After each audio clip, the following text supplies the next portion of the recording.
Chapter 471 The dead tree sprouts new buds. The effect of the spiritual liquid. Returning to the Qin mansion. The soul returned to the body. Luo Qingzhou got up.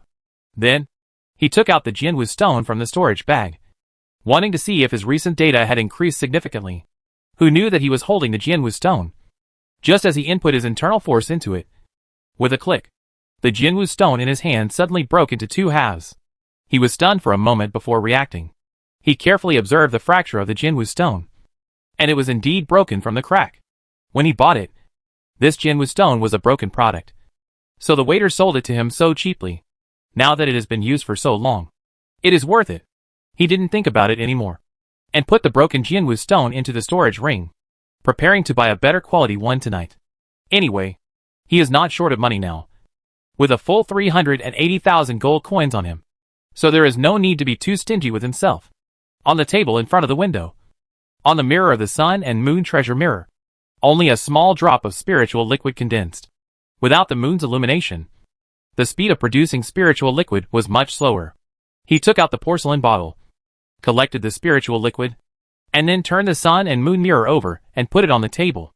He told the second lady, and Chior, that the mirror should not be moved here. Miss Qin rarely went out alone. When it rained, she would usually stay in the room to read. So it was safe to put the sun and moon mirror here. After doing this, he habitually took a look at the tree root in the storage medicine field. I thought that the tree root was the same as before, and there was no change. Who knew that I was surprised when I saw it?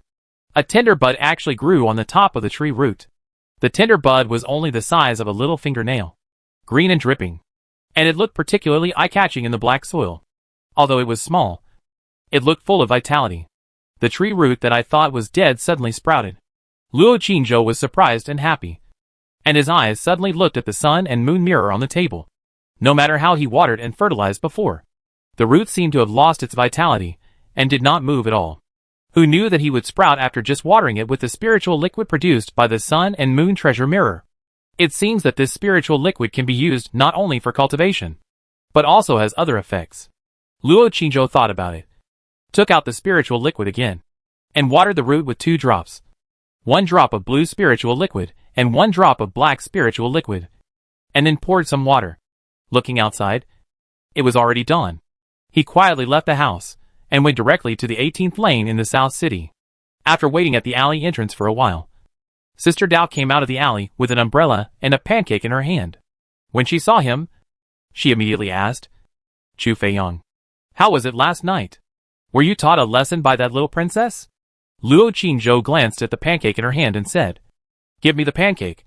I'll satisfy your curiosity." Sister Dao snorted, curled her lips, took a bite and said, "Who cares to know?" Luo Qingzhou was about to speak, but suddenly looked behind her and whispered, "Sister, why did your father come out too?" Sister Dao's face changed when she heard this, and she turned her head to look. Luo Qingzhou snatched the pancake from her hand and ate it while walking. Sister Dao was stunned for a moment, and then she reacted and immediately chased after him, saying angrily, "Chu Feiyang, you bastard, give me back my pancake." Luo Qingzhou quickly licked the pancake all around, and then handed it to her. "Get lost." Sister Dao glared at her, looking disgusted. Luo Qingzhou continued to eat. Sister Dao said with disgust, "Chu Feiyang, why are you becoming more and more shameless? I remember you were not like this before." Luo Qingzhou glanced at her and said, "That's because I was not familiar with my senior sister before, so I was embarrassed." Sister Dao snorted, "So you were all pretending, right?" Luo Qingzhou ignored her and continued to eat the pancake, thinking about things. The two crossed the street and entered the alley. Dao Jia suddenly said, "Chu Feiyang, I heard a piece of news last night. The Queen Mother seems to be looking for a consort for the princess. There are several candidates, including a prince from a neighboring country, a disciple from a large sect, and another one who is the new champion of next year. Have you heard about it?" Luo Qingzhou looked at her and said, "Do you care so much about the princess?" Dao Jia raised her eyebrows and said, "Of course. The princess is the one I admire most in my life. I will ask about anything about her." Luo Qingzhou said, "What's the use of asking? You can't help her." Dao Jia was silent for a while, and said, "If there is a chance, I will definitely help her. In fact, my wish is to be the princess's protector, guard, fight with her and protect her." Luo Qingzhou frowned, looked at her again, and couldn't help saying, Sister Dao, what if one day the princess suddenly wants to rebel? Will you still help her? After saying this, Sister Dao's face changed slightly, looked around, and whispered, Chu Feiyang, don't talk nonsense. This is a capital crime. Luo Qizhou looked at her and said, I know it is a capital crime. I just want to ask, if that's the case, will you still help her? Sister Dao was silent for a while, and said, the princess is dedicated to the country and the people. If she really wants to rebel, she must be forced to do so. Of course, I will help her. Luo Qingzhou, aren't you afraid of having your entire clan executed? Sister Dao shrugged and said indifferently, there are only me and my father in our family. I'm not afraid. My father also supports the eldest princess. He often says that many of the eldest princess policies are good and are for the people. They will definitely offend many nobles, and will definitely be excluded. If the eldest princess is really forced to that day, my father will definitely support my decision. Luo Qingzhou said, Sister Dao, aren't you afraid that I will tell on you? Sister Dao turned her head and looked at him. Puff laughed, and said, Chu Feiyang, do you think I'm a fool? I'm telling you this. Of course I'm not afraid that you will tell on me. Do you think I don't know that you Qin? What is the relationship between the mansion and the princess? Back in Mo City, the princess's silver-armored cavalry escorted you to relocate your mother's grave and helped you kill people. Didn't they? Luo Qingzhou said. It's fake. Dao Jie snorted coldly. You don't have to lie to me. I'm not the only one who knows. Don't worry. I won't ask you to take me to see the princess. I know Chu Feiyang, who is ruthless and kills without blinking an eye. Not the weak scholar son-in-law of the Qin family. I know that if your identity is exposed, you and the Qin family will be finished. After all, Chu Feiyang is ruthless and has killed so many people. Luo Qingzhou paused, turned his head and looked at her and said, Sister, thank you. Sister Dao immediately climbed up the pole and stretched out her hand, saying, You know, I don't like to hear people say thank you but not take action. Luo Qingzhou said, I owe you. Sister Dao snorted. Stingy guy. You clearly got so many gold coins in the Yunwu Mountains last time. Luo Qingzhou said, I still need to buy things. By the way, Sister Dao, what kind of Jianwu stone do you use? Sister Dao was stunned for a moment and said, You haven't bought a Jianwu stone yet. Have you?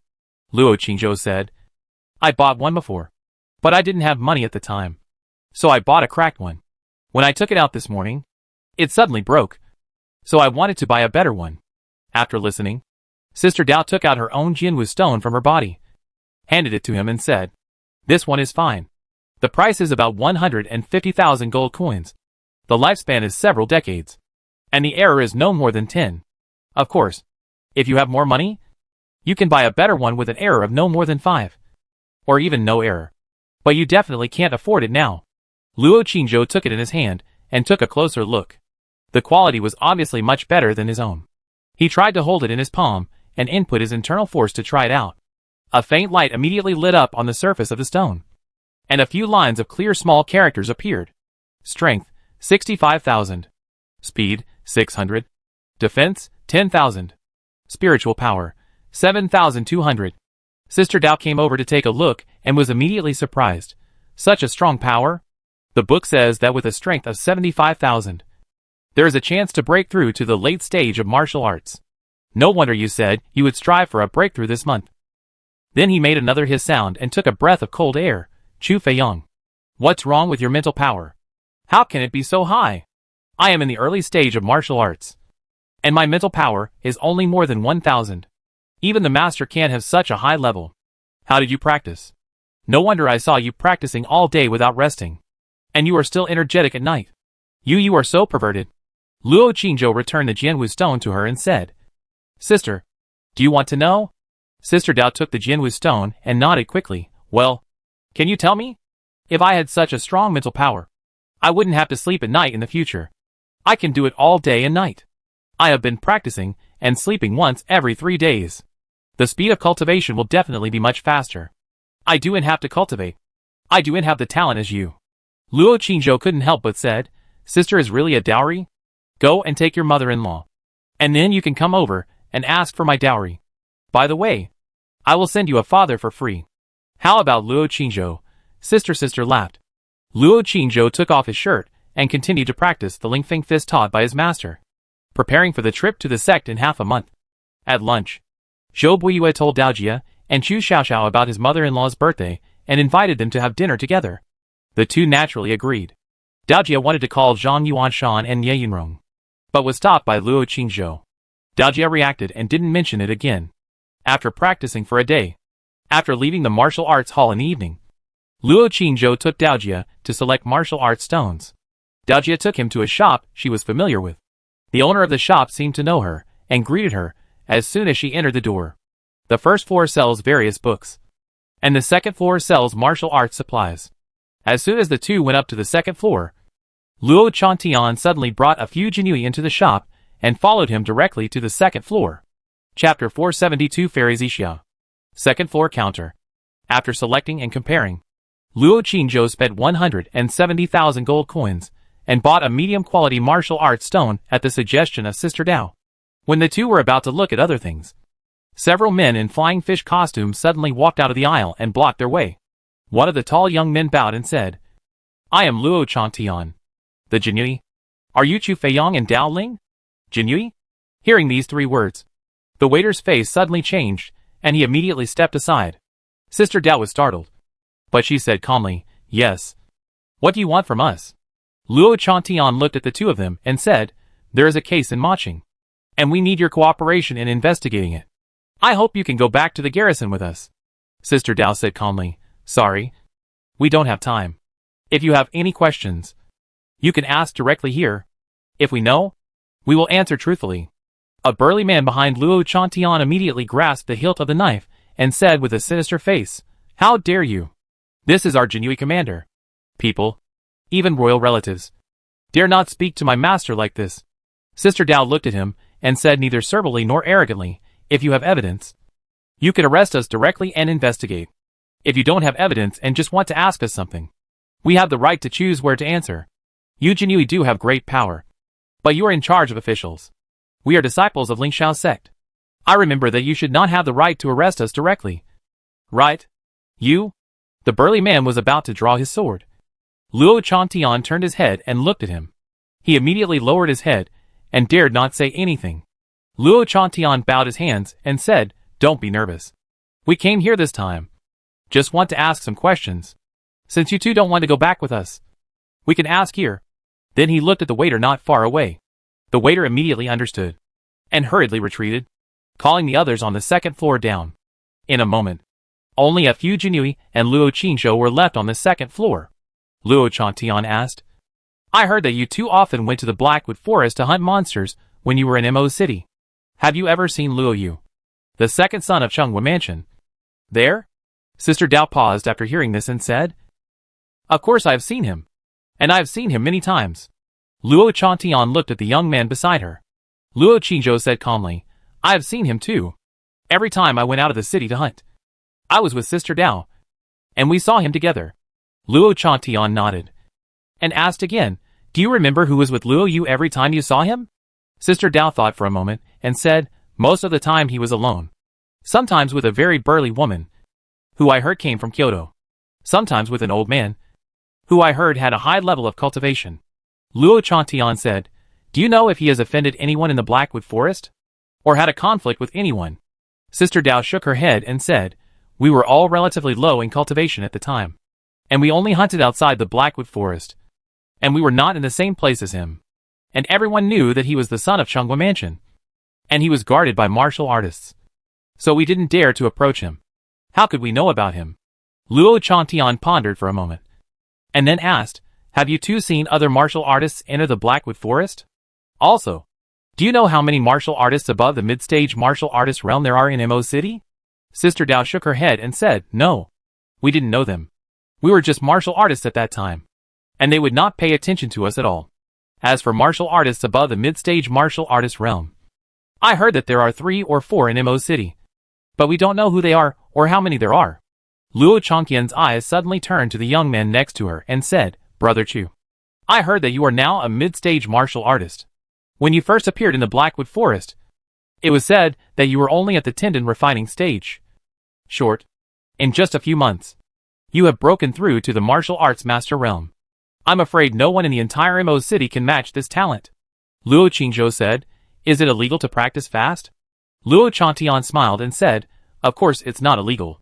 I just sighed. I wonder if Brother Chu can tell me the specific date when you broke through to the martial arts master realm. Luo Qingzhou thought for a while and said, Not long after coming to Kyoto. I have forgotten the specific date. Luo Changtian's eyes flashed. And he said, Are you sure you broke through after coming to Kyoto? Luo Qingzhou said, Of course I am sure. Sister Dao said on the side, I can testify. My father and our master can testify. Why? You don't? You would suspect that Luo Yu's murder was related to my junior brother. Right? I remember that when Luo Yu took the Dragon and Tiger Academy exam. He was at the peak of the middle stage martial arts master. At that time, even if my junior brother broke through to the middle stage martial arts master, he could not be his opponent. Right? And I heard that Luo Yu was murdered at home and was attacked and injured in a very short time. Do you think my junior brother has that ability? Luo Chantian paused and said, Don't get me wrong. I'm just asking routine questions and have no other intentions. Also, I'm very curious. He looked at the young man in front of him again and said, Brother Chu, you are from Maching. But we didn't find your home and other family members. Luo, Qizhou said calmly, It's inevitable for warriors to fight and kill. My family is full of ordinary people. I don't want them to be involved. So I have been hiding. Commander Luo, do you really regard me as a suspect by investigating like this? Luo Chantian smiled and said, We have investigated every warrior in Maching. Not just Brother Chu. Sister Dao glanced outside and said impatiently, It's dark. We should go home. Do you have any other questions? Luo Chantian glanced at the two of them again, arched his hands and said, If there are other clues in the future, I will trouble you again. Sorry for bothering you today. After speaking, he turned around and took people downstairs. Sister Dao and Luo Qingzhou stayed upstairs for a while before going downstairs and leaving the store. The two went out of the door and looked around. Sister Dao whispered, Let's go to my house first. Luo Qingzhou nodded and said nothing. The two of them walked slowly and quickly crossed the street and came to lane 18. After entering the dark alley, Luo Qingzhou turned his head, looked behind him, and whispered, Sister Dao, Is your father at home? Sister Dao said yes.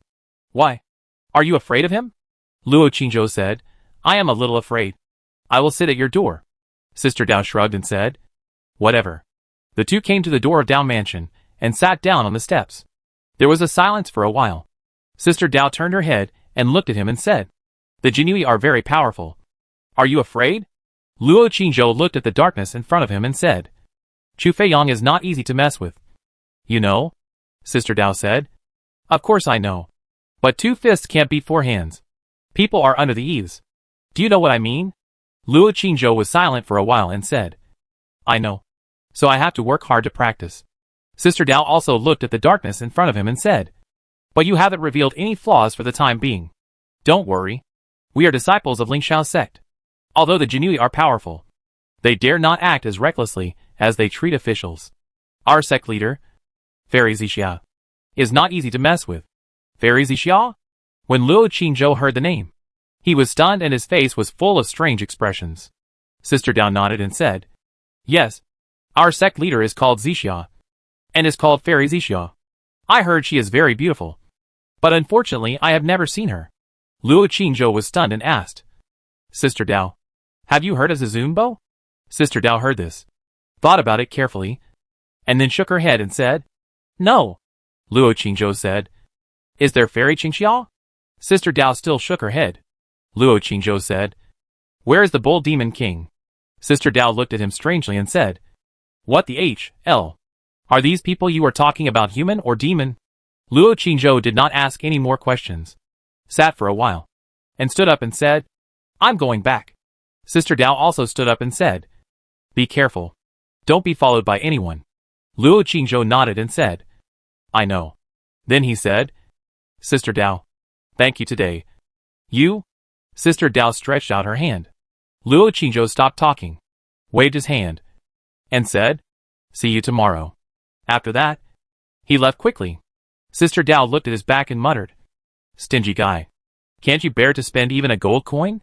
She stood at the door for a while, and when she was about to enter the house, A cold voice suddenly came from behind her. Why did he go home so late tonight? What are you doing with him? Sister Dao paused, turned around, and stretched out her hand directly, saying, 100 gold coins for one question, and 10,000 gold coins if you want me to deliver a message. For the noble and wealthy princess. This little money should be a drop in the bucket. Right? Nandong Meiji was wearing a black dress, with black silk wrapped around her slender legs, and a whip wrapped around her slender waist. She looked at her coldly and said, No money.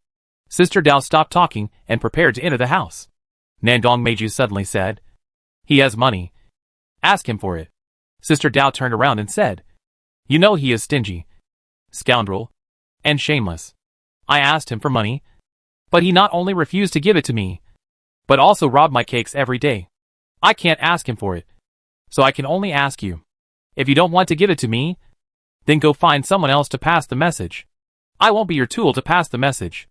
Nandong Meiji said coldly. Tell him tomorrow that I asked you to ask him for it. If he doesn't give it to me, you can say I will ask his wife for it. Sister Dao turned around and said, Can I say that? What if he hits me? Nandong Meiji snorted coldly. He doesn't dare.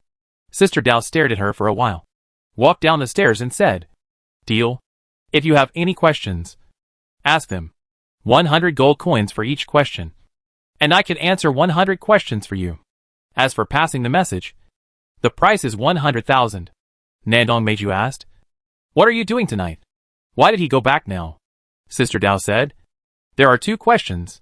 First, I accompanied him to the warrior shop tonight. His martial arts stone was broken, and he needed to buy a new one. Second, we met the Jinui. Luo Chantian, the commander of the Jinui, came in person and asked us a few questions. That's why he went back now.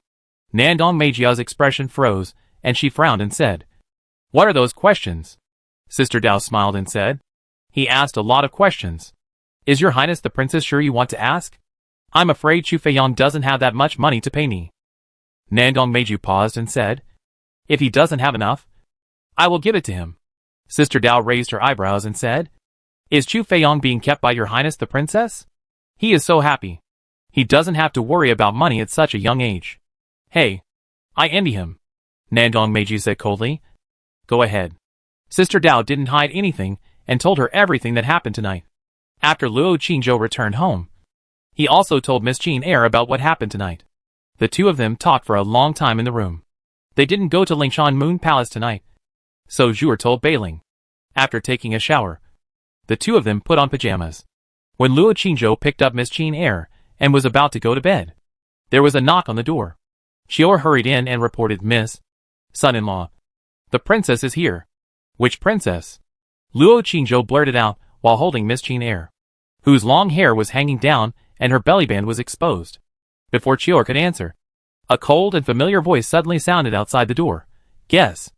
Luo Qingzhou's face changed, and he quickly put Miss Jean Eyre, who was in his arms, on the ground. Chapter 473 Beg Me. The two looked at each other. There was a knock on the door. Wei Mo. Can I come in? Before Miss Jean Eyre could answer, the door was pushed open with a creak. Nandong Meiji walked in directly and looked at the two. Luo Qingzhou quickly helped Miss Jean Eyre wrap up her clothes, covered the belly band inside, and took out the fox fur and put it on her. Nandong Meiji stood at the door, watching the scene expressionlessly.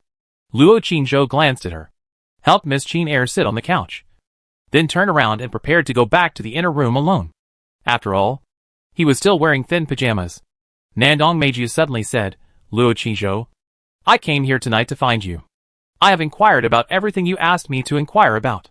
Hearing this, Luo Qingzhou immediately stopped and turned around to look at her. Miss Jean Eyre quickly got up from the couch, walked to the door and said, Sister Meijiao, you talk to Brother Qingzhou. I'll be out for a while. Nandong Meiji reached out and pulled her and said, Wei Mo, don't you want to listen? Miss Jean Eyre shook her head and said softly, Sister Meiji, you can just talk to Brother Qingzhou. There are some things that Wei Mo doesn't want to know, and knowing it will only add to his troubles. As she said that, she left the room and closed the door for them. Xior helped her and went to the next room. Xiao Dai was concentrating on drawing clothes in the room.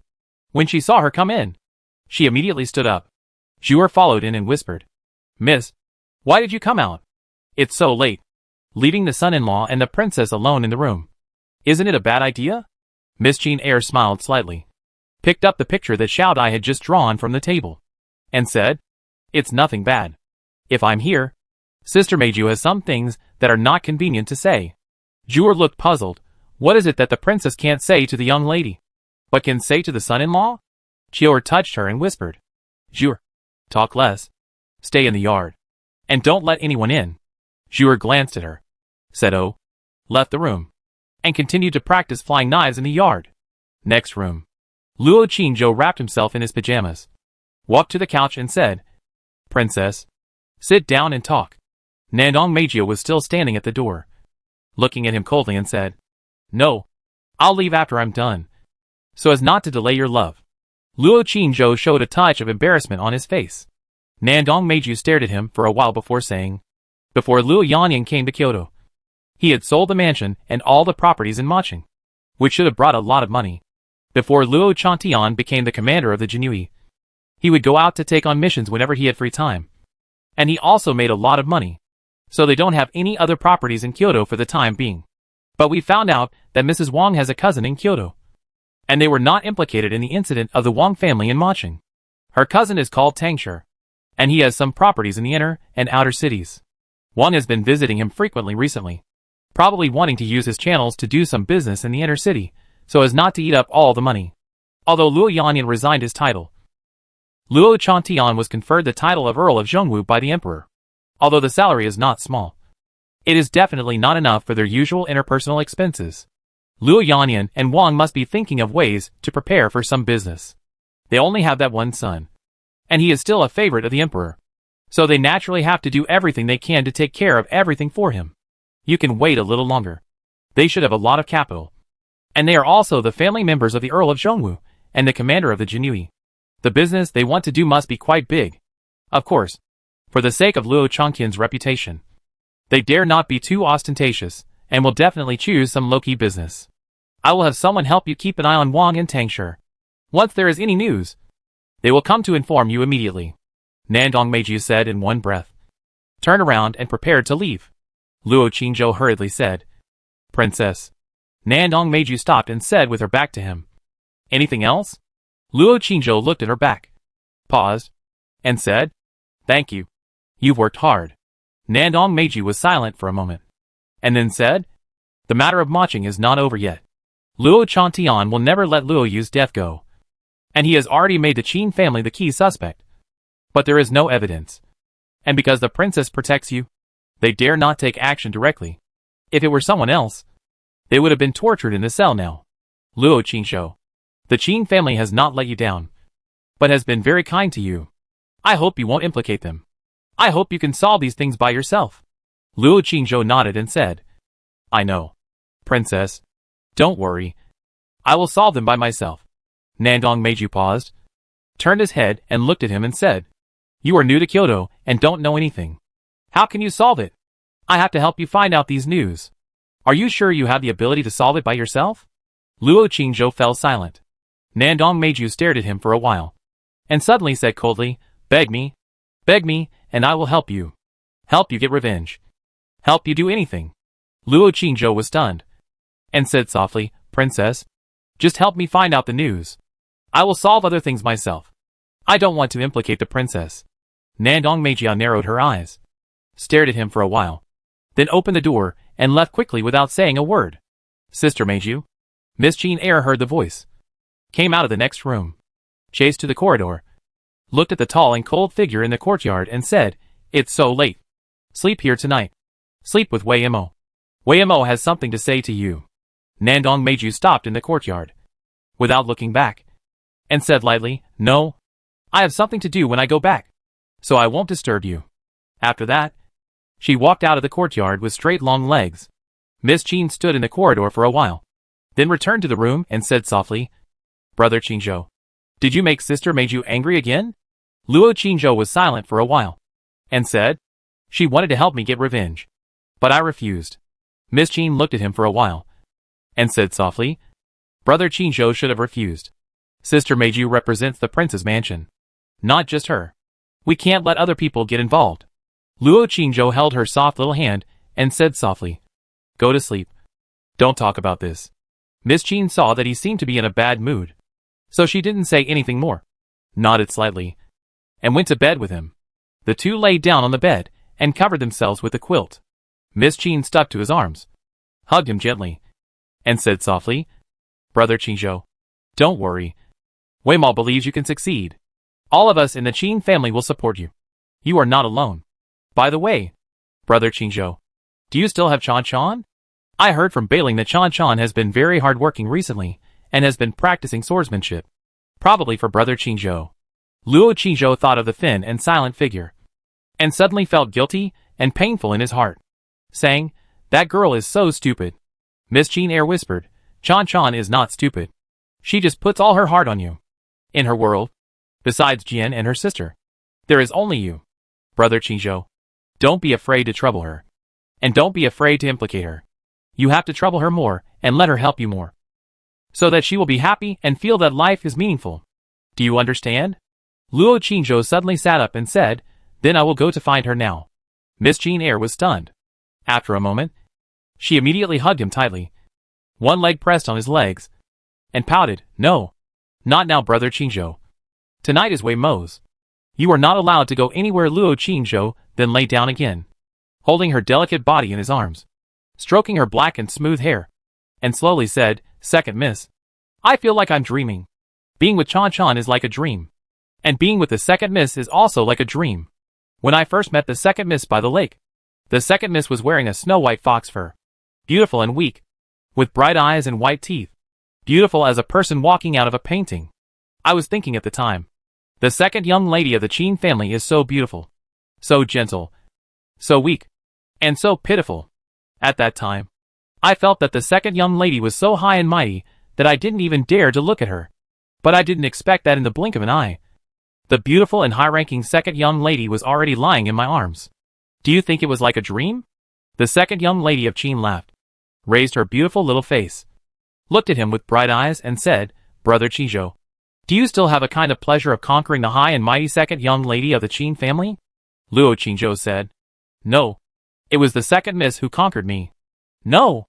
Second Miss Qin raised her eyebrows, bright eyes and white teeth, and said with a smile, "It seems that Wei Mo did not fulfill her responsibilities as a wife, and did not let Brother Chinzhou experience the pleasure of conquering the high and mighty daughter of the Qin family. It doesn't matter. It's not too late now. Second Miss. Call me Wei Mo. Forget it. Just call me Second Miss, so that Brother Chinzhou should have more pleasure of conquering. Right?" Luo Chinzhou suddenly felt the communication treasure in the storage ring vibrate. His body stiffened, and he took it out immediately. Celia sent a message, "Brother, are you still going to West Lake tonight? Sister is out. Sister will go to find brother." "Okay." Luo Chinzhou couldn't help but think of the embarrassment of last night, wondering if Sister Yu would still help him practice tonight. He didn't reply to Celia immediately, but sent a message to Sister Yu first. "Sister Yu, are you still going to West Lake tonight?" He turned his head and looked at the window. The autumn rain was still pouring down outside the window. The rain drifted into the eaves and fell on the windowsill. The windowsill was wet and water flowed down. It must be very cold outside in the autumn rain, but it was unusually warm inside. A moment later, the message came back, "What's up?" Luo Chinzhou felt that the tone of these 3 words was a bit cold. After thinking for a while, he replied, "I want to practice tonight. Sister Yu, are you going?"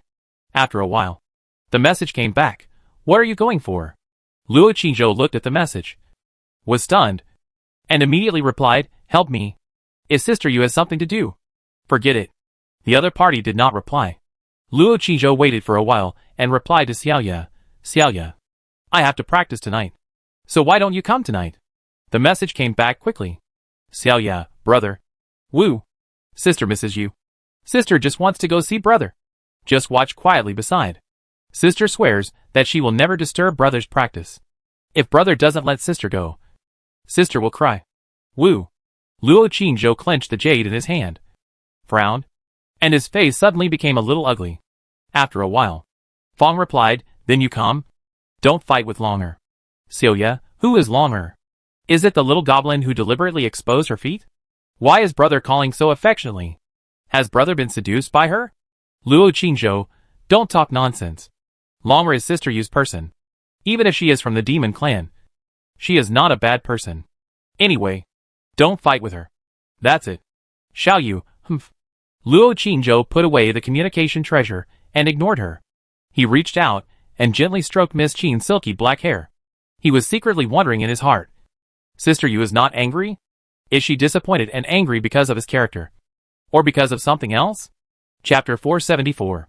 In the early hours of the morning, after Luo Qingzhou coaxed Miss Qin Air to sleep, he left his body and rushed to West Lake. Of course, before leaving, he also observed the surroundings of Qin Mansion and left only after seeing nothing unusual. When he arrived at West Lake, in the attic, two figures with fluttering dresses and murderous aura were confronting each other. One was Xiaoya. The other, of course, was the demon girl Longer. Sister Yu seemed to have not arrived yet. Luo Qingzhou immediately floated down to the attic and said, Xiaoya, Miss Longer, don't fight. Xiaoya immediately complained, Brother, I didn't fight. I just stood here without moving. She took the initiative to come over and glare at me. The demon girl opposite said, Sir, she spit into the lake and insulted me. Xiaoya immediately said, This West Lake is not yours. How does it bother you if I spit into the lake? The demon girl's eyes flashed with green light, and she said in a cold tone, You spit on me. Xiaoya sneered. It's obviously you who coveted my fragrant saliva. So, I swam over and took it. I didn't ask you for money. You don't go and ask. Who doesn't want to eat my Xiaoya fairy's saliva? Then she turned her head and said sweetly, Right, brother? Luo Qingzhou said speechlessly, What is the conflict between you? Why do you always quarrel every time you meet? Xiaoya immediately said, She is shameless. She doesn't wear shoes and deliberately uses her feet to seduce brother. The demon girl sneered, Do you wear shoes when you take a bath in the water? And I'm not a human like you. It's good enough for me to wear clothes. Luo Qingzhou looked at her. Xiaoya immediately said angrily, Brother, listen. Listen. This little snake spirit is so shameless. She even wants to be naked. Luo Qingzhou looked at her and said, Xiaoya, she is not a human. Don't meddle in other people's business. Xiaoya suddenly looked at him and said, Brother, do you want to see her without clothes? I don't want to pay attention to you. Luo Qingzhou glared at her, looked at the lotus bush, and said, I came out to practice. Not to listen to you quarreling. I'm going to practice over there. You continue. As long as you don't fight. After that, he flew up from the attic and flew towards the lotus bush not far away. Little demon, you are shameless. You want to seduce my brother. I spit. Little licker, you are shameless. You keep calling me brother. But the young master doesn't want to pay attention to you. Also, can you have some manners and stop spitting? I spit at you. Puff. Do you think I can't spit? Puff. Puff. Puff. Puff. Puff. Puff. One man and one demon stood on the attic and started fighting with their mouths. Luo Qingzhou floated on the lotus leaf, sat cross-legged, and prepared to practice. Just as he was about to close his eyes, he suddenly turned his head and looked. On the lotus leaf next to him, a moon-white figure stood silently at some point. He quickly stood up and said with joy on his face, Sister Yu, I thought you wouldn't come tonight. The moon-white figure looked at him quietly for a while and said, I'm afraid to disturb you. Luo Qingzhou was stunned when he heard the words, and asked in confusion, What disturbs me? The moon-white figure said lightly, I'm disturbing you. Luo Qingzhou, Sister Yu, I have explained it. I hope you don't misunderstand. Although covered by the fluorescent light, he still felt his cheeks burning. The white figure of Yu did not speak again, and stared at him with a cold expression for a while, then flew into the air and said, Sit down and practice. Luo Qingzhou hurriedly said, Thank you, Sister Yu. After speaking, he immediately sat down cross-legged, closed his eyes, began to meditate, and urged the soul power in his body. A trace of moonlight power began to gather towards the top of his head. Swish! A transparent vortex suddenly appeared above his head. The moonlight power in the surrounding air began to gather above the flowers, and then quickly flowed to his head through the vortex. The white figure of Yu disappeared in the vortex. Boom! A lightning suddenly lit up in the sky, and then a deafening thunder sounded. The thick purple lightning fell into the vortex, sizzling and flashing. The man and the demon who were arguing in the attic stopped immediately. When the demon girl heard the thunder and saw the huge and ferocious lightning, her body trembled, and a look of fear appeared in the depths of her eyes. Xiaoya was also frightened and looked at the scene in front of her, with a look of surprise on her face. She looked at the vague figure in the vortex, and the lightning wrapped around the other person. And her brows slightly frowned. On the lotus leaf below, the young man was quickly absorbing the power of the moonlight surging down from his head. And his whole soul was flickering. She felt a little incomprehensible and murmured, "Why does senior sister help him like this? Isn't it for cultivation and breakthrough that senior sister comes to see him every night? To endure the thunder tribulation to help him like this will not only damage your body, but also your cultivation. Idiots won't understand." The demon girl on the side looked at the vortex in the air, and sneered coldly. Xiaoya immediately clenched her fists, looked at her and said, "You little demon. Do you understand?" The demon girl retracted her gaze, looked at her and said, "Of course I understand." Xiaoya narrowed her eyes and said, "Then tell me, why? Why did senior sister do this?" She wanted to live forever with all her heart. In order to practice, she even cut off her 7 emotions and 6 desires. Now she is like this. Why? The demon girl snorted coldly. "Why should I tell you?" Xiaoya sneered. "If you don't know, you don't know? Why bother pretending to be smart? Monsters don't have brains. Don't worry. I won't laugh at you. You don't have brains. As we all know, lickers never have brains. Bah. You are the licker. Hee hee. Hee hee. At least I'm not shameless enough to call you brother all day long. Hee hee. Then did you call me sister? You've seen my senior sister. Isn't she more of a licker than a dog? When my senior sister stands in front of you, you want to lie on the ground and wag your tail to lick her. Look at your embarrassing appearance. I don't know who is more embarrassing. When you see Mr. Chu, you want to lie on the ground and wag your tail to lick her. But unfortunately, he doesn't give you a chance at all. At least I can lick my sister. How about you, little goblin? I'm afraid you don't know. I'll tell you. My brother has bitten my socks. Little licker. I'm afraid you don't know either. Right? I'll tell you. Mr. Chu has touched my feet. And he touched them all night long. Boasting. What's so good about touching a monster's feet? Even if my brother wants to play, he'll play with mine. Mr. Chu doesn't like your feet. Are your feet as beautiful as mine? Uh-huh. The light of a firefly dares to compete with the sun and the moon? I'm afraid that if I take it out, you will not be able to help but pounce on it and lick it. Look, the cow is flying in the sky. Want to compete? Let's compete. Who's afraid of who? Okay. Whoever loses will eat the other's saliva. How about it? Humph. Sure. If you had licking the other's feet, it should be even better. Do you dare? Uh-huh. Would I be afraid of a little goblin like you? Xiao Yu immediately withdrew the red light, lifted up her fiery red skirt, took off her red stockings, and revealed a pair of snow-white and slender jade feet. No. We need a referee. Indeed.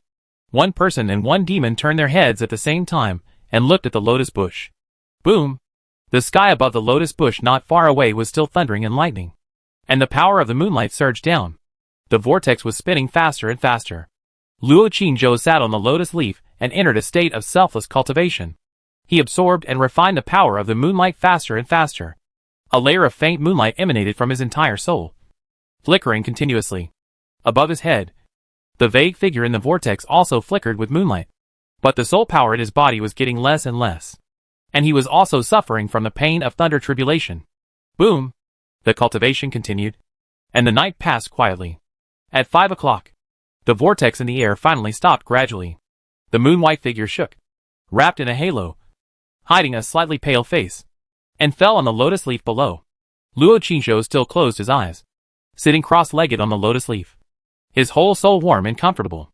After a while, he slowly opened his eyes. Shwa! He took out the flying sword, pointed his finger, and the flying sword suddenly shot out, disappeared on the lake in the dark night, and soon flew back. He immediately stood up and said happily, Sister Yu, I feel that my soul has become much stronger. The flying sword can move freely at a distance of about 15 meters. As he spoke, he commanded the flying sword to fly into the air again, and then flew into the water. However, the speed and distance in the water were much slower and closer.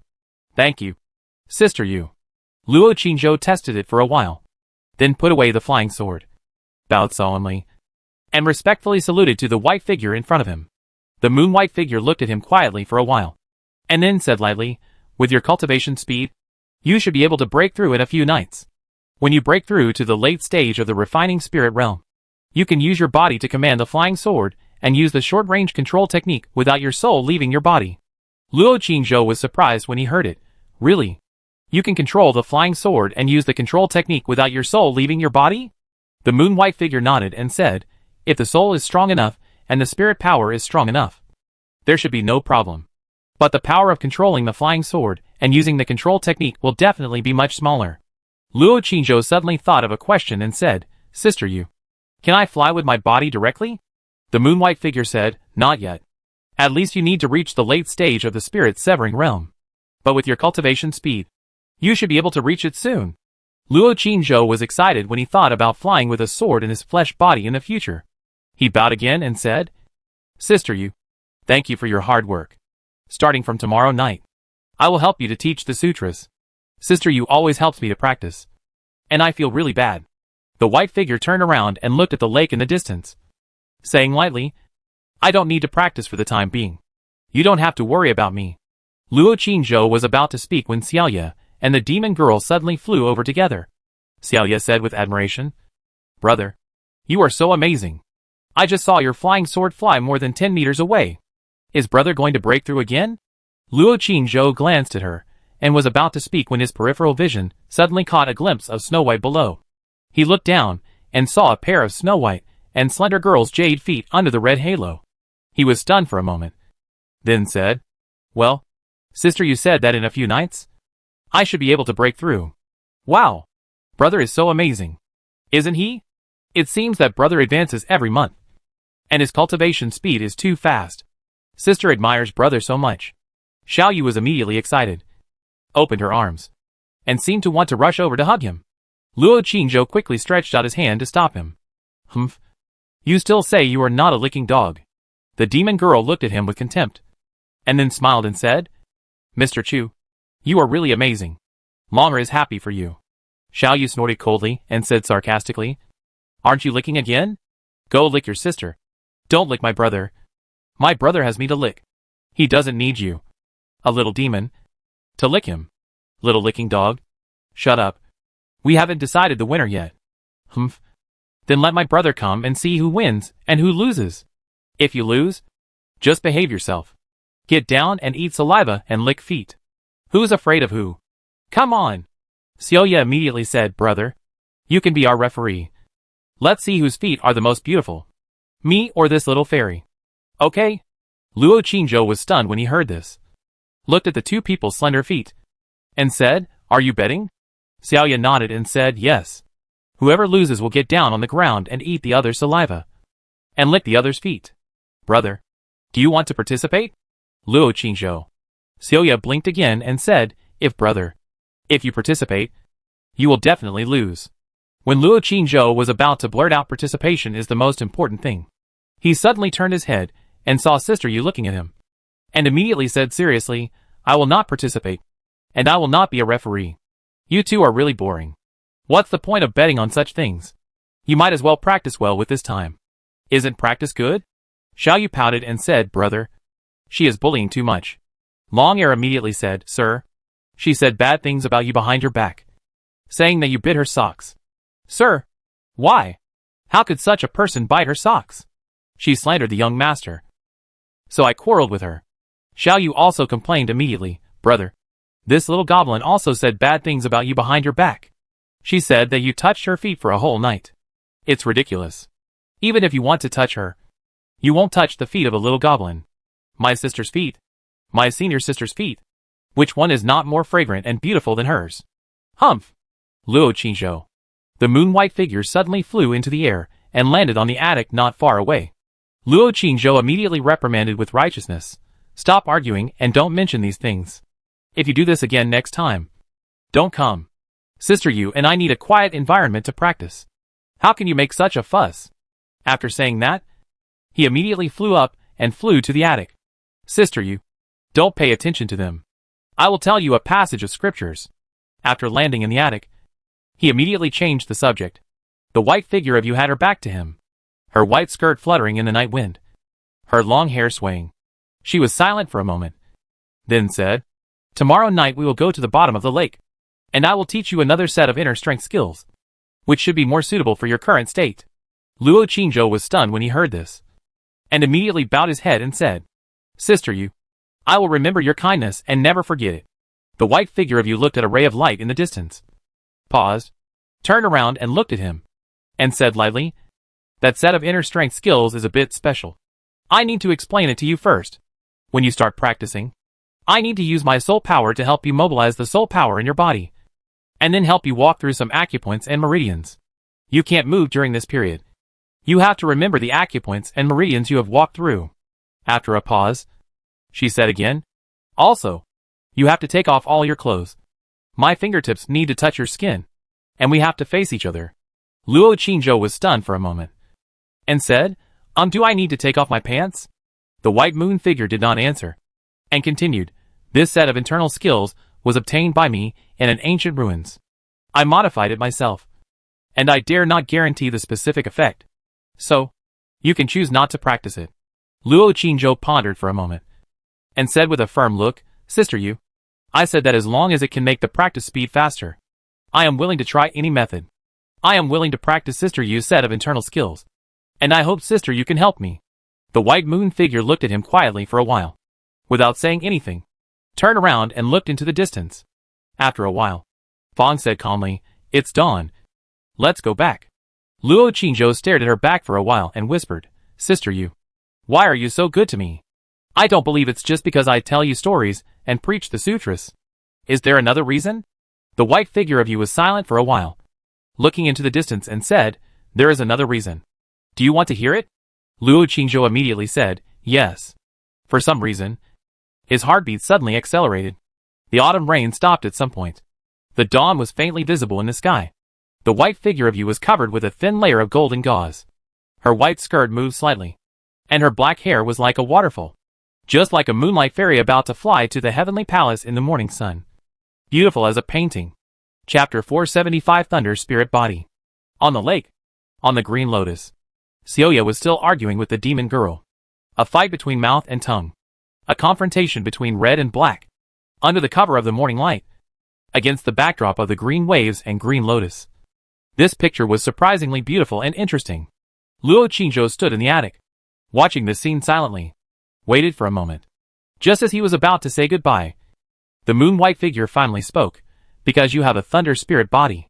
Luo Qingzhou was slightly startled when he heard this, and said, So what if you have a thunder spirit body? The moon-white figure slowly turned around, looked at him quietly for a while, and said, The thunder spirit body has another use, which I didn't tell you. Whether it is a human or a demon, they need to go through the thunder tribulation when they cultivate to a certain level, and your thunder spirit body can increase their success rate of passing the thunder tribulation by a lot. Speaking of this, she paused for a moment, looked at him and said, My next level is to pass the thunder tribulation, so you should understand what I mean. Luo Qingzhou was stunned and said, Sister Yu, don't worry. I will definitely help you. Even if you don't help me cultivate anymore, I will definitely help you. The moon-white figure turned around, looked at the rising sun in the distance, and said lightly, I am telling you why I help you. Luo Qingzhou was silent for a moment, and said, Xiaoya and Miss Longer, is it also for this reason? The moon-white figure did not answer. Luo Qingzhou waited for a while, then bowed and said goodbye, Sister Yu. I'll go back first. At this time, Xiaoya also flew over and said hurriedly, Brother, I have to go. I will contact you tonight. After that, she disappeared in an instant, and the demon girl had also disappeared. Luo Qingzhou waited for a while, and seeing that Xiaoya had gone far away, he flew into the air and left quickly. The white figure was still standing in the attic for a long time. Luo Qingzhou returned to the mansion, and his soul returned to his body. The weak girl in his arms was still sleeping soundly. Her slightly pale cheeks were blushed, and she exuded the unique fragrance of a girl. Luo Qingzhou looked at her quietly for a while, and couldn't help but lower his head and gently kissed her delicate face and mouth. Looking out the window, it was already dawn. Although she hadn't slept all night, she was still full of energy. The strength of the soul made the mental power stronger, which could support the body's activities for a longer time. Luo Qingzhou got up quietly, and with the help of Qiu and Shao Dai, he washed up and went out. Going out from the back door, there was a river outside, and few people passed by here. When he changed his clothes and put on the mask and came to the 18th lane, Sister Dao had already been waiting at the entrance of the lane. After seeing him, Sister Dao stretched out her hand and said, "A total of 18,100 gold coins. Considering our good relationship, I will give you a discount. You only need to give me 18,000 gold coins." Hearing this, Luo Qingzhou was confused. "When did I owe you gold coins?" Sister Dao said indifferently, "Last night, your Nandong princess came again. She not only asked me to pass on a message to you, but also asked me a lot of questions. I clearly marked the price with her. 100 gold coins for one question, and 10,000 gold coins for passing on a message." She readily agreed, and then said that you can pay for it. After listening to this, Luo Qingzhou sneered. "Why should I pay? She promised you. Not me. Go ask her for it." Sister Dao looked at her and said, "I said that too. But she told me to tell you that if you don't pay, she will ask your wife for it." Luo Qingzhou. Sister Dao looked at him with a smile and said, "Chu Feiyang. So, are you going to pay or not?" Luo Qingzhou decisively admitted his weakness and said, "I will." Sister Dao smiled sarcastically and stretched out her hand and said, "Then take it out." Luo Qingzhou turned around and walked in front, saying, "I'll owe it to you first. When I go to the Yunwu Mountains and find some money, I'll give it to you then." Sister Dao followed. "Go up and say, 'Chu Feiyang, you are such a scoundrel. You obviously have a lot of money.'" Luo Qingzhou said, "I still need to save it to buy other things. Don't worry. I didn't say I won't give it to you. Just owe it to you first." Sister Dao was immediately annoyed and said, "Damn it. I hate people owing me money the most in my life." Luo Qingzhou said, "I am not someone else. I am your close junior brother who lives and dies with you and eats a cake every day. By the way, senior sister, why didn't you bring the cake today? Did you hide it? Let me feel it. Get lost." "Oh!" Sister Dao glared at him. Luo Qingzhou turned a blind eye. The two crossed the street and entered the alley. Dao Jia then said, "Your Nandong princess asked me to tell you to go out less recently. Be careful when you go out. The Jinui people will definitely not let you go. Also, practice honestly. Don't mess around with women and seek your own death." Luo Qingzhou looked at her and said, "Did you really say that?" Dao Jia raised her eyebrows and said, "Of course it's true. Do you think the last sentence is a bit like what some men's wives often tell them when they go out?" Luo Qingzhou frowned and ignored her. Dao Jia stared at him for a while and said, "Chu Feiyang, if you don't make a decision, you will suffer from the chaos. Whether you agree or refuse, I think you should make a decision early. Don't get deeper and deeper, and hurt others and yourself." Luo Qingzhou looked at her and couldn't help but complain. "Dao Jia, you have never been in love, and you don't even have a lover. Why do you have so many big principles all day long? As if you are a love expert. Get lost." Dao Jia felt offended and glared at him. Luo Qingzhou asked curiously, "Hasn't your father helped you find a blind date recently?" Sister Dao glared at him for a while, then snorted coldly. "Since he found out that we cheated him together last time, he has let it go and decided not to care about me anymore. Speaking of this, I still want to thank you. At least I don't have to go on blind dates frequently in the future." Luo Qingzhou immediately said, "No need for verbal thanks. Just convert it into money. 18,100 gold coins. I just owe you 18,000. Sister Dao, you only need to give me another 100 gold coins, and we'll be even. Why don't you die?" Sister Dao raised her long legs and kicked him in the ass. Luo Qingzhou stretched out his hand and grabbed her slender and powerful calf. When the two were making a fuss, they saw Zhou Buiyue and Chu Xiaoxiao coming over from the opposite side. Chu Xiaoxiao was chattering non-stop, and Zhou Buiyue was still silent. Seeing the two, Chu Xiaoxiao immediately ran over and said with joy on her face, "Sister Dao, Brother Chu, I have good news for you. I broke through to the martial master level last night." Sister Dao was surprised, so fast. Chu Xiaoxiao said proudly, "It would have taken some time, but my father brought me a magic pill yesterday. After I ate it, I broke through quickly." Luo Qingzhou asked curiously, "What magic pill? Where did you get it?" Chu Xiaoxiao shook her head and said, "I don't know. My father didn't say. But looking at my father's pained look, it must have cost a lot of money to buy it." Sister Dao said, "This kind of pill can't be bought with money. I'm afraid your father not only spent money, but also paid other things." "Xiaoxiao, you are so lucky," Chu Xiaoxiao said with a smile. "Sister Dao, your father is also very good." Sister Dao smiled and said, "My father is really very good to me. But he is too poor, and can't compare with your father. When the two talked about their fathers with smiles on their faces, Luo Qingzhou and Zhou Buiyue on the side were silent. Most of them who married into the family have no parents. Otherwise no one would want their son, who would carry on the family line, to become the son of someone else's family, and also suffer ridicule and humiliation. If a child marries into another family, the neighbors will look down on him. Several people entered the martial arts hall together. Luo Qingzhou and Zhou Buiyue walked behind and whispered, "Buiyue, your mother-in-law's birthday. Has the date not been set yet?" Zhou Buiyue said, "It has been set. I was just about to tell senior brother Chu that it will be the day after tomorrow night. Go 300 meters ahead of Lion Lane in the west of the city. There is an old house with the words Zhou Mansion written on it. That's it. I have to help at home the day after tomorrow, so I won't come to practice. Senior brother Chu, please go there by yourselves."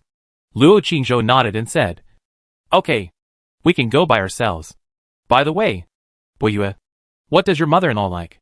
Zhou Buiyue thought for a while and said, "She likes a lot of things. But you don't have to spend money. Just take some ordinary calligraphy and paintings." Luo Qingzhou agreed and said nothing more.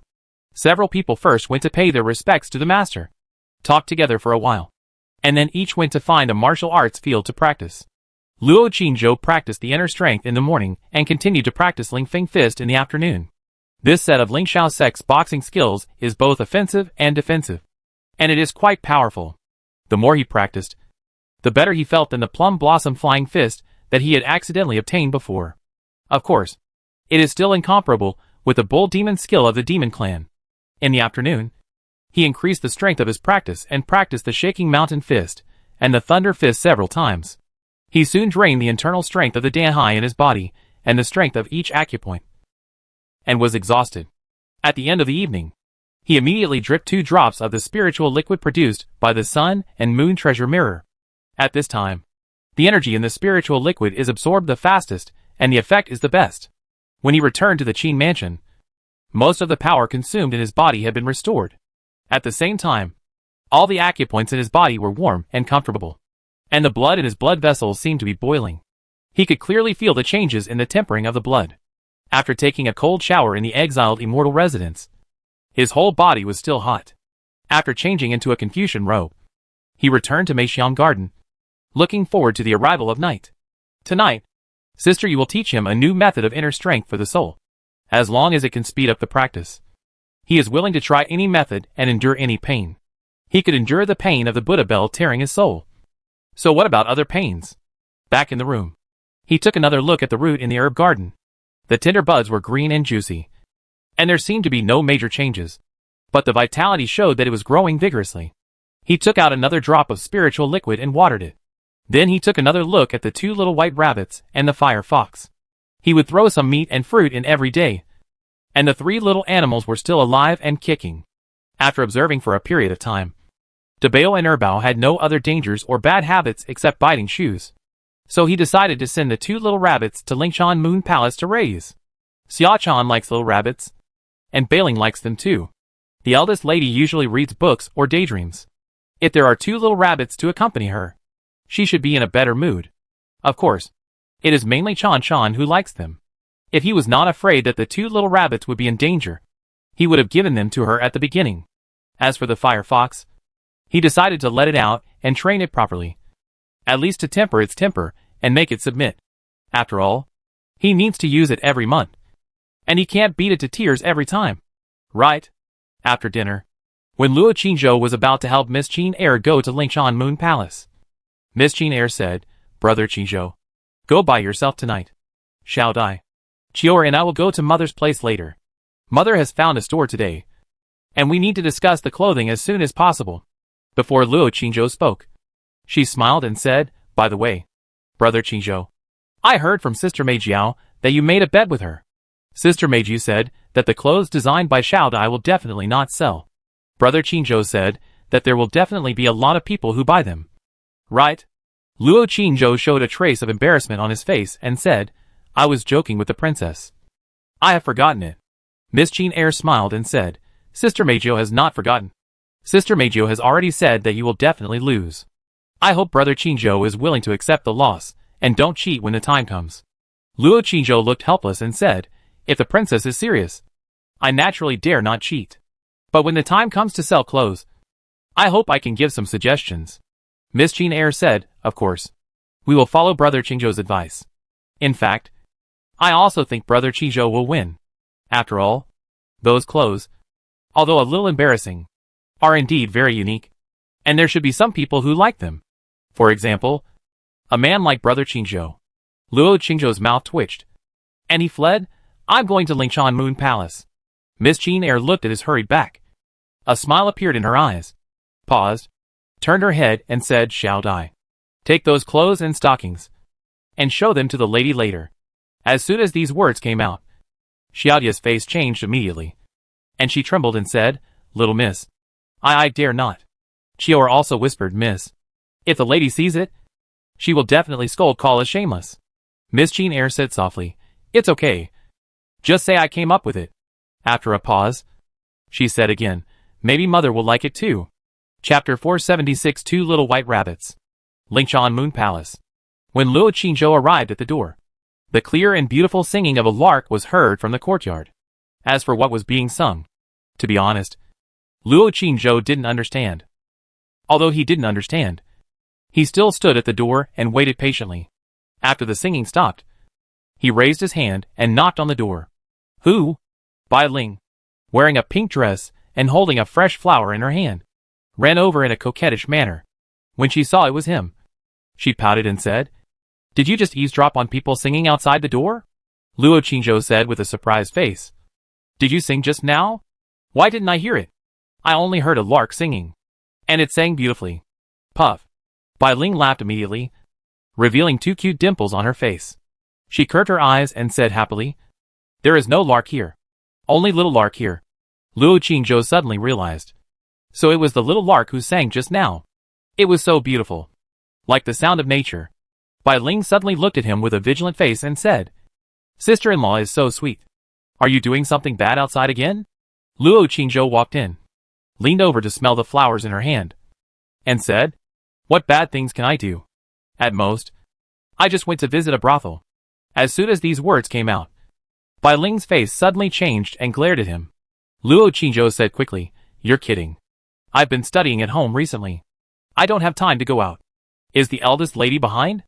Bai Ling snorted coldly and said, yes. Luo Qingzhou walked directly to the back garden and said, where is Chan Chan?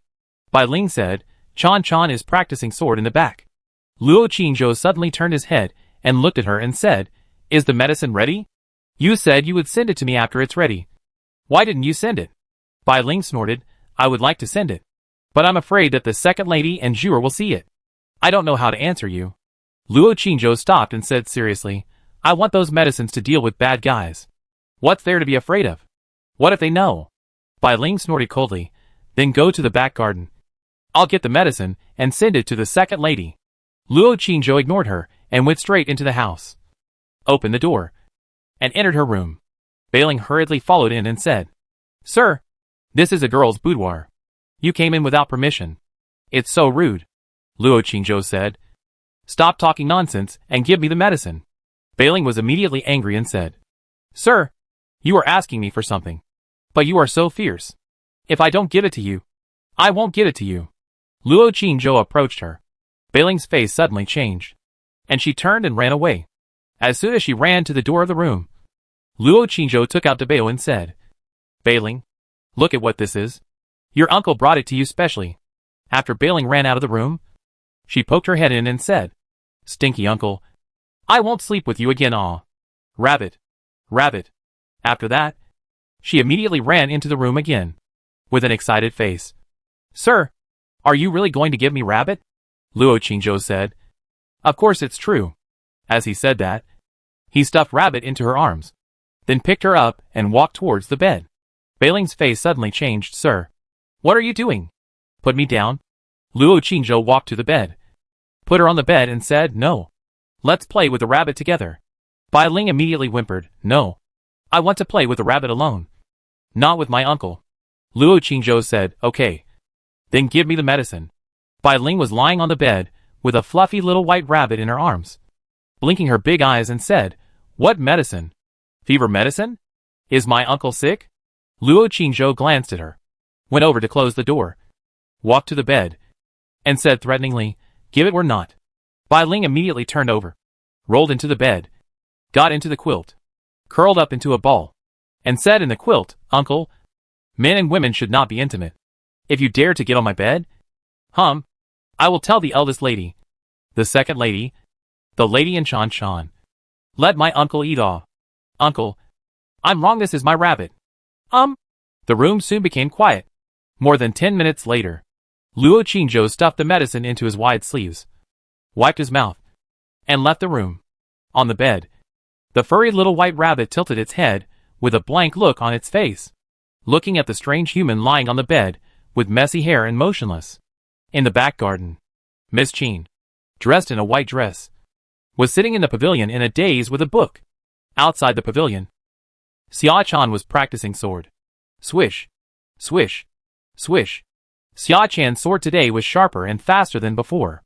With Luo Qingzhou's eyesight, he couldn't see her sword, but could only see a series of cold rays and a series of sword shadows. Luo Qingzhou stood outside the pavilion and watched quietly for a while before entering the pavilion, bowing and saying, "Mississippi." At this time, Xia Chan's sword also stopped. Luo Qingzhou looked at her and praised, "Xia Chan, such a fast sword. The son-in-law can't even see you." Xia Chan turned around, ignored him, and gave him a cold back.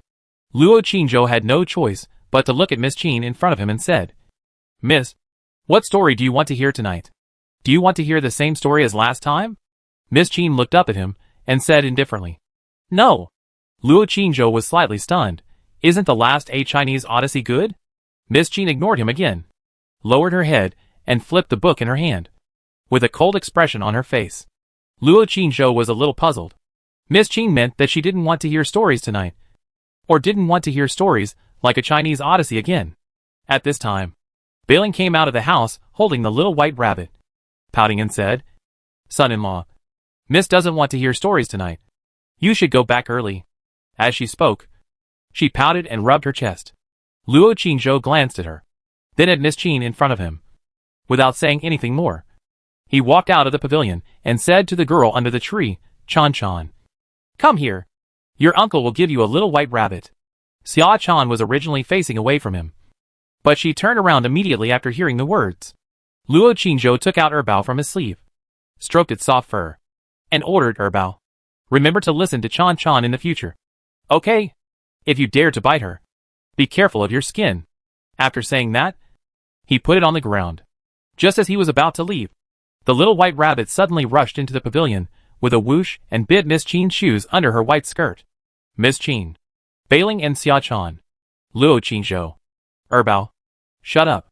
Luo Qingzhou's face changed, and he immediately ran in, squatted beside the eldest lady, grabbed Erbao's head, pulled it hard and shouted, "Let go." Erbao bit it tightly, and had no intention of letting go. "Ah!" Who knew that at this moment? Bailing suddenly exclaimed, and Debao, who was lying in her arms, suddenly jumped down, and rushed into the pavilion with a whoosh, biting on the other shoe of Miss Qin. "Miss Qin, let go!" Luo Qingzhou was furious, and slapped Erbao's bunny face hard with a slap. The wind brought by the slap made Miss Qin's snow-white skirt sway. Xia Chan hurried over to push him away, and said anxiously, "No, don't hit, bunny." As she said, she squatted down and picked up Erbao, and began to pull gently. Bailing also ran into the pavilion and squatted on the other side, hugging her Debao and coaxing, "Rabbit, good rabbit, let go. Don't bite the young lady. If you want to bite the uncle." Then he said, "No, the uncle's shoes are smelly. You should bite Chan Chan." But no matter how the two pulled, the two little white rabbits just bit Miss Qin's shoes and refused to let go, as if it was some delicious food, and their little noses kept sucking. Luo Qingzhou was very embarrassed when he saw this scene. He never thought that sending rabbits would actually cause a big trouble. If these two stupid rabbits bit Bailing and Xia Chan, it would be fine. But how could they bite the fairy like Miss Qin? Even he didn't let go. He suddenly had an idea, took out carrots and bananas from his sleeves, and stretched them in front of the noses of the two little rabbits, who knew that the two rabbits turned a blind eye and still bit the snow-white shoes tightly, refusing to let go. Seeing this, Luo Qingzhou had to look up at Miss Qin and said, Miss, how about you take off your shoes first? I'll hold the shoes and punch them one by one. I guarantee that I can knock them down. Miss Jean looked at him coldly without saying anything.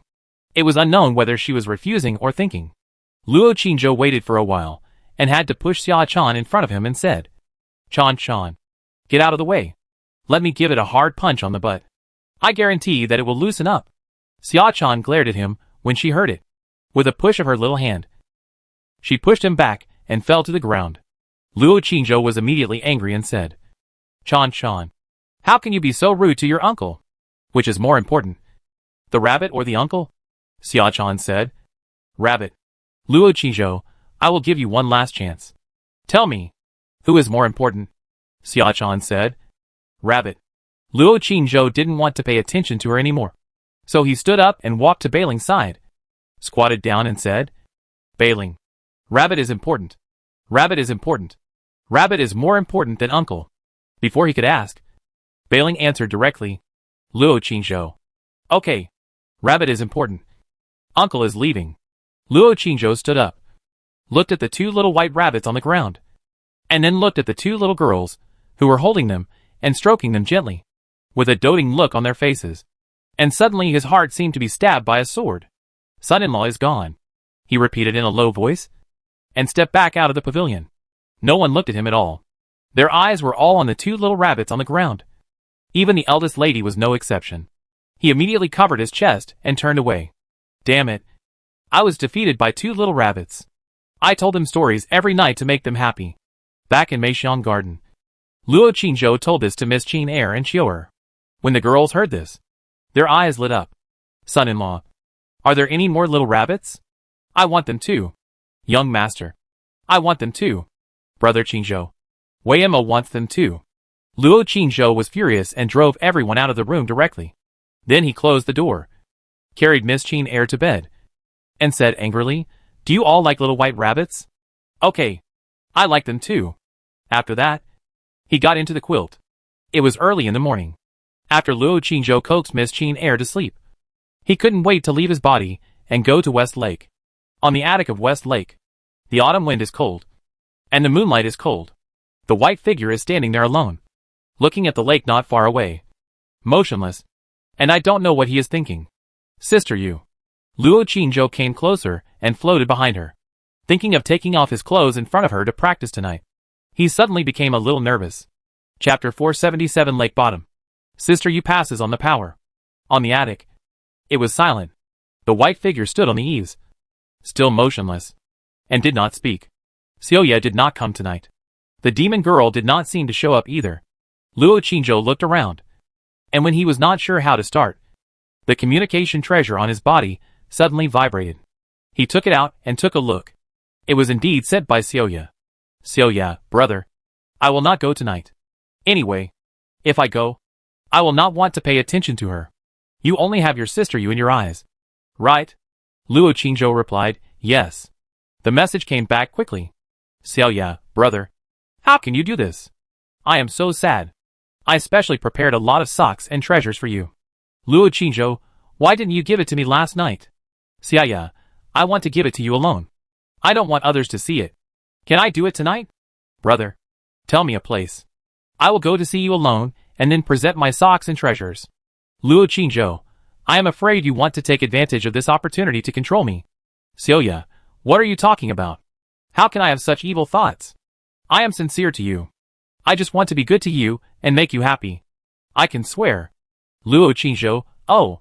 Xiu'er, brother, did some bad guy say bad things about me?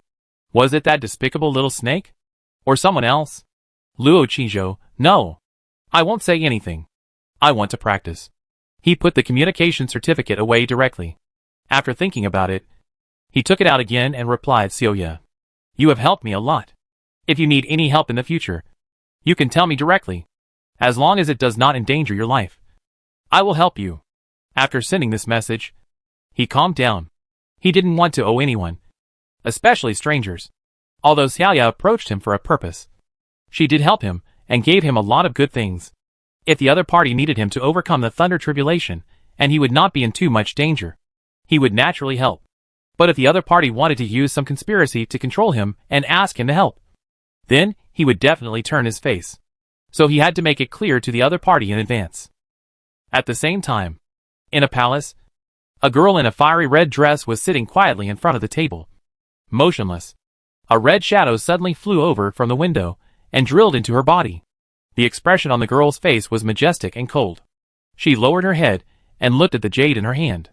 Her eyebrows slightly frowned, paused, and moved her slender fingers, as if she wanted to reply something, but after writing, she suddenly deleted it word by word. I will never believe anyone's promise. Only what is in my hands is the safest. You have the body of a thunder spirit and various ways of enlightenment. Everyone covets you. Naturally, I will find a way to hold you in my hand and make it impossible for you to fly. As for the false gratitude and feelings, humph, it's worthless, she said expressionlessly, threw the jade in her hand on the table, then stood up, dragged her red skirt, walked to the window, and looked out into the darkness. Senior sister, I don't believe you can always be by his side and watch him. Don't blame me for using unscrupulous means to steal your love. It's just that he is too outstanding and too valuable. West Lake, attic. Luo Qingzhou did not wait for Xiaoya's reply, and was a little confused. In theory, shouldn't the other party be grateful? Or does the other party not believe his words at all? Or want to use force on him? Since he knew that the other party came for his thunder spirit body, he naturally had to be cautious, and would not give her any chance to be alone. He thought about it, looked at the Yubai figure in front of him, and said, Sister Yu, I want to ask you something. Do you know what realm Xiaoya has reached now? Under the cover of the halo. The Yubai figure put away the things in her hand, was silent for a moment, and said lightly, it should be in the realm of distraction. As for the specific realm, I don't know. Distraction realm? Luo Qingzhou frowned. His expression was a little solemn, and murmured, it seems that I am not her opponent yet. Hearing this, the Yubai figure slowly turned around, looked at him and said, isn't she your good sister? Why are you on guard against her? Luo Qingzhou showed an awkward look on his face, and said with a bow, Sister Yu, don't get me wrong. She was acting before, and I was just acting with her. In fact, I have always been on guard against her. I know that she has other purposes for me, but I didn't know that she was doing it for my body. No, for my physique. The white figure of you was silent for a moment, and said lightly, I am also doing it for your physique. Luo Qingzhou looked at her and said, Sister Yu is different. Sister Yu saved my life, helped me practice sword, helped me practice, and also endured lightning to help me. Even for my physique, I am willing. And Sister Yu has never thought of controlling me, nor has she restricted my freedom. She is helping me sincerely, so I will naturally repay her with sincerity. The white figure of you said, how do you know I am sincere? Luo Qingzhou said, I can feel it. And Sister Yu is much more powerful than me. There are many times when I am weakest. Sister Yu is helping me instead of taking the opportunity to control me. Sister Yu endured the thunder and lightning to help me these few nights. Although Sister Yu did not say it, I know that Sister Yu must be injured. So, I know Sister Yu. Sister Yu is sincere to me, even if she really helped me because of my thunder spirit body. This is enough for me to repay Sister Yu regardless of everything. After listening, the white Yu figure turned around, looked into the distance, and said in a cold voice, you are so sweet because I want to teach you the skills tonight? Luo Qingzhou bowed and said, no. These words are all my true words. Even if Sister Yu does not teach me the skills tonight, I will say and do this. The white Yu figure was quiet for a while, and then the figure flashed and flew to the lake, saying, follow. Luo Qingzhou hurriedly followed behind. Wow! The two of them broke through the water and entered the bottom of the lake, one after the other. The bottom of the lake is deep and dark, but under the sight of the soul, even the mud in the water can be seen clearly. The white Yu figure moved in front with a fluttering dress, and soon came to the deepest part of the lake, an underwater forest composed of rocks, water plants and trees. Luo Qingzhou looked around. The moon-white figure led him through the corals and into a cave, and then into a stone chamber. There was no lake water in the stone chamber, and it was exceptionally clean. At the same time, the surrounding stone walls, the cave ceiling above his head, and even the ground were inlaid with colorful stones, which looked gorgeous and very beautiful. The white figure led him to a corner. There was a white jade bed there. As soon as he approached, he felt a hint of coolness, which made him feel refreshed. The white figure stopped in front of the jade bed, looked at him and said, your body will be very hot in a while. This cold jade bed can help you relieve it a little. You have to bear it in the middle. You can't get up before I finish my work. Otherwise all your efforts will be wasted. Luo Qingzhou immediately bowed and said, Don't worry, sister Yu. Even if my soul is shattered, I can bear it. It's just a little hot. I can definitely bear it. The white figure didn't say anything more, turned around, and said with his back to him, Take off your clothes and go up. Luo Qingzhou hesitated for a moment, and asked again, Sister Yu, do you want to take off your pants? The white figure said lightly, Your skin will touch the cold jade bed, and I need to touch your skin with my fingertips. Luo Qingzhou blushed, but he made up his mind and stopped hesitating. He immediately took off all his clothes with a thought. Sister Yu, I'm naked, he said with a hot face, covered his lower body, got on the bed, and sat cross-legged. The white figure turned around, glanced at him, frowned, Just touch your legs and feet. Who told you to get naked? Luo Qingzhou? Swish. He immediately put on his shorts with a thought, and said awkwardly, Sister Yu, I'm sorry. I thought I had to get naked. The white figure didn't say anything else, got on the bed, and sat opposite him. The white halo on her body gradually dissipated, revealing an ordinary face and a figure with extraordinary temperament.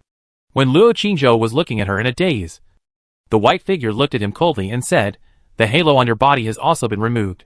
Hearing this, Luo Qingzhou quickly removed the fluorescence on his body, hesitated for a moment, raised his hand, slowly took off the mask on his face, revealing a beautiful face. He was afraid that it would affect the transmission of skills. Also, he trusted the girl in front of him. However, what disappointed him was that the girl in front of him just glanced at him lightly, then closed her eyes and said, Close your eyes, calm your mind, drive your soul power. First enter Tai, then enter Guanmen.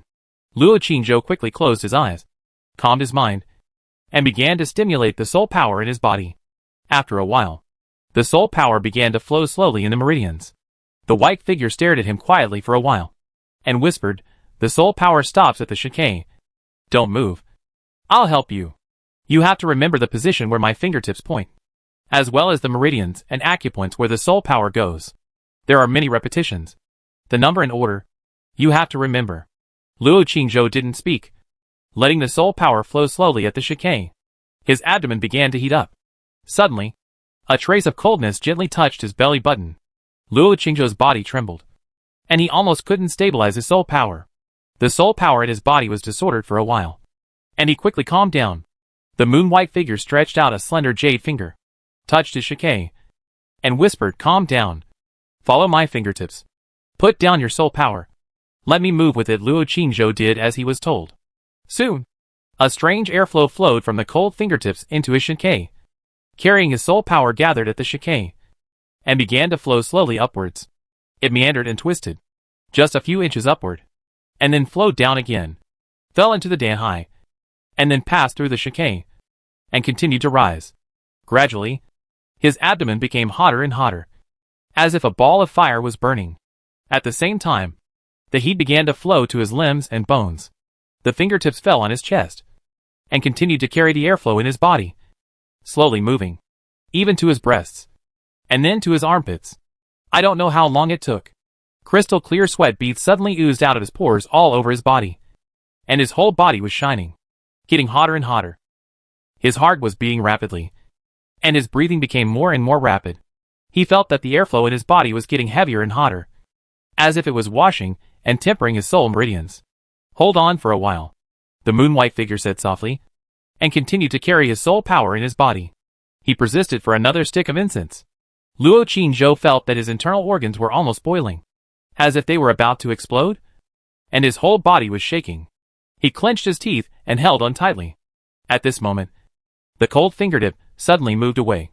The white figure said, Stretch out your palms. Luo Qingzhou slowly raised his arms and raised his palms.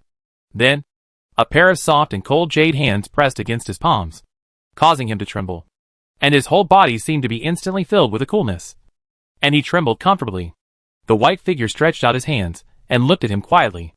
After he gradually calmed down, Fawn whispered, Bear it. It may be a little painful at first, but it will be short-lived. Once your meridians are widened, you will feel comfortable soon. Ah! Luo Qingzhou suddenly screamed. Chapter 478, reeds are lush and white dew turns to frost. Severe pain suddenly hits. A sharp airflow, as sharp as a knife, suddenly invades from the palms and violently pours into the meridians of the arms. The narrow meridians suddenly expand. The piercing pain instantly spreads from the arms to the whole body. Both arms seem to be torn apart alive.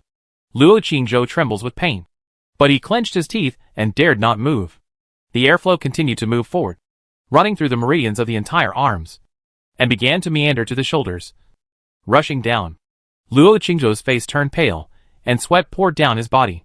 However, when this terrible airflow rushed to Shikai, the severe pain in the whole body began to slowly weaken. After a while, the pain disappeared, leaving only a slight chill. This chill gradually flowed to his whole body. The burning in the body was immediately extinguished, and the whole body began to tremble comfortably. As Sister Yu said, it was painful at first, but then it gradually became comfortable. Like, calm down, concentrate, and focus. Remember your fingertips. Remember the direction of the airflow. Remember the priorities. The night passed quietly. Luo Qingzhou seemed to have entered another world. His eyes were full of flowing blood and airflow, as if he was going through all the difficulties and moving forward. I don't know how long it took. The airflow in his body finally stopped, and then fell into his danhai and disappeared. His skin was still hot and sweaty, but his body was filled with a coolness. The surging soul power gradually calmed down. After another moment, he let out a long breath and opened his eyes. The white figure was still sitting opposite him, watching him quietly. After he woke up from his practice, she said, "Do you remember?" Luo Qingzhou thought about it carefully and said, "It should be almost there." The white figure said lightly, "If you remember, you remember. If you don't remember, you don't remember. Don't say it's almost there. If you make a mistake in practice, you should know the consequences." Luo Qingzhou paused and said, "Sister Yu, can you do it again?" The white figure said coldly, "It's almost dawn. Let's do it tomorrow night. After you go back, it's best to recall it in your mind several times. If you forget or are vague, tell me tomorrow night. I will focus on guiding you." Luo Qingzhou glanced outside and said in surprise, "It's almost dawn so soon. I feel like it's just a while." Then he looked down and saw that he was covered in shiny sweat, and there were red streaks on his chest and arms. His cheeks suddenly felt hot, and he said with a cupped hand, "Sister Yu, you have worked hard. You must be very tired after working all night." The white figure of Yu did not answer, but stared at him for a while, and then said, "There is one more thing I want to tell you. Although you are a thunder spirit body, there will be danger when you help others to overcome the tribulation. At the least, you will be seriously injured, and at the worst, you may lose your life." Luo Qingzhou said without hesitation, "Sister Yu, don't worry. I will definitely help you. No matter how dangerous it is, I will never regret it." The white figure of Yu was slightly stunned, and looked at him and said, "If something happens to you, what will your wife do?" Luo Qingzhou said calmly, "My wife is sensible, gentle and kind, not a selfish and ruthless person. If she knew that Sister Yu saved me and helped me, she would definitely let me help Sister Yu without hesitation. If I am greedy for life and afraid of death, and ungrateful, not to mention that I look down on myself, my wife will also look down on me." The white figure was silent for a while, and said, "If your wife knew that I was a woman and knew what happened tonight, wouldn't she be jealous?" Luo Qingzhou couldn't help laughing and said, "Women are jealous, but my wife is broad-minded and not petty. Sister Yu and I are innocent and have a clear conscience. I just need to explain it to her, and she won't think too much." After listening, the white figure was silent for a while, and said softly, "Your wife is so nice." Luo Qingzhou said, "Sister Yu is also very nice." The white figure looked at him. The two looked at each other, and were silent for a while. Luo Qingzhou said, Sister Yu, can I put on my clothes?" The white figure nodded slightly. Luo Qingzhou's mind moved, and the clothes were already on his body. He felt the meridians and acupoints in his body, and couldn't help but say happily, "Although I only moved once tonight, I feel that many blocked places in my body have been cleared up. I believe that when I absorb the power of the moonlight in the future, the speed will be faster, and the amount will be greater. Sister Yu's internal skills are indeed extraordinary." The white figure said, "I got it by accident, and it just suits your physique." Luo Qingzhou asked curiously, "Sister Yu has a body of ice and jade bones. What internal skills are you practicing?" Sister Yu's physique is ranked so powerful. So the skill she practices should also be powerful. Right? The white figure did not answer. When Luo Qingzhou was about to ask again, he suddenly thought of what Xiaoya had said. Xiaoya once said that Sister Yu's ice and jade body ranked in the top 3. And it was also called a virgin body. If you want to go further, you must remain a virgin. So Sister Yu chose that kind of ruthless and cold skills. It is estimated that the internal skills Sister Yu practiced are also of that kind. Thinking of this, Luo Qingzhou couldn't help but look at her more. Seeing that she was looking at him, he could only smile awkwardly and said, "If Sister Yu doesn't want to talk, forget it. I just asked casually." "That's Sister Yu. Do you want to hear a story?" The white figure was silent for a while and said, "What story?" Luo Qingzhou said, "A Chinese Odyssey. Although the name is somewhat similar to the journey to the west that I told Sister Yu before, and the names of the characters are the same, it is actually a different story. This story is very short, and is a very humorous comedy. Sister Yu should like it." The white figure looked at him indifferently, and said nothing more. Luo Qingzhou said, "Sister Yu, shall I start? There are endless winds and sands at the foot of the 5 sacred mountains." The white moon figure suddenly stood up, got off the bed, turned her back to him, and said coldly, "It's getting late. Go back. Your wife is still waiting for you." The story in Luo Qingzhou's mouth came to an abrupt end. He was stunned for a moment, and had to get off the bed and said, "Sister Yu, don't worry. It's not dawn yet. I will go back when it's dawn. This time is enough for me to finish this story." The white moon figure paused, turned around and looked at him, and said, "Are there any stories about snakes?" Luo Qingzhou was stunned when he heard this, and his eyes suddenly looked at the door, where a piece of black clothes was exposed, and the demon girl should be standing outside. He thought about it carefully and said, "There are many stories about snakes. There are stories about catching snakes, eating snakes, and about snake disasters. By the way, there is also a love story between snakes and humans. Coincidentally, the location is in West Lake. Although it is not this West Lake, the name is the same." As soon as these words came out, the demon girl at the door immediately poked her head out. "Sir, Longer wants to listen." Luo Qingzhou took a look at her lower body, but did not see the snake tail, only a pair of snow-white jade feet and a bright red rope. "Sister Yu, do you want to listen? The love story between snakes and humans. Sad and happy, lingering and sad. There is love, family affection, friendship, and of course, all kinds of demons, ghosts and bad guys." Luo Qingzhou looked at the girl in front of him. Before Yuebai's figure replied, the demon girl at the door immediately said, "Sir, how can snakes and humans have love? They can't mate at all." Luo Qingzhou's mouth twitched, and he looked at her and said, "Who said that love must mate? The love between men and women is pure. It is the collision of hearts and the warmth of hearts, not the collision and warmth between flesh. Besides, who said that snakes and humans can't mate? Snake demons can turn into humans. Right?" The demon girl thought for a while and said, "It will be disgusting." Luo Qingzhou said, "I think so. Snakes are slippery and really disgusting." The demon girl looked at him and said, "Sir, I said humans are disgusting." Luo Qingzhou turned his head and said, "Sister Yu, Longer said you are disgusting." The demon girl hurriedly said, "I'm talking about the human body, especially the man's body. I didn't say that sister is disgusting." Luo Qingzhou said, "Longer, are you talking about me?"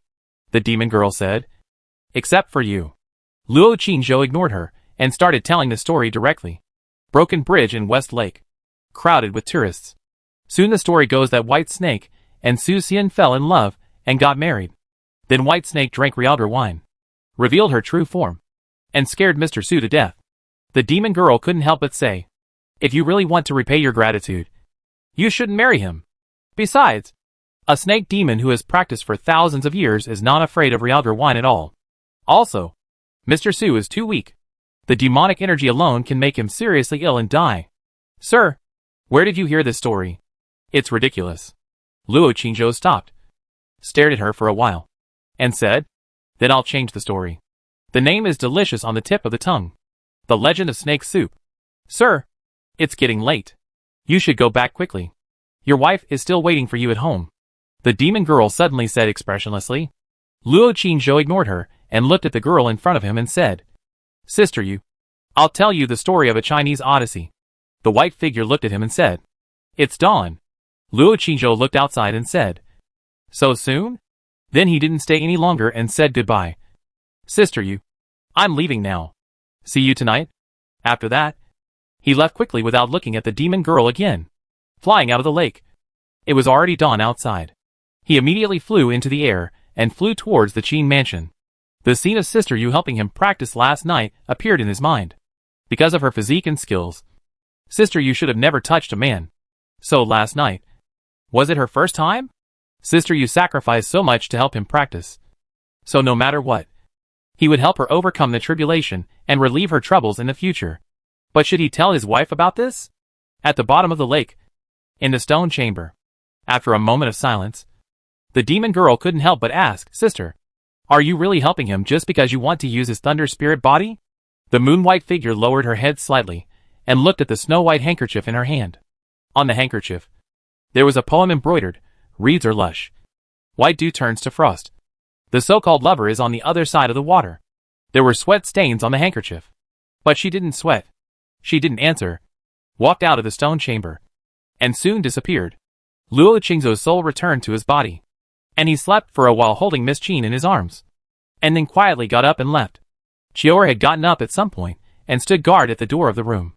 She helped him put on his shoes and then whispered to him, "Son-in-law, last night the young lady showed those belly bands and stockings to the lady.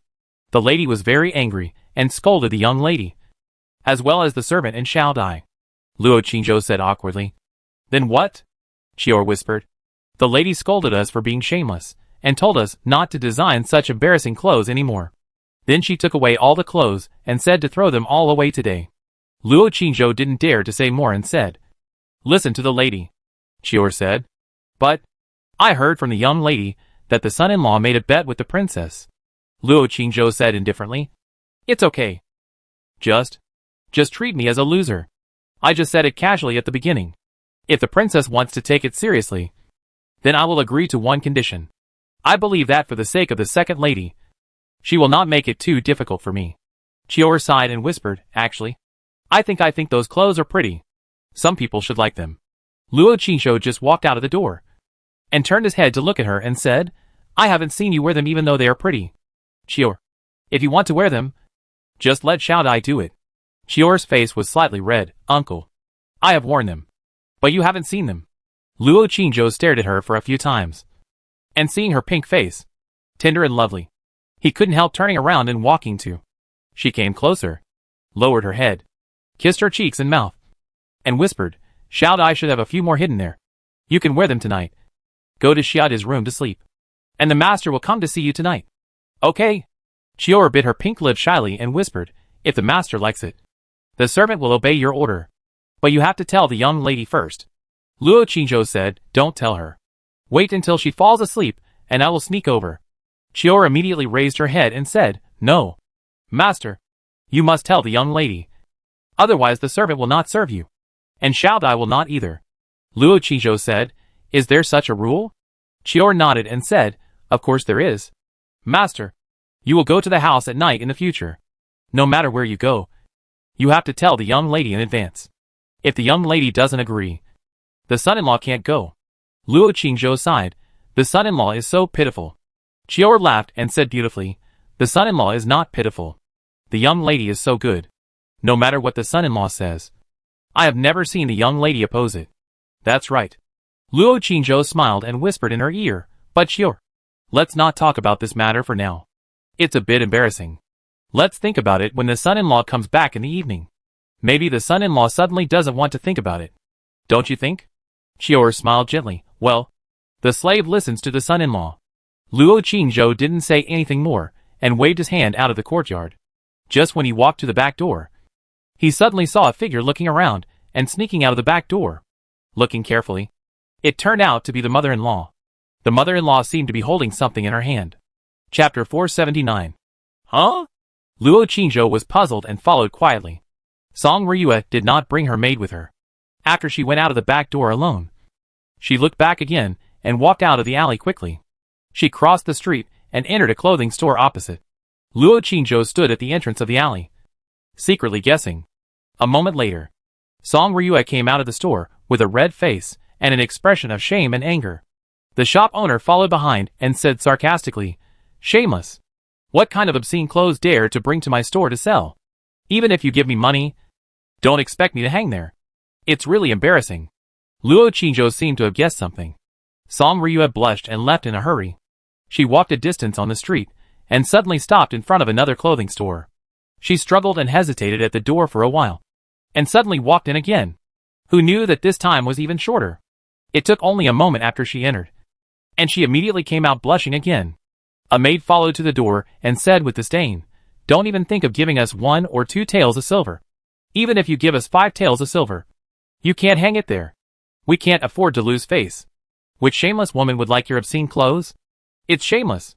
Song Ryue ran away with the clothes in her hands. Luo Qingzhou stopped and didn't follow her, looking at her back, which was embarrassed and annoyed, but still walked forward. He suddenly felt sad and guilty. In order to help the family open a store and make money, this mother-in-law can be said to have given up all her face. Ming Ming scolded this second young lady and others last night, saying that such clothes were shameless.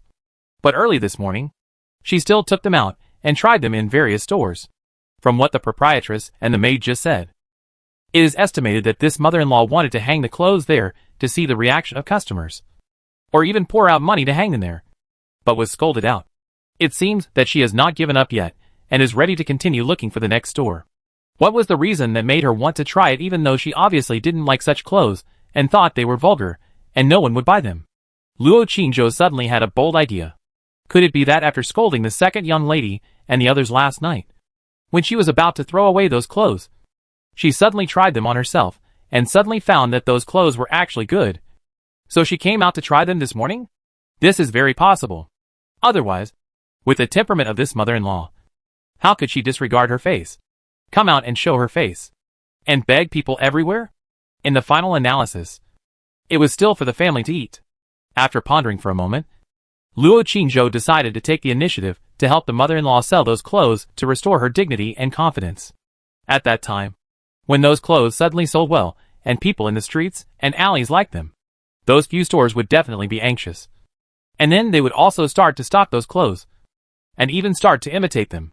At that time, wouldn't the mother-in-law restore her dignity all of a sudden, and even start to laugh at them and ignore them?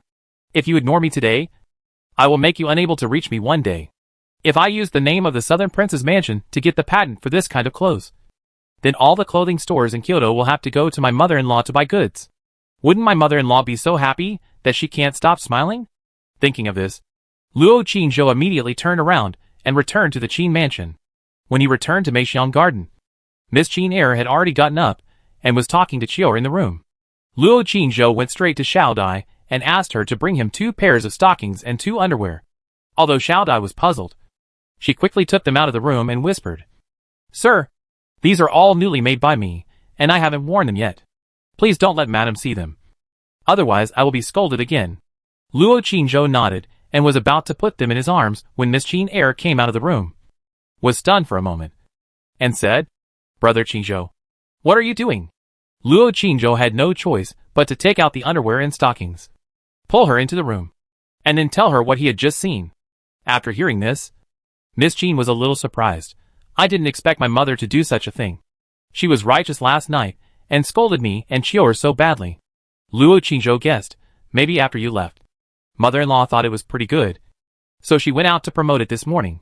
After all, the store has just opened, and it must be different from other stores. Clothes need to be brought out to attract customers. Otherwise they will definitely not be able to compete with others." After that, he looked outside and said, "Okay, no more talking. I should go." Miss Qin took a look at the clothes in his hand and said, "Brother Qingzhou is going to go out to promote it in person." Luo Qingzhou stuffed the things into his arms and said, "Of course. If I don't go out, who will go out? You all feel embarrassed. And it is indeed a bit embarrassing. I am thick-skinned." "It doesn't matter," Miss Qin worriedly said, "Brother Qingzhou, I'm afraid you will be beaten." Luo Qingzhou said, "It's okay. Everything is difficult at the beginning. Promoting new things is always like this at the beginning. I'll start with acquaintances first. At least I won't be beaten." Miss Qin asked in confusion, "Acquaintances?" Luo Qingzhou didn't say anything more, waved his hand, and left quickly. Soon, we arrived at the 18th lane in the south of the city. After waiting for a while, at the entrance of the lane, Sister Dao, dressed in tight clothes, with her silver hair tied into a ponytail, holding a large pancake in her hand, ate it while walking out with her long legs. As soon as she saw him, she immediately stretched out her hand and said, "Chu Feiyang, return the money." Luo Qingzhou looked around and walked over and said, "Sister Dao, I don't have the money for now, but I have a few good things here. I can give Sister Dao a set as interest.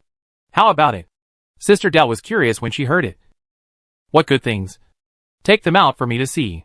Luo Qingzhou was about to take them out, and suddenly looked at her and said, "Sister Dao, you swear first that you can't curse or hit anyone."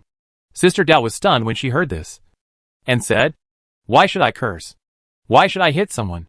Even if your things are not good, it shouldn't be that bad, right?" Luo Qingzhou said. "Then swear."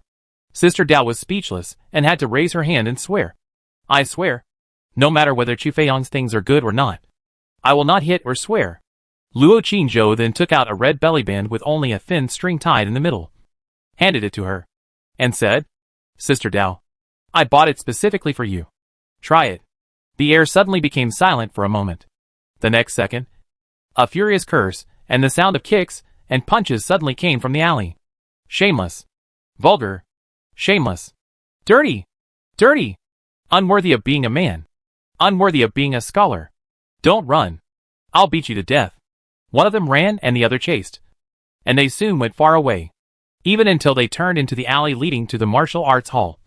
Sister Dao was still indignant, punching him on the back and arms from time to time, and also raised her long legs to kick him in the buttocks. Luo Qingzhou did not dare to fight back or dodge, and stopped in the alley and said, "Sister Dao, please calm down and listen to my explanation first. My family is about to open a clothing shop. This is a newly designed style. Everyone is embarrassed to promote it. I thought I was familiar with Sister Dao, so I shamelessly took it out and wanted Sister Dao to give some advice." Bang! Sister Dao answered him with fists and feet, and shouted angrily, "Disgusting." Luo Qingzhou unfolded the belly band in his hand and said, "I know it's obscene, but Sister Dao, take a closer look and tell me the truth. Doesn't it look good at all?" "Disgusting." Sister Dao cursed again, and then kicked him again, and said angrily, "Take it away. Don't show it in front of me." Luo Qingzhou saw that she really didn't seem to be moved at all. After thinking carefully, he suddenly realized Sister Dao is still an unmarried woman, and her thoughts are more conservative. So naturally she can't see the good of it. "I should change someone." Thinking of this, he put it away and looked at Sister Dao's slender thighs again. "By the way, Sister Dao, stockings should be okay, right?" Luo Qingzhou immediately took out another pair of white stockings, spread them out in front of her, and said, "There are many women wearing stockings on the streets of Kyoto, but Sister Dao should not have seen this kind of cloth socks. Right? Sister Dao, look, there is a circle of blue and white stripes at the opening. Some are knee length, some are calf length, and some are thigh length. And if you touch it, it's very thick, and it's okay to wear it even in autumn and winter." Sister Dao, think about it carefully. Women all love beauty. When it's cold, they wear more bloated clothes. If they wear this kind of stockings, they will not only look good, but also show their slender thighs. Many people will definitely like them. So I think this kind of socks will definitely be very popular. Sister Dao, your legs are long and straight. Can you help me try it? When our store opens, Sister Dao can go to help. As for the wages, Before Luo Qingzhou finished speaking, he covered his eyes and squatted on the ground. Sister Dao clenched her fist and said angrily, "Even if I die of poverty or starvation, I will never do such obscene and shameful things to make money." Luo Qingzhou covered his eyes and looked up and said, "Sister Dao, we are a women's shop. We only allow women to enter. It won't be too embarrassing. And wearing such socks is a normal behavior, not obscene or shameless. Look at those stockings on the street. Get lost. Impossible." Sister Dao was full of anger. Before he could finish, she took a long step and left quickly. Luo Qingzhou sighed, stood up, rubbed his eyes, and murmured, "It seems that I can only find someone else. I will ask senior sister Nia and junior sister Xiao later. They should be easier to talk to." Sister Dao walked a few steps and suddenly turned her head and said, "Chu Feiyang, your Nandong princess has such a good figure and long legs. If you really want to sell this kind of clothes, you can go to her and try. I see that she also likes to wear stockings. With your relationship with her, she shouldn't refuse. Right? Maybe she will be very happy and excited. Luo Qingzhou rubbed his eyes and said, Sister Dao, don't hurt me. She is more violent than you. If I dare to tell her something, you may not see me tomorrow. Sister Dao raised her eyebrows and said, How do you know if you don't try? She is deeply in love with you. If you look really beautiful in these things, she will definitely wear them for you to see. And as long as you think they are beautiful, I think she should wear them. Luo Qingzhou decisively refused. Sister Dao, you want to trick me, right? I'm not that stupid. When she whips me with whip marks all over my body and blood dripping, you will probably laugh and say that I deserve it and call me an idiot. Right? Idiot! Sister Dao cursed in advance and left quickly. Luo Qingzhou glanced at the socks in his hand, sighed again, and followed. The first person to eat crabs needs great courage. Xiaodai doesn't count. And Chior doesn't count either. He has to let the women outside wear them, and like them, before he has a chance to sell them. But who dares to eat this crab first? Of course, the person who persuades others to eat crabs also needs great courage and extraordinary eloquence. Otherwise, why would others eat it? His eloquence should be good. Otherwise, there wouldn't be so many girls who like him. So, he definitely has a chance. Even the arrogant mother-in-law lowered her status, and went out to sell in every store. As a man of the Qin family, what is he afraid of? Of course, he has to keep working hard.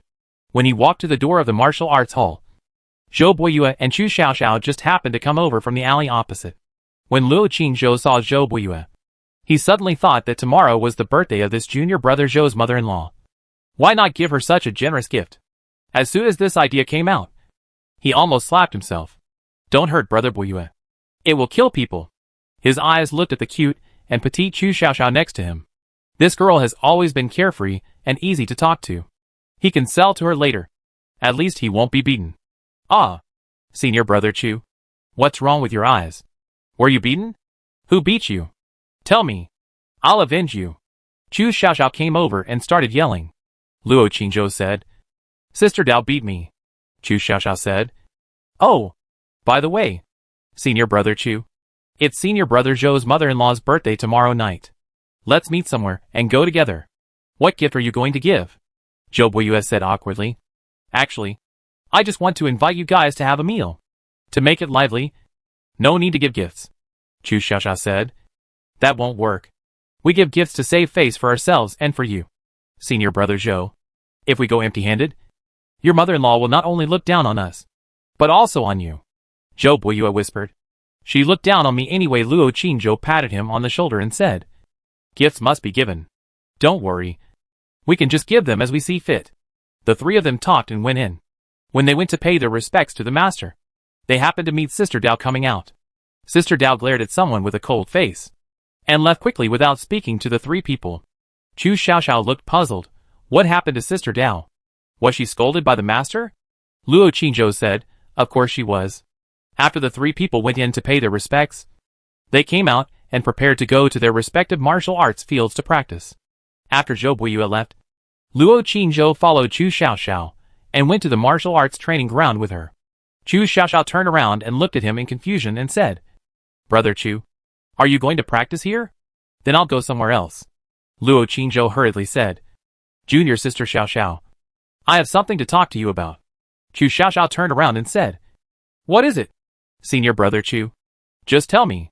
Luo Qingzhou glanced around and whispered, Junior sister Xiaoxiao, I have a few good things here and want to show them to you. Can we go to the house over there? Chu Xiaoxiao asked curiously. What good things? Luo Qingzhou said. You'll know when you go there. If you like it, I can give you a set for free. When the time comes, you can take it home to show it to your sisters or mother. If they like it, I can also give them a set for free. Chu Xiaoxiao was immediately happy when she heard it, and said, Really? Thank you, Senior Brother Chu. Senior Brother Chu is really generous. After that, she immediately became excited and couldn't wait to follow him to the small house over there. As soon as the two left, Sister Dao came out from the corner. Chapter 480 Sister Dao's Slander. After a while, Luo Qingzhou walked out of the room, covering his other eye with his hand. Sister Dao saw this scene outside and laughed. Chu Xiaoxiao followed behind with an angry face. When she saw her, she complained, Sister Dao. Brother Chu is vulgar. Sister Dao said, I think so too. Good fight. Luo Qingzhou ignored them. Originally, he wanted to go to Sister Nye to try. But he was afraid of being reported to the master. So he had to give up. He actually just wanted to listen to their opinions. Whether good or bad, you can accept it. Why do you have to make a move? It seems that women of this era, no matter how carefree their personalities are, find it difficult to accept such clothes. But it may also be because he is a man. In fact, the most popular places for such clothes should be the palace and the brothels. But the palace must not be promoted. As for the brothels, in fact, for him, it is definitely the best place to promote. As a scholar and a great talent in Mo City, he is most suitable to enter the brothels. After entering, he can find a woman at a time and let them change into this kind of clothes before playing games with him. Or he can directly bribe a courtesan with poems and let her be a model, which will naturally attract a lot of attention.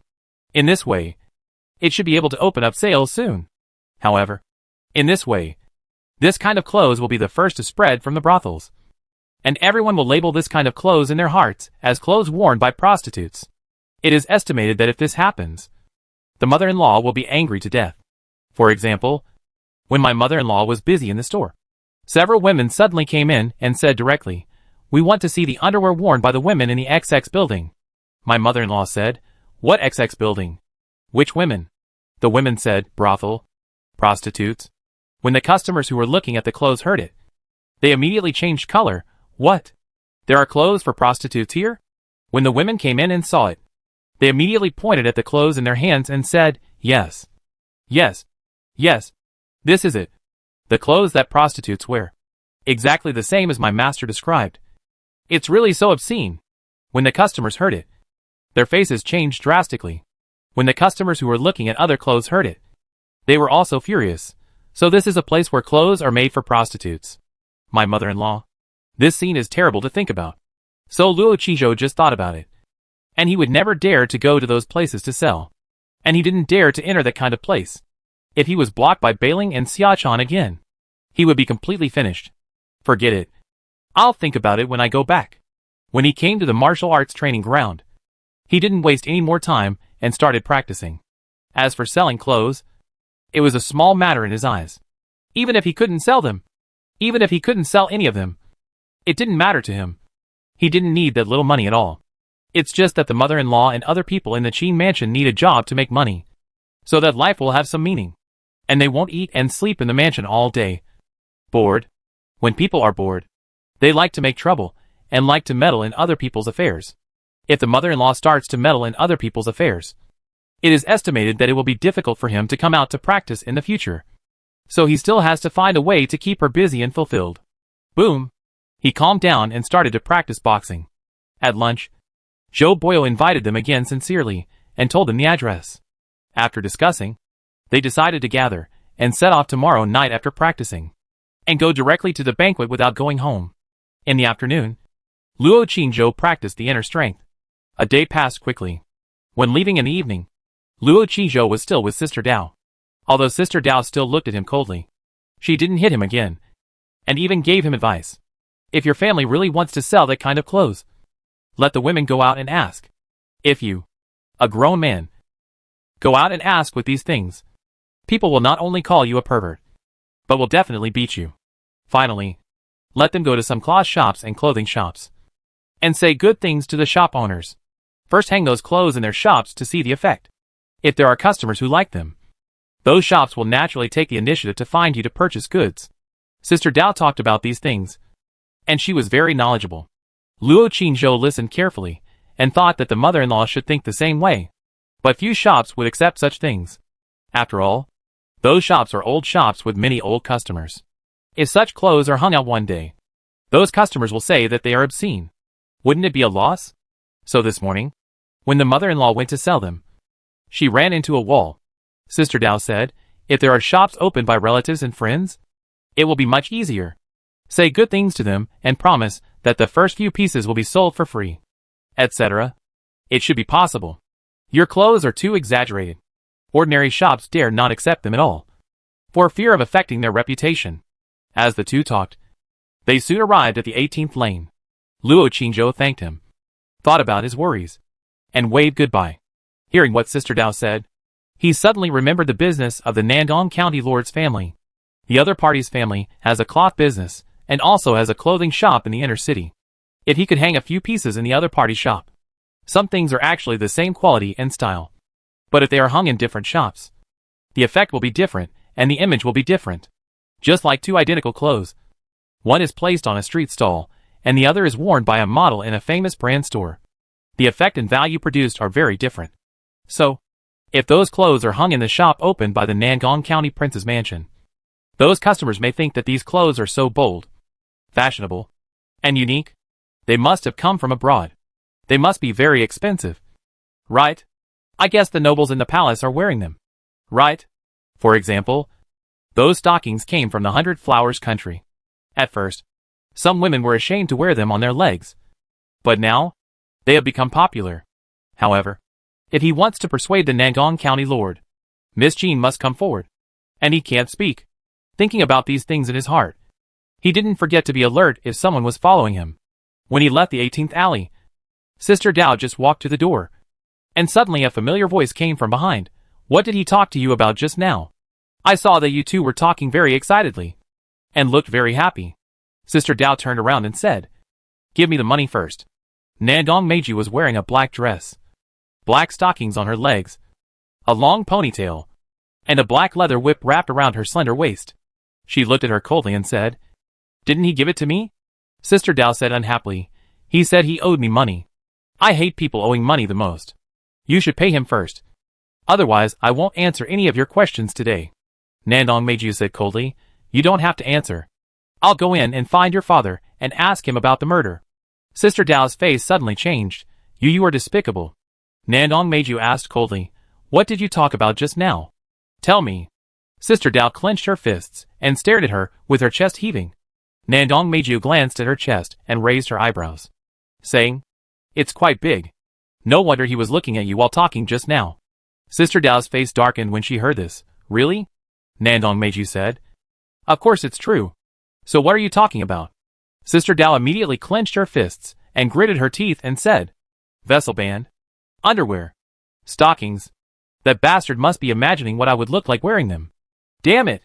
Nandong Meiji narrowed her eyes and said, Why are you suddenly talking about these? Sister Dao took a few deep breaths and calmed down for the time being. She said coldly, He said that his family wants to sell that kind of obscene clothes and wants me to see if I like it. He also asked me to help him with some advice. By the way, said. At this point, her eyes suddenly flashed, and she looked at her and said, Your Highness, that guy also said that you have long legs and a good figure. If you wear such a suit, you will definitely look good. He said that he actually wanted you to try it out the most.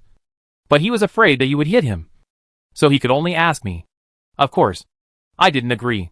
Did you see the dark circles under his eyes? That was because I hit him. After listening to this, Nandong Meiji's face was as cold as frost. Did he really say that? Sister Dao nodded and said, Really? Do I have to lie to you? If you don't believe it, you can ask it yourself. Nandong Meiji asked again with a cold face, and then left quickly. Sister Dao watched her back go away, sneered, gritted her teeth and said, Chu Feiyang, wait for death. After Luo Qingzhou returned to Meixiang Garden, he took a bath, changed his clothes, and then went into the house to talk to Miss Qin Er about his ideas. After listening to Miss Qin Er, she was a little embarrassed. Although Sister Meiji's family has a clothing store, it is basically handed over to the servants to manage. So she shouldn't ask about it. And our clothes if the Prince and Princess Nangong knew about it. They might scold Sister Meiji. And Sister Meiji probably wouldn't agree. And she has a bet with Brother Qingzhou. Luo Qingzhou pondered for a moment and said, Don't we have a bookstore in the inner city? Doesn't Princess Xue go there often? Second miss, you can go and ask her. Although Princess Xue rarely goes out, she likes to read those messy books. And it is estimated that she is more likely to accept new things. We can make a breakthrough from her. Second Miss Qin looked at him and said, If you ask Sister Xue for help, Brother Qingzhou, Wei Mo thinks that if you go out, the chance will be greater. Luo Qingzhou asked in confusion. Why? Don't you have a good relationship with her? Second Miss Qin smiled and said, Sister Shui actually likes to talk to Brother Qingzhou more. She always cries to come out to find you. If you take the initiative to ask her to do something, she should be very happy. Luo Qingzhou immediately said with a bitter face. To be honest, I'm quite afraid of her. Miss Qin Er chuckled and said, Sister Shui is very stubborn. She will definitely ask Brother Qingzhou to modify the ending of the story of the stone. Brother Qingzhou can start from here. Or, you can write a new story for her. Luo Qingzhou thought for a while and said, There are many new stories. But I dare not meet her. First, I am really annoyed with her. And second, I am afraid that the other princess will beat me after knowing it. When the two were talking, Shuer suddenly shouted in the yard, Miss Son-in-law, Princess Meiju is here. In the small courtyard, a familiar sound of footsteps suddenly came. Luo Qingzhou's face changed suddenly. Miss Qin Er whispered, Brother Qingzhou, don't be afraid. We will first test Sister Meiju's attitude.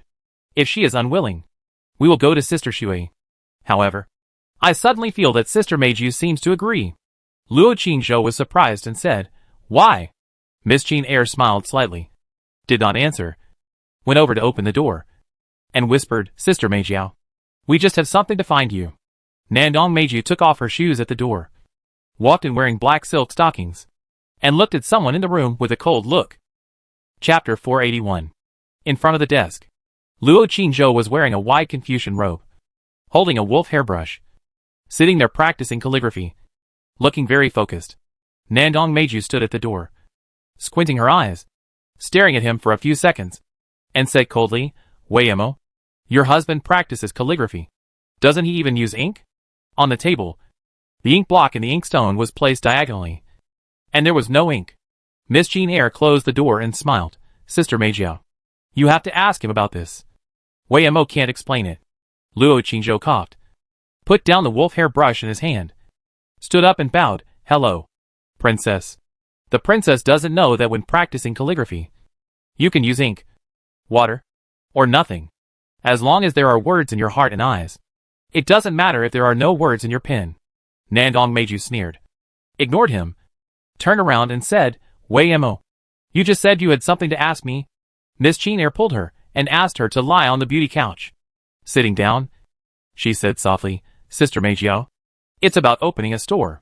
We just opened a store, and we need some clothes that are different from other stores to attract popularity. However, the clothes we designed have not been tested in the market, and we don't know how effective they are. So I would like to ask Sister Meiju for help. Nandong Meiju said, How can I help you? Miss Qin Er was a little embarrassed, but she still said directly, Sister Meiju's family has several clothing stores. Right? I wonder if we can hang our newly designed clothes in your stores to see the effect. Nandong Meiju was about to agree, and suddenly looked moved, and asked, What kind of clothes are the new design? Luo Qingzhou showed a touch of embarrassment on his face, but he went to Li Wu and took out a slightly transparent bellyband, and 2 flesh-colored stockings. He handed it to her and stroked it. Luo Qingzhou immediately said, How is it possible? I only read the sage books, and even the women's various clothes are unclear. How can I design such new and beautiful clothes? Nandong Meiju, however, was full of contempt. Only reading the books of sages? Luo Qingzhou, do you have no shame at all? Luo Qingzhou cupped his hands and said, No matter how the princess misunderstands and insults me, I will not explain or talk back. I just hope that the princess can help, and let these clothes hang in the princess's shop to see the effect. Impossible. Nandong Meiju refused directly, and said ruthlessly, I can't let these shameful and obscene clothes enter my shop, causing people to laugh and ruin my family's reputation. Don't even think about it. Luo Qingzhou unfolded the bellyband in his hand and said, Your Highness, it just has. It is a little transparent and is worn inside. It is only exposed when sleeping.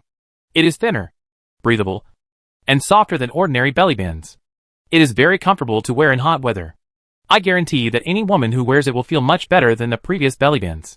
As for what the princess said about shame and obscenity, to be honest, I don't quite understand it, since it is underwear worn inside and will not be seen by outsiders. How can it be shameful and obscene? At most, you can see it when you sleep, or your husband can see it. So, I think it is a very normal piece of clothing, and it is a very friendly piece of clothing for women. Nandong Meiju sneered, You said it was so good. Have you ever worn it? Luo Qingzhou said, I am a man. This is a woman's clothing. How could I wear it? Nandong Meiju's eyes flashed, and suddenly said, Luo Qingzhou, since you want to sell such clothes, then you should boldly try it yourself. So, you try it on your body now. Let me see the effect. If the effect is good, I will consider whether to help you. Luo Qingzhou. Miss Qin Er smiled and said, Brother Qingzhou. Sister Meiji was right. Brother Qingzhou can try it. Anyway, there is no one else here. Luo Qingzhou glanced at her, and felt that she was watching the fun and didn't mind the big deal, and seemed to have a gloating mentality. Sorry, princess. I won't wear it.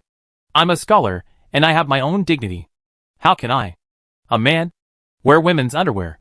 Luo Qingzhou refused directly, and then said, if princess wants to see the effect, I can let Jure try it on. But this kind of clothes can only be known if you wear it yourself. So I suggest princess can try it on yourself first. As soon as these words came out, Nandong Meiju suddenly stood up from the couch and held a whip handle at her waist. Luo Qingzhou immediately said, Princess, don't get me wrong. I just think this belly band should be very comfortable to wear. So I want you to try it on yourself. When the princess tries it, there will be only the second lady in the room. Or only the princess. I will go to Lingshan Moon Palace to pay my respects to the eldest lady. And I will not stay here. Nandong Meiju clenched the whip handle, stared at him with a cold face for a while, and then gritted her teeth and said, You have touched this belly band, and it was taken from your bed. Who knows what you have done with it? Luo Qingzhou, you want this shameful and obscene thing to be worn by this princess. I think you are itching for trouble. Right? Luo Qingzhou put the belly band and stockings on the couch and said, The belly band and stockings were taken from the stool, not the bed. And I just touched them. But since the princess reacted so strongly, forget it. Second miss. Let's think of something else. Find a way. I just don't believe that such good clothes can't be sold. Nandong Meiju sneered. If such shameful and obscene clothes can be sold, it would be the most ridiculous thing in the world. Luo Qingzhou looked at her and said, The princess is afraid of losing the bet, so she dare not help me. Right? Nandong Meiju snorted. You don't need to provoke me. If I say it can't be sold, it can't be sold. I can't help you sell such shameful and obscene clothes. You have to find a way yourself. Miss Qin sighed softly and said, Brother Qingzhou, let's find a way ourselves. Don't embarrass Sister Meiju. By the way, Brother Qingzhou, you will go to the bookstore with me tomorrow, and we will ask Sister Shui. Sister Shui knows so many people, many of whom are open-minded daughters of wealthy families. They have a wide network of contacts and may be able to help us. As soon as these words came out, Nandong Meiju's face changed slightly. Luo Qingzhou said, Okay. This is the only way. Tomorrow I will go with you to find Princess Shui and try. After that, he bowed and said, Princess. Second miss. You guys chat. I'm going to Lingshan Moon Palace to pay my respects to the eldest lady. He didn't stay any longer. Turned around and left the room. Put on his shoes with Chior's help. And left quickly. The room fell into silence. Miss Qin Er picked up the belly band and stockings on the couch, stroked them with her fingertips, and said, It feels really good. Very soft, smooth, and a little cool. It should be very comfortable to wear in summer. Sister Meijiao, feel it. Nandong Meiju looked at the things in her hand, hesitated for a moment, glanced at the window again, then reached out and slowly took it, stroked it, and remained silent. After a while, she looked up and said, Wei Mo, you can't go find Shui. Miss Qin Er said. Why? Nandong Meiju said. She likes to talk nonsense everywhere. I'm afraid of causing trouble for you. Miss Qin Er smiled and said, Sister Shui just likes to discuss some articles and poems. She won't talk nonsense about other things. Nandong Meiju looked down at the clothes in her hand again and asked, Wei Mo, do you think this kind of clothes can really be sold? Miss Qin Er said softly, Sister Meijiao, I believe in Brother Qingzhou. Nandong Meiju looked at her and said, You are so stupid. Some things can be believed, and some can't be believed at all. You believe everything he has, and sooner or later you will be deceived and regret it. Miss Qin Er smiled slightly and said, Sister Meijiao, even if I am deceived, I am willing. No one is perfect. Everyone. Brother Qingzhou is no exception to lying and deceiving others. But as long as he is sincere to me, what should I be afraid of? The better a person is, the more lies he will tell, which is inevitable. So we should be content and not ask the other party to give us everything. Once a person cares too much, he will never be happy in his life. And it will also put too much pressure on the other party, making the other party unhappy. Why bother? Sister Meijiao. Sometimes pretending to be stupid is the real smartness.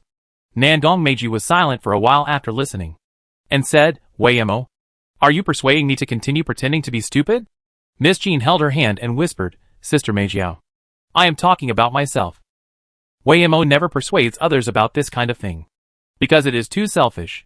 Sister Meijiao will support whatever she wants to do. Nandong Meiji stared at her blankly. After a moment, she got up from the couch, holding the clothes in her hand and said, I can help you try. But the management of the store is not here.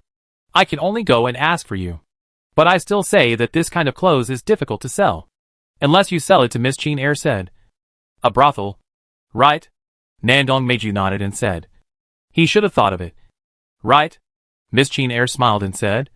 He must have thought of it. But he didn't dare to go. And this kind of clothes. The first one must not appear in a brothel. And you must not take the initiative to go to a brothel to shout. Nandong Meiji raised his eyebrows and said. Wei Mo, do you think he doesn't dare to go to a brothel? Miss Jean Eyre smiled and said. The first time, Bailing and Xia Chan should have scared him. If it happens again, even if I don't say it, the two of them will not let him go. And, Sister Meijiao, do you think he needs to go to a brothel? Nandong Meiji thought for a while and said. It's really unnecessary. How can those rouge and powder in the brothel compare to the colorful flowers in the back garden of the Qin mansion? Miss Jean Eyre chuckled and said. It's not just the Qin mansion. I'm leaving. Nandong Meiji didn't say anything more, and took the clothes away. When she walked to the door, she suddenly turned her head and said, He will definitely lose this bet. Wei Mo, what conditions do you think I should propose to him at that time? Miss Jean Eyre thought for a while and said, Let him wear a belly band and stockings.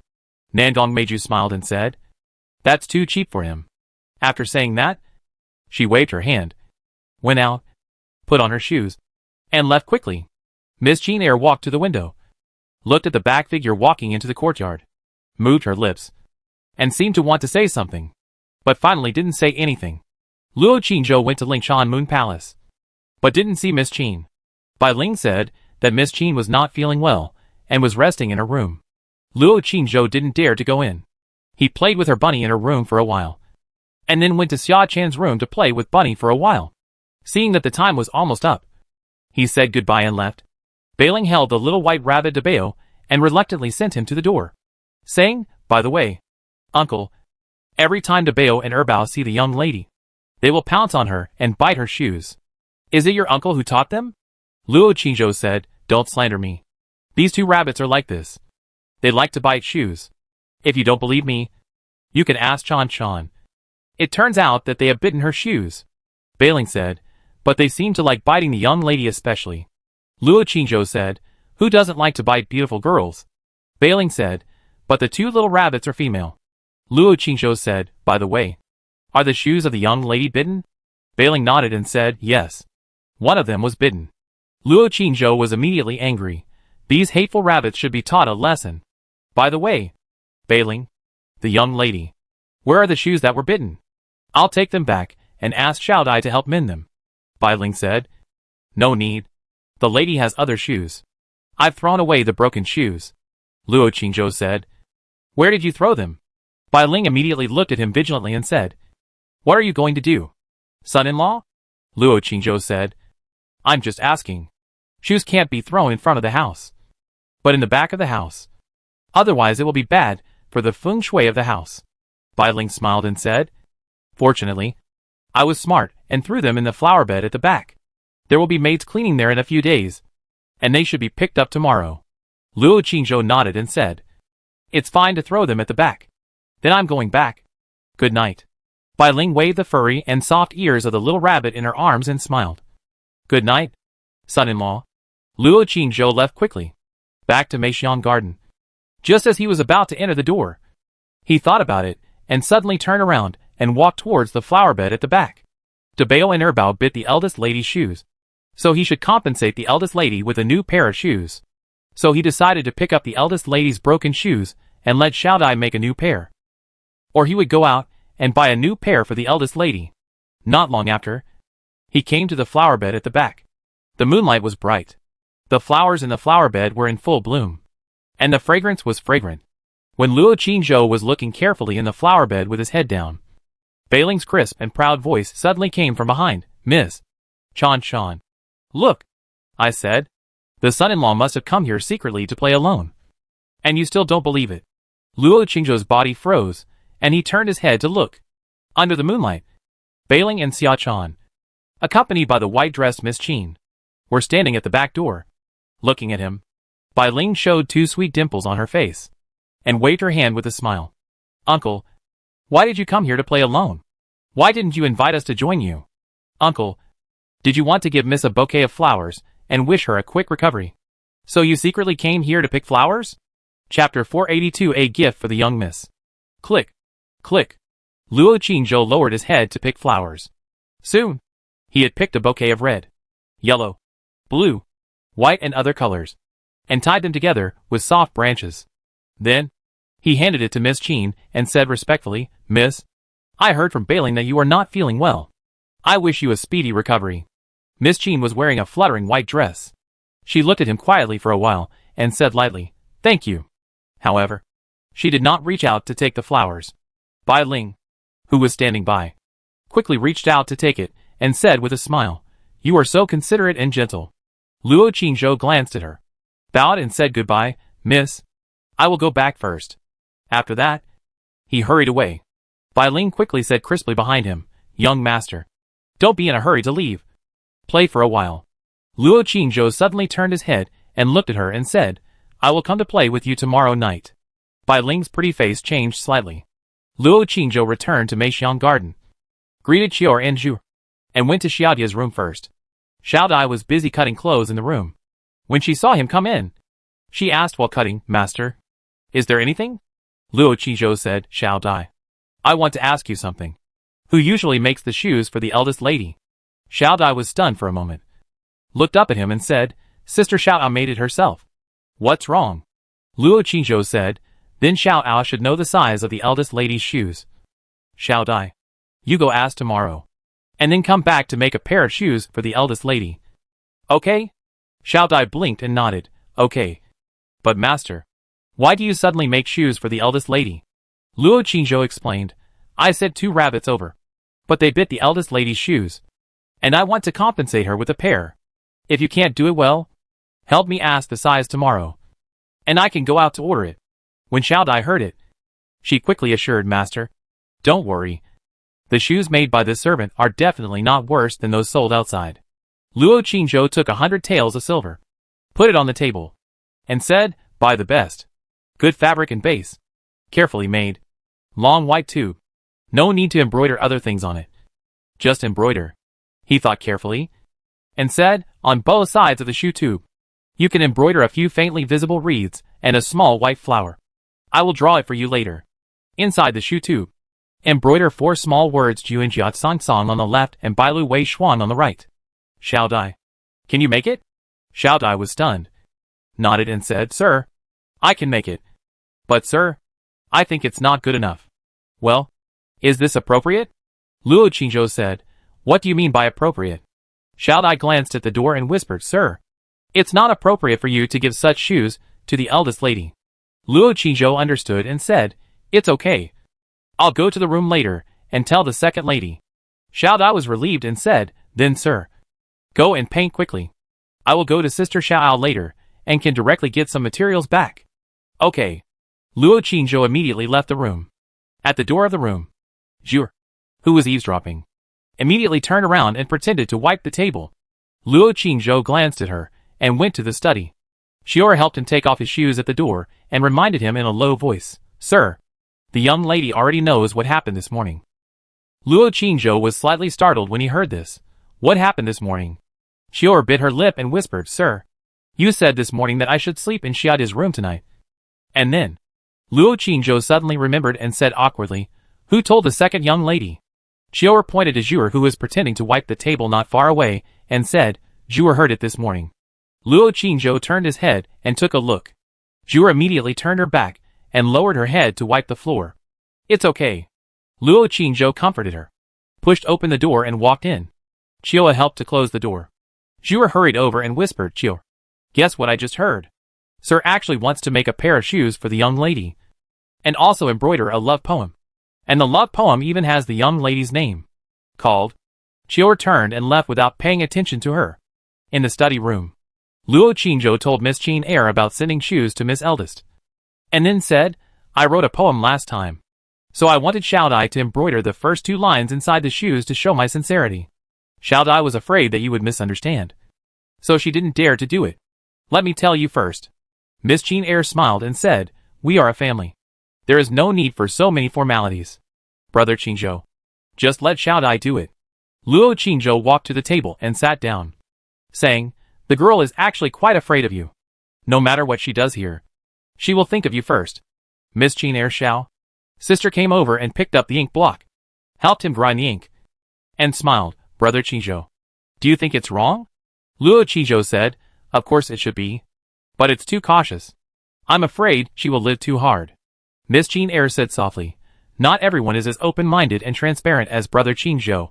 We have lived under many rules since we were young. And Xiaodai is even more so. So it's definitely impossible to change it for a while. Luo Qingzhou picked up the pen, dipped it in ink, and first drew a few reeds with a few strokes. Then drew 2 small flowers. And then drew the jiang. Reeds are green. White dew turns to frost and then said, Second Miss, what do you think of this? Second Miss Qin looked at it carefully for a while and said, reeds represent my sister. The small flower represents Beiling. And what about Xiachan? Brother Qingzhou. Wei Mo thinks that you can draw a small green leaf on top of the small flower. The shape of the green leaf can be like a sword, so that the 3 people in Lingshan Yu Palace can be represented. Hearing this, Luo Qingzhou turned his head and looked at her and said, Second Miss is very thoughtful. But the small flower I drew does not represent Beiling. I don't think it's a good idea.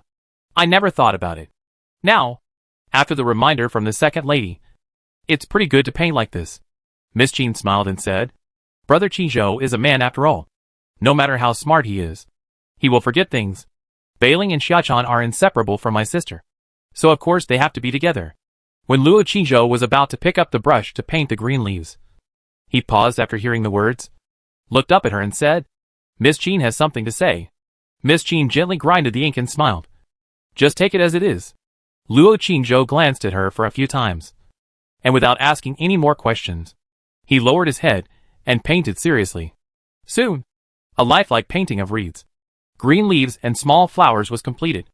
Luo Qingzhou picked it up, blew the ink dry, stood up and said, I'll take it to Xiaodai and ask her to prepare it. Just as she was about to leave, Miss Qin Er suddenly whispered again, Brother Qingzhou, you can tell Xiaodai by the way that she and Chior will serve you tonight. And Brother Qingzhou can just sleep with her tonight. Luo Qingzhou paused and turned to look at her. Miss Qin Er smiled gently and said, Brother Qingzhou, you must work hard. Wei Mo can't serve you for the time being.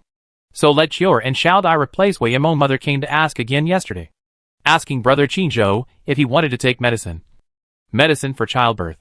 Luo Qingzhou said awkwardly. Miss Er, didn't you help me explain? Miss Qin Er sighed softly, with a helpless expression on her face. Brother Qingzhou, do you think Mother will listen to our explanation? Few people can change the things that Mother has determined. Luo Qingzhou had a headache, and said nothing more, and left the room.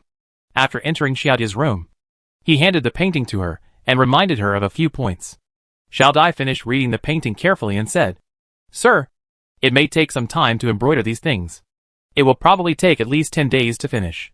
After all, the clothing store is about to open, and I have other things to do. Luo Qingzhou said, It's okay. It doesn't matter if it's late. Just do it carefully. Xiaodai said, Sir, don't worry. I will definitely do it very seriously. And I guarantee that the young lady will like it. Luo Qingzhou glanced at the clothes on the table and said, Xiaodai, are you going to shout out later? When will you be back? Xiaodai, holding the needle and thread. She said, It may be late, or she may not come back tonight. Madam gave us the blueprints and asked us to make a few clothes quickly and put them in the new store for customers to see. If the effect is good, we can make more. I and Sister Xiaodao have been very busy in recent days. Luo Qingzhou was embarrassed to say more when he heard it, and said, Then you are busy. The young master will leave first. Remember to rest well, and don't be too tired. Xiao Dai lowered her head and sewed clothes and said, "Well, the young master and the second lady should rest early."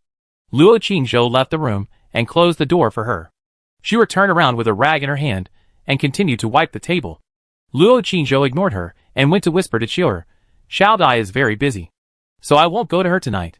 I will go to your room tonight." Chior whispered, "Uncle, I will sleep with Zhuer." Luo Qingzhou saw Zhuer eavesdropping and deliberately said, "It's okay. When Zhuer falls asleep, I will sneak over and sleep with her." Zhuer's face suddenly changed, and the rag in her hand almost fell to the ground in fear. Chior held back her laughter and nodded, "Well, I will wait for you." Luo Qingzhou entered the room.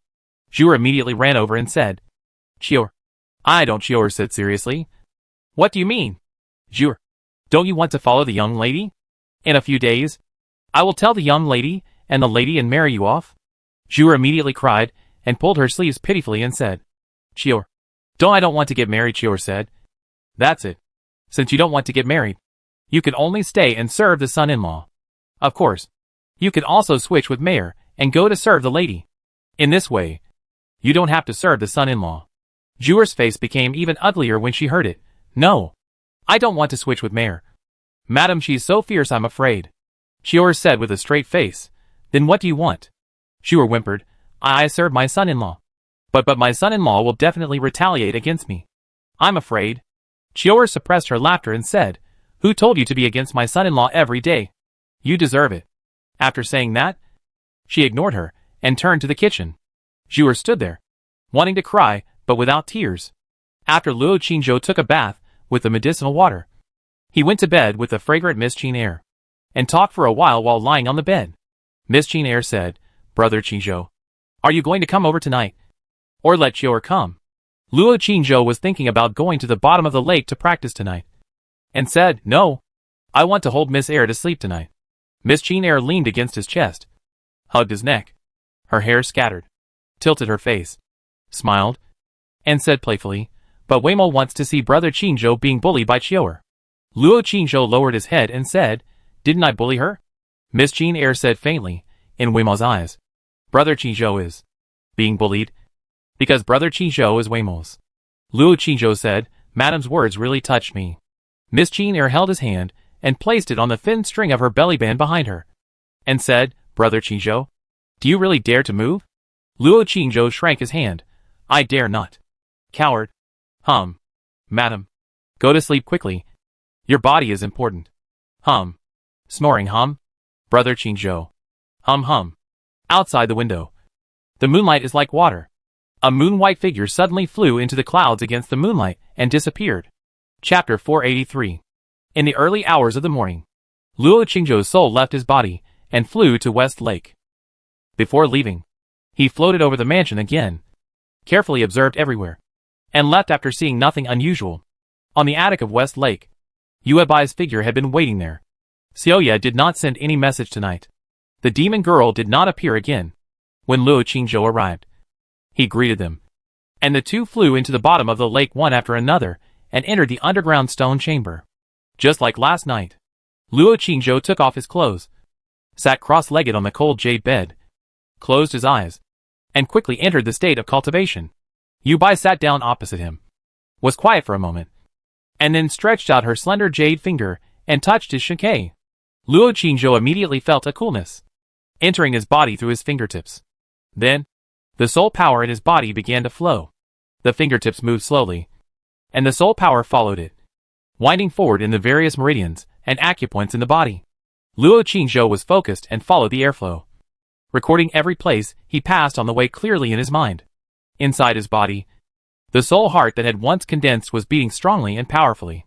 The whole soul was like a solid entity, with crystal beads of sweat on his skin, and faint meridians running through his body.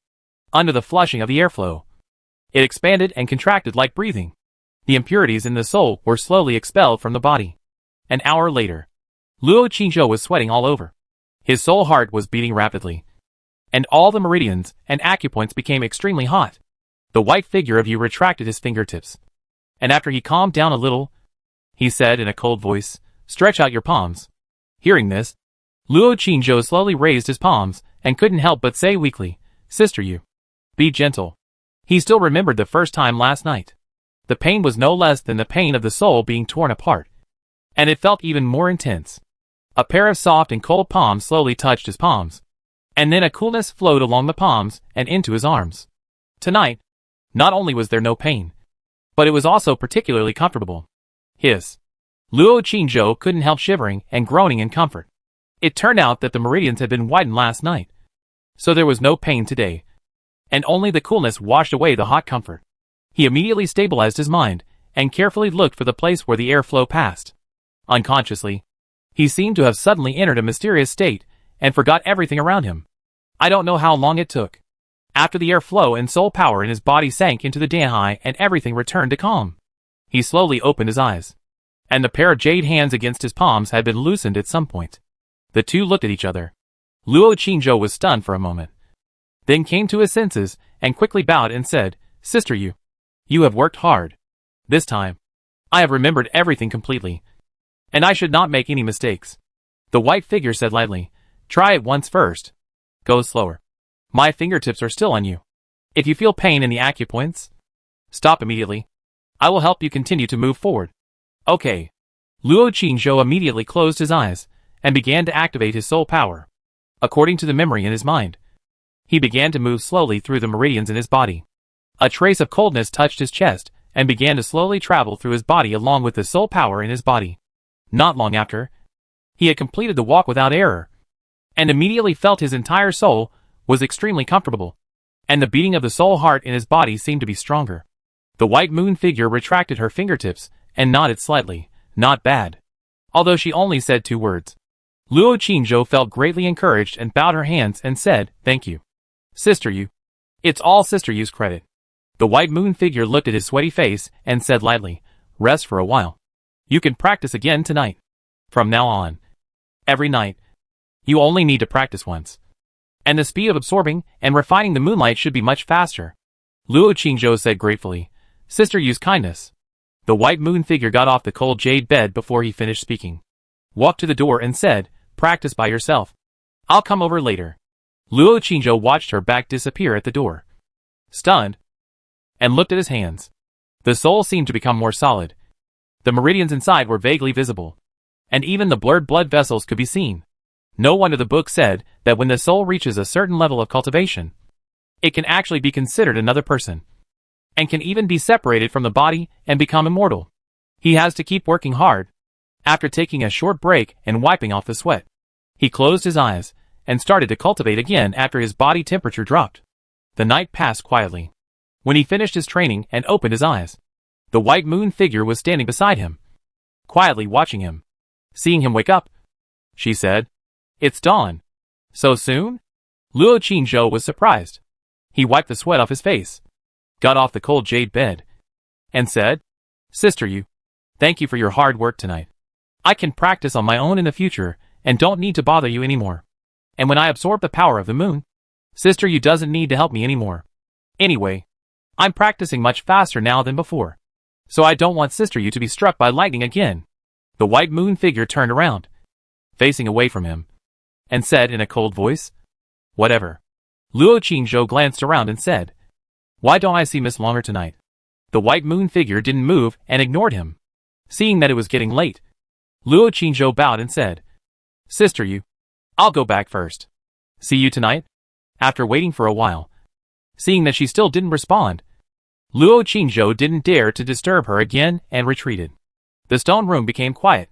After a while, the demon girl came in from the door in a sparkling green dress. Her snow-white feet were still bare under her skirt, and the bells on her feet rang a few times. "Sister."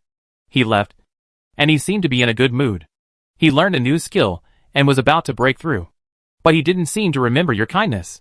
The moon-white figure turned around, looked at her, and said lightly, "What do you think he should remember about me?"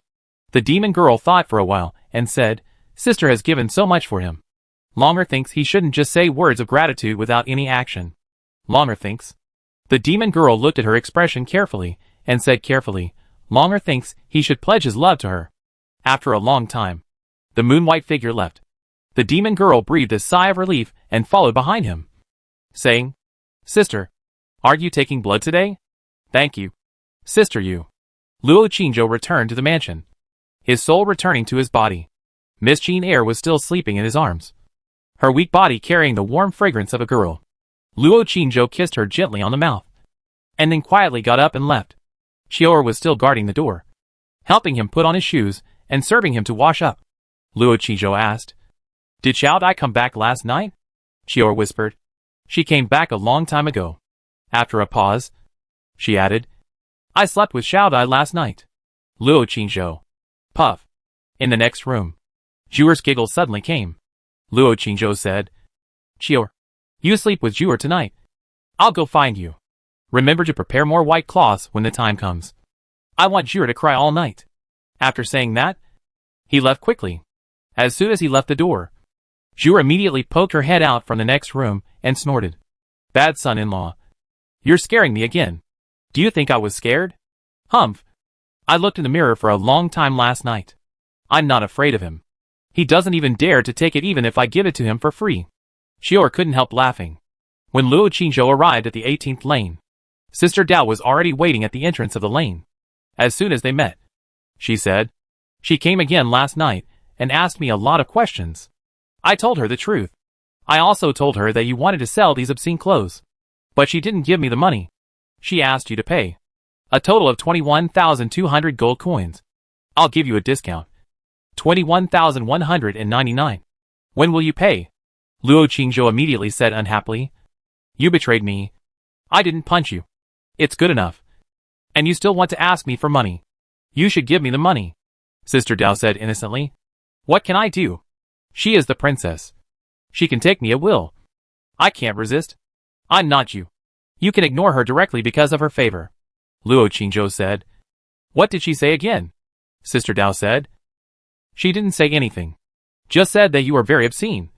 And said that those clothes will definitely not sell." Luo Qingzhou said, "I made a bet with her. If it can be sold, I can ask her to agree to one of my requests. If it can't be sold, when I went out, I promised her a request." "Gambling." Luo Qingzhou said, "Then we gamble? Just bet on the cakes you eat every morning. We can swear." Sister suddenly said, "Will you be a rogue again?" Luo Qingzhou said, 5 days, 3 pieces, starting from today. "How about that?" Sister Dao immediately said, "Deal." Then she sneered, "In 5 days, you want to sell 3 pieces of clothes like that? You're dreaming. Chu Feiyang. You're doomed." Luo Qingzhou stretched out his palm and looked at her with a smile. Sister Dao snorted coldly, stretched out her palm and touched him, saying, "If you break the contract, you will become a eunuch and I will become a nun." Luo Qingzhou thought for a while and nodded in agreement. Zhou Buiyue took a leave of absence today to help prepare the birthday banquet and entertain guests at home. Relatives should have gone there at noon. Luo Qingzhou and his friends went there at night. In the inner city, early this morning, Nandong Meiju took the belly band and the pair of stockings, took Aunt Mu out of the Nangua County Prince's mansion, and went to her own clothing store. After returning home last night, she asked the maid to wash the 2 clothes many times, and after drying them, she also fumigated them with incense all night, so they were still fragrant at this time. She went to the first store first. The shop owner was a woman in her 20s named Zian. She quickly and respectfully welcomed her into the inner room. But when she explained her purpose, she was embarrassed. When she saw the clothes she took out, her face suddenly changed and she refused directly. "Miss, such clothes must not be hung here. Madam often comes here for inspections. And some of Madam's friends and some people in the palace often come here to shop. If they see me I will be dead. And it's so embarrassing." Nandong Meijia's cheeks were also a little hot, and she begged again. But the other party still refused firmly, apologizing and begging in various humble ways, begging her to let her go. Nandong Meiju had no choice but to give up. After leaving the first shop, she went into the second one. At the same time, in the Qin mansion in the outer city, Song Ryua had already gotten up early and was wearing a moon-white pajamas, sitting in front of the mirror with a graceful figure, and dressing up carefully. In addition to visiting new shops today, she also had to go shopping with several friends to choose gifts. Because today is the birthday of one of her friends, she has to attend the other's birthday party. She has been very busy recently and didn't want to attend such a party. But the other party is also an acquaintance from Maching. They met on the street a few days ago, chatted for a few words, and then invited her. She is also a face-saving person, so naturally she can't refuse. Moreover, she has just arrived in Kyoto, and she doesn't have many friends here. The other party happened to be an acquaintance of Machin, so she readily agreed. However, it is really hard to understand a woman's birthday. The other party is only 30 or 40 years old at most. With such a big fanfare, aren't you afraid that people will laugh at her for being old behind her back? Anyway, she won't tell anyone her real age. It is estimated that the other party is also new to Kyoto and is short of money, so he wants to receive gifts. Song Ryua thought so, drew her eyebrows, sipped her lipstick, then took off her pajamas, changed into a beautiful and dignified dress, and then took Mare out. Qin Wenjung has been going out early and coming back late recently, busy with cloth and tools for the garment workshop. Every time he comes back, he is too tired to even talk. Both husband and wife are busy for this big family. Qin Urge is still practicing hard. School will start in a few days. When he goes to Lunghu Academy, the two brothers will be able to see each other every day. But there is one less man at home. Song Ryua has also been worrying about this matter recently. After all, many bad guys are watching her family now. For safety, she decided to talk to Meiju after the new store opened to see if she could temporarily move to Qin Mansion to live and practice. With her here, ordinary villains will definitely not dare to mess around.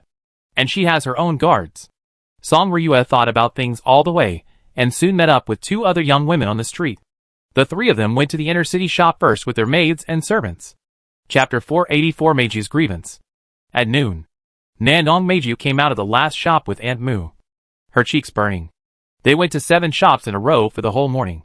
They went to almost all the shops in the inner city, but without exception, they were all politely rejected. No one was willing to hang such shameful clothes in the shop, although they were all respectful, said good things to her, and even begged her. But in the end no one dared to agree to her. Although these 7 shops are all the property of the Southern Kingdom Prince's mansion, there is a competitive relationship between the shops. If someone sells poorly, not only will the shop owner withdraw, but the shop may also be lost. So no one dared to take the risk to agree to her, even if she was the princess of the Southern Kingdom Prince's mansion. Nandong Meiju stood on the street, frowning, thinking about the eyes of those people just now.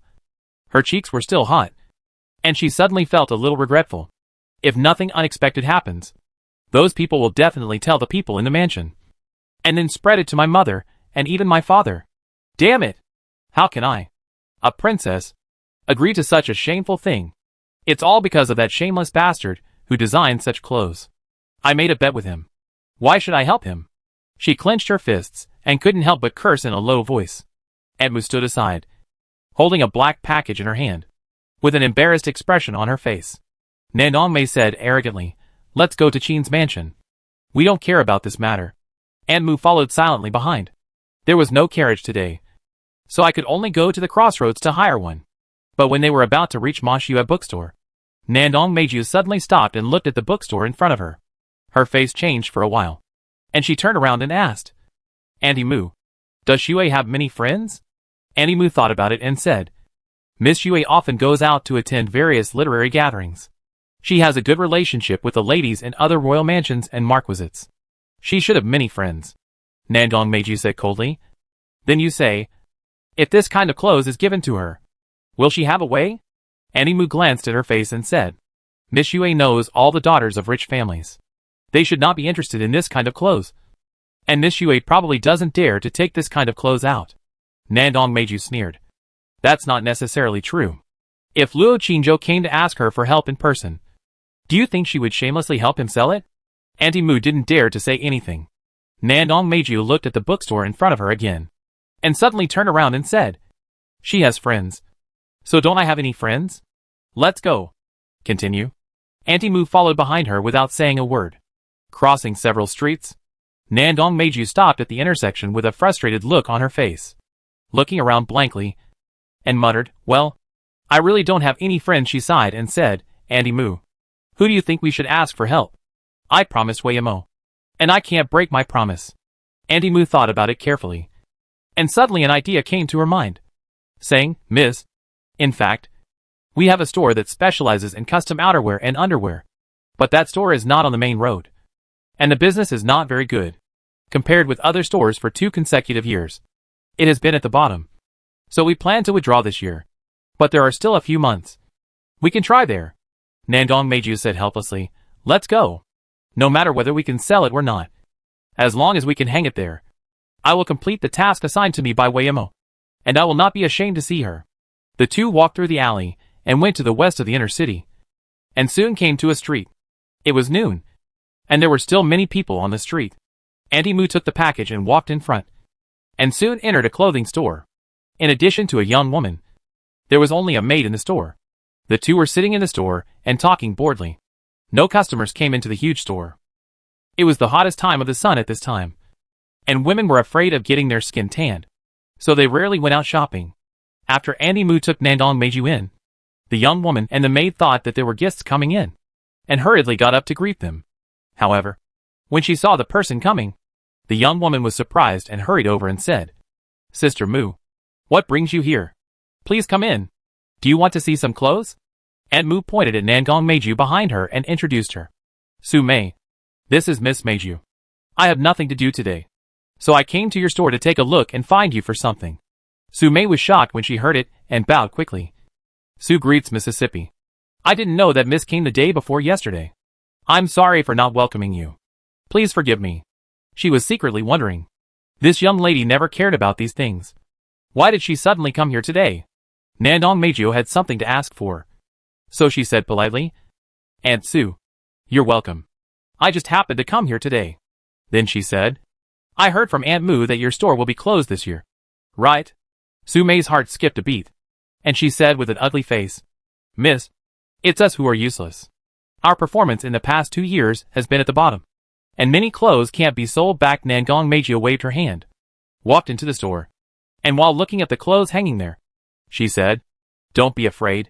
I'm not here to question you today. I'm just here to take a look and ask you for a favor. Su Mei was surprised when she heard this, and immediately said, Miss, if you have anything to say, just tell me. There's no need to ask for help. This is embarrassing for me. Nandong Meiju walked into the inner room again, observed for a while, and asked, Why are your clothes not selling well? Do you know the reason? Su Mei said quickly, reporting to the princess. One is that there is a clothing store at the end of the street. The fabric is worse than what we use. And the price is higher. The price is cheaper. And there are many clothes imported from other countries in the shops on the street, with new styles. So we can't compete. Second, the traffic here is not as good as the main road. And the other 7 shops are in better locations. So we can't sell. Third, it may be that Xiaohuan and I are indeed not as good as the people in other shops. After listening, Nandong Meiju said, Aunt Su, if this shop is closed, where will you go? Su Mei's eyes suddenly turned red. And she said, Miss, if this shop is really closed, Xiaohuan and I may have nothing to do. Our shops are competing with each other. And the bottom ones will be eliminated in the end at this point. She rubbed her eyes and begged, Miss, can you go back and tell Manager Ning that if this shop is closed, don't drive us away. Let Xiaohuan and I go to other shops to help. And pay less wages so that we can have food to eat. Okay? I have children to raise at home. And Xiaohuan also has a younger brother to raise. Nandong Meiju frowned and said, Don't worry. I won't chase you away. If our store doesn't want you, I will help you find a new store. Aunt Su, I came here today for the new store. I have a bellyband and a pair of stockings here. I want to hang them here to see the effect. Do you think it's okay? Su Mei heard it and immediately said gratefully, Of course. Miss, just bring them. Not to mention one. 10 pieces are fine. Nandong Meiju showed an unnatural expression on her face, turned to look at Aunt Mu and said, Take it out and show it to Aunt Su. Aunt Mu unwrapped the package, took out the bellyband and the pair of stockings from it, and spread them out in front of her. Su Mei, the maid behind her, suddenly opened her eyes wide and blushed. Nandong Meiju said awkwardly, Aunt Su, just hang it here for 3 days. If it doesn't sell, we will come and take it away. Do you think it's okay? Su Mei opened her mouth, hesitated for a moment, and said respectfully, Miss, this dress I'm afraid it's hard to sell. Nandong Meiju saw the expression on her face, and knew that she regretted it. She made up her mind and immediately ordered, Aunt Mu, go hang this bellyband and stockings in the inner room. We will take them away in 3 days. Aunt Mu was stunned for a moment, and immediately went into the house. Miss, this. Seeing this, Su Mei hurriedly wanted to stop it. But she didn't dare. She said with a bitter face, "Miss, this dress can't be sold." Nandong Meiju said shamelessly, "It's okay. Anyway, your store is about to be closed. Even if you are laughed at. What does it matter? Aunt Sue, don't you want to help me with this little favor?" At this time, Aunt Mu had hung up the bellyband and stockings and came out of the house. Su Mei secretly complained in her heart. But seeing that the matter was settled, she could only force a smile on her face and said, "Since you want to hang it up, then hang it up. What the lady said is that the store will be closed this year anyway. So it doesn't matter." Hey Nandong Meiji was afraid that she would regret it. So she didn't dare to stay any longer and said, "Aunt Sue, thank you. You don't have to take the initiative to introduce the bellyband and stockings to the customers. If they enter the inner room, they will naturally see them. Even if they don't see them, it doesn't matter. Anyway, we will come to take them away on time in 3 days. And we won't delay your business." After that, she said goodbye and left with Aunt Mu. Hey Su Mei sent her to the door. And when she saw that the two had walked away, she sighed. Xiaohuan said weakly behind him, "You can see inside the bellyband and stockings. I'm afraid that customers will scold us for being shameless and selling this kind of things." Su Mei turned around and smiled bitterly. "Forget it. It's only for 3 days anyway. And the princess will take it away after 3 days. It doesn't matter if it affects our reputation. Anyway, our store can't be opened." Xiaohuan whispered, "It will definitely not sell. Who will buy it?" In the afternoon, 3 waves of customers came in. And only 1 wave of customers went into the inner room to see underwear such as underwear. One of the women saw the strange bellyband and stockings and opened her eyes wide. What such shameful clothes? Other women were also speechless when they saw it. This kind of clothes can be worn? Look, you can see inside. The middle of this bellyband is actually separated, and only a thin string is tied. And it can't even cover the belly below. Touch these stockings. They are so soft and smooth. But when they are worn on the legs, it is completely like wearing nothing. And they are flesh-colored, so embarrassing. Like not wearing pants. It is so embarrassing. So embarrassing. Several women talked about it in the inner room for a long time. And then came out with red faces and spat. What a store. Obscene. We will never come again. Su Mei and Xiaohuan immediately lowered their heads in shame, not daring to talk back, and wanted to cry, but had no tears. At this time, the Nanhua County Prince's mansion also received the news. The princess immediately sent someone out to take Nandong Meiji home and asked her what she did in the morning. Nandong Meiji knew that the matter was exposed, and did not dare to hide it, and told everything. After hearing this, the princess thought that it was the Qin mansion's business. So she didn't pursue it any further. She just scolded him. "You are a princess. Next time, don't show up in public to do such things. Just let the servants do it, so as not to make people laugh." He said, "You must take it away after 3 days. You are not allowed to bring it back again." Nandong Meiji left depressed after hearing the scolding. Back in the room, she became more and more angry, thinking, "It's all that bastard's fault. I must go to him to vent my anger today." She took Aunt Mu and Aunt Gio out of the door, and went directly to the outer city. At this time, Song Ryua had entered the Zhou mansion with several of her friends, and was eating melon seeds, and chatting in the back garden. Lu Hanhua, the second wife of the Zhou family, accompanied them personally. Bursts of laughter came from the back garden from time to time, attracting other guests to peek. Several middle-aged men deliberately chatted as they passed by, stole a few glances, and whispered, "What a pretty beautiful woman. Look at the one wearing a moon-white skirt. Sure enough. Who's her? I don't know. I'll ask my sister-in-law later."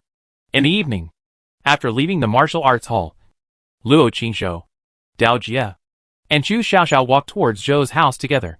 Chu Xiaoxiao chattered non-stop along the way, looking very excited. Chapter 485 The Misery of the Son-in-Law. The Show-Off of the Mother-in-Law. West of the city, Lion Lane. When Luo Qingshou and the other two arrived, there were already many carriages parked in the lane. Many servants were waiting in the lane. About 300 meters ahead, a mansion with a sense of age suddenly appeared. In front of the mansion, 2 stone lions squatted. On the gate, there was a brand new plaque with the words Zhou Mansion written on it. This mansion was obviously bought not long ago. At this time, under the steps at the gate, a housekeeper was holding a gift list, welcoming guests. When a woman handed over the invitation and the gift list, the housekeeper immediately said a few words with a smile on his face, and then shouted to the mansion, Mrs. Tian from the family of Mr. Tian in the south of the city is here. As soon as the words fell, Zhou Lan, the owner of the Zhou family, who was talking in the courtyard, hurriedly came out with a smile on his face and personally welcomed the people in. Zhou Lan is now the head of the Zhou mansion, because her husband Zhou Wang is also a son-in-law and has no status in the family. Luo Qingzhou and the other two only had an invitation, but no gift list. They walked over awkwardly and handed over the invitation. Chu Xiaoxiao said crisply, "My name is Chu Xiaoxiao. Her name is Dao Ling. And this is Chu Feiyang. We are all friends of Zhou Boyue." The housekeeper seemed a little surprised when he heard this. He took the invitation and took a look. He asked the servants to take the gifts and smiled. "I didn't expect that our son-in-law also has friends. Wait a minute. I will call the son-in-law to greet him." Then he shouted loudly to the mansion, "The friends of the son-in-law. Mr. Chu, Miss Chu, and Miss Dao are here." Zhou Lan, who was talking to the guests at the gate, was stunned when she heard this, and turned to look at the three people at the bottom of the stairs. At this time, a young woman in a purple skirt, accompanied by two maids, hurried out of the mansion and went down the stairs. The housekeeper introduced her quickly. "This is our young lady." Luo Qingzhou and the other two looked up. The young woman had a good appearance and temperament. Although she was not outstanding, she was also in the upper middle class and looked quite gentle and dignified. Obviously, this woman was Zhou Boyue's wife. The three of them quickly stepped forward to greet her. Zhou Shui bowed and said apologetically, "Boyue is busy, so he can't come out to greet the three distinguished guests. Please don't blame me. Shumi will take you in." Sister Dao smiled and said, "Then I'll trouble Miss Zhou." The three followed the daughter of the Zhou family and went up the steps. When they reached the door, Zhou Lan said with a smile, "Shumi, are these Boyue's three friends? Boyue is busy in the back. You must entertain them well." Zhou Shumi said softly, "My daughter knows." Luo Qingzhou and the other two immediately bowed and said, "Meet the madam." Zhou Lan looked at the three people again and smiled. "You are welcome. We are also very happy that Boyue has friends. You must eat and drink well today, just as if you were at home. Don't be polite." The three bowed their heads to thank them. Zhou Shumi was about to lead the three people into the main hall when Zhou Lan suddenly smiled and said, "Shumi, take them to the pavilion at the back. It's more spacious and quiet there." Zhou Shumi frowned and was about to speak when Zhou Lan immediately walked down the steps and said with a big smile on her face, "Mr. Qian, Mrs. Qian, welcome, welcome." Zhou Shumi looked at her back with a frown on her face.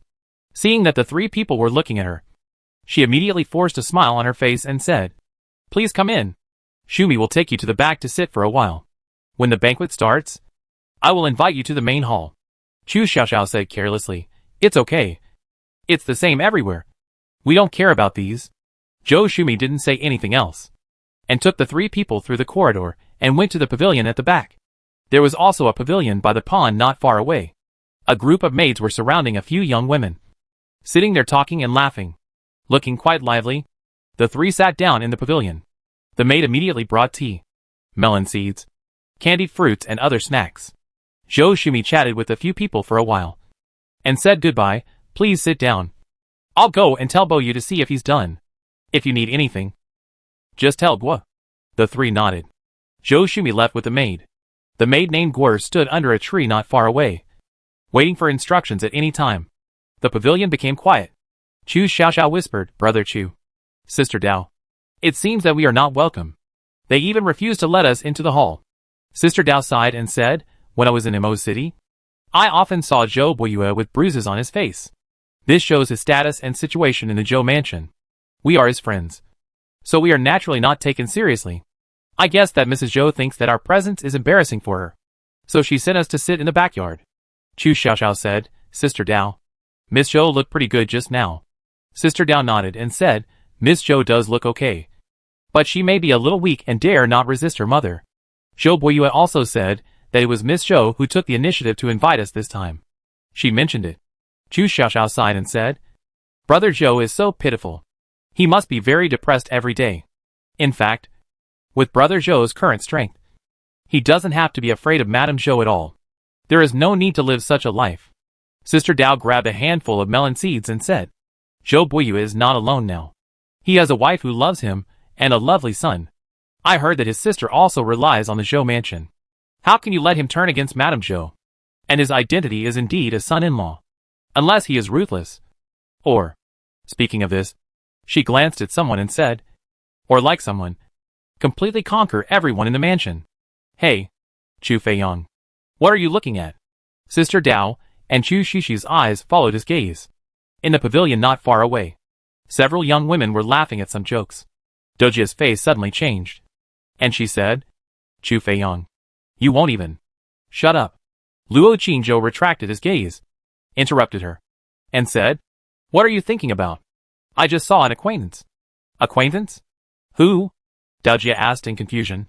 Luo Qingzhou did not answer, but took all the candies on the plate and put them into the storage bag, saying, Let's leave early after dinner, so as not to cause trouble for Boyue. Madame Zhou looks bad-tempered, so don't scold her directly, Dojia said with some regret. We shouldn't have listened to Boyue earlier. People gave so many expensive gifts one by one. But we gave some calligraphy and paintings. I guess Madame Zhou would look down on us even more if she knew about it. Chu Xiaoxiao immediately said, Sister Dao, my calligraphy and paintings are very valuable. My father spent a lot of money to buy them. They look like paintings by Jiangnan talents. The three chatted for a while. Zhou Shumi hurried over with Zhou Boyue. Zhou Boyue said awkwardly and apologetically, Sister Dao.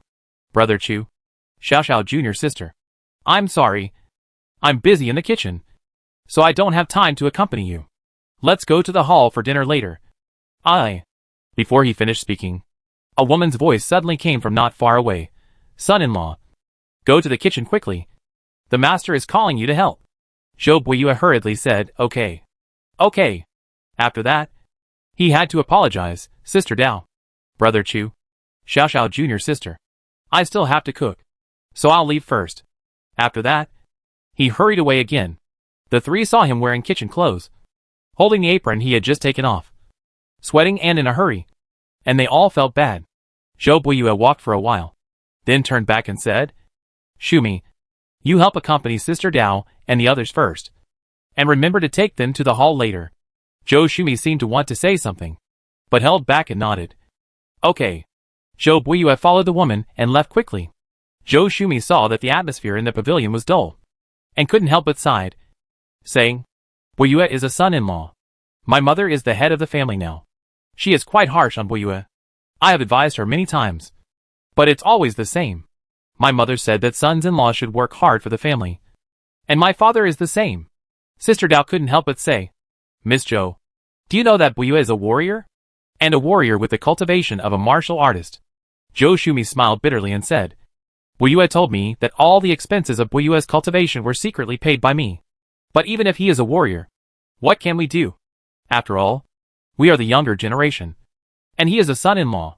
Although my mother has a bad temper and is harsh on him, she is actually very good to him and his family. When Boyue's mother was ill, his father was buried, and his sister went to school. My mother helped with money and effort. Boyue always remembered it in his heart. So, he has no complaints. And now we have a son. Boyue has become a father, so he can't leave this family anymore after listening to this. Sister Dao fell silent.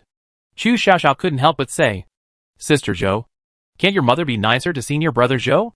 Isn't it okay to let the servants do things like cooking? There are so many guests today, and it's embarrassing to let senior brother Zhou do it. Zhou Shumi smiled bitterly. In my mother's opinion, Boyue is the most face-saving in front of the guests. Boyue is not the one who cooks usually. Mother cares too much about the rules. She said that if you marry into the family, you should be like this, so that others won't laugh at you. Sister Dao sighed and said, That's true.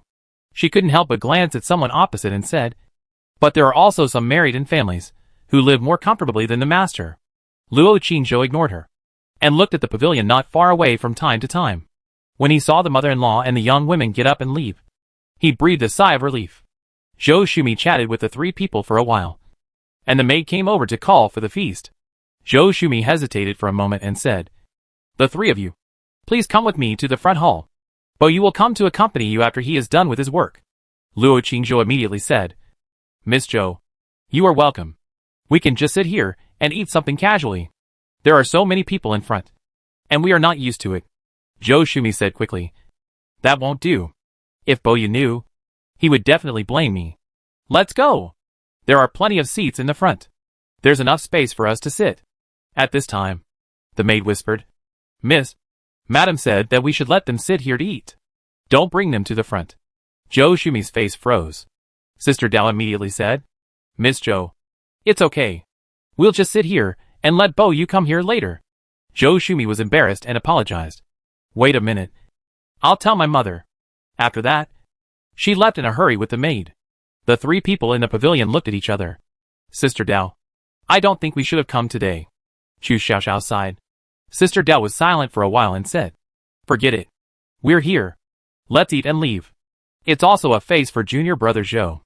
Not long after, Zhou Shumi came back with the maid and said, Follow me to the front. My mother agreed. There are plenty of seats. The three looked at each other and got up. But when they arrived at the front hall, they found that there was no place for them in the hall. There was an empty table and 3 stools in the corridor, and 3 sets of bowls and chopsticks on the table, which were obviously prepared for them. The maid walked to Zhou Shumi and whispered, Miss, Madam said that Master Lu and Master Qian are here today, and the hall is full of distinguished guests. So let these friends of the son-in-law sit here. Zhou Shumi looked at the lonely seat in the corridor and was a little angry. When she was about to speak, Sister Dao immediately said, Miss Zhou, it's okay. It's good here. We don't know the people inside. It's embarrassing to go in. Chu Xiaoxiao also smiled and said, Sister Zhou, let's sit here. 3 people sit at one table. No one will compete with us for food. After saying that, she immediately sat down happily. At this time, Zhou Lan's voice suddenly came from the room. Shumi, why are you still standing at the door? Come in quickly. Mother will introduce you to some uncles. Zhou Shumi had no choice but to say sorry and entered the hall. Luo Qingzhou and the other 2 sat down in the corridor, looked at each other, laughed at themselves, and said nothing. At this time, Luo Qingzhou suddenly heard a familiar voice in his ear, turned his head and looked, and saw a table next to the window of the room inside, with a table of young women and several girls sitting at the table. His mother-in-law was sitting inside at this time, talking to the woman next to her. Luo Qingzhou took a look and quickly retracted his gaze. Soon, the servants began to serve food and wine. Chu Xiaoxiao stood up, picked up the wine pot, filled a glass for Luo Qingzhou and Sister Dao, and poured a glass for himself, and said, Brother Chu, Sister Dao, I toast you a glass. I wish us success in cultivation, and never be bullied again in the future. Sister Dao picked up the wine glass and drank it all. Luo Qingzhou was about to put it to his mouth, and suddenly smelled a faint scent of flowers in his nose. He fixed his eyes on the wine glass in his hand, and was stunned. Chu Xiaoxiao looked at him and asked in confusion, Brother Chu, what's wrong? Don't you know how to drink? Luo Qingzhou lowered his head, and sniffed the wine glass again, saying, What kind of wine is this? Why does it smell like flowers? Flower fragrance?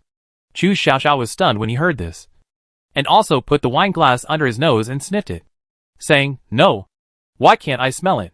Sister also picked up the cup and smelled, saying, I don't have this cup. Luo Qingzhou stunned and handed over the wine in his hand. He said, I smell me. Sister took it, put it under the nose, and shrugged, only the scent of wine. Where is there any flower? Is there a problem with the sun? Luo Qingzhou frowned and stretched out, Give me the pot of wine. Chu Xiaoxiao quickly handed the wine to him. Luo Qingzhou opened the lid and smelled it under his nose. He smelled various floral fragrances in the Lingchan Moon Palace, and there were a lot of pores body, so he was very sensitive to this floral fragrance and could not make mistakes. Sister Sword said, Maybe when you make wine, put the petals. Chu Feiyang, how do you like a little woman? And drink a glass of wine. Luo Qingzhou put down the jug and turned his head to look at the young woman in the room. I poured another cup by myself. Luo Qingzhou looked at her. I don't know how to drink. You drink less. The sky is almost dark. We will leave after eating. He wanted to leave now, but Song Ryua's proud voice came from the room. My son-in-law. But Mo Cheng's first talent. This year, he took the first place to solve the yuan. But in our house, as long as I stared at my eyes, he didn't even dare to breathe at the atmosphere. My fingers hooked up, and he immediately came to kneel in front of me, listening to me. Luo Qingzhou. Chapter 486. Drunk mother-in-law. Angry son-in-law. Drink. Drink. The voice of persuading people to drink came from the room.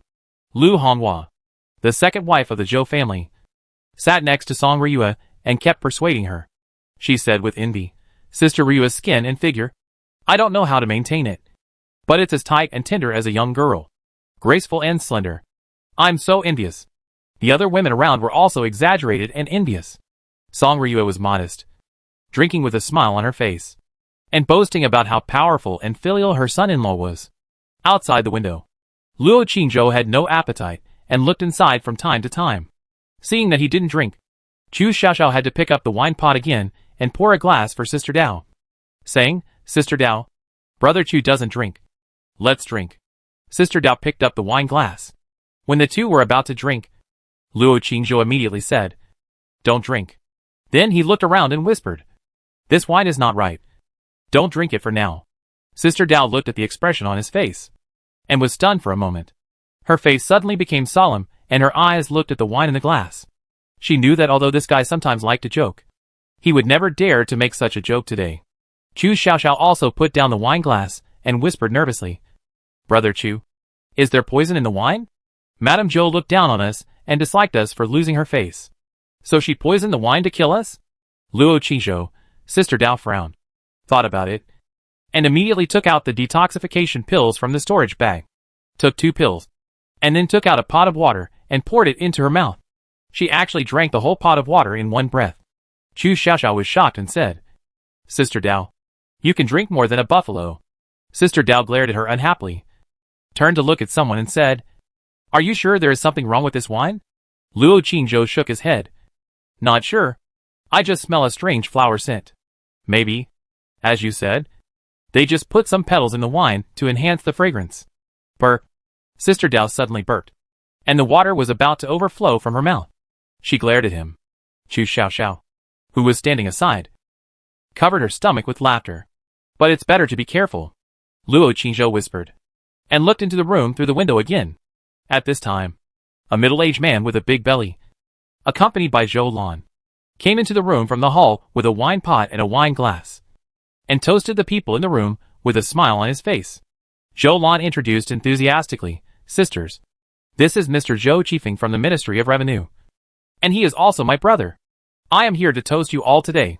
When the women at the table heard that he was an official from the Ministry of Revenue, they all stood up and held up their wine glasses, speaking flattering words with a reserved and smiling face. Song Ryue held the wine glass and looked at Zhou Lan's smug look. She didn't say anything, and muttered to herself, What's wrong with the Ministry of Revenue?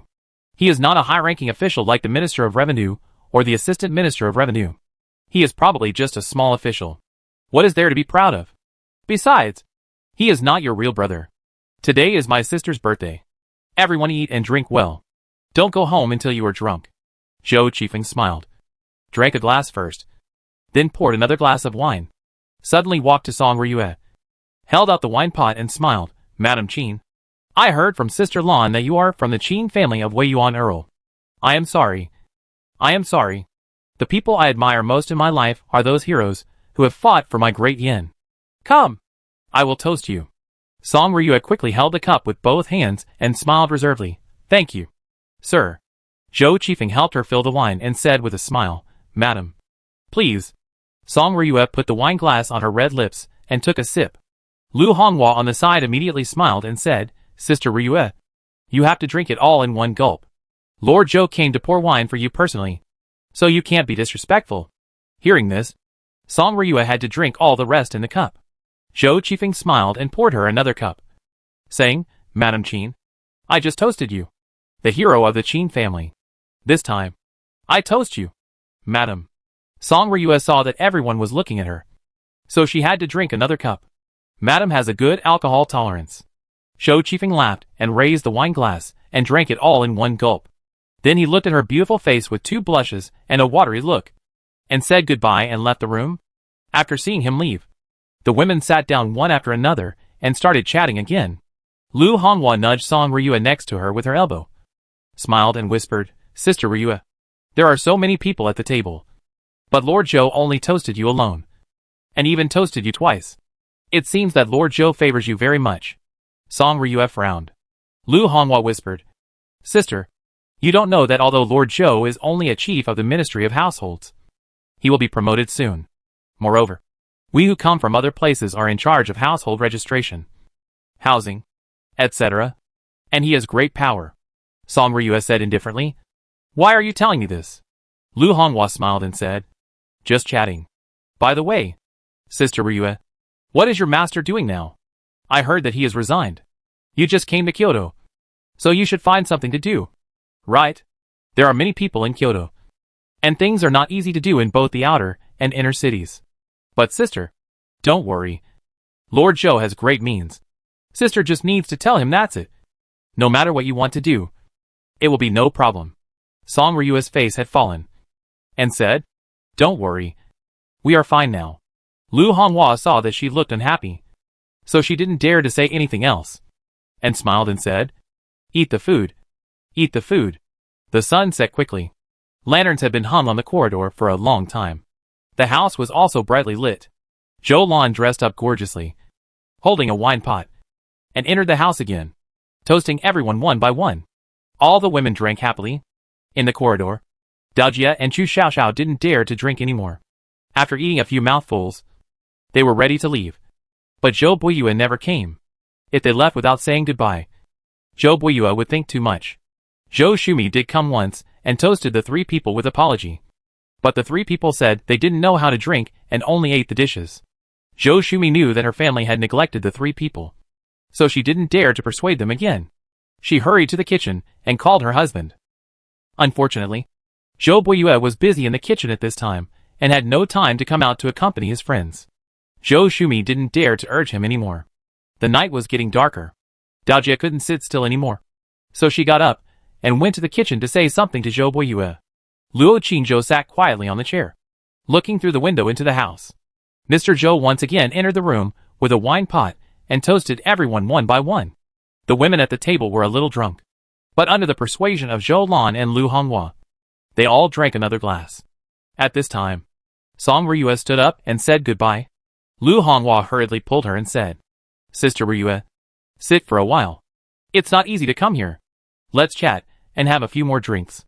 Song Ryue's face was flushed with drunkenness, and her head was dizzy. She hurriedly said, no, I can't drink anymore. I'm a little drunk. It's getting late. I should go back. Zhou Lan on the side hurriedly smiled and said, Ryu, have a few more drinks. It doesn't matter if you get drunk. Come to your sister's place tonight, and let us sisters have a good chat. Zhou Qifeng next to him also smiled and said, Madam Qin, you have come out once. You should drink to your heart's content. Come, I will toast you another glass.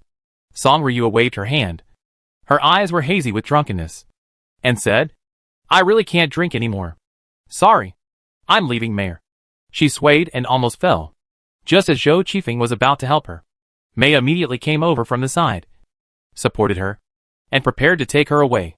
Zhou Qifeng glanced at Lu Honghua. Lu Honghua immediately put down her wine glass, supported the other side and said, Sister Ryue, look at you. You are so drunk that you can't even walk. Why do you want to go back? Come on. Go to my room to sleep. Sister will sleep with you tonight. As he said, he helped her out of the room without saying anything. Mayor said anxiously, Madam? Song Ryue struggled weakly and said, No. No, I want to go back. Lu Honghua smiled and said, Okay. Okay. If you insist on going back, then I will send you back. But how can you go back when you are so drunk now? Go to my place first. I will ask the maid to make you some sobering tea. And when you sober up, Sister will send you back personally. As he said, he helped her out of the hall. Zhou Qifeng put down his wine glass and said to Zhou Lan, Sister Lan, you accompany the guests first. I'll go to the bathroom. Zhou Lan nodded, holding the wine glass, and prepared to toast others. Zhou Qifeng followed the 3 people out of the hall and came to the corridor outside the house. Song Ryue was weak all over. Her eyes were hazy with drunkenness, and she was still struggling. Mayor, take me back.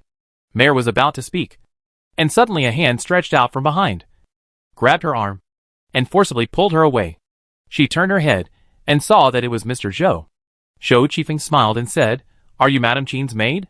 Haven't you eaten yet? Go to the house to eat. Madam Qin has someone to help her. You don't have to worry about it. Lu Honghua, who was supporting Song Ryue on the side, also said, Mayor, you go to the house to eat. I will help your wife to sober up in the back, and bring it to you later. Maya shook her head, and quickly reached out to support her own wife again. Zhou Qifeng immediately stepped forward, pushed her away, and said with a gloomy face, "Little maid, don't you know the rules? Go. There is nothing for you to do here." As he said, he smiled again. "Madam Chin, come. I will help you to rest in the back." As he said, he stretched out his hand. Song Ryua's face changed, but she couldn't avoid it, and said anxiously, Don't touch me." Zhou Qifeng ignored it, and a lustful light flashed in his eyes.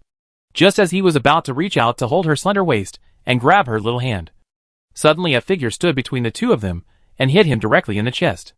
Zhou Qifeng was caught off guard and staggered back 2 steps, almost falling down. He looked up and saw a young man in tight clothes and ordinary appearance. He immediately said angrily, "What are you doing?" Luo Qinzhou stood beside Song Ryue, looked at him coldly, said nothing, and grabbed Lu Honghua's wrist on the other side. Suddenly tightened it, pulled her away, and pushed her out. Then he supported the limp Song Ryue, looked at Dao Jia and Chu Xiaoxiao who were stunned, and was about to speak when Mayer suddenly rushed over fiercely, hit him on the chest, and said angrily, "Don't touch my wife. Let go." Luo Qinzhou was stunned for a moment, and immediately let go. Mayer supported her own wife, and was about to walk down the stairs. Lu Honghua rubbed her painful wrist, looked at the boy in front of her, and said angrily, "Where did you come from? You brat? Whose family are you from?"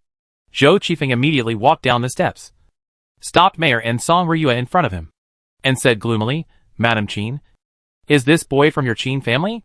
You have to give us an explanation. We kindly helped you to rest. How can you, a servant, attack me for no reason?" As soon as he finished speaking, Luo Qinzhou suddenly walked down the steps and kicked him in the stomach with a bang, kicking him directly out. Then he walked in front of Lu Honghua, who was pale, grabbed her hair, and hit her hard against the pillar next to her. Bang! Lu Honghua's head was bleeding, and she fell to the ground. Her mind was blank. After a few seconds, she covered her head with blood and screamed in fear. At this time, people in the hall and the house heard the noise and ran out. "What's going on?" Zhou Lan was shocked and angry when she saw the scene in front of her. The guests were also stunned when they saw the scene. "Master Zhou! Master Zhou!" Several servants immediately ran to the flower bed in the yard and helped Zhou Qifeng up from the ground. Zhou Qifeng covered his stomach, opened his mouth in pain, and his face turned pale. He wanted to speak, but couldn't say anything for a while. "Lu Honghua, what's going on?" Zhou Lan trembled all over and shouted again. Lu Honghua pointed at the young man in front of her with blood on her face and cried, "Madam, this kid, I don't know whose family this kid is from. He suddenly went crazy, kicked Master Zhou, and grabbed my hair and hit me. Woo-woo, I didn't provoke him at all. I was just about to help Sister Ryue to the back to rest. Woo-woo." Zhou Lan looked at the young man in front of her and recognized him as a friend invited by her son-in-law. She was immediately shocked and angry, and shouted angrily, "Let Zhou Buyue come over." The maid immediately ran to the back kitchen. Zhou Shumi stood aside, her face pale, not knowing what happened. Zhou Lan angrily said, "Are you crazy? Why did you attack Lord Zhou?" Before Luo Qinzhou could reply, Mayor, who was supporting Song Ryue, suddenly said angrily, "Madam Zhou, my wife just said she wanted to go home, but your second wife wouldn't let her and forcibly took my wife to the back. Your Lord Zhou had bad intentions and pushed me away and stretched out his hand to help my wife. He wanted to bully my wife, that's why this young man came to help." When these words came out, everyone was shocked. However, the young women who had just sat with Song Ryue in the room looked at each other and understood in their hearts. Because anyone with a discerning eye could see that Lord Zhou had other intentions for Madam Qin. But they didn't expect that Lord Zhou was so bold and impatient that he wanted to. "How dare you? You little bastard! Who told you to talk nonsense?" Zhou Lan's face changed for a while, and suddenly she shouted angrily, "How could Lord Zhou do such a dirty thing?" Although Mayor was afraid, she still argued, "I'm not talking nonsense. My wife shouted not to let him touch her, but he still wanted to get close and reach out." At this time, Sister Dao and Chu Xiaoxiao next to them said together, "She is right. We all saw it with our own eyes." Sister Dao said coldly that Lord Zhou obviously had bad intentions towards this Madam Qin, and wanted to help her to the back. This Madam Qin kept refusing, but she was drunk and had no strength. And this second wife of the Zhou family obviously colluded with Lord Zhou, and was ready to take Madam Qin away together, so my junior brother couldn't stand it and took action. As soon as this was said, Everyone began to whisper. Zhou Lan looked extremely ugly. She suddenly looked at Lu Honghua, who was sitting on the ground and crying. She shouted angrily with a sinister face. Is that what they said? Lu Honghua hurriedly shook her head. No. Madam. They are slandering. I just kindly helped Madam Qin to sober up. Lord Zhou just came to talk and didn't touch Madam Qin at all. I swear. Pa! Who knew that before she finished her words? Luo Qingzhou suddenly walked in front of her again and slapped her in the face, knocking out one of her big teeth. Then he stared at her pupils, gathered his soul power, and suddenly shouted, Tell the truth. Lu Honghua suddenly heard a thunderous roar in her mind. Her whole soul trembled suddenly. Her body stiffened, and she peed herself with a hiss sound from below. She shivered a few times and cried with horror on her face, Madam. It was Lord Zhou who forced me. Lord Zhou forcibly possessed me a few days ago, and forced me to take poison, controlled me, and made me listen to his orders. Today, he suddenly found me and asked about Madam Qin, and then forced me to get Madam Qin drunk tonight and take her to the back. When these words came out, everyone was shocked. Zhou Lan's face turned pale, her body swayed, and she almost fell down. Zhou Shumi, who was beside her, hurriedly supported her. At this time, Zhou Qifeng, who was shaking with pain, finally made a sound and shouted angrily, Bullshit! You are bullshitting! Slander! It's all slander! How dare you slander me? You bitch! Sister Lan, this little beast beat up an official appointed by the court. Take him down. Zhou Lan looked at him with contempt, then looked at the boy in front of him and said, No matter what, you did beat up Mr. Zhou tonight. If you have anything to say, go to the government office and talk about it. Then he shouted coldly, Come on! Tie up this kid and send him to the government office. At this time, the corridor turned. Suddenly a voice came from the corner, Mother-in-law. No! Zhou Buiyue suddenly walked out of the corner in a greasy coarse cloth, and said with a bow, Mother-in-law. Buiyue also heard what happened just now. This is not my friend's fault. If anyone is to be tied up, it should be the second wife. Pa! As soon as the words fell, Zhou Lan suddenly slapped him in the face and said angrily, Who are you? Do you have the right to speak here? If you hadn't called these bad friends, what would have happened today?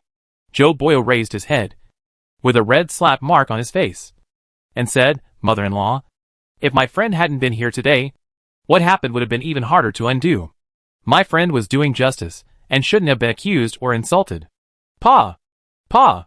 Pa! Zhou Lan raised her hand and slapped him 3 times in a row, her eyes blazing with fire.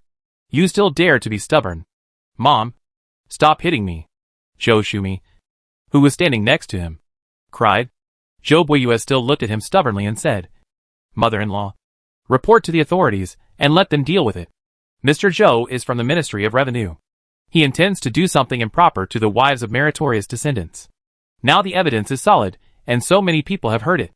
I believe the government will not dare to suppress it. As for my friend, the government naturally dare not do anything to him. As for the binding mentioned by mother-in-law, Buiyue still disagrees. Rebellious son. You are rebellious. Zhou Lan was furious and shouted, Come here. Tie up this kid for me. I don't see who dares to stop me. The servants, who had prepared the ropes, immediately rushed up and rushed towards Luo Qingzhou. Bang! Suddenly there was a loud bang. Zhou Buiyue punched the railing next to him, and the entire railing instantly broke into pieces and flew out. He protected Luo Qingzhou, his face still calm, but with a frightening aura. And for the first time in Zhou Mansion, he said 2 words he had never said before. Who dares? His clothes fluttered. The air around him swirled. His long hair flew behind him, and his aura was so strong that several servants nearby were frightened and retreated involuntarily. Zhou Lan saw this scene. His whole body stiffened, and his lips trembled. The entire corridor inside and outside was instantly silent. Chapter 487, The Martial Master Son-in-Law. Xiao Ryu's benefactor. Martial Master. He is actually a martial master. At this moment, the guards, housekeepers, servants, maids, etc. of the Zhou mansion were all frozen in place, with faces full of shock and disbelief. This cowardly and incompetent son-in-law, who worked like a slave in the mansion, and even dared to laugh at and bully them, turned out to be a terrible martial master. Zhou Lan was also pale, and her teeth were trembling. Only Zhou Shumi, who was standing aside, looked at her husband tenderly with tears in her eyes. Zhou Buiyue looked at her. His heart softened suddenly, and his whole body's momentum was restrained. He looked at his mother-in-law and said in a low voice, "Mother-in-law, I am here. I can be your slave. I can be looked down upon and bullied by any of you. But this is my friend. I invited him to celebrate your birthday today. But you let them sit in the corridor to eat, and even didn't let them into the hall. I am very sad. But I can still tolerate these. But now, if you reverse black and white, right and wrong, and treat him like I treat you in front of so many people, then please forgive me. Buiyue will never accept it." After hearing this, Zhou Lan's body was still trembling. She opened her mouth and seemed to want to say something, but she said it in a moment. At this time, Zhou Qifeng suddenly shouted with a ferocious face, "How dare you? How dare you? A little son-in-law dare to rebel against the heaven? Zhou Buiyue, you ungrateful little bastard. You think you can do it just because you know a little martial arts?" Shua! Zhou Buiyue turned around suddenly. His figure flashed, and he had already swept in front of him, and suddenly punched him in the face, knocking him out directly. Then bang, a punch hit the ground. The whole courtyard suddenly shook, and the bluestone slabs on the ground cracked with a click. A terrible airflow suddenly spread around like a wave. The servants and guards standing nearby were all thrown back, and some were directly thrown to the ground. Zhou Qifeng fell heavily to the ground, his face covered with blood. His mind was blank, and he could no longer say a word. The guests around him all changed color and were terrified. Zhou Buiyue clenched his fists, with a whistling wind around him.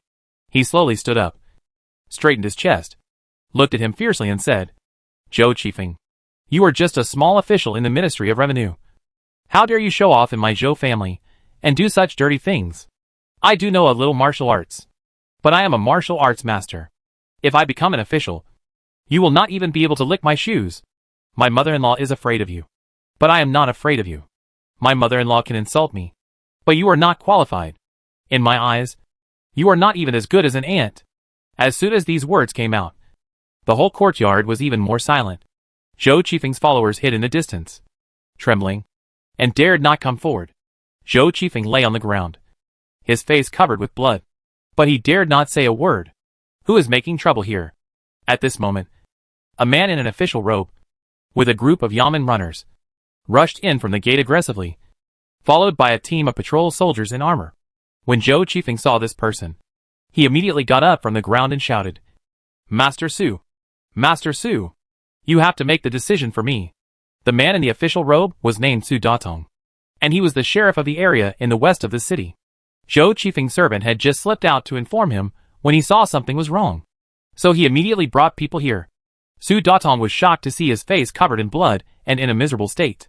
He frowned and looked at the people in the yard fiercely, angrily saying, "Who did it? Lord Zhou is an official appointed by the court. Who has the guts to beat an official appointed by the court?" Zhou Qifeng immediately pointed at Zhou Buiyue standing in the middle of the courtyard, and then at the young man under the eaves, gritting his teeth and saying, "This official's face was hit by the son-in-law of the Zhou family, and this official's body was hit by that little beast. This palace came to Zhou's house for dinner today, and did nothing, but was beaten for no reason. Lord Su, you have to help me." Su Datong shouted angrily, "Come here. Take those two people. Tie him up and take him back to the government office. I will personally interrogate him." At this time, Zhou Lan suddenly stepped forward, stood beside her son-in-law, and shouted, "Sir Su, everyone here knows the cause and effect of this matter. How can you arrest people just based on Sir Zhou's one-sided statement? I kindly invited Sir Zhou to the banquet, but Sir Zhou colluded with my concubine Zhou, got Madame Qin drunk, and wanted to forcefully drag Madame Qin to the backyard to do something indecent. There are several witnesses here who saw it with their own eyes, and my concubine Lu Honghua has also admitted it in person. Everyone just heard it. The criminal is Sir Zhou. Please judge by your own eyes. Sir Su." As soon as these words came out, Su Datong was stunned for a moment and looked at Zhou Qifeng. Zhou Qifeng shouted angrily, "Zhou Lan, you and I are from the same family. Why do you want to join forces with outsiders to make up lies and slander me? Lord Su, take them all back to the yamen and interrogate them properly. They will only confess the truth." Su Datong glanced at the crowd and suddenly saw a few familiar faces. He bowed and said, "Lord Qian, Lord Lu, did you see or hear this?" Lord Qian and Lord Lu both bowed and said, "We were all in the house and came out after hearing the noise. We didn't see anything and heard everything. Zhou Qifeng sneered and said, Lord Su, did you hear it? Neither of you saw or heard it. So this matter is that the Zhou family and the Qin family colluded to frame me. Take them back to the Yamen and interrogate them properly.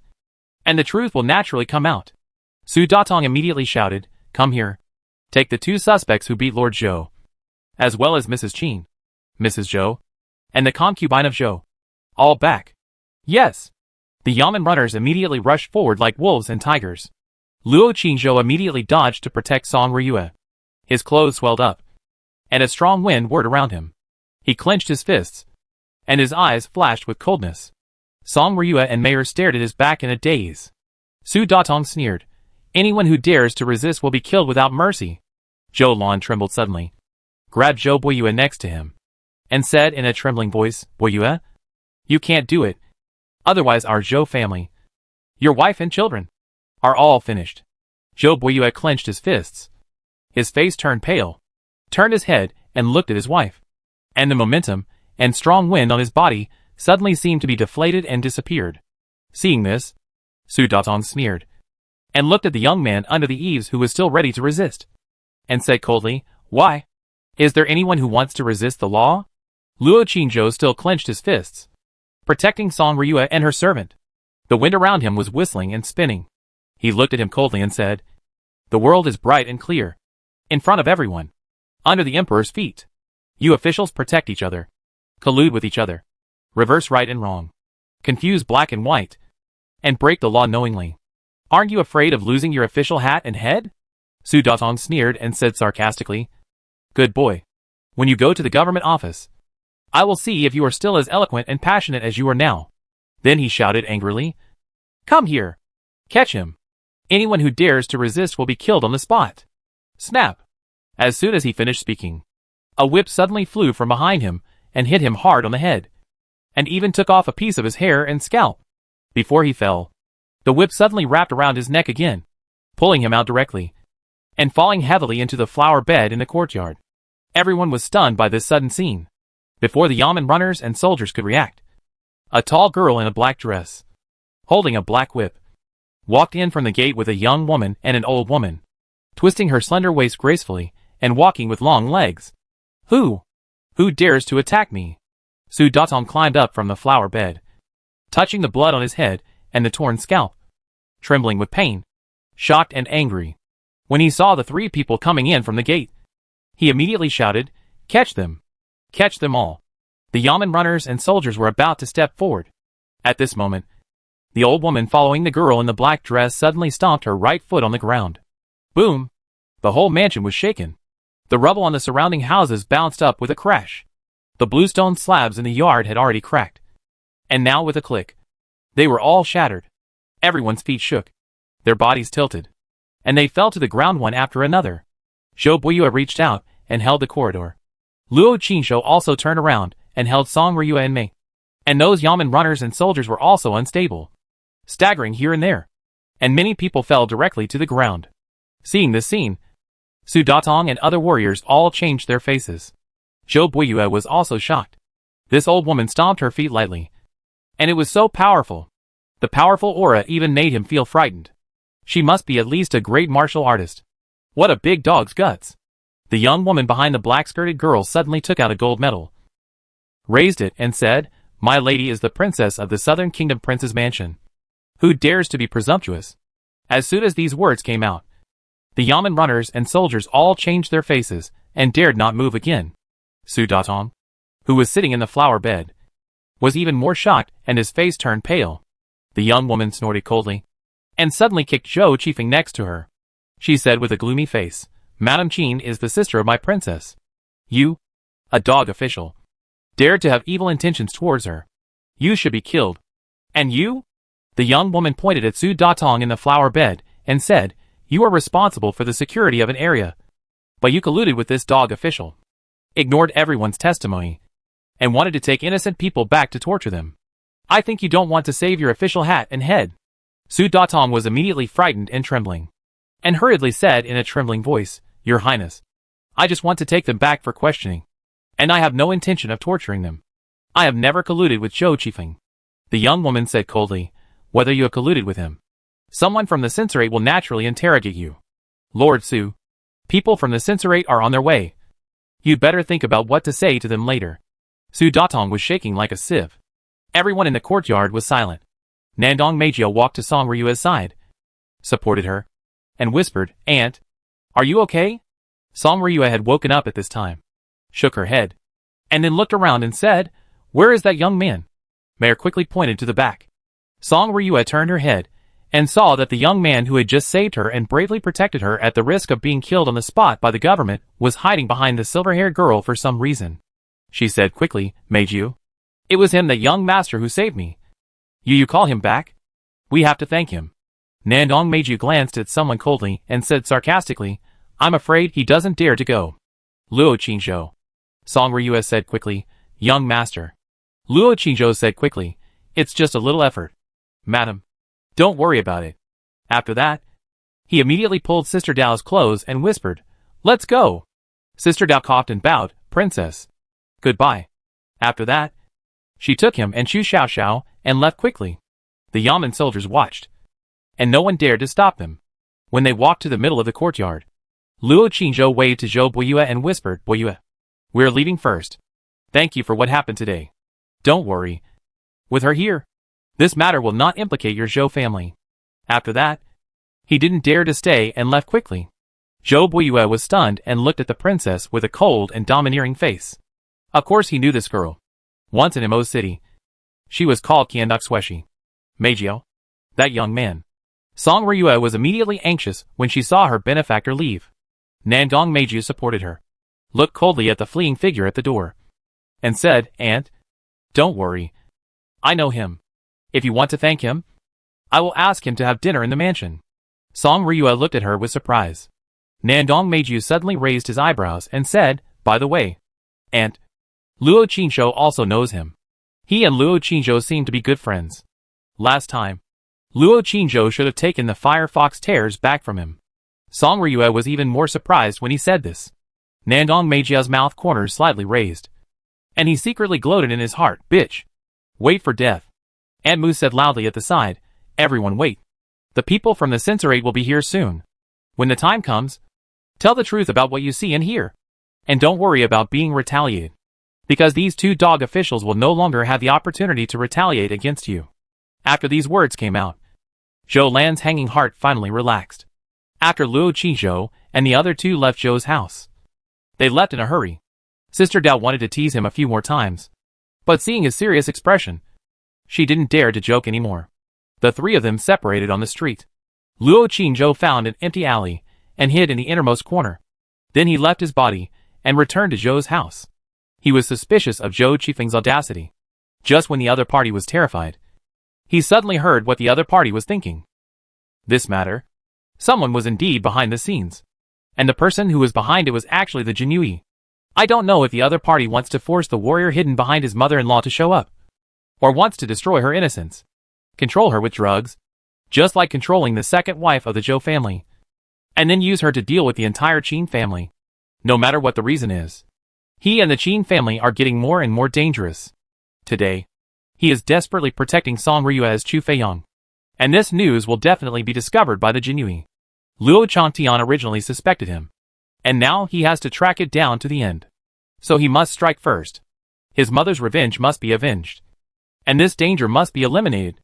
The night enveloped the entire city. His soul flew into the air, and soon arrived at the Zhou family mansion. But he didn't notice that just a few minutes before he arrived, a moon-white figure flew into the night sky and disappeared. Chapter 488 Blind Date for Chu Feiyang. Zhou Mansion. Brightly lit. The courtyard was full of people, but there was no sound. The people from the censorate hurried over quickly, and after a careful questioning, they took notes on the spot, asked the Zhou family guests to sign, and then took the people away to continue the interrogation. Luo Qingzhou floated in the air, not daring to stay any longer. The body was still in the alley. If it was encountered by a drunk or a hungry stray dog, it would be troublesome. After walking around Zhou Mansion and seeing that no Jinui was found, he left immediately, returned to Qin Mansion. He told Miss Qin Air everything that happened today. The two were talking in the room, and Chior suddenly said outside the door, Miss, son-in-law, Madam and Princess Meiju are here. The two looked at each other. Miss Jean Eyre got up to open the door. Luo Qingzhou walked to the table, picked up a book, and pretended to read it. Squeak. The door opened. As soon as Song Ryue came in, she took Miss Jean's hand and said in a trembling voice, Wei Mo, Mother almost couldn't come back today. When she saw someone in the room, her expression immediately returned to normal. Luo Qingzhou quickly stood up, greeted the two people, and prepared to go out to avoid them. Song Ryue hurriedly said, Qingzhou, you don't have to go out. I have something to talk to you about. Luo Qingzhou had to stop and stand aside to listen attentively with his hands down. Nandong Meiju stood aside, looking at him coldly, with a gloating sneer on the corner of his mouth. Song Ryue told Miss Jean Eyre everything that happened in Zhou Mansion today, and then said with a lingering fear, if it weren't for that Mr. Chu, my mother would awe. Then she looked at someone and said, Qingzhou, I heard from Meijiao that you and Mr. Chu are good friends. Right? Luo Qingzhou, Nandong Meiju said on the side, Aunt.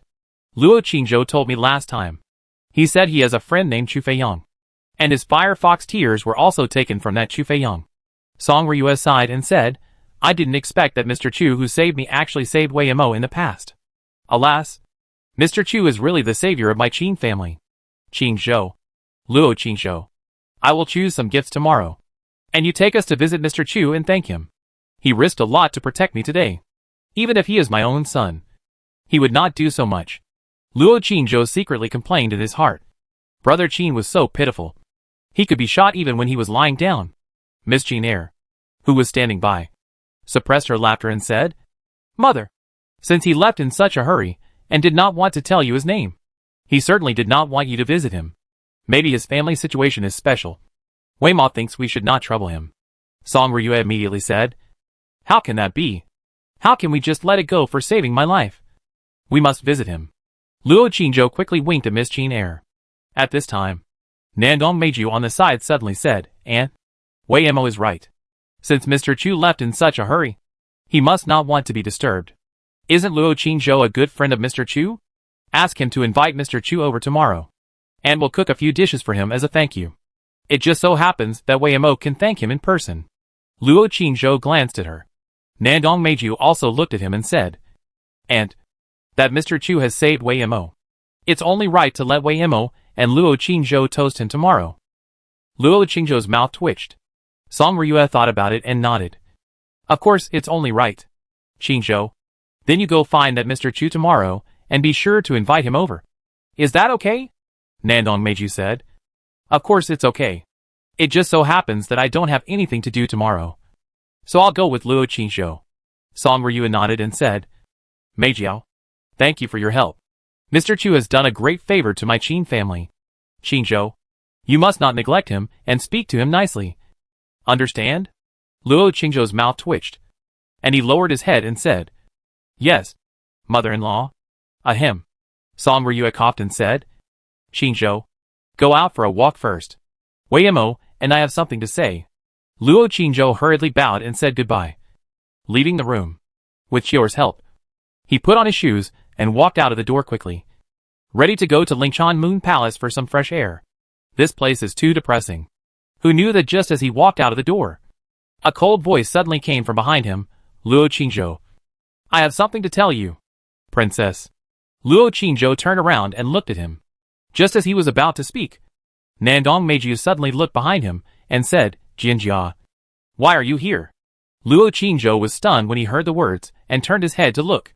Unexpectedly, as soon as he turned his head, Nandong Meiju suddenly grabbed his vital point, and then led him and said, Let's go.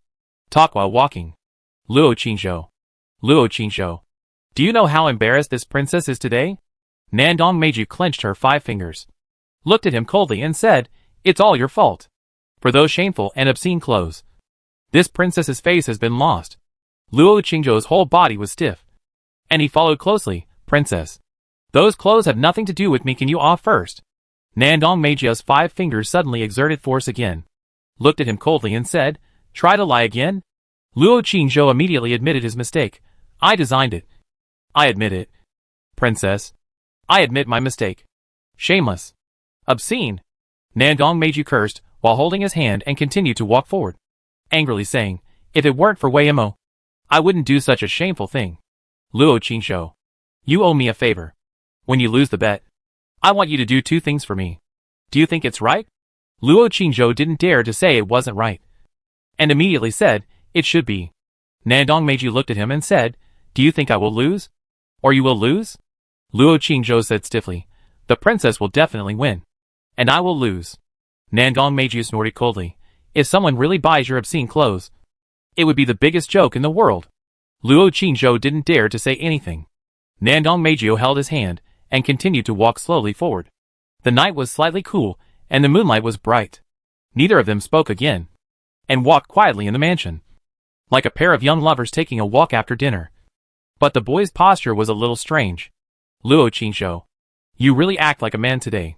After a while, Nandong Meiju suddenly said something meaningful, and with a double meaning. Luo Qingshou still didn't say anything. After a while, he suddenly said, Princess, I want to ask you something. Do you know Luo Chongqian's current cultivation? Nandong Meiju was silent for a while, and said, he should have broken through to the great martial master. Luo Qingshou, don't mess around. Meixian Garden. In the study, Song Ryue carefully described what happened in Zhou Mansion today and the bravery of Mr. Chu, and then said, Wei Mo, Mr. Chu's cultivation looks very good, and he is very righteous and has a good figure. Mother thinks that if he doesn't get married, do you think you want to let Jianjia come out tomorrow to see him? Or let Jianjia stand outside and take a look at him? Miss Jean Eyre was stunned when she heard this, and said, Mother, what do you want to do? Song Ryue rolled her eyes at her and said, Mother means you? Don't you understand? Didn't Jianjia divorce Qingzhou? She's all alone now. So pitiful. When you and Qingzhou got married, I was thinking about this. Otherwise I would feel guilty. Weima, I always feel that Jianjia needs someone to accompany her so that she can slowly come out of the shadow. Otherwise, if she continues like this, she may be like this for the rest of her life. Every time I see her, I feel so sad. Miss Jean Eyre showed a strange expression on her face and said, Mother, maybe Mr. Chu has already married. And Mother knows my sister's temper. I'm afraid it's impossible. Song Ryue sighed. Mother also knows that Jianjia is unlikely to agree. But hey, Miss Jean Eyre comforted softly, Mother, let's wait until Mr. Chu comes tomorrow. Then we will ask about his family situation. Song Ryue nodded and said, Mother thinks so too. I just came to tell you tonight. If it is really suitable, I will need your help to match it up. Miss Jean Eyre smiled and nodded. Well, don't worry, Mother. If my sister is really willing, Wei Mo will definitely try every means to bring them together. Song Ryue held her little hand and sighed. Our daughter is still considerate. Hey, your father. When I told him about this, he was too lazy to pay attention to me. And sometimes, he was even mean to me. It's too much. Isn't Jianjia also her daughter? What's wrong with me worrying about Jianjia's lifelong affairs? Miss Jean smiled and comforted. Maybe Daddy is busy recently. Don't mind it. Mother. The mother and daughter sat on the couch and talked about other things for a while. Song Ryue glanced out the window and suddenly whispered, Wei Mo, did that boy touch you? Miss Jean said softly. Yes. Song Ryue's face changed and she said, he touched you? How? Miss Jean smiled and said, it's not the kind of touch that Mother thinks. Brother Qingzhou can hold it in. Mother doesn't have to worry. And Wei Mo feels that since taking the medicine, Wei Mo's body seems to be much better. He hasn't coughed for a few days. Song Ryue stroked her little hand and said, even so, you still have to be careful. Wait a little longer and observe for another 2 months. When nothing happens, you can let that boy touch you again. Miss Jean said, oh.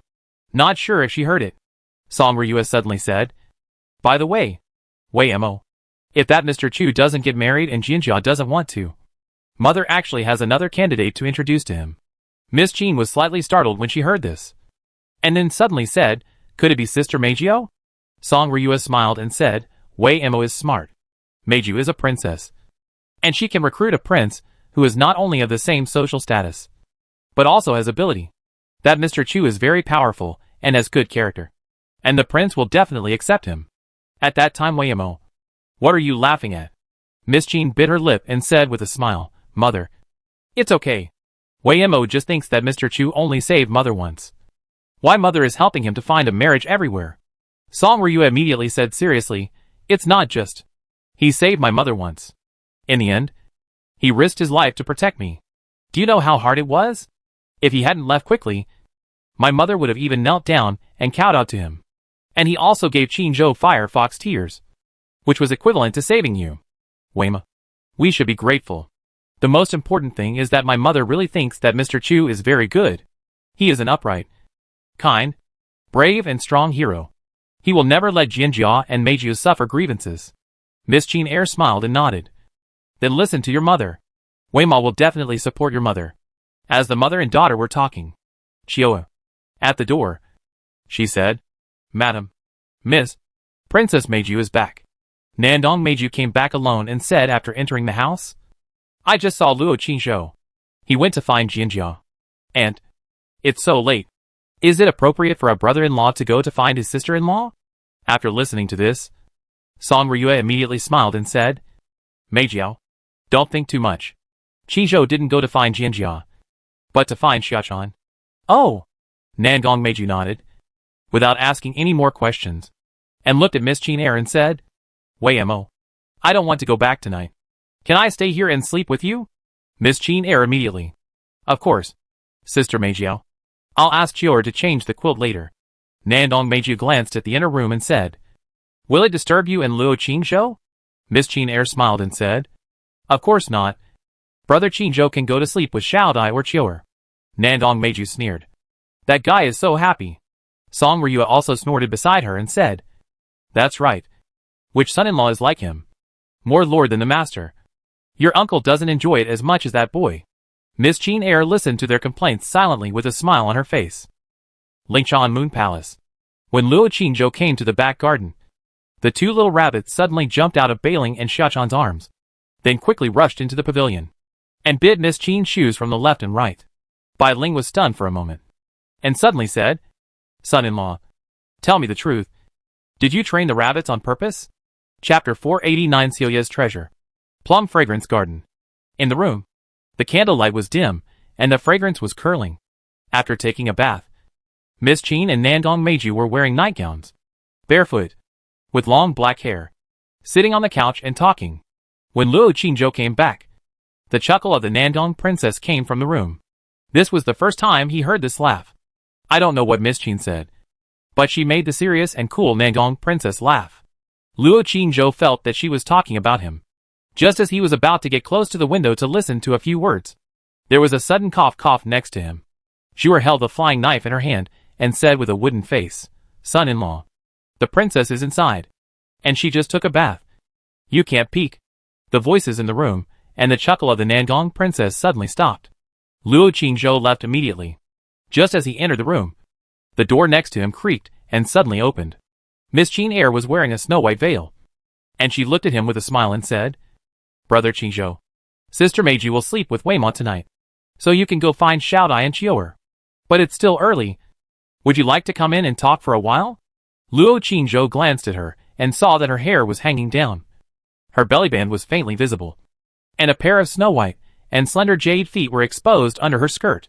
Thinking that they had just taken a bath, the Nandong princess was probably like this too. So he quickly said, No, I'll go to Xiaodai. After that, he immediately went to another room inside. In the room, Xiaodai and Chior were sitting at the table talking, holding needles and threads in their hands, embroidering something. Seeing him come in, Chior quickly put down her things, stood up and said, Master, you haven't taken a bath yet. Right? I'll go prepare hot water. Luo Qingzhou glanced at her and said, Just come here and wash, and you can rub my back later. By the way, Chior, you come to sleep tonight too. Chior glanced at Xiaodai, lowered her head and said, Yes, Master. After that, she left. Luo Qingzhou had nothing to be restrained with in front of Xiaodai, so he went straight over and lay on the bed, thinking about what happened today. Xiaodai saw that he seemed a little tired, so she quickly put down the needlework in her hand, went over to help him take off his shoes and socks, sat on the bed, and helped him beat his legs and said, Master, you look so tired today. Why don't you just forget it? Luo Qingzhou looked at her and said, What do you mean by forget it? Xiaodai glanced at the door and whispered, Didn't the master just ask Sister Chior to come over tonight? I'm afraid that the master. There was a sudden sound of footsteps outside. The two separated immediately. Xier and Zhuer brought the bathtub in and started to carry hot water. After the tub was filled with water, Luo Qingzhou took out the potion and poured 2 drops. The clear water immediately turned red, as if it was filled with blood. Xiao Dai was already used to it. Xior closed the door and took a look. She was still a little nervous. Luo Qingzhou took off all his clothes, entered the tub, sat in it, and began to enjoy the scrubbing of the 2 little girls' delicate hands. In the Danhai, the internal force flowed slowly. The pores of the whole body expanded and contracted, as if they were breathing. The red in the tub gradually became less. Not long after, the full bucket of red water became clear again. Luo Qingzhou felt warm and comfortable all over. After taking a bath and changing into a clean nightgown, Luo Qingzhou went straight to bed and continued to think about today's events. Then, he looked at the growth of the tree root in the herb garden. The tender leaves on the tree root have grown bigger and bigger. After Xiao Dai and Qior cleaned up the room, they went to Qior's room to take a bath. The 2 little girls shared a bucket of water, whispering while taking a bath. After taking a bath, they put on their own nightgowns and came to Luo Qingzhou. Qior closed the door. Xiao Dai closed the window and blew out the oil lamp on the table, leaving only a red candle in the bedside lamp, burning alone. The room was dim and quiet. Swish, swish, swish. In the courtyard, Zhuer was holding a flying knife and practicing alone at the target in the corner. She could hit the target accurately every time, and she used more force each time. The flying knife also stabbed deeper and deeper each time. After stabbing one target, she stabbed another one, moving left and right, in various postures, as if she was exhaling. The moonlight was gentle, and the night was as cool as water. The bluestone slabs were soon covered with white autumn frost. In another room, Miss Qin Er and Nandong Meiju were wearing bellybands and lying on the bed, still talking in a low voice. And they did not fall asleep until the early morning. Luo Qingzhou's soul left his body and flew into the air. He carefully observed the surroundings of the mansion for a while, and then flew away. He went to Zhou's mansion first, and after seeing that there was nothing unusual, he flew towards the inner city. Not long after, he had arrived at the inner city wall. At this time, his soul could clearly feel the dangerous breath emanating from the wall in front of him. He stopped at the night sky not far away and observed carefully. He found that every 10 meters or so on the top of the city, there was a darker stone brick, and the dangerous aura was emitted from those stone bricks. It seems that when the city wall was built, those people had already placed magic tools inside to prevent various spirits and ghosts from sneaking into the inner city. I don't know how Xiaoya got in and out. Luo Qingzhou observed for a while, did not dare to take risks, turned around, flew towards West Lake, took out the communication treasure, and sent a message to Xiaoya. Xiaoya, there seem to be many magic tools that restrain spirits on the walls of the inner city. How did you get in and out without being discovered every time? Luo Chongqian's Zhongwu Marquis Mansion is in the inner city, and Luo Yanyan and Wan live there, so he must find a way to get in and investigate the situation first. I don't know if possessing the bat will set off the alarm of those magic tools on the city wall. The defense of the inner city is definitely much stricter than that of the outer city. There may be powerful magic weapons hidden in many places. If he accidentally touches them, he will definitely be hunted down. By then, he may not even be able to leave the outer city at will. Xiaoya often comes and goes freely in the inner city, and must be very familiar with the magic weapons in the inner city. So this matter needs her help. After a while, the message came back. Xiaoya, you want to enter the inner city? What for? Luo Qingzhou looked at this sentence and felt that the tone seemed a little wrong. Not like Xiaoya. He thought for a while and replied, Are you Xiaoya? Xiaoya, no. Luo Qingzhou was shocked and immediately said, Then who are you? How come Xiaoya's things are with you? Xiaoya, what does it have to do with you? I killed her, so I took her things. What do you think? Luo Qingzhou's face changed slightly. Who are you? Xiaoya, who are you? Why do you care about her business? Luo Qingzhou, I am her brother. Xiaoya, why didn't I know she had a brother? If I knew, I would have killed her brother too. Where are you? I will go and kill you now. Luo Qingzhou pondered for a moment and replied, I am in West Lake. Come over if you have the guts. After sending it, he quickly sent another message to the editor. Sister you. Are you in West Lake? Xiaoya may be in danger. The communication treasure was taken away by someone. That person said he wanted to kill me. We will ambush in West Lake later. You notify Miss Longer. That is her territory. We will try to lead the enemy into the water. Xiaoya replied. West Lake? Okay. Wait. I'll bring people over later. Don't run if you have the guts. Luo Qizhou, if you have the guts. Come alone. Fight alone. And you'll show your heroic qualities. I'm the only one here. What's the point of you bringing so many people to fight? Xiaoya, those who have the guts call for help. Those who don't have the guts are all alone. You don't even have a friend. You'd rather die than live. Luo Qizhou, how many people are you going to bring? Xiaoya, why should I tell you? Do you think I'm an idiot? Reveal your strength in advance? Luo Qizhou, what's your grudge against Xiaoya? Xiaoya, she's shameless. I can't stand it. Luo Qizhou, why is she shameless? Xiaoya, she's a dog. Luo Qizhou. At this time.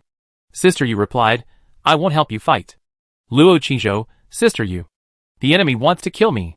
Sister Yu, solve it yourself. Luo Qizhou, the enemy has many people, and I can't beat them alone. Sister Yu, please forgive me. Luo Qizhou. Why is everything wrong tonight? Not long after, he came to West Lake. On the attic of West Lake, Yu Bai was standing there alone, looking at the moon and thinking. As soon as Luo Qizhou landed, the communication treasure in his hand suddenly vibrated again. Xiao Yu said another message, Brother. Brother. I'm sorry. It was my sister who took my communication treasure and was joking with me. Thank you for caring about me. I'm so touched that I want to fight with others for my sister. I have nothing to repay you, so I can only promise you my body. Please agree. Luo Qingzhou's mouth twitched a few times and replied, Do you have a sister? I remember you seem to have only a brother. Right? Xiaoya, brother. I have a sister. My sister is cold, arrogant, selfish, domineering, black-bellied, cold-blooded anyway. She has flaws all over her body, and can't be compared with my sister. Luo Qingzhou, oh, I'm glad you're okay. I won't say anything more. I want to practice. Xiaoya, brother. Do you want to enter the inner city? There are many magic weapons in the inner city. If you are not careful, you will be exposed. If you are discovered by the night patrol, it will be over.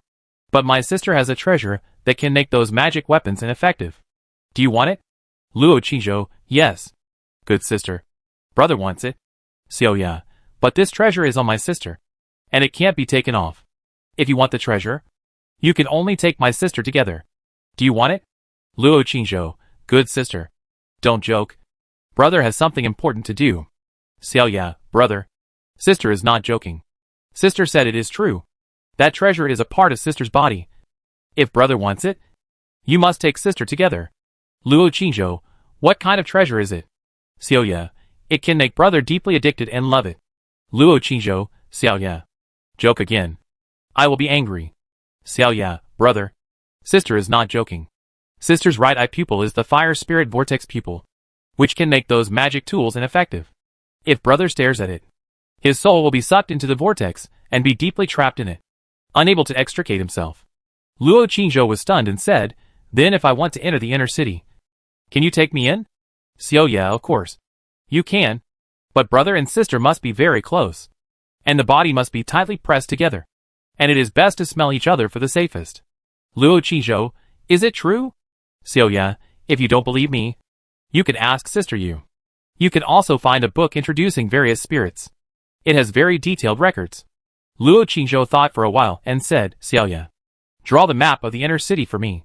Remember to mark all the places where the magic tools are hidden.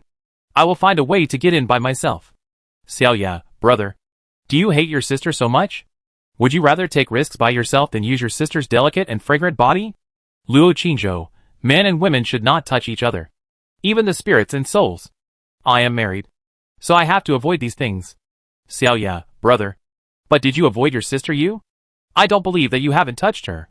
Luo Qingzhou was stunned for a moment, thinking of the practice these nights. He was naked, and Sister Yu not only looked at him, but also touched him with her fingertips. He also faced Sister Yu. Xiaoya. No more. I want to practice.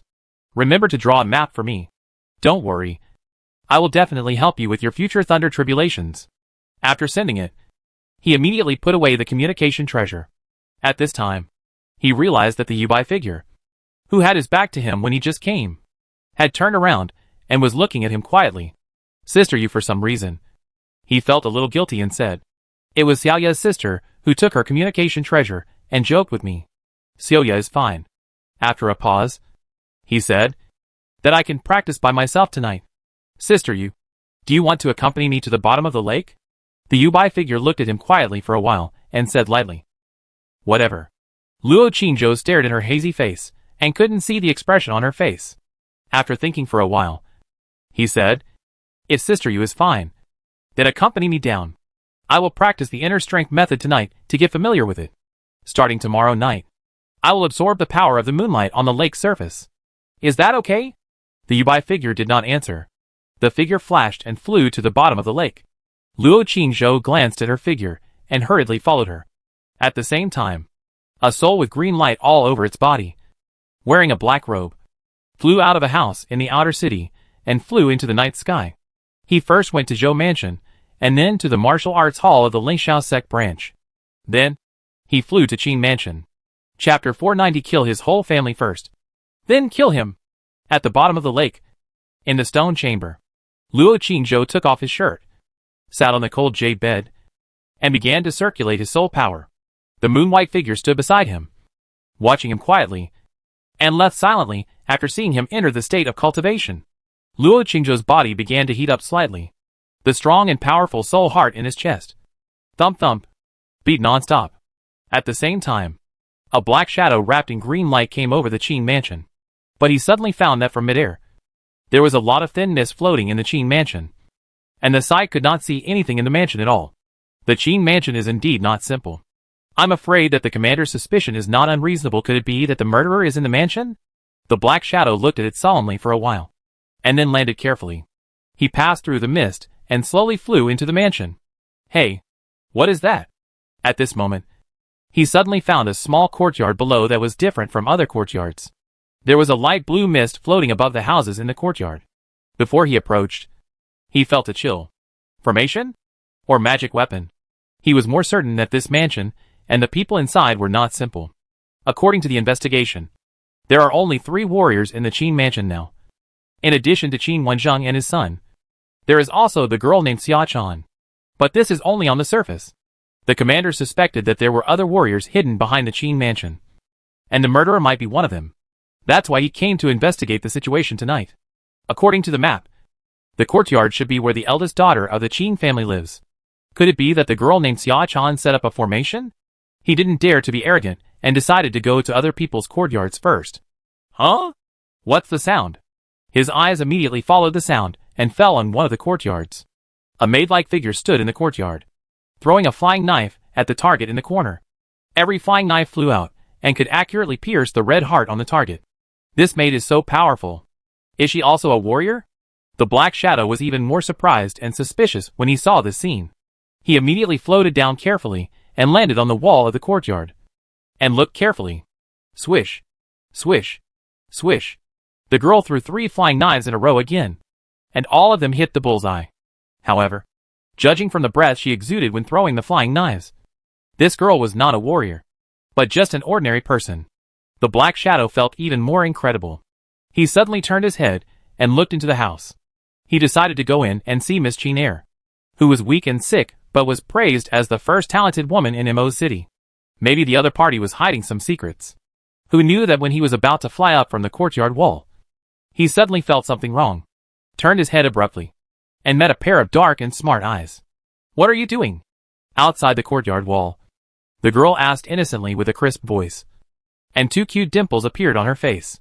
Before the black shadow could even open his mouth, a cold light flew over and instantly pierced his chest. It was so fast that he had no time to react. It seemed to be a flying knife, but it didn't matter. He was a spirit. He was not afraid of flying knives. He immediately activated his soul power and flew up from the top of the wall, but suddenly felt something was wrong. He looked down and found that his lower body was still standing on the top of the wall. Bang! The flying knife that pierced his chest did not fly away, but pierced his soul heart, and suddenly exploded in his soul, turning into a bunch of pink petals with high temperature. Ah! A sharp pain came. He screamed miserably, and his whole soul was instantly burned and turned into nothing. Shwa! Shwa! Shwa! In the small courtyard, Zhuer was still practicing flying knives hard. She did not hear the screams of the soul. Inside and outside the courtyard, it was still as quiet as before. The figure outside the courtyard had disappeared long ago. As if it had never appeared. The night wind blew, leaving only a faint scent of flowers. A night passed quietly. When Luo Qingzhou finished his practice, the night outside had receded. The previous 2 nights, I opened up the meridians and acupuncture points, and my whole body was hot and sweating during the practice. Tonight, I was unusually calm, except for a slight fever in my body. I didn't feel any discomfort. It seems that I don't need to come to the bottom of the lake to practice in the future. It's just a pity for this cold jade bed. Luo Qingzhou stroked the jade bed below, and a trace of coolness entered his body through his palm. For the body that had just finished practicing, it was very cool and comfortable. Where did Sister Yu go? He got off the bed, went out of the stone room, walked through the underground tunnel, and walked outside. When passing a fork in the road, he suddenly looked at another passage. Hesitantly, he walked over and looked around. Just after walking a distance, he suddenly felt a warm breath coming, and a half-open stone door suddenly appeared on the right, and a wisp of white gas floated out from it. Luo Qingzhou was stunned for a moment, walked over carefully, stopped at the door, and looked inside through the crack in the door. It turned out to be an extremely spacious stone room. In the middle of the stone room, there is a hot spring pool. At this time, the hot spring pool was filled with mist, and the water surface was full of red petals. In the middle of the water, a slender figure with snow-white shoulders and jade back, and long black hair, was standing there with her back to him. The aura around her was hazy, as if she was practicing. Luo Qingzhou didn't dare to look at it for long. When he was about to leave, there was a wow sound, and the water splashed. The slender figure suddenly flew out of the water, revealing the snow-white and slender girl's jade body, and a crystal-clear green snake tail. The green snake tail suddenly flashed and turned into 2 slender snow-white jade legs. On the ankle of one of the jade feet, there was a colorful red rope tied, forming an attractive scenery with the snow-white and smooth skin. Ring. The bell on the red rope suddenly rang. Luo Qingzhou suddenly felt dizzy, and he pushed open the stone door in front of him and walked inside. At this moment, a chill suddenly hit him from behind. He paused, and his mind instantly cleared up. He was stunned for a moment, and quickly stepped back. When he turned around, Sister Yu stood behind him without knowing when. Looking at him silently, Luo Qingzhou stabilized his mind, walked in front of her immediately, and said awkwardly, "Miss Longer is practicing inside. I just walked over unintentionally. Not to deliberately peek. Sister Yu, don't misunderstand." The moon-white figure looked at him for a while, and then said indifferently, "Go back. It's dawn." Luo Qingzhou didn't dare to stay any longer, and bowed to say goodbye. Soon after he left, the moon-white figure entered the stone chamber. When Luo Qingzhou flew out of the lake, the sky outside was already dawning. He felt that the soul heart, Danhai, meridians and acupoints in his soul contained a strong and restless power, which seemed to be ready to erupt at any time. He knew that he was going to break through. The result should be known tonight. Shua. He took out the flying sword with a thought, played over the west lake for a while, and then put the sword away and went home, back to Qin's house. His soul returned to his body, and he was hugged by his left and right. He didn't feel tired, but full of energy and vigor. He got up quietly, washed up, and went out. Just when he went out from the back door and was about to take out the mask and put it on, his face suddenly changed and he looked forward. In the corner of the wall in front, there was a tall and beautiful figure leaning against it. She was wearing a black dress, with long legs, a long whip wrapped around her slender waist, and her long hair tied into a high ponytail. At this moment, she was crossing her arms and looking at him coldly. Luo Qingzhou. In the alley, the two looked at each other in a dead silence. After a while, Nandong Meiju said, "Luo Qingzhou, you got up so early. Are you going to visit that Mr. Chu Feiyong?" Luo Qingzhou did not answer, and his mind was quickly thinking of ways to get rid of her. Nandong Meiju seemed to see through his thoughts, and sneered, "Are you trying to knock me out again? You can try again. If I faint this time, you're done for, and no one can save you." Luo Qingzhou said, "Princess, when will the revenge end? Let's shake hands and make peace." "Shake hands?" Nandong Meiju sneered and shook his head. "I don't want to dirty my hands. Who knows what you touched last night?" Luo Qingzhou's mouth twitched, and said, "What does the princess want?" Nandong Meiju crossed her arms and stared at him coldly for a while, then put down her arms, walked in front of him, and said, "I don't want to do anything. I just want to tell you that no matter how powerful you are, you can't escape from my palm. I can control you at will." After speaking, she brushed past him and said coldly, "I'll be waiting at the entrance of 18 Lane in the evening. My aunt invited Chu Feiyong to dinner at the mansion. You can figure it out yourself. Anyway, I want to bring Chu Feiyong to the Qin mansion." After speaking, she entered the back door. Luo Qingzhou stood there for a while, then left quickly. When he was about to leave the alley, he put on a mask and changed into a black outfit. When he arrived at the 18th alley, Sister Dao was leaning against the wall, leisurely eating a pancake. Luo Qingzhou walked up to her, snatched the pancake from her hand, ate the place she had just bitten, and then walked forward. Sister Dao was stunned for a moment, and immediately chased after him and said, "Chu Feiyong, why are you snatching my pancake again?" Luo Qingzhou said, "I'm in a bad mood." Sister Dao glanced at him, thinking it was because of yesterday's incident, and said in a slow tone, "Chu Feiyong, I finally realized that it was your mother-in-law. You were so good to your mother-in-law that you were going to fight the government. Were you going to kill those people and then take the Qin family into exile?" Luo Qingzhou said calmly, "I did have this idea." Sister Dao was silent for a while, and said, "Chu Feiyong, you really acted like a man yesterday. And Zhou Buiyue, you impressed me yesterday." Luo Qingzhou said unhappily, "When did I not act like a man?" Sister Dao said, "Now. You snatched my pancake." Luo Qingzhou finished the pancake in no time, clapped his hands, and said, "Although Zhou Buiyue's mother-in-law seems to have a bad temper and ignores his dignity, she still protects him in her heart." Sister Dao nodded and said, "That's true. I think after what happened yesterday, Zhou Buiyue should be better off in the mansion. After all, he is a warrior." Luo Qingzhou didn't say anything else. Sister Dao frowned and said, "Chu Feiyong, I think what happened yesterday was a little abnormal. No matter how lustful that Lord Zhou is, he shouldn't be so bold as to attack your mother-in-law. Right? After all, the Qin family is a family of meritorious service, and they have a close relationship with the eldest princess. Doesn't he know this?" A cold light flashed in Luo Qingzhou's eyes, and he said, "It was the Jinui who asked him to do it. I guess he wanted to control my mother-in-law, or test the hidden warriors in the Qin mansion." Sister Dao's expression froze. "Jinui?" Luo Qingzhou said. Luo Changtian still suspects that the Qin mansion hired someone to do Luo Yu's death. After all, the Qin mansion has the most motive. Sister Dao frowned and said, "Then what are you going to do?" Luo Qingzhou said calmly, "What else can we do? Kill his whole family first, and then kill him. If he dies, naturally no one will come to trouble us again." Sister Dao. The two soon came to the martial arts hall. As soon as he entered the room, Chu Xiaoxiao immediately ran over with an anxious look on his face and said, "Brother Chu, Sister Dao, something bad has happened. The Jinui people just came and took Brother Zhou away." Chapter 491. I like it. The two were shocked. Chu Xiaoxiao said anxiously, "Could it be because of what happened yesterday? Senior Brother Zhou beat that official and was retaliated by him?" "No," Dao Jia said, and asked, "Does Master know?" Chu Xiaoxiao nodded and said, "Master just stopped it.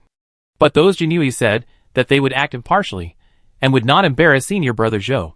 They just took Senior Brother Zhou to question him. But I heard that the Jinui people are very cruel. Once you go in, you will be skinned alive if you don't die." Luo Qingzhou walked quickly towards the house not far away. Dao Jia also hurriedly followed behind him. The two knocked on the door, and Sun Zhang's voice came from inside, "Come in." Luo Qingzhou pushed the door open and entered, bowing and saying, "Master, I heard from Xiaoxiao Junior's sister that Junior Brother Zhou was taken away by the Jinui. Did the Jinui say what it was because of it?" Sun Jiang picked up the teacup, took a sip calmly, and said, "It seems to be because of a murder case in Maching. Don't worry. The Jinui will take him out for a few questions. If there is evidence, they will naturally take it out and then formally arrest him. Zhou Buiyue is now a disciple of Ling Xiao's sect. If they don't have evidence, they dare not mess around." Sister Dao worriedly said, "Master, will they torture Junior Brother Zhou?" Sun Jiang put down the teacup, sneered, looked at her and said, "Do they dare? If there is no evidence to prove that he killed someone, or colluded to kill someone, if they dare to torture him directly, I will report to the sect. The sect will notify the other 4 major sects, and come to Kyoto to question them. At that time, even the emperor can't protect them. When Taizu fought in the south and the north to establish the country, our 5 major sects made a lot of efforts and countless masters were killed and injured. So after Taizu established the country, he made an agreement with our 5 major sects that no department of the court could detain and interrogate the disciples of the 5 major sects without authorization, even if the disciples of the 5 major sects broke the law in the city. The court department must first produce evidence and then notify the sect. After the sect agrees, they can be detained and interrogated unless, like last time, they have ironclad evidence to prove that our disciples really want to murder others. No matter how arrogant his Jinui is, he is only arrogant to those officials, and he is not qualified to be arrogant to our Lingxiao sect. Sun Zhang's domineering words immediately made Luo Qingzhou and the other 2 feel much more at ease. Luo Qingzhou's heart moved secretly. No wonder Luo Chantian brought Jinui to find him and Sister Dao that day. They were polite. Sister Dao didn't want to go back with them, so they had to compromise and question them in the store. It turned out that the 5 major sects were so powerful. If he could get to the top of Lingxiao sect, wouldn't he have more power? The safety of the Qin family would also be more guaranteed. The 3 of them said goodbye and left. Sure enough, not long after, Zhou Boyue had returned safely. Luo Qingzhou and Sister Dao immediately took him to the martial arts training ground in the back to inquire about the situation. Zhou Boyue glanced at the 2 and said, "It was because of the murder of Luo Yu in Chunghua Mansion. They asked me if I had seen Luo Yu in Haimulan. If I had seen Luo Yu have conflicts with other warriors, and if I knew any warriors in the martial arts master realm in Maching." After a pause, he looked at Luo Qingzhou again and said, "Brother Chu, they also asked you specifically. They asked me if I knew when you broke through the martial arts master middle stage, and asked about your family situation. They also knew about your help to the Qin family's wife yesterday. They also asked what your relationship with the Qin family is." Sister Dao asked quickly, "How did you answer?" Zhou Boyue shrugged and said, "Of course, I answered truthfully. When I was in Mo City, I only knew that senior brother Chu had broken through to the initial stage of martial artist. As for when he broke through to the middle stage of martial artist, I didn't know. As for other questions, I don't know. They didn't make things difficult for me. They let me go back after asking." Luo Qingzhou patted his shoulder and said, "Boyue, thank you for what happened yesterday." Zhou Boyue smiled and said, "It should be.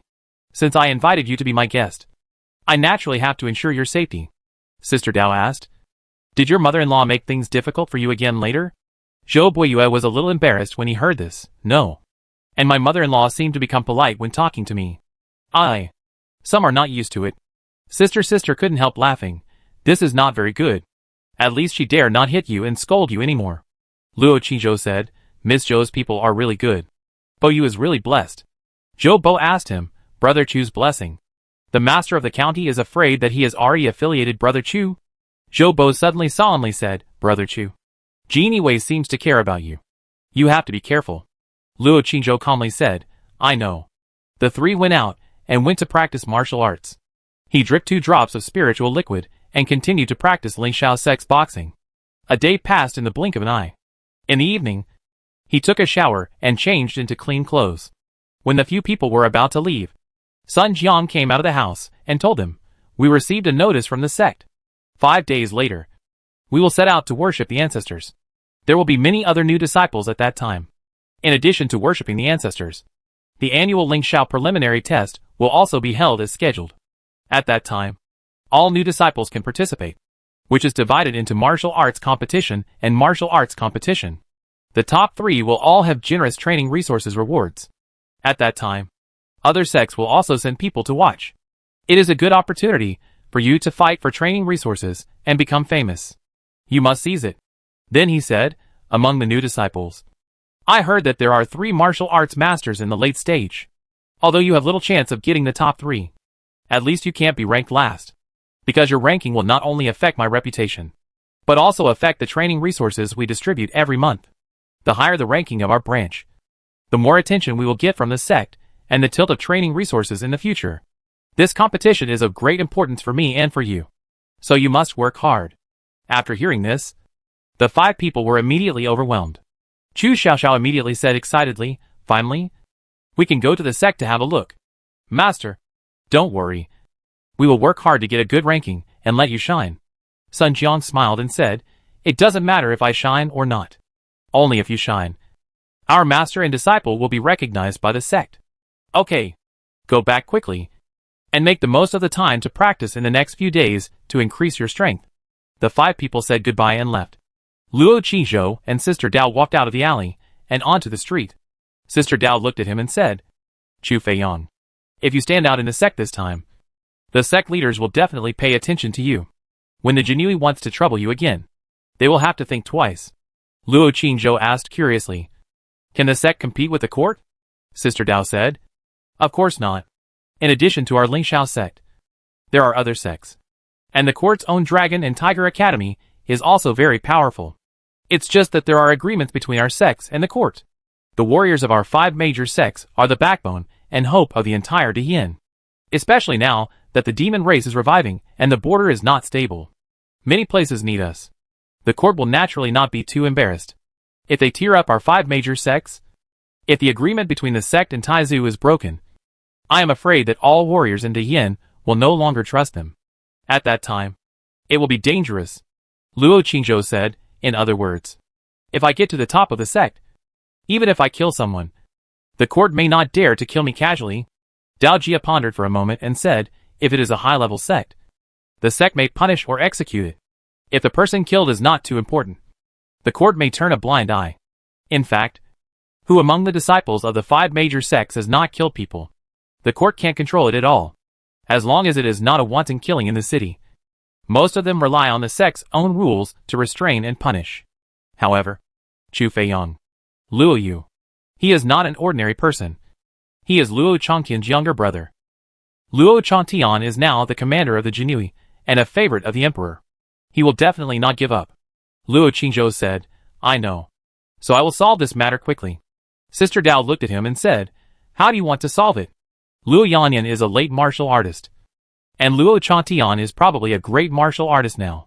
If you want to solve it by force, it will be difficult. Luo Qingzhou looked ahead calmly and said, Sister Dao, I want to take the top 3 in the competition this time. And then ask for a few skills. Sister Dao frowned and said, you just heard from Master that among the new disciples, there are at least 3 martial artists. The martial arts in the later period. You want to get the first 3. You are afraid it is a bit difficult. What should I do if my mother-in-law is very fierce and very domineering? What do you do? 8 alleys? Wearing black leather skirts with black stockings on the legs. The slim figures wrapped around the waist. Leaning against the wall. Standing there with arms holding the chest. A cold expression. Sister Dao was stunned for a moment. Then immediately walked over and reported, Your Highness, I just praised your good figure. But Chu Feiyang was very disdainful, and even said he didn't know. I said he was your man. But he even denied it. Luo Qingzhou immediately defended himself. She lied. It's well known that the princess has a good figure. How could I not know that? As for her next sentence, it was even more outrageous and ridiculous. The princess is high above. And I am a fairy-like woman. How could I, who is humble and insignificant, be the princess's person? I should say that I am the princess's most loyal admirer and follower. Dao Jia. Nandong Meiju glanced at her coldly, ignored her, walked out of the alley with her long legs, and said, Let's go. Luo Qingzhou followed her obediently, turned around and waved to Dao Jia, saying, See you tomorrow, little man. Remember to bring some cakes. Dao Jia was stunned for a moment, and immediately clenched her fists and said angrily, Chu Feiyang, you are the little man. Don't even think about eating my cakes again. Luo Qingzhou followed Nandong, crossed the street, and entered an alley. Nandong Meiju suddenly stopped, turned around and looked at him and said, Chu Feiyang, do you know where I'm taking you? Luo Qingzhou shook his head. Nandong Meiju stared at him for a while and said, Call me Sister Jiao. I'll tell you. Luo Qingzhou said, Sister Jiao. Nandong Meijiao's mouth curled up slightly and said, You saved my aunt yesterday. My aunt is very grateful to you. So I invite you to dinner at the mansion tonight. Are you happy? Luo Qingzhou froze and said, Princess, can I not go? Nandong Meiju said. No. Luo Qingzhou said. Oh.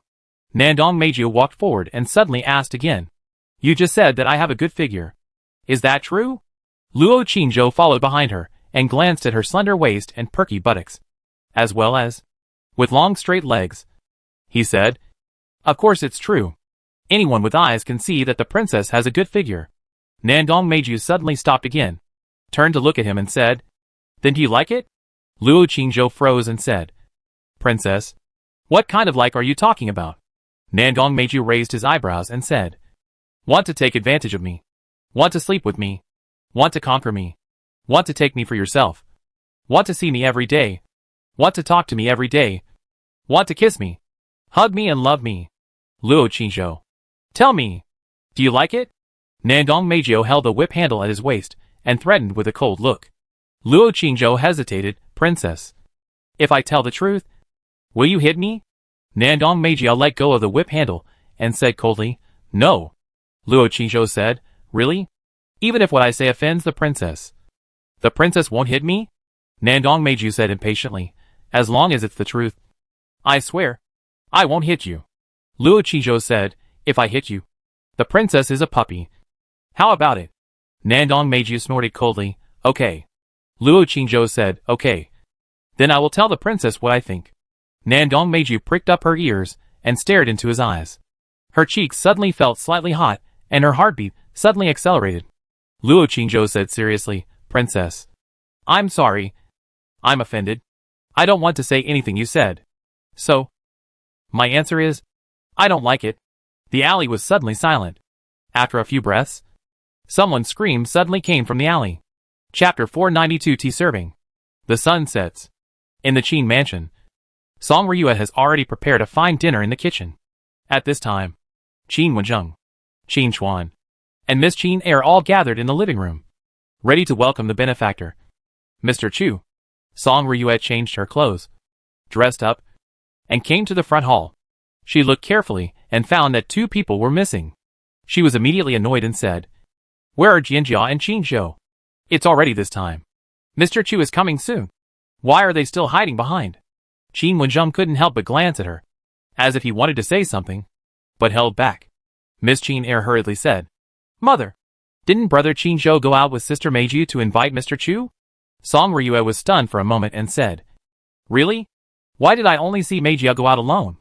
Meiju said that the boy was concentrating on studying in the exiled immortal residence, so she didn't disturb him, and said that she would go alone to invite Mr. Chu. Miss Qin was slightly stunned when she heard the words, and muttered in her heart, "Sister Meiju must have done it on purpose." She clearly said to help brother Qin Zhou. While she was thinking about how to answer, Miss Qin walked in from the door with Bailing and Xia Chan. Song Ryue was immediately happy and said, "Jianjia, I thought you wouldn't come out tonight. That Mr. Chu is my mother's benefactor, and he also saved Wei Yamo. Our family must thank him later." Miss Qin nodded slightly and said nothing. Bailing asked curiously, "Madam, is Mr. Chu good-looking?" Song Ryue smiled and said, "Mr. Chu is tall, heroic, and upright. He looks like a real man." Bailing said crisply, "Madam, I'm asking about Mr. Chu's appearance. Is he good-looking?" Song Ryue smiled slightly and said, "Bailing, in fact, a person's appearance is not that important. Mr. Chu." "Okay, madam, I know." Bailing smiled and muttered, "Turns out he's an ugly freak." Song Ryue's smile froze, and she immediately said with a stern face, "Bailing, he's our benefactor. You can't talk nonsense later. Besides, he's just ordinary looking, not ugly." Bailing smiled and said, "Madam, don't worry. I won't say anything later." Song Ryue glanced at her eldest daughter, moved her lips, and seemed to want to say something, but held back. At this time, Qin Chuan suddenly said, "Mother, do you know the specific cultivation level of Mr. Chu?" Song Ryue looked at him and said, "I heard from Mei Jiao that Mr. Chu seems to be a mid-level martial artist." After these words came out, Qin Chuan's eyes lit up, and he said excitedly, "Great. I will ask him for advice later." Song Ryue's face suddenly sank and said, "If you hurt him, I will beat your butt." Qin Chuan hurriedly smiled and said, "Don't worry. Mother, Mr. Chu is our benefactor. I know the severity. I won't use my full strength." Song Ryue sneered, "You may not be able to beat him." Qin Chuan nodded and said, "Mother is right. We will stop later." Miss Qin glanced at him and couldn't help but whispered, "Second brother. Fists and feet have no eyes. He is a guest. It's better not to spar." Qin Chuan smiled and said, Wei Mo. Don't worry. My second brother knows his limits. People who practice martial arts like to compete with people of equal cultivation. If he knew that I, your second brother, was also in the middle stage of martial arts, he would definitely be eager to compete with me. Don't worry. I won't hurt him. Miss Qin smiled slightly and said nothing more. Wait for another cup of tea. Mayor suddenly ran in hurriedly and said, Master, Madam, Princess Meiju is here with Mr. Chu. Qin Wenzheng stood up immediately. Song Ryue hurriedly urged, Hurry up. Follow me to welcome the benefactor. Miss Qin followed with a smile in her eyes, turned her head and said, Sister, aren't you going out? Miss Qin shook her head. Bailing smiled and said, Second miss, we won't go out. Anyway, that Mr. Chu is ugly, and Chan Chan and I are not interested in seeing him. Second Miss Qin smiled and said, Bailing, who do you think is not ugly? Bailing smiled and said, My uncle. My uncle is so handsome. I feel good every time I see him. While the two were talking, Song Ryue suddenly turned around and scolded, Wei Mo. It's okay if Jianjia doesn't go out to greet you. But you must go out. She gave you the firefox tears to cure your illness. And she is grateful to you. A drop of water should be repaid with a spring. Come out quickly. Second Miss Qin said oh, and followed Chior and Jur out. Miss Qin was wearing a snow-white dress, standing in the hall without a speck of dust, looking quietly at the gate outside. Her flawless face was still as cold as snow. Outside the gate, Luo Qingzhou gritted his teeth and followed Nangong Meiju up the stairs. His buttocks were covered with whip marks from being whipped in the alley, and his clothes were torn. So he changed into another set. Now that the Nangong princess had a handle on him, she could threaten him at will. So he had to admit defeat. On the steps, Butler Zhou was bowing to greet him. Song Ryue led a large group of people and walked out of the mansion in a mighty manner. Luo Qingzhou went up the steps and stood behind Nangong Meijiao, wearing a black suit, with a tall figure, ordinary appearance, but extraordinary demeanor. He deliberately released the aura of a warrior, and his whole temperament was completely different from the weak temperament when he wore a wide Confucian robe before. When Song Ryue saw it, she immediately walked over quickly, her eyes red and her face full of excitement, saying, Mr. Chu, I finally see you again. Mr. Chu left before Ryue could thank him for saving my life last night. Ryue was very sad. Unexpectedly, after returning, she found out that Mr. Chu was actually a good friend of my son-in-law. And the firefox tears that saved my Wei Mo were actually given by Mr. Chu. Alas, I didn't expect that Mr. Chu was the great benefactor of my mother and me Wei Mo. Qingzhou, come and meet him. Hey, where is Qingzhou? She immediately looked around and asked in confusion. Meijiao, where is Qingzhou? Didn't Wei Ma say that he went to visit Master Chu with you? Nangong Meiju snorted coldly and said, Aunt, after that guy went to Master Chu's place, he saw that his sister was beautiful. So he stayed there for dinner, and said he would come back after dinner. Luo Qingzhou next to him. Song Ryue rose, and raised her eyebrows. Really? Nangong Meiju glanced at someone and said, Master Chu's sister likes poetry, and Luo Qingzhou happens to be good at poetry. So he stayed there to communicate. I think he was attracted by her beauty. Song Ryue's face turned ugly. Luo Qingzhou hurriedly made amends and said, Madam Qin, don't misunderstand. My sister is only 5 or 6 years old. She likes to make trouble, and has been begging Brother Luo to stay and teach her poetry. My father and mother also tried their best to keep her. Brother Luo had no choice but to stay. This is all my fault. I didn't educate my sister well. If Madam Qin blames you, blame me. Miss Qin covered her mouth behind her. Nangong Meiju sneered. Song Ryue's face eased after hearing this, and she smiled and said, Mr. Chu, you are too serious.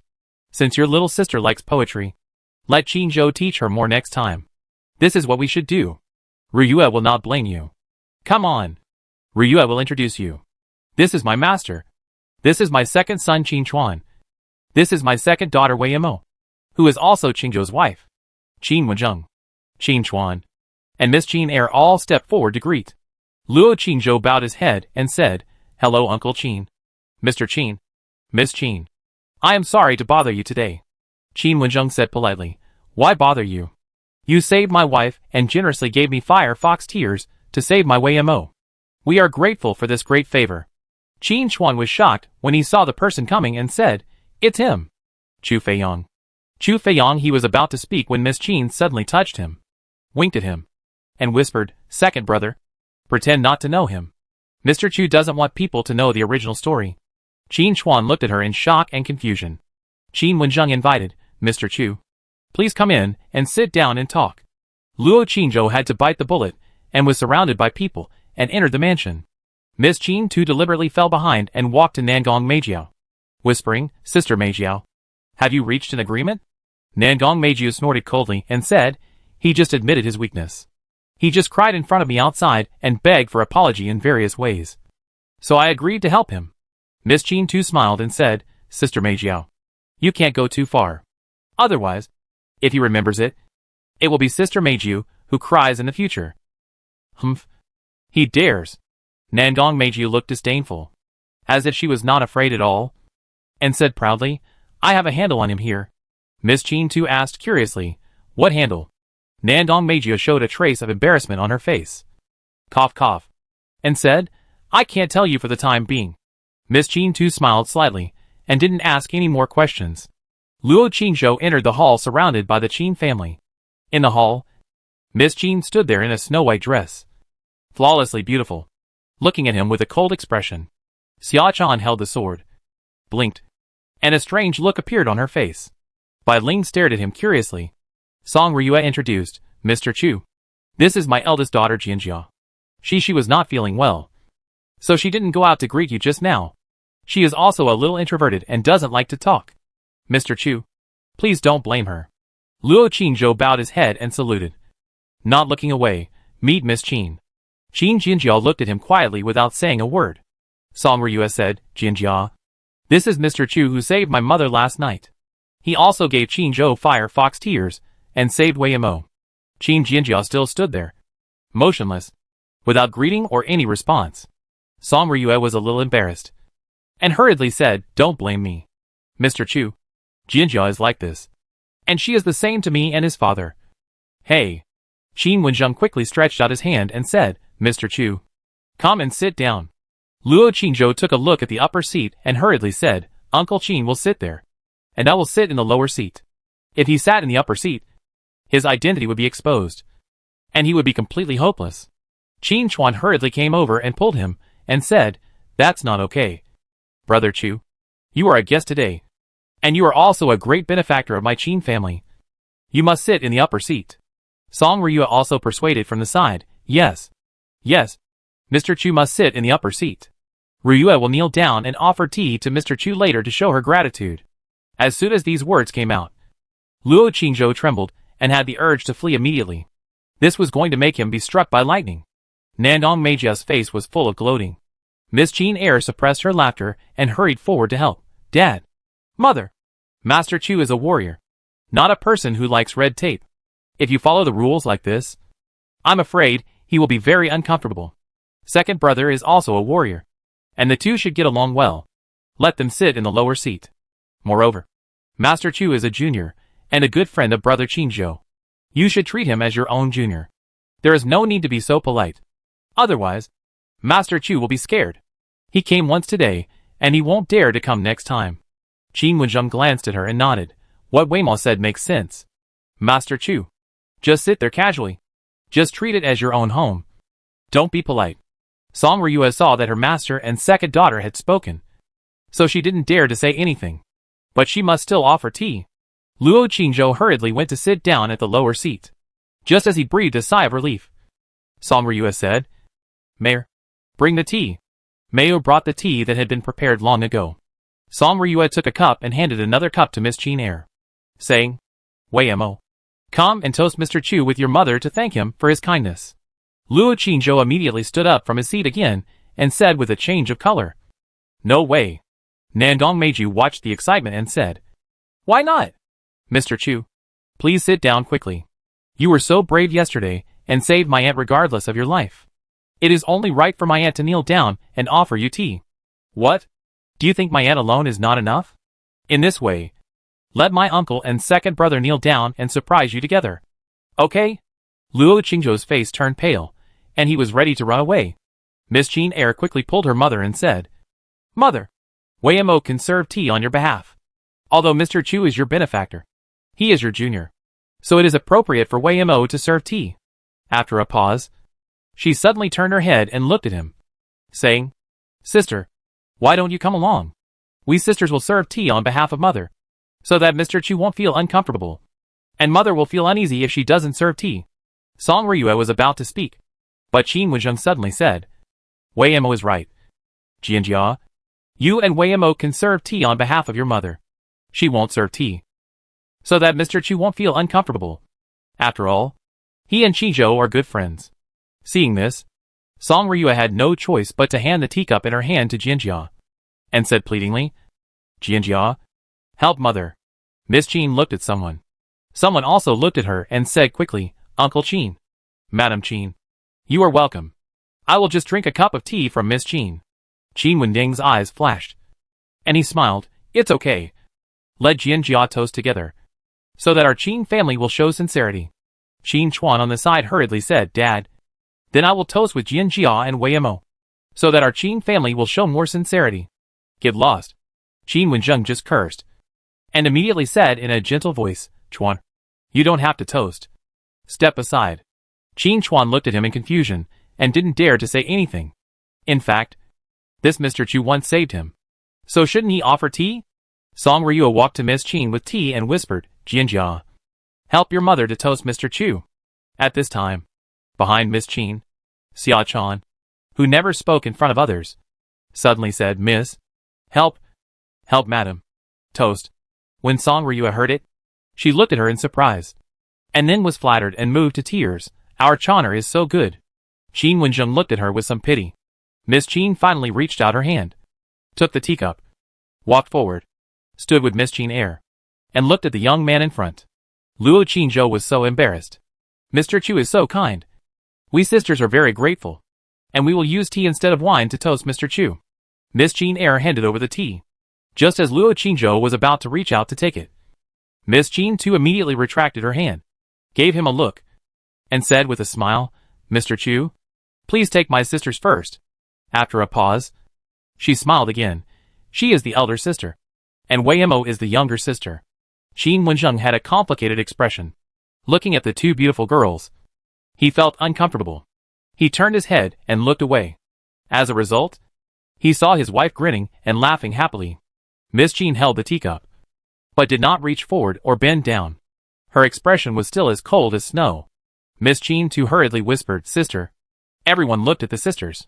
Miss Qin was silent for a while, and then handed over the teacup in her hand. Her beautiful and flawless cheeks turned away slightly, and her eyes looked away. Luo Qinzhou hurriedly bowed and took it. Gulp gulp. And drank it all in one gulp.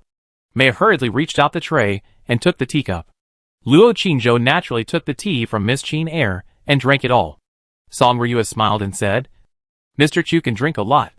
Let's go. Dinner is ready. Let's eat and talk. Tonight, Ryue will accompany Mr. Chu to have a few drinks. Don't go home until you are drunk. After that, she ordered the maid below, you can serve the dishes. The group surrounded Luo Qinzhou and went to the dining room. Luo Qinzhou was afraid that he would be asked to sit down again, so he sat down in the seat below. Qin Chuan smiled and sat next to him. Miss Qin air went over and pulled Nangong Meiju to sit on the other side. When Nangong Meiju was about to refuse, Miss Qin air whispered, Sister Meijiao, get him drunk later. Nangong Meiju glanced at her.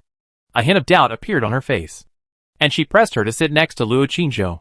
Qin Wenjing sat down opposite, watching this scene, frowned slightly, and his heart suddenly tightened.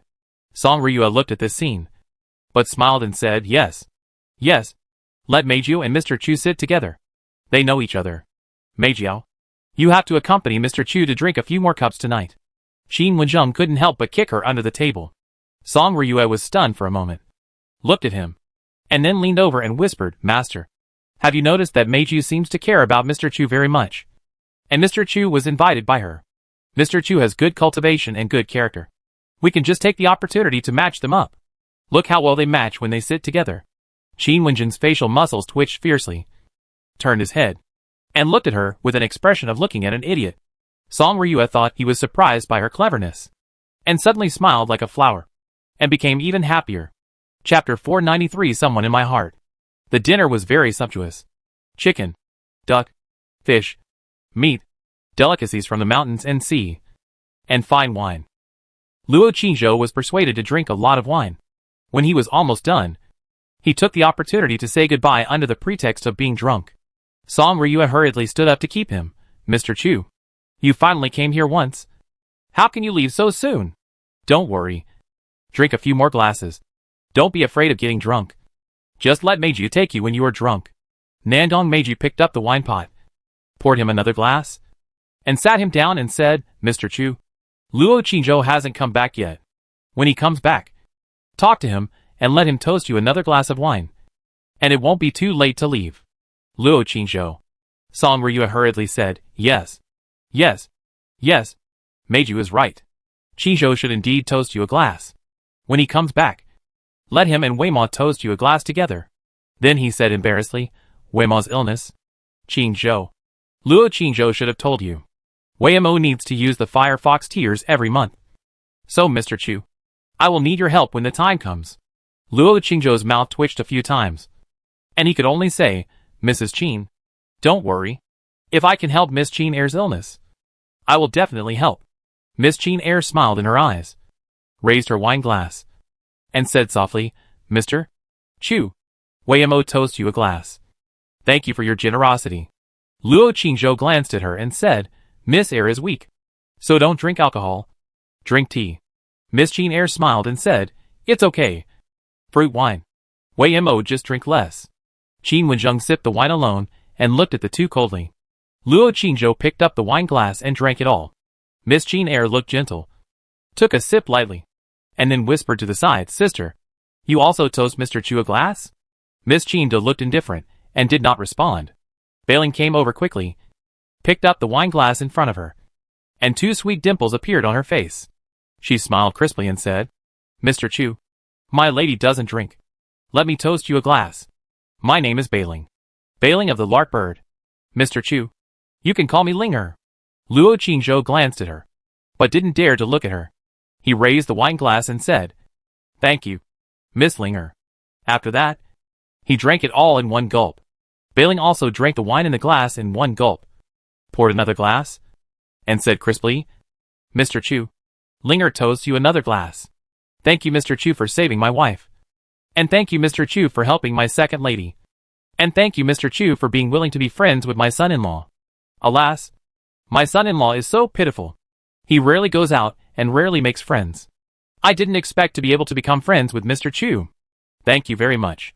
Luo Qingzhou didn't say anything and drank another glass. Just after he finished drinking, Chior, who was standing behind him, poured him another glass. Bailing put down the wine glass, smiled, retreated, walked to the corridor and whispered, Chan Chan, why do you keep peeking at Mr. Chu here? You won't change your mind and no longer like the gentle and elegant son-in-law, but like the mighty and powerful Mr. Chu. Right? Xia Chan glanced at her, ignored her, and raised her lips slightly. She and this Mr. Chu have fought side by side many times. Someone once transformed into Mr. Chu in front of her. Bailing muttered, although Mr. Chu looks good, he looks too ordinary. I still like handsome men like Mr. Chu. Xia Chan glanced at her again. Bailing said quickly, Chan Chan, don't get me wrong. It's just ordinary liking and admiration. Don't worry. I don't like you that much. I, Bailinger, have sworn to be a pure and tender little flower forever. And I won't let you dirty me. Xia Chan looked at her and still didn't speak. In the room, Song Ryue toasted another glass of wine. Then cough, attracted everyone's attention, and asked with a smile, Mr. Chu, excuse me, are you married? Luo Qingzhou put down the wine glass and was about to nod and speak, when Miss Qin Air on the side suddenly said, Mother, Mr. Chu is not married yet. Everyone looked at her. Miss Qin Air smiled slightly and said softly, Sister Meiju told me secretly. When Song Ryue heard this, her eyes suddenly lit up, and she looked at the girl next to her. Others also looked at the girl next to her thoughtfully. Nandong Meiju froze for a moment, reached under the table, gently pinched Miss Qin's leg, her cheeks slightly hot, and whispered, I didn't. But her appearance and tone seemed guilty and shy. Song Ryue hurriedly approached Qin Wenzheng and whispered, Master, did you see that?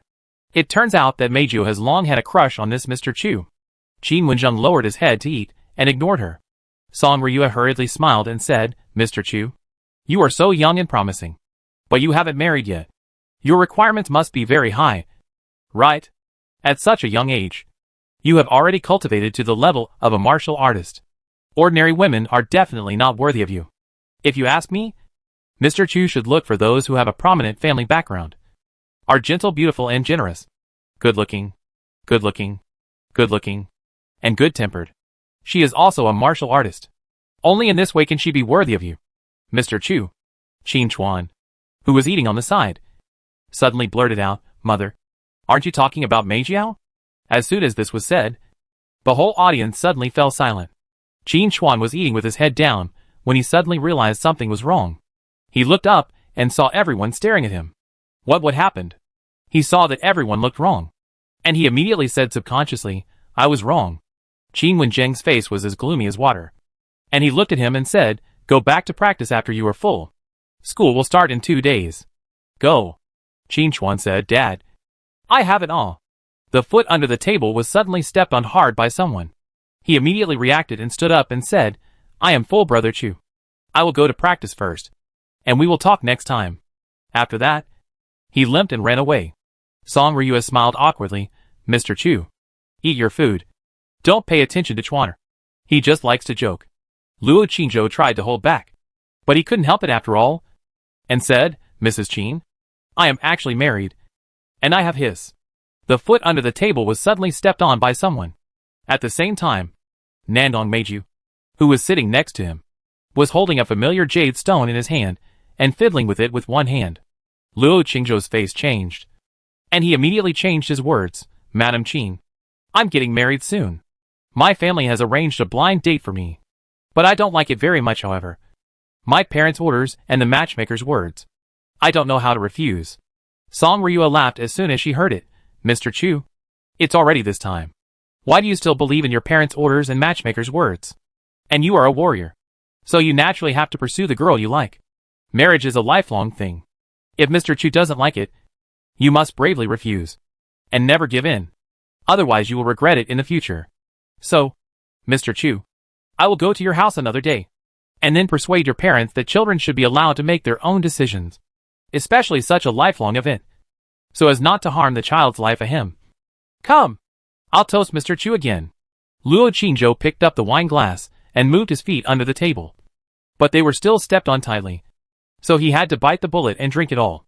After drinking a few more cups, he hurriedly bowed and said, Madam Qin, Master Qin, it's getting late. I really have to leave. Otherwise my family will worry. Song Ryua glanced outside, frowned and said, Why hasn't Qingzhou come back yet? Qin Wenjing said, Maybe Qingzhou is also waiting for Master Chu to come back before leaving. Then he stood up and said, Master Chu, if that's the case, then we won't force you to stay. If you have time in the future, you can come anytime. Song Ryua also hurriedly stood up and said, Yes, Master Chu, you can come anytime in the future. Treat this place as your home. And don't be polite to us. Luo Qingzhou thanked him again, bowed to Miss Qin and Miss Qin, and prepared to leave. Song Ryua hurriedly said, Meiju, come on. See Master Chu off. Nandong Meiju naturally knew what she meant. Her cheeks were still slightly hot, and she stood up and said, I'll go call Luo Qingzhou back. After that, she walked in front and walked out of the house quickly. Luo Qingzhou followed behind. Song Ryua sent the two of them out of the door, and then returned, her face full of excitement, and said, Master, Weima, did you see that? Meiju and Mr. Chu are a good match whether they are walking together or sitting together. And Meiju seems to have that intention towards Mr. Chu. And Mr. Chu seems to be very gentle to Meiju. Tonight, whether Meiju is talking to him or toasting, Mr. Chu is particularly gentle and obedient at this point. She said happily, the two are really a perfect match. She said with great excitement. And then she found that everyone in the room was silent. And there was no happy expression on their faces. Especially her master. The look he gave her was not right. Song Ryua asked in confusion, What's wrong? Did I say something wrong? Master, are Meiju and Mr. Chu not a good match? Then he asked, Weima, what do you think? Miss Qin smiled slightly and said softly, It's a good match. Miss Qin on the side glanced at her. Qin Wenjing said expressionlessly, I'm tired. I'm going to sleep first. After that, he left directly. Miss Jean looked at his back and frowned slightly. Song Ryue blinked her eyes, always feeling that something was wrong. But after thinking carefully, it seemed that there was nothing wrong. Jianjia, do you think what mother said is right? She asked Miss Jean again. Miss Jean did not respond, and her beautiful and flawless face was still as cold as snow. Bai Ling suddenly poked her head out of the door and said crisply, Madam, Ling Ling thinks you are wrong. Mr. Chu is too ugly and unworthy of Princess Meiju. Song Ryue immediately said with a stern face, Mr. Chu is our benefactor. You can't say that to him anymore. Besides, Mr. Chu is ugly. I will marry you to him. Who knows that Bai Ling nodded immediately after hearing this and said, Madam, I do. I am willing to marry the ugly Mr. Chu. Song Ryue? Miss Jean laughed and said, Mother. Then help Bai Ling. Song Ryue glared at her and said, We are talking about business. You are just joking. Anyone with a discerning eye can see that Chu Meiju has an unusual relationship with Mr. Chu. What do you think? Miss Jean smiled and murmured, It is indeed unusual. She looked at her sister. Outside the house, the moon was bright. There was no light in the maple alley. Only the faint light from the alley entrance, and the white moonlight above. Luo Qingzhou followed Princess Nandong in the alley. Just as he was thinking about how to get rid of her, Nandong Meiju suddenly stopped and looked at him and said, Chu Feiyang, don't worry. I won't marry you. Luo Qingzhou also stopped and said, I know that the princess will certainly not marry someone like me. Nandong Meiju raised his eyebrows and said, What kind of person are you? Luo Qingzhou looked at her and said, Despicable and shameless. Dirty and black-bellied. Likes violence and all kinds of deception. And likes villains and bad people who spread lime. Nandong Meiju stared at him and was silent for a while. And said, But I also like violence and lime. Luo Qingzhou said, The princess is different. The princess has personality. And I am despicable. Nandong Meiju sneered. You say you are so bad. Are you afraid that this princess will pester you? Luo Qingzhou said. No. Nandong Meiju approached him. Luo Qingzhou immediately stepped back and looked at her hand vigilantly. Nandong Meiju stopped, raised the jade in her hand, and said coldly, Chu Feiyang, you have a lot of handles. It's useless for you to escape. Luo Qingzhou stopped, glanced at the jade in her hand and said, What does the princess want? Nandong Meiju did not answer, stared at him in the dark for a while, and said, Are you drunk? Luo Qingzhou said, No. Nandong Meiju stretched out her slender jade hand and said, I'm drunk. Come and help me. Luo Qingzhou looked at her for a while, walked over and held her delicate wrist, and said, Does the princess want to go back to the inner city? I'll help you hire a carriage. Nandong Meiju leaned against his arms and raised her pretty face. The dark alley suddenly became quiet. The night wind blew, and a few yellow leaves fell from the branches and swirled in the alley. The moonlight was bright, but it could not shine into the dark alley. Chapter 494 How do you explain? In the night sky, dark clouds floated. The moon hid in the clouds, and the night suddenly became darker. The bleak autumn wind swept into the alley with a chill, ruffling the girl's hair and dress, and ruffling the boy's heart. Time seemed to stop. The world suddenly became silent. A pedestrian passed by the alley, looked inside, and hurried away. After an unknown amount of time, the two figures slowly separated. Nandong Meiju wiped her mouth, with two blushes on her face, and walked out of the alley contentedly, and soon disappeared on the street outside the alley. Another half a while passed. Another figure walked out of the alley.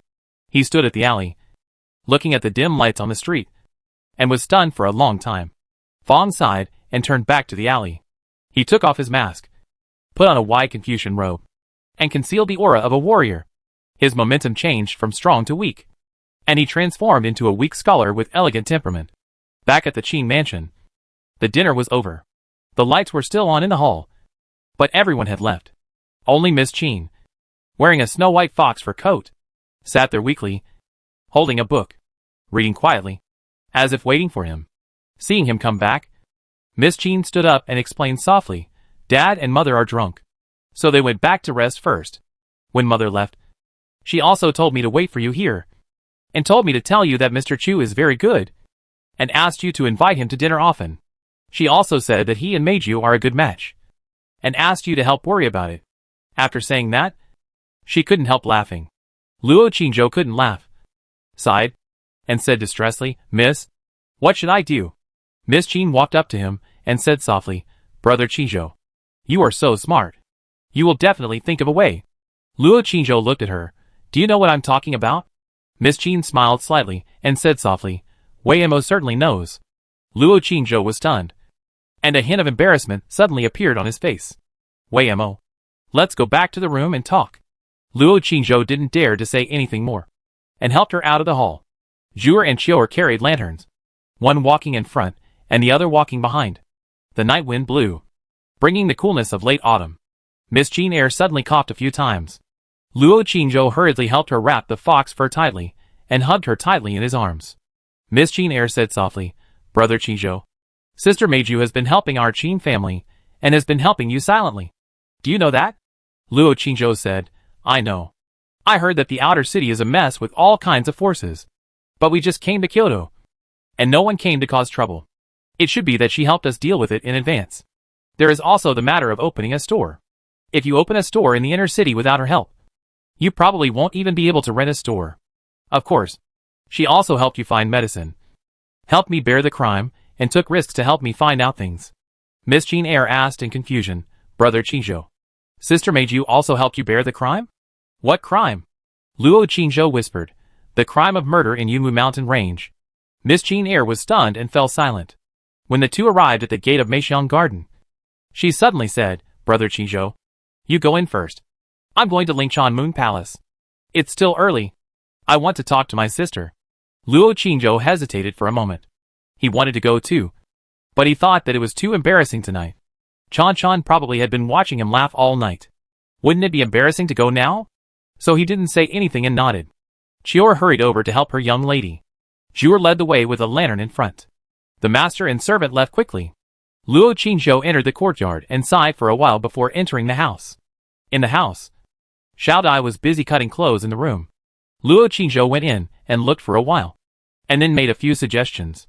Xiao Dai asked, Sir, have the two clothes taken by the princess been sold? Luo Chinzhou shrugged and said, I guess not. Xiao Dai smiled and said, I also think it can't be sold. Although it is very comfortable to wear, everyone must be embarrassed to buy it. Luo Chinzhou actually didn't care about this matter. He has too many worries now. So how can he care about selling clothes? After talking to the little girl for a while, he returned to his room, took out the martial art stone, held it in his palm, and looked at the data. All the data are growing rapidly, especially the mental power, which has increased from 7,200 to 8,500 in just a few days.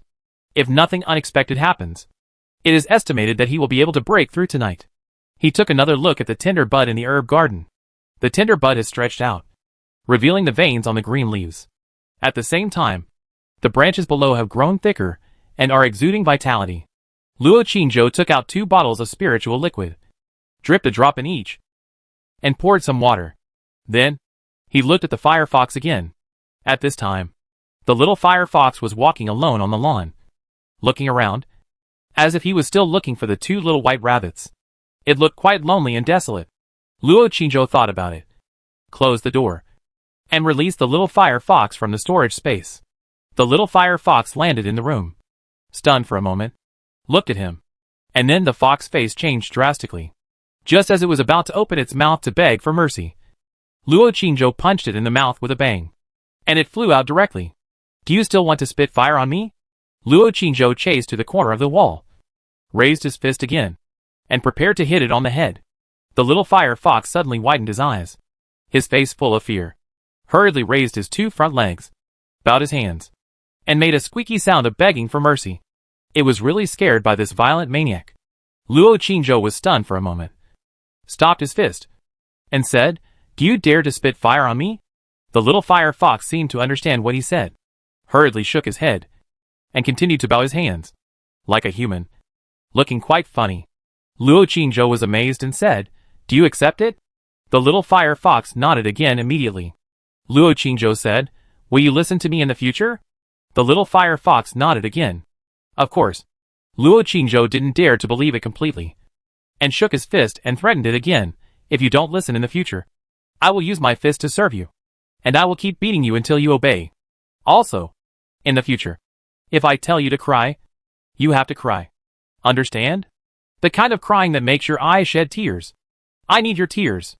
If you don't cry, I will beat you until you cry. The little fire fox blinked pitifully, and 2 pink tears squeezed out at once. Seeing this, Luo Qingzhou quickly took out the porcelain bottle, scraped the corners of its eyes hard, collected the 2 firefox tears, and said happily, "That's it. From now on, as long as you cry, I won't beat you." The little firefox sobbed and nodded repeatedly. Seeing that it had behaved well today, Luo Qingzhou took out an apple from the storage bag and threw it to it. The little firefox immediately jumped up and took it in his hand, and hurriedly squeaked to thank him, then looked at him pitifully, suddenly raised his butt, imitated the 2 little white rabbits, drooped his ears, jumped up and down, and made a sad squeak sound from his mouth. Luo Qingzhou was stunned for a moment and said, "You said you missed the 2 little white rabbits?" The little fire fox nodded quickly, raised the apple in his hand, and squeaked again. Luo Qingzhou said, "Do you want to share your apple with them?" The little fire fox nodded again, and then bowed and begged. Luo Qingzhou said with surprise on his face, "Every time I see you fighting inside, and the fight is still fierce. How come you miss it again after not seeing it for a few days?" The little fire fox shed tears again. Luo Qingzhou did not answer it this time. He thought for a while and said, "Is it because of loneliness? Or did they develop feelings for each other while fighting?" For some reason, he suddenly remembered him and someone. "Let's go. I'll take you to see them." Luo Qingzhou picked it up and held it in his hand, saying, "They are living well now. They have 2 beautiful and lovely little beauties to accompany them. They are much more comfortable than you." The little fire fox sobbed and expressed his envy. Luo Qingzhou ignored it and carried it out the door, and soon came to Lingshan Moon Palace. When he reached the door, he put the little fire fox into the storage ring again. The front yard was very quiet, and there seemed to be no one. He knocked on the door a few times, and saw that no one responded. He pushed it gently, and the door opened. He walked in directly, and went to the back garden. At this time, in the back garden, Miss Qin, dressed in a snow-white dress, was sitting in the pavilion, and Miss Qin, wearing a thick fox fur, was sitting next to her and whispering to her. Xiao and Zhu, as well as Xiachan and Beiling, were playing with 2 little white rabbits not far away. Zhu giggled and looked very happy. Xiao was also smiling. Beiling looked up at the door and said in surprise, "Son-in-law, why are you here too?" As soon as the words fell, the 2 little white rabbits playing on the ground suddenly pricked up their ears, raised their heads, and looked at the door. Luo Qingzhou walked into the back garden, first glanced at the 2 sisters in the pavilion, then looked at them, and just as he was about to speak, the 2 little white rabbits suddenly ran towards him, one on the left and one on the right, rushing towards his shoes. Luo Qingzhou raised his foot to kick. Who knew that the 2 little white rabbits just ran in front of him, suddenly turned around, rushed into the pavilion with a whoosh, and suddenly got under Miss Qin's snow-white skirt, and then bit her shoes from the left and right. The movements were skillful, and the coordination was tacit, as if they had been trained countless times. The back garden suddenly became quiet. Miss Qin was stunned for a moment, turned her head, and looked at someone with a strange look in her eyes. Luo Qingzhou froze for a moment, and hurriedly explained, "Miss Eyre, I didn't train them, I swear." But his explanation was so pale and weak, and there was a sense of guilt that was trying to cover up. Everyone looked at him with strange eyes, including Miss Qin. Miss Qin said with a smile, "Brother Qingzhou, when you didn't come, the 2 little rabbits were so honest. But as soon as you came, they rushed over to bite my sister's shoes. I heard from Beiling that it was not once or twice. How do you explain it?" Luo Qingzhou was speechless and couldn't explain. Chapter 495 Promotion and Tribulation. Pa! Pa! Pa! Pa! Pa! Pa! The night was dark. Behind the rockery outside Lingshan Moon Palace, a crisp and loud paw sound suddenly came. At the same time, there were some strange calls. The fallen leaves swirled, and the night birds were startled and flew away. These sounds continued for a long time, and then they stopped. "Next time you dare to bite the young lady's shoes, I will beat your mouth to pieces." Behind the rockery, 2 furry little white rabbits were pressed on the stone by Luo Qingzhou, and they were beaten dizzy and begged for mercy. After Luo Qingzhou saw that they were honest, Fong released the little fire fox from the storage ring. As soon as the little fire fox landed, the 2 little white rabbits that had just collapsed on the ground and were dying suddenly jumped up, instantly full of energy and fighting spirit, seeing their embarrassed appearance with blood in their mouths. The little fire fox immediately opened its mouth and laughed. Schwa! The two little white rabbits were furious and immediately pounced on him.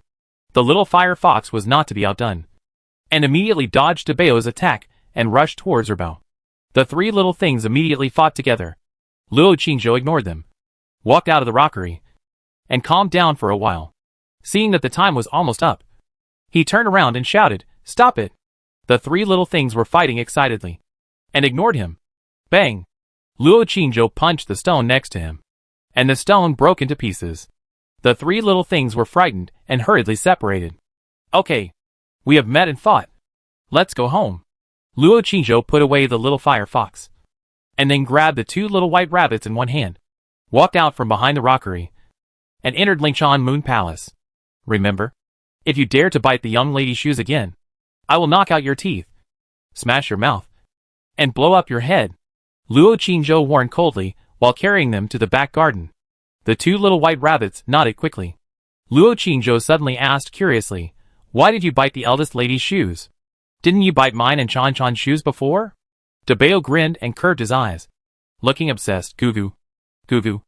Herbao covered his rabbit face with his paws, looking shy. Gugu. Gugu. Luo Qingzhou stared at their eyes, and suddenly said, "The eldest lady smells so good and cute. So you want to bite her, right?" Who knew that as soon as he said this, a head suddenly popped out from the front door and said in surprise, "Good, son-in-law. You are such a bad son-in-law." Humph! After saying that, he immediately turned around and ran into the back garden, complaining to the two sisters in the pavilion, "Miss, second sister, something bad has happened. I just heard the son-in-law talking to the two little rabbits. The son-in-law said that the eldest lady smelled so good and cute, so he wanted to bite the eldest lady. But he didn't dare. So he coerced and lured the two little rabbits to bite. And he was watching happily on the side. The pavilion suddenly became quiet. Luo Qingzhou rushed into the back garden with two little white rabbits in his arms, and angrily said, "Bai Ling, stop talking nonsense. I was just asking these two little rabbits why they bit the young lady. I was just guessing why they bit the young lady. How can you slander me with such lies?" Bai Ling said crisply, "Uncle, the two little rabbits can't talk at all. How do you know that they think so? Maybe it's because you think so in your heart. So you accidentally said it." Luo Qingzhou looked at her angrily. Bai Ling immediately shrank her neck, ran over and hid behind Xia Chan, and poked her head out and said, "Uncle, I'm just telling the truth. Do you have to make me lie to be happy? Little Bai Ling has always been honest and righteous, and will never lie or deceive people. Even if you are fierce to me, I will never bow to evil forces." Luo Qingzhou was too lazy to pay attention to her. He put the two little white rabbits on the ground, walked into the pavilion, bowed and explained, "Miss, I just went out to teach Tabeo and Herbao a lesson. They will never dare to bite your shoes again in the future. As for what Bai Ling just said, it was all nonsense. I never said that. I can swear." Bai Ling snorted and was about to speak. Luo Qingzhou turned his head to look at her rabbits, then grinned and showed his teeth. Bai Ling's face suddenly changed, and she hurriedly covered her mouth, and then covered her bunny. Luo Qingzhou then retracted his gaze, and continued to bow his head to apologize to Miss Qin in the pavilion. He wanted to tell Miss Qin that he had made a new pair of shoes for her, but after thinking about it, he held back and gave her a surprise when the time came. "Sister, it's getting late. Let's go back first." At this time, Miss Qin stood up and broke the embarrassment, because Miss Qin had a cold expression from beginning to end. She ignored him. "Brother Qingzhou, let's go back," Miss Qin said softly. Luo Qingzhou hurriedly helped her out of the pavilion. Zhuer and Chior carried lanterns and walked in front to light the way. Luo Qingzhou looked back at Xia Chan, waved his hand and said, "Chan, see you tomorrow night. Go to your uncle's place tomorrow night, and your uncle will tell you a story. Remember not to bring someone with a long tongue, or your uncle will not tell her a story in the future." After that, he helped Miss Qin out of the door. Bai Ling stood behind Xia Chan for a while, suddenly spit out her pink little tongue, pinched it with her fingers, and said vaguely, Chan, the person your uncle is talking about shouldn't be me, right?" Xia Chan turned and left without paying attention to her. The two little white rabbits stood outside the pavilion for a while, and after making sure that the scary person would not come again, they quickly jumped into the pavilion. and came to Miss Chin's feet, looking up, sniffing Miss Chin's snow-white skirt, with an obsessed look on their faces. Miss Chin looked down at them, hesitated for a moment, stretched out her hand, picked up Erbao, and put him on her lap. Erbao squinted his eyes, and made a strange sound of being flattered. His body was trembling with excitement, but he didn't dare to move. DeBale was anxiously turning around below, making anxious and pleading sounds, as if he also wanted to go up. Miss Chin stared at Erbao's eyes, and looked at him quietly for a while. Her slender jade hands gently stroked its soft fur, and she suddenly murmured, "Treasure hunting rabbit. Why do you want to bite me? Am I his treasure?" The garden was suddenly silent. At this moment, even the sound of the wind seemed to stop. Bai Ling also calmed down, staring at the moonlight, flawless figure in the pavilion. In a daze, Xia Chan clenched the sword in her hand, raised her head, and looked at the bright moon in the night sky. Her pretty face and dark eyes became unusually gentle. Luo Qingzhou helped Miss Qin air back to Meixiang Garden. After taking a bath, the two lay on the bed. Miss Qin Air's delicate and soft body clung tightly to his arms. She raised her beautiful face and said softly, "Brother Qingzhou, don't blame Bailing. Bailing is also helping Brother Qingzhou." Luo Qingzhou held her soft little hand, stroked her smooth hair and said, "I don't blame her. That girl is just like that. She has a vicious mouth. I'm used to it. But what does Miss Air mean when she said she was helping me?" Miss Qin Air said, "Brother Qingzhou has known sister for so long, and has been married to sister for so long. But the relationship between the two of you has always been respectful and cold. Every time Bailing jokes, it seems to embarrass Brother Qingzhou. But in fact it is also to bring you closer. If you want to blame, then it's Brother Qingzhou's fault for not taking the initiative. Of course, it's also sister's fault for being so cold. How come there's no progress after such a long time?" Luo Qingzhou sighed and said, "It's over. Forget it. Anyway, I've divorced the eldest lady now. It's good now, so as to avoid being gossiped about. In fact, some of Bailing's jokes are a bit too much. I'm afraid that the eldest lady is more embarrassed than me. I will still say a few words to her next time." Miss Qin Air smiled and said, "Brother Qingzhou, Weima can see that sister has actually changed. Weima thinks that it's all thanks to Brother Qingzhou's storytelling every night." Luo Qingzhou said, "It's hard to change the eldest lady's personality and make her more cheerful. But things are in. Rennie, I will tell her more stories in the future. And Miss Air will often go to talk to her. I think as long as she talks more, lets her say what she thinks, and expresses her emotions, she will change a lot." Miss Qin Air said, "Wei Mo also thinks so. So I will trouble Brother Qingzhou more in the future." Luo Qingzhou said, "It should be. We are a family." Miss Qin Air smiled and said, "Yes. A family." The two hugged and talked for a while. And Miss Qin Air suddenly said, "Brother Qingzhou, Wei Mo didn't change the sheets and quilts. Sister made you sleep there last night. You can smell it. There is still her smell on it." Luo Qingzhou said awkwardly, "Don't mention her. Go to sleep quickly." Miss Qin Air hugged his neck, bit her pink lips, raised her little face, looked at him with watery eyes and said, "Brother Qingzhou, do you want to play with the rabbits for a while?" Luo Qingzhou snorted. "Didn't we play with them just now in Lingshan Moon Palace? I also taught them a lesson. If they dare to bite Mrs. Shoes again next time, I will smash their mouths."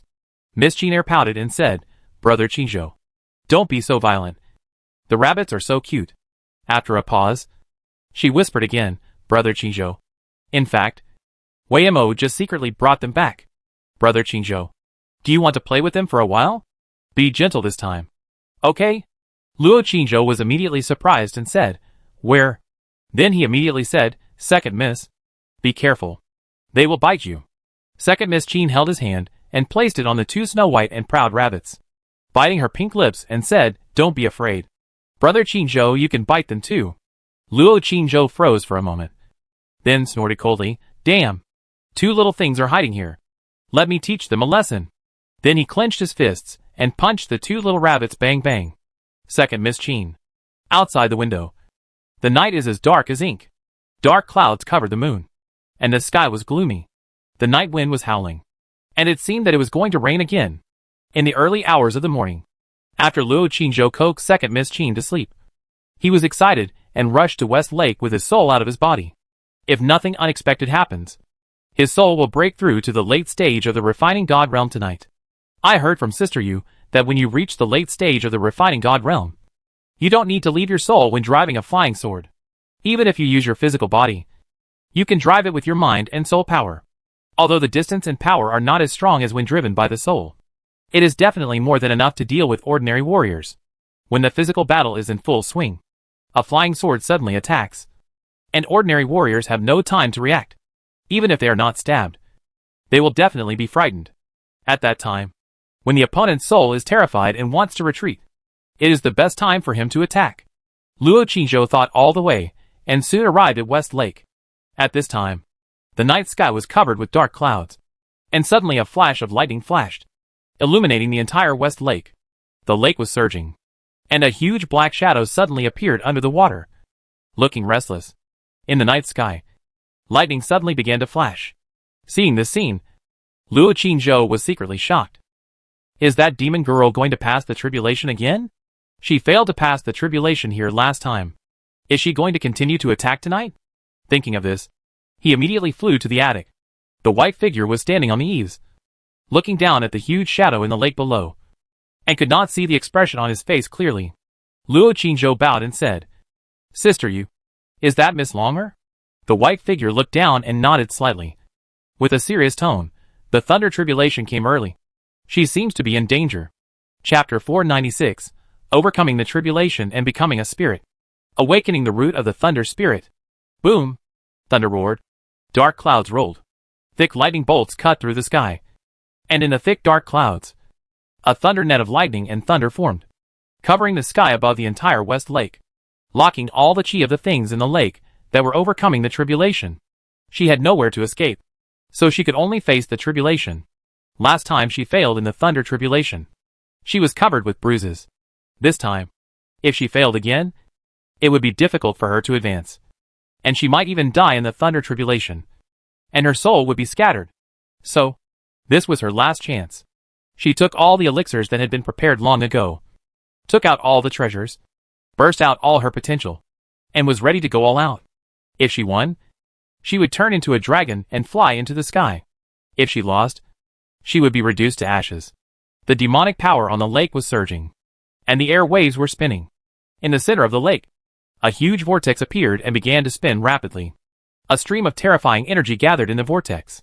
Boom! With a thunderous roar, the sky was as bright as day. Thick lightning bolts began to shoot down from the huge lightning net and fell into the vortex on the lake. Huge waves. Under the vortex, a huge black shadow was welcoming it with his flesh. A thin layer of transparent light shield appeared faintly around West Lake, isolating all the strange visions and sounds in the sky.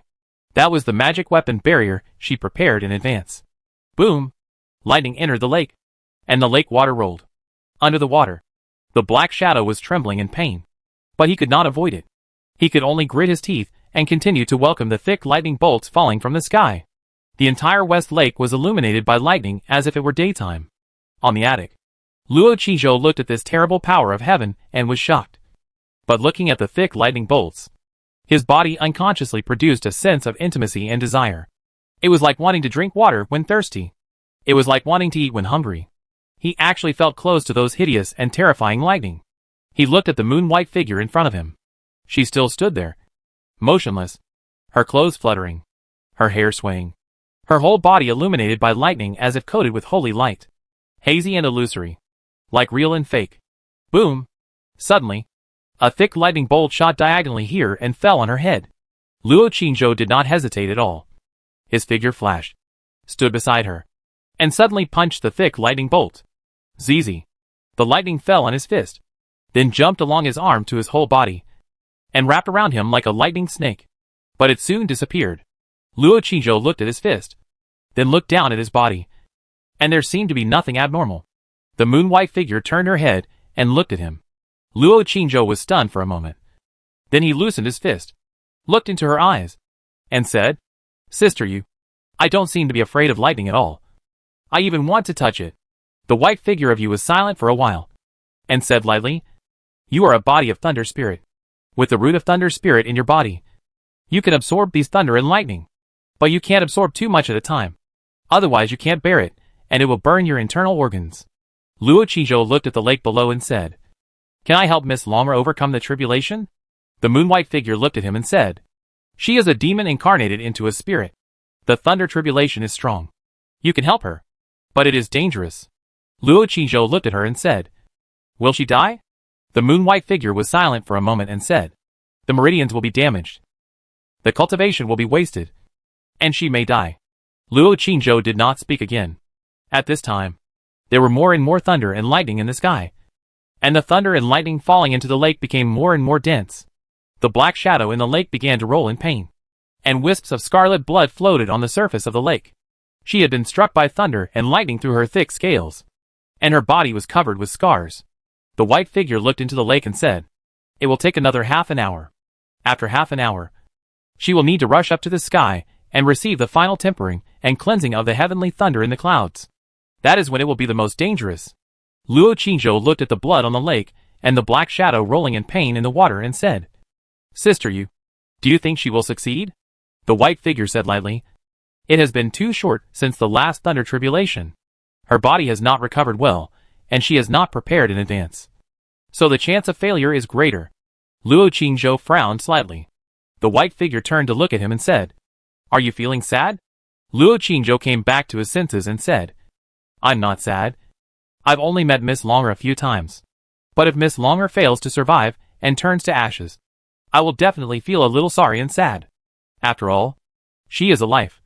And a life that has gone through untold hardships to cultivate to this level. I also know her.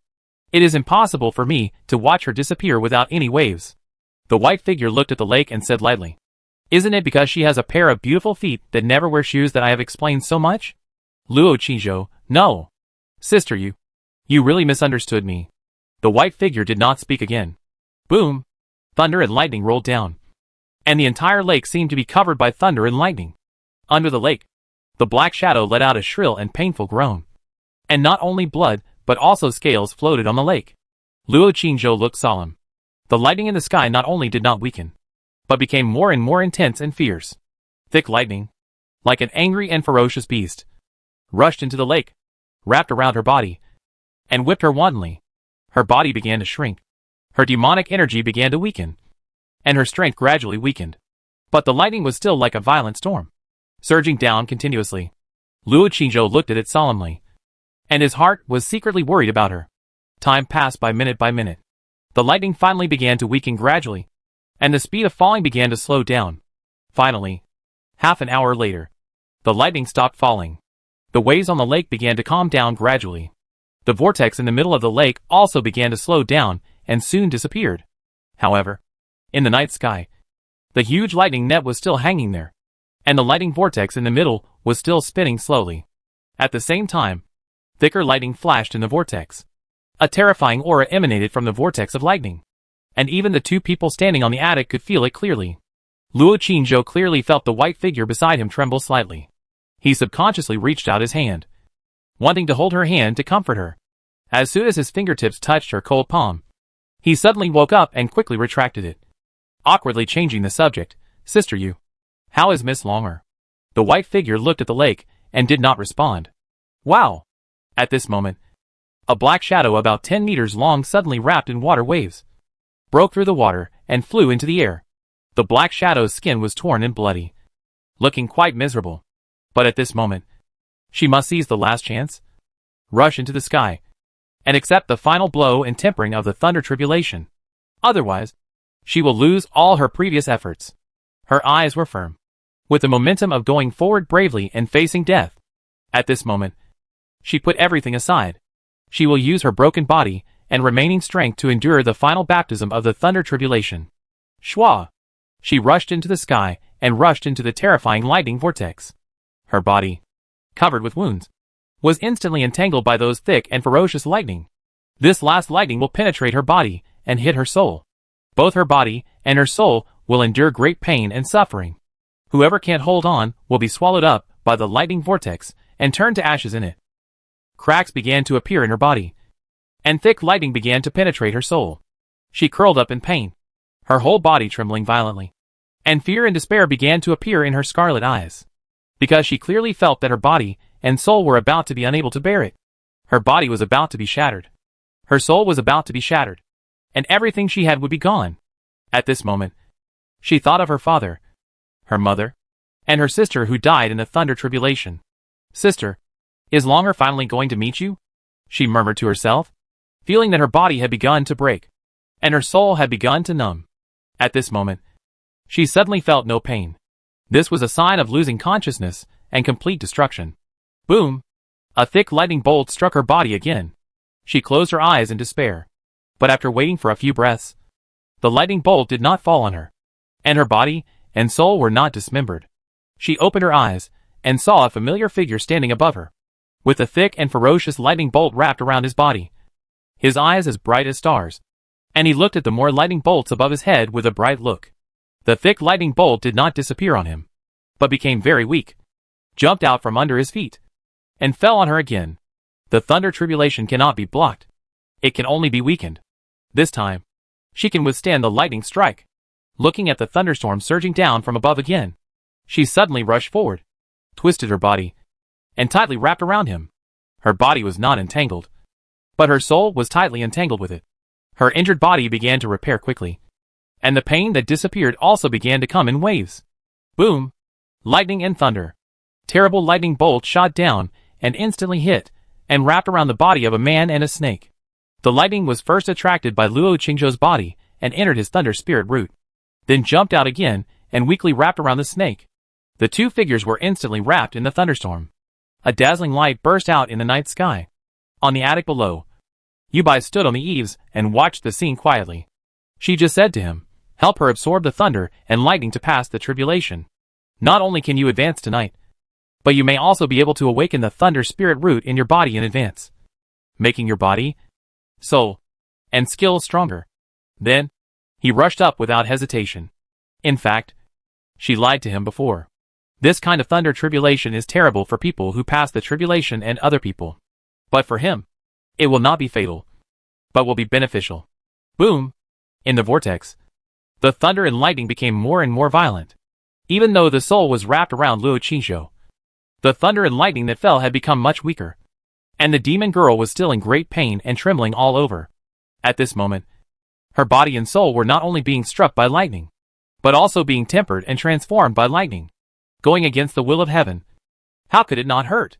All the scales on her body had faded away, and she became a bloody mess. But under the entanglement and beating of lightning, new scales began to grow. Luo Qingzhou felt that he could not bear it anymore. The root of the thunder spirit in his body seemed to have been filled up, and his internal organs began to become hot and painful. It seemed that something was about to burst out in the sea of soul and elixir. The demon girl was entangled with his soul, and seemed to feel his pain. She hurriedly said in a trembling voice, "Master, master, hold on for a while. Longer will be well soon. Ah!" Lightning filled the body, and the soul transformed. The two suddenly screamed at the same time. But Luo Qingzhou only screamed once and stopped. And the soul suddenly felt stronger than ever. He was promoted all of a sudden. The demon girl was still screaming, her whole body trembling. The shape of the snake and the human figure changed back and forth. Her body and soul seemed to be torn apart. The screams and violent trembling continued for a long time before gradually stopping. At the same time, the thunderstorm began to weaken. Her body was wrapped in a soft light, and began to soften from stiffness. But it was unclear what she had transformed into. She opened her scarlet eyes and glanced at the boy on her body. Then her body suddenly shrank. The light faded, and she turned into a naked human girl, who was held in his arms. "Sir, Longer is fine," she said weakly. Her eyes and voice were particularly gentle. Chapter 497. Beauty is a disaster. The thunder and lightning dissipated, and the dark clouds dispersed.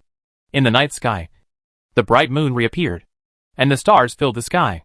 Everything returned to peace. Luo Qingzhou held the girl in his arms, facing her gentle eyes and snow-white jade body, and was stunned for a long time. Suddenly, he woke up, lowered his arms, and threw her directly from midair. Wow! A touch of snow-white flashed in the moonlight. The lake surface was splashed with water. Luo Qingzhou was stunned again. Then he flew down from the sky and landed on the attic. He raised his hands and said excitedly, "Sister, I seem to have made a breakthrough." As he spoke, his figure flashed and landed next to Yubai's figure. He stood shoulder to shoulder with her and stretched out his fist and said, "Sister, you. Look. My soul seems to have become more solid and more like a physical body. I feel full of strength in my body now. And my perception of the surroundings and the moonlight is clearer and sharper." Yu Bai said lightly, "Oh." Luo Qingzhou turned his head and looked at her with some doubts. He was so excited and so excellent. Why couldn't Sister Yu give him some praise and encouragement? Just one word, oh. Luo Qingzhou said shamelessly, "Sister Yu, I need your praise and encouragement." Yu Bai's face was cold, and she ignored him. Luo Qingzhou's joy was hard to pour out, and he felt a little blocked. After thinking for a while, his figure flashed and fell on the eaves. Then he took out the communication treasure and sent a message to Xiaoya. "Xiaoya, I just advanced, and it seems that I have activated the root of the thunder spirit."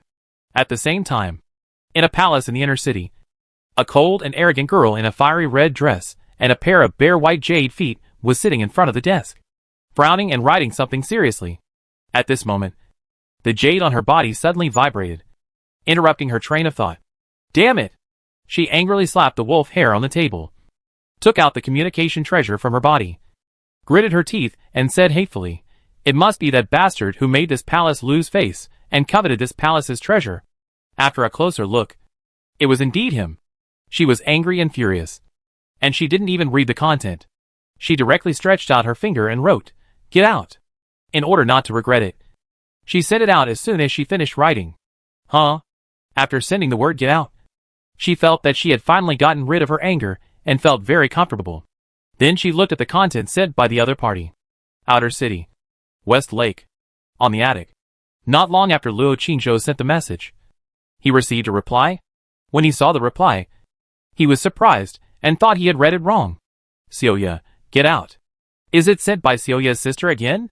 Just as he was wondering, the second message was sent quickly. "Brother. Brother." He counted carefully and found that there were more than 20 brothers in this message. Just after counting, the second message was sent again. "Good brother. The word just now was sent by my sister. Sister has beaten her severely. Damn. She actually wanted to alienate the relationship between us brothers and sisters. She won't succeed. Good brother. You are great. So powerful. Sister admires you and admires you so much. You have advanced again. You even activated the root of the thunder spirit. Sister loves you. Sister wants to kneel down and lick brother. Is brother in West Lake? Sister will go over now." Luo Qingzhou. Sure enough, Xiaoya is still nice to hear. But is it a bit exaggerated? Luo Qingzhou felt much better and replied, "It's almost dawn. I want to go home. Maybe next time." "Xiaoya, brother. Don't go home. Come to your sister's place. Sister, go to the inner city wall to pick you up. Sister can't wait to see your mighty and domineering appearance after your promotion. Sister has a lot of treasures ready for you. Brother? Brother, don't you want to enter the inner city? Sister, take you in." Luo Qingzhou saw this message. His heart moved, and he looked up at the sky again. At this time, it should be enough time to enter the inner city, explore the Shongwu Bo mansion, and then leave the city. He thought about it again. And when he was about to lower his head to edit the message and agree, the moon-white figure standing on the eaves suddenly said, "Tell me a few passages from the scriptures." Luo Qingzhou was stunned for a moment, and quickly agreed. "Okay. Sister, you. Wait a moment." He immediately replied, "Xiaoya, I won't go now. It's almost dawn. Wait until tonight." After replying, he put away the message. Sister, you helped him so much. And the reason why he was able to successfully advance tonight was also due to Sister Yu's credit. So of course, he couldn't refuse Sister Yu's request. "Sister Yu. Then I'll start." Luo Qingzhou stabilized his mind, pondered for a while, and continued to talk last time. There is a thing that is mixed, born before heaven and earth. It is lonely and lonely, independent and unchanged, and it goes around without end. It can be the mother of heaven and earth. I don't know its name, so I force it to be called Tao. When the moon-white figure heard this, his expression suddenly became solemn, and said, "Read it again."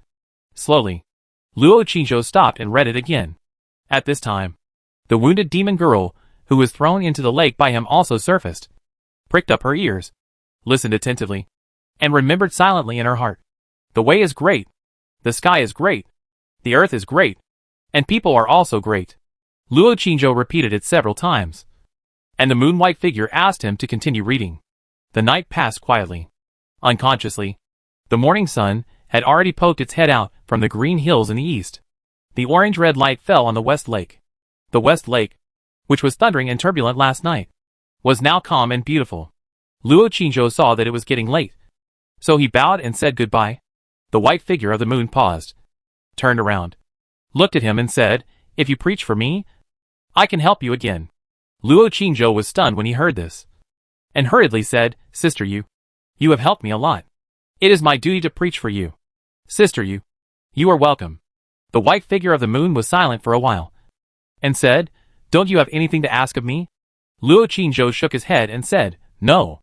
Sister Yu, you just taught me the inner strength and helped me practice. How dare I bother you again?" The white figure of the moon paused, and said lightly, "If you have something, just say it." Luo Qingzhou was moved, and bowed his hands and said, "Thank you, Sister Yu. But I really have nothing to do for the time being. I am now practicing with all my heart and have nothing else to do." The white figure of the moon looked at him and said nothing more. Seeing the sun rising, Luo Qingzhou bowed and said goodbye, "Sister Yu. Then I will go back first. See you tonight." After that, the figure flashed, flew into the air, and left quickly. After the upgrade, the soul flew faster.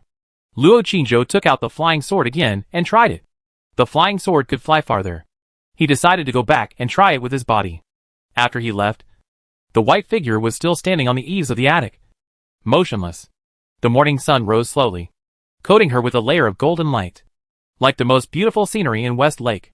The demon girl appeared silently behind her and said carefully, "Sister, what do you want Mr. Luo to ask you to do? You tell Longer. Longer will remind him tonight." The white figure turned his head and looked at her. The demon girl's face changed, and she trembled and said, "Sister, I just survived the catastrophe. My body is weak, and I have lost a lot of blood. Let me rest for a few more days." The attic was quiet. Luo Qingzhou returned to the mansion, hugged the weak and soft Mischine air for a while, and then got up and left. Chior still stood at the door on time to help him put on his shoes. Luo Qingzhou had just been promoted and was in a good mood. Seeing her gentle, considerate, youthful and lovely, he could not help but lower his head and kiss her little mouth, whispering, "Sleep with Xiaodai tonight, and the son-in-law will go to you at night. Okay?" Chior stood up and smiled, "Yes." As soon as Luo Qingzhou left, Chior poked her head out of the next room again. "Chior, the son-in-law is so hard. Isn't he tired?" Chior ignored her and turned to the corridor. Luo Qingzhou went out from the back door, just put on the mask and changed into a tight suit. Suddenly saw a familiar figure appear at the alley in front, wearing a purple skirt. Tall and slender figure, straight and slender legs, slender waist, tall chest, and perky buttocks. Who else could it be but the Nandong princess? Luo Qingzhou stopped and thought of the scene last night, and suddenly panicked.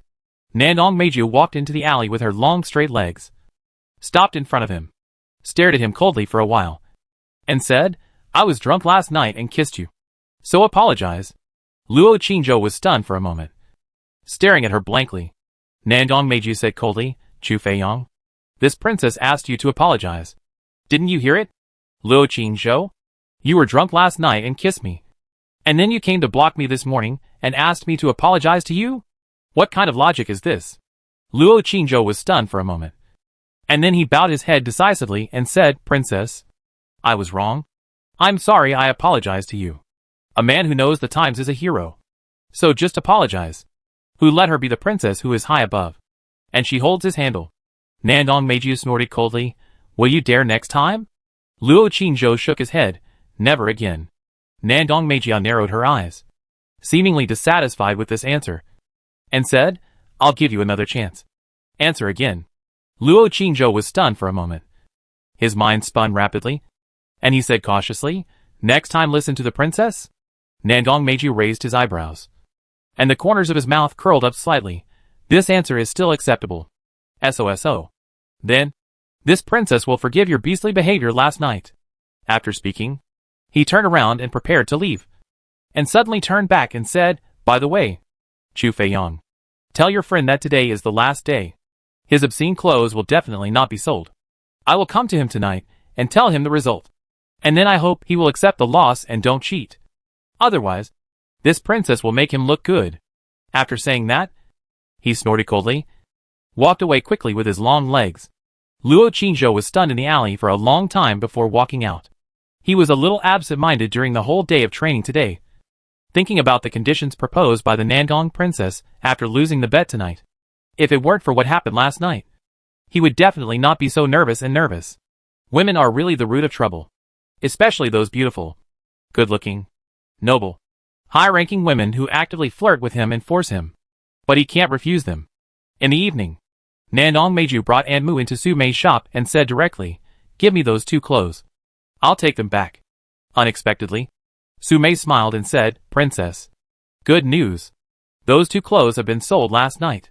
The customer came again this morning and said that she wanted to customize 10 sets of different colors. She also said that her 2 friends liked them. Let's hurry up and put on new ones. They will come to see tomorrow." Chapter 498. You lost the bet. Time goes back to yesterday. Chun Hua, the concubine of a master in a mansion in the inner city, never came to have sex with her again after giving birth to a daughter. For a woman who has tasted the sweetness of life and is not yet 30 years old, this is very difficult to endure. Moreover, as a concubine, she gave birth to a daughter. If she can't get the attention of the master again, her life in the mansion will be very difficult in the future. She tried everything, applied all kinds of expensive rouge and powder, fumigated her body with all kinds of spices, and wore all kinds of clothes. But it was useless. The master didn't even look at her more than once, except coming to play with his daughter for a while. Chun Hua was very anxious and worried. That afternoon, she went out in a depressed mood, shopping with a few friends while telling her about her worries and grievances. Several young women were strolling casually on the street and accidentally came to Su Mei's shop. When they entered the inner room, they saw the unique bellyband hanging on it at first sight. The bellyband was not only very thin, you could vaguely see inside, but it was actually separated in the middle, tied with a thin string and tied with a bow. It could be pulled apart with a casual pull. When worn, you could see the ravine and skin between the breasts. What surprised them even more was that the bellyband was very short at the bottom, and it couldn't even cover the belly. And you could see the belly button. What a shameful bellyband. Several young women couldn't help but mutter, and then began to look at other clothes.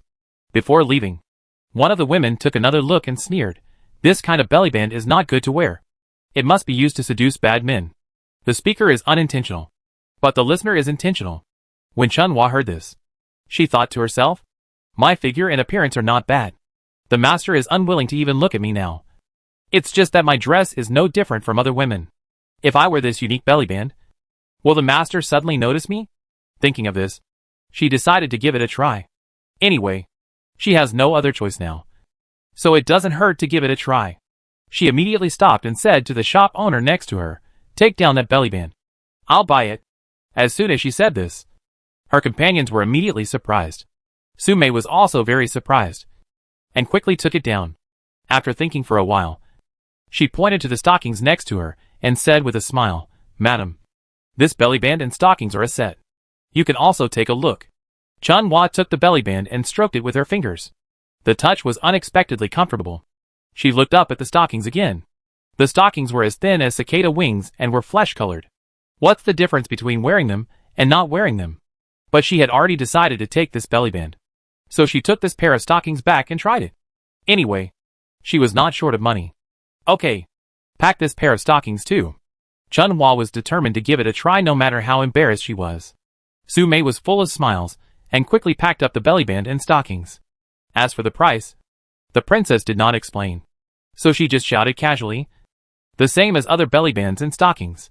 Chun Hua bought a bellyband and stockings and left with her companions. Along the way, her companions laughed at her. Chun Hua ignored them and tried them on in her room immediately after returning to the mansion. They were soft, silky, light and breathable, and surprisingly comfortable. After nightfall, she took a bath, changed into a bellyband and stockings that had been fumigated with incense, and put on a veil outside, then told the maid to take her daughter to the room to play. After dinner, the master finally came over. After entering the room, he talked to his daughter without even looking at Chun Hua next to him.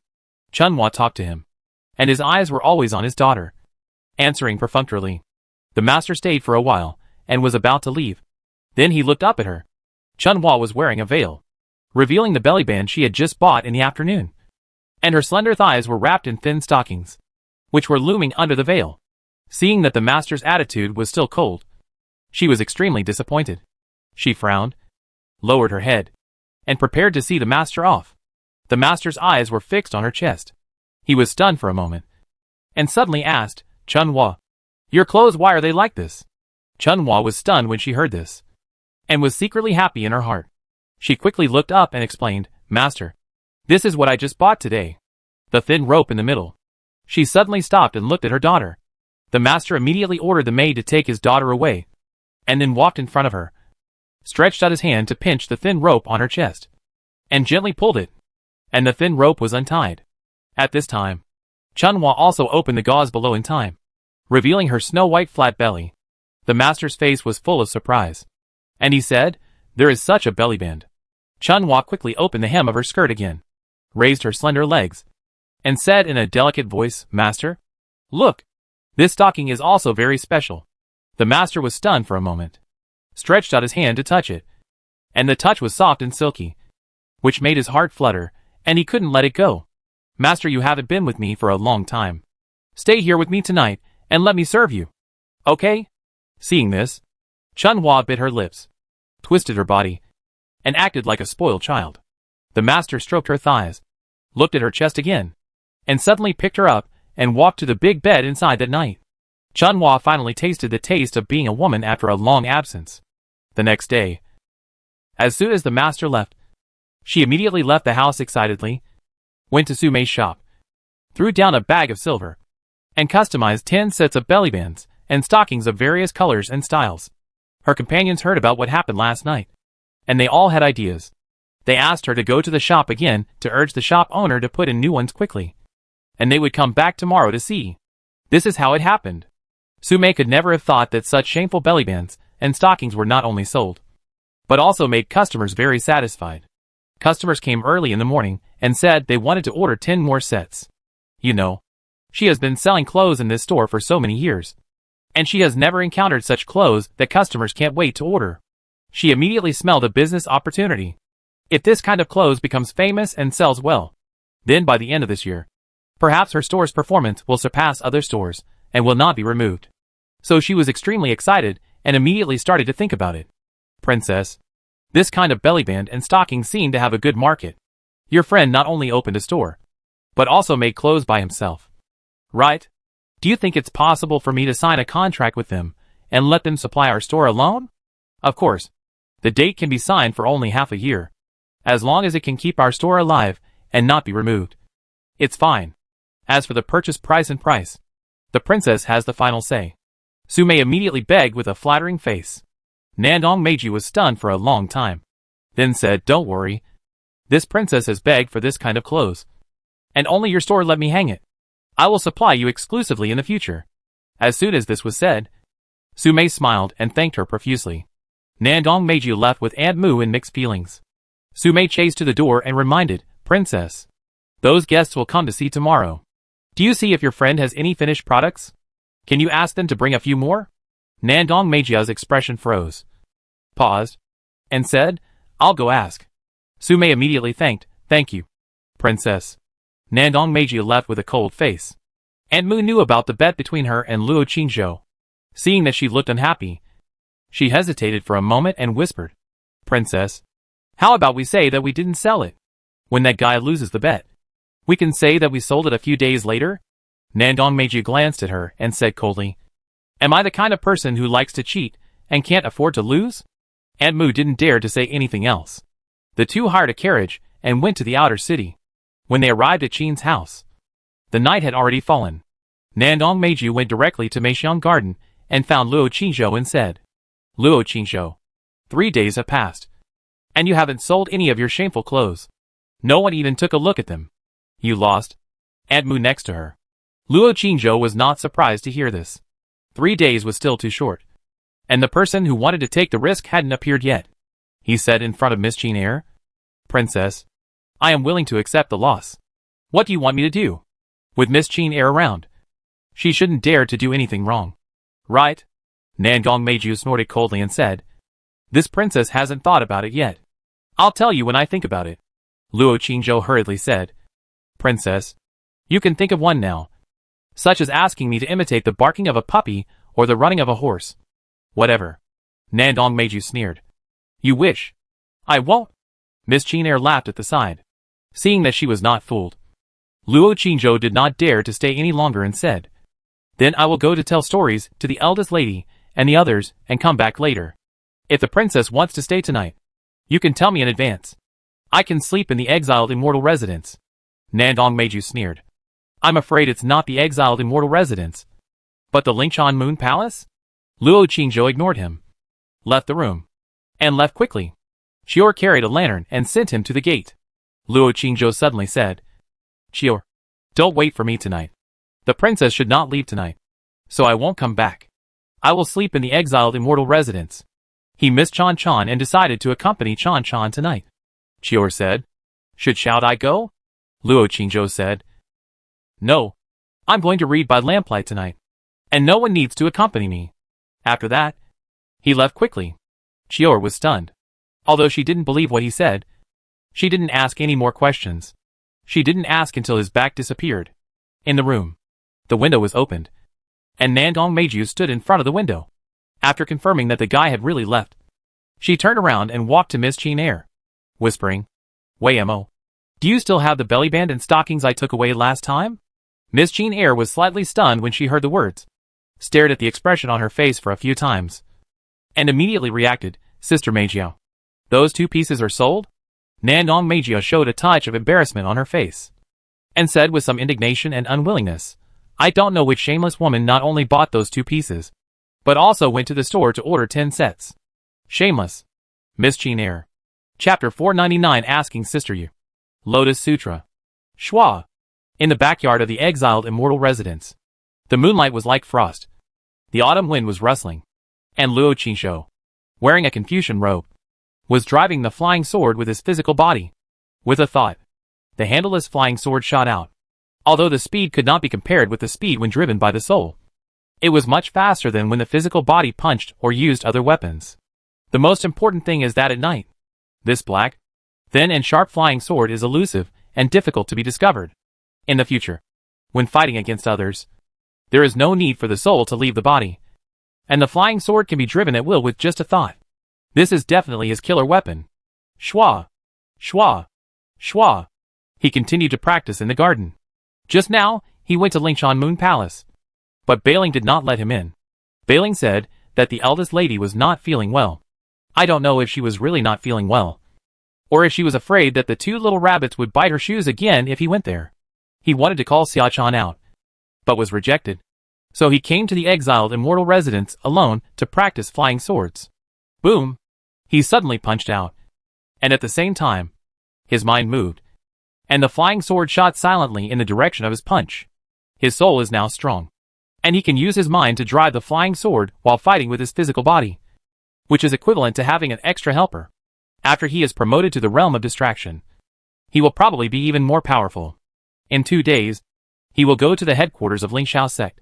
Sister Dao said that there are also disciples practicing souls there. I wonder if I can see them then.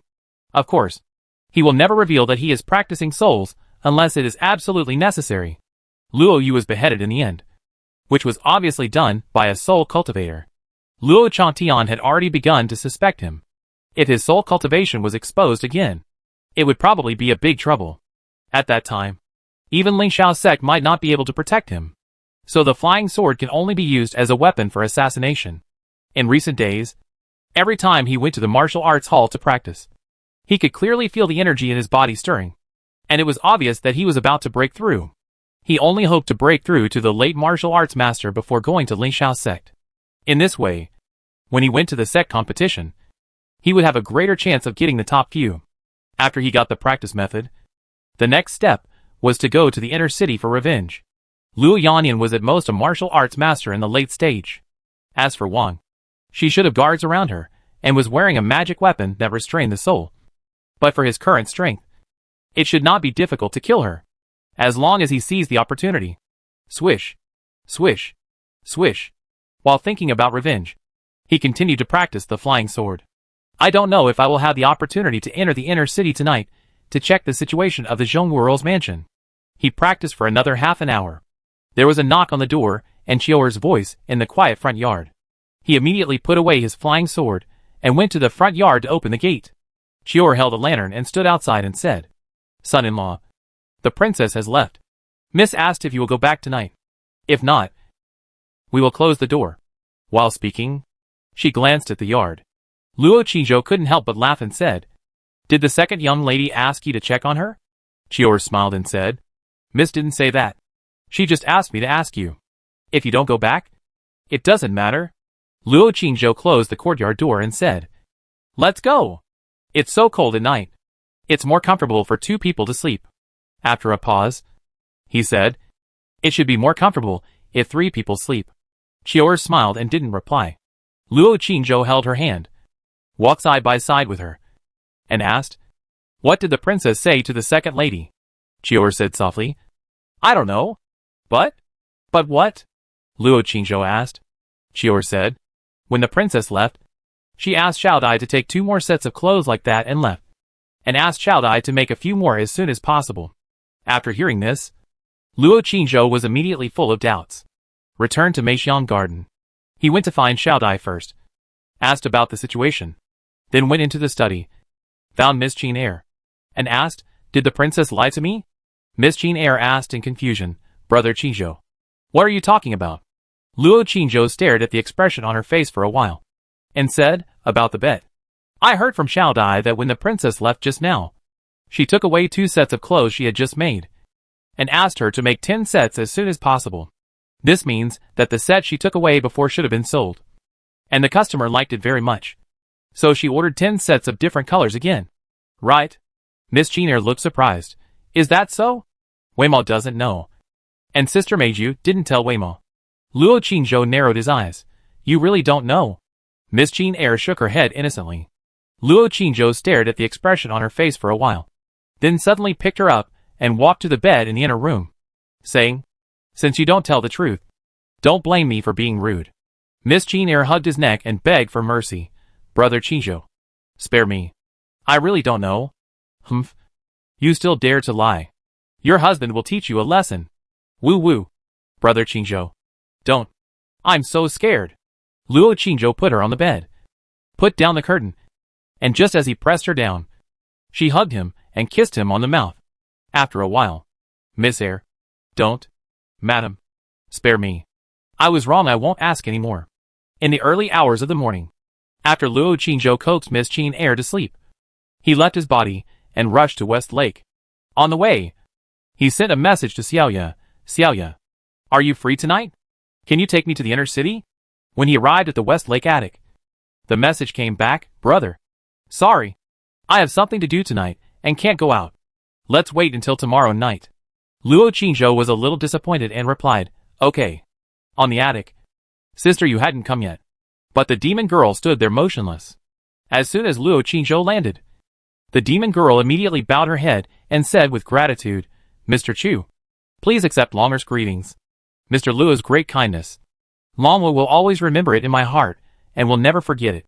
As she said that, she bowed 3 times respectfully.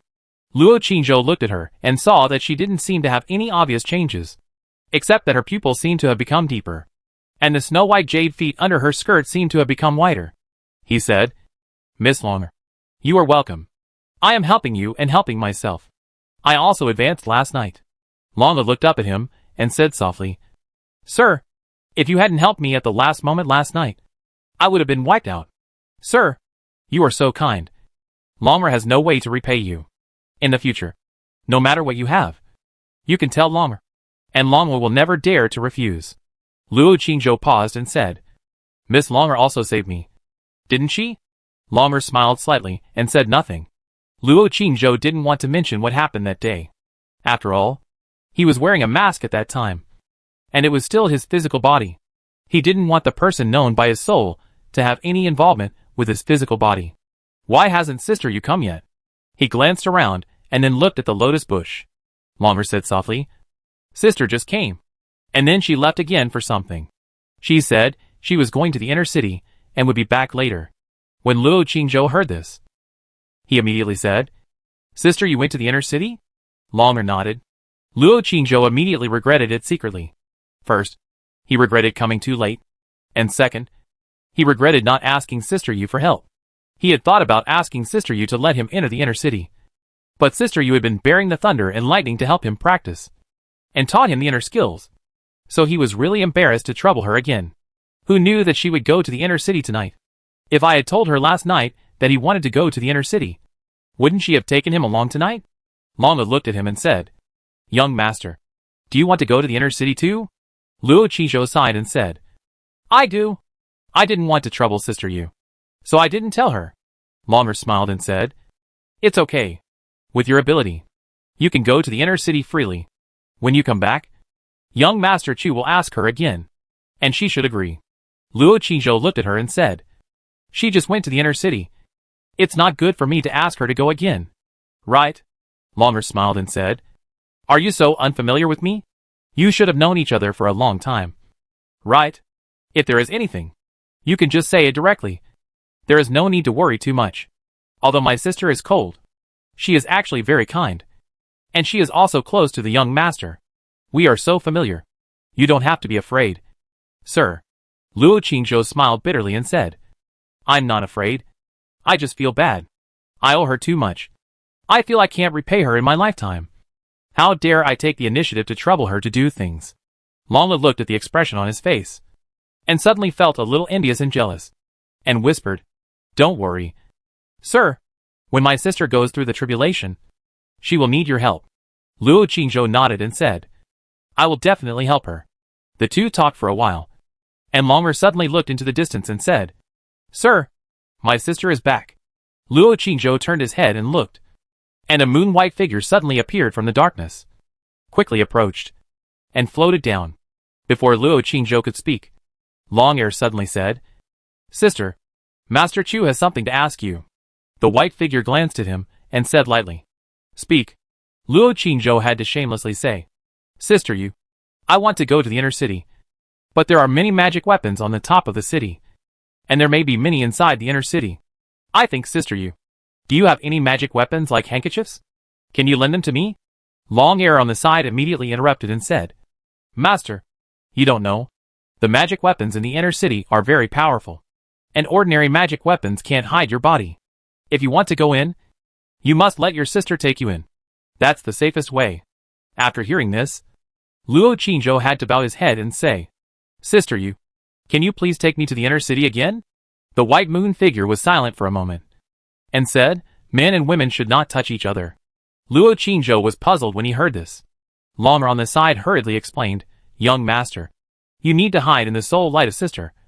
That is, in the halo on her body, and stick to her body, so that your breath will blend into one, so that you can hide from those magic weapons."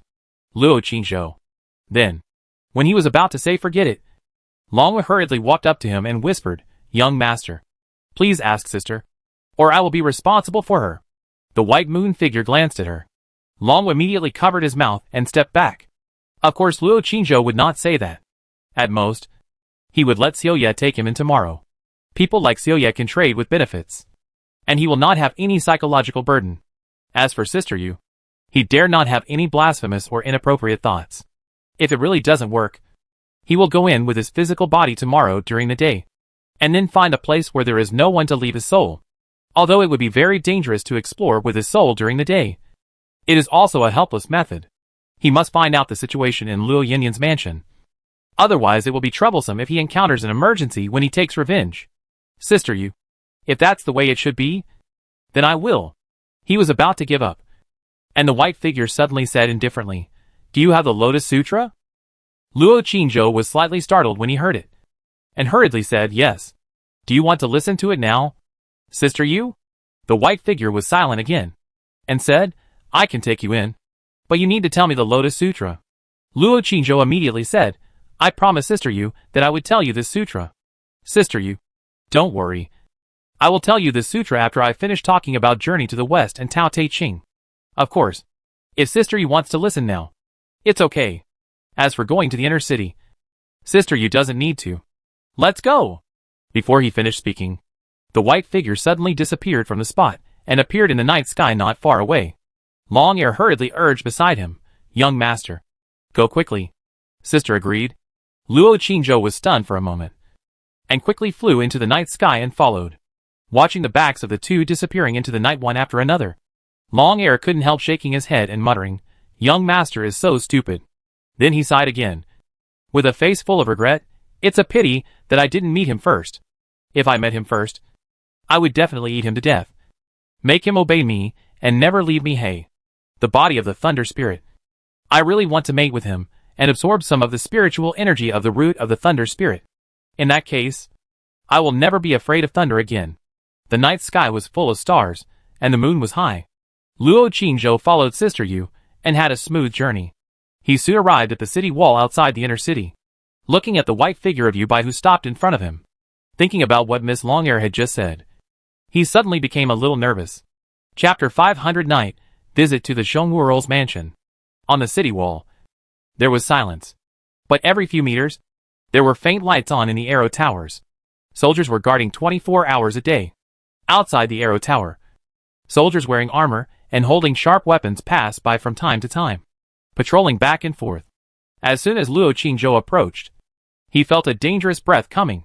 The stone brick magic weapon embedded in the top of the city was ready. The moon-white figure stopped in the air, without speaking, and the moon-white halo emanating from the body was flickering slightly. Luo Qingzhou had no choice but to approach her shamelessly and said cautiously, "Sister Yu, how should I stick to you?" The white figure of Yu turned her back to him and looked into the inner city. She couldn't see the expression on her face and said in a light tone, "Whatever." Luo Qingzhou hesitated again in his heart, and then he mustered up the courage to slowly approach her and said, "Sister Yu, then I will stick to you from behind. Okay?"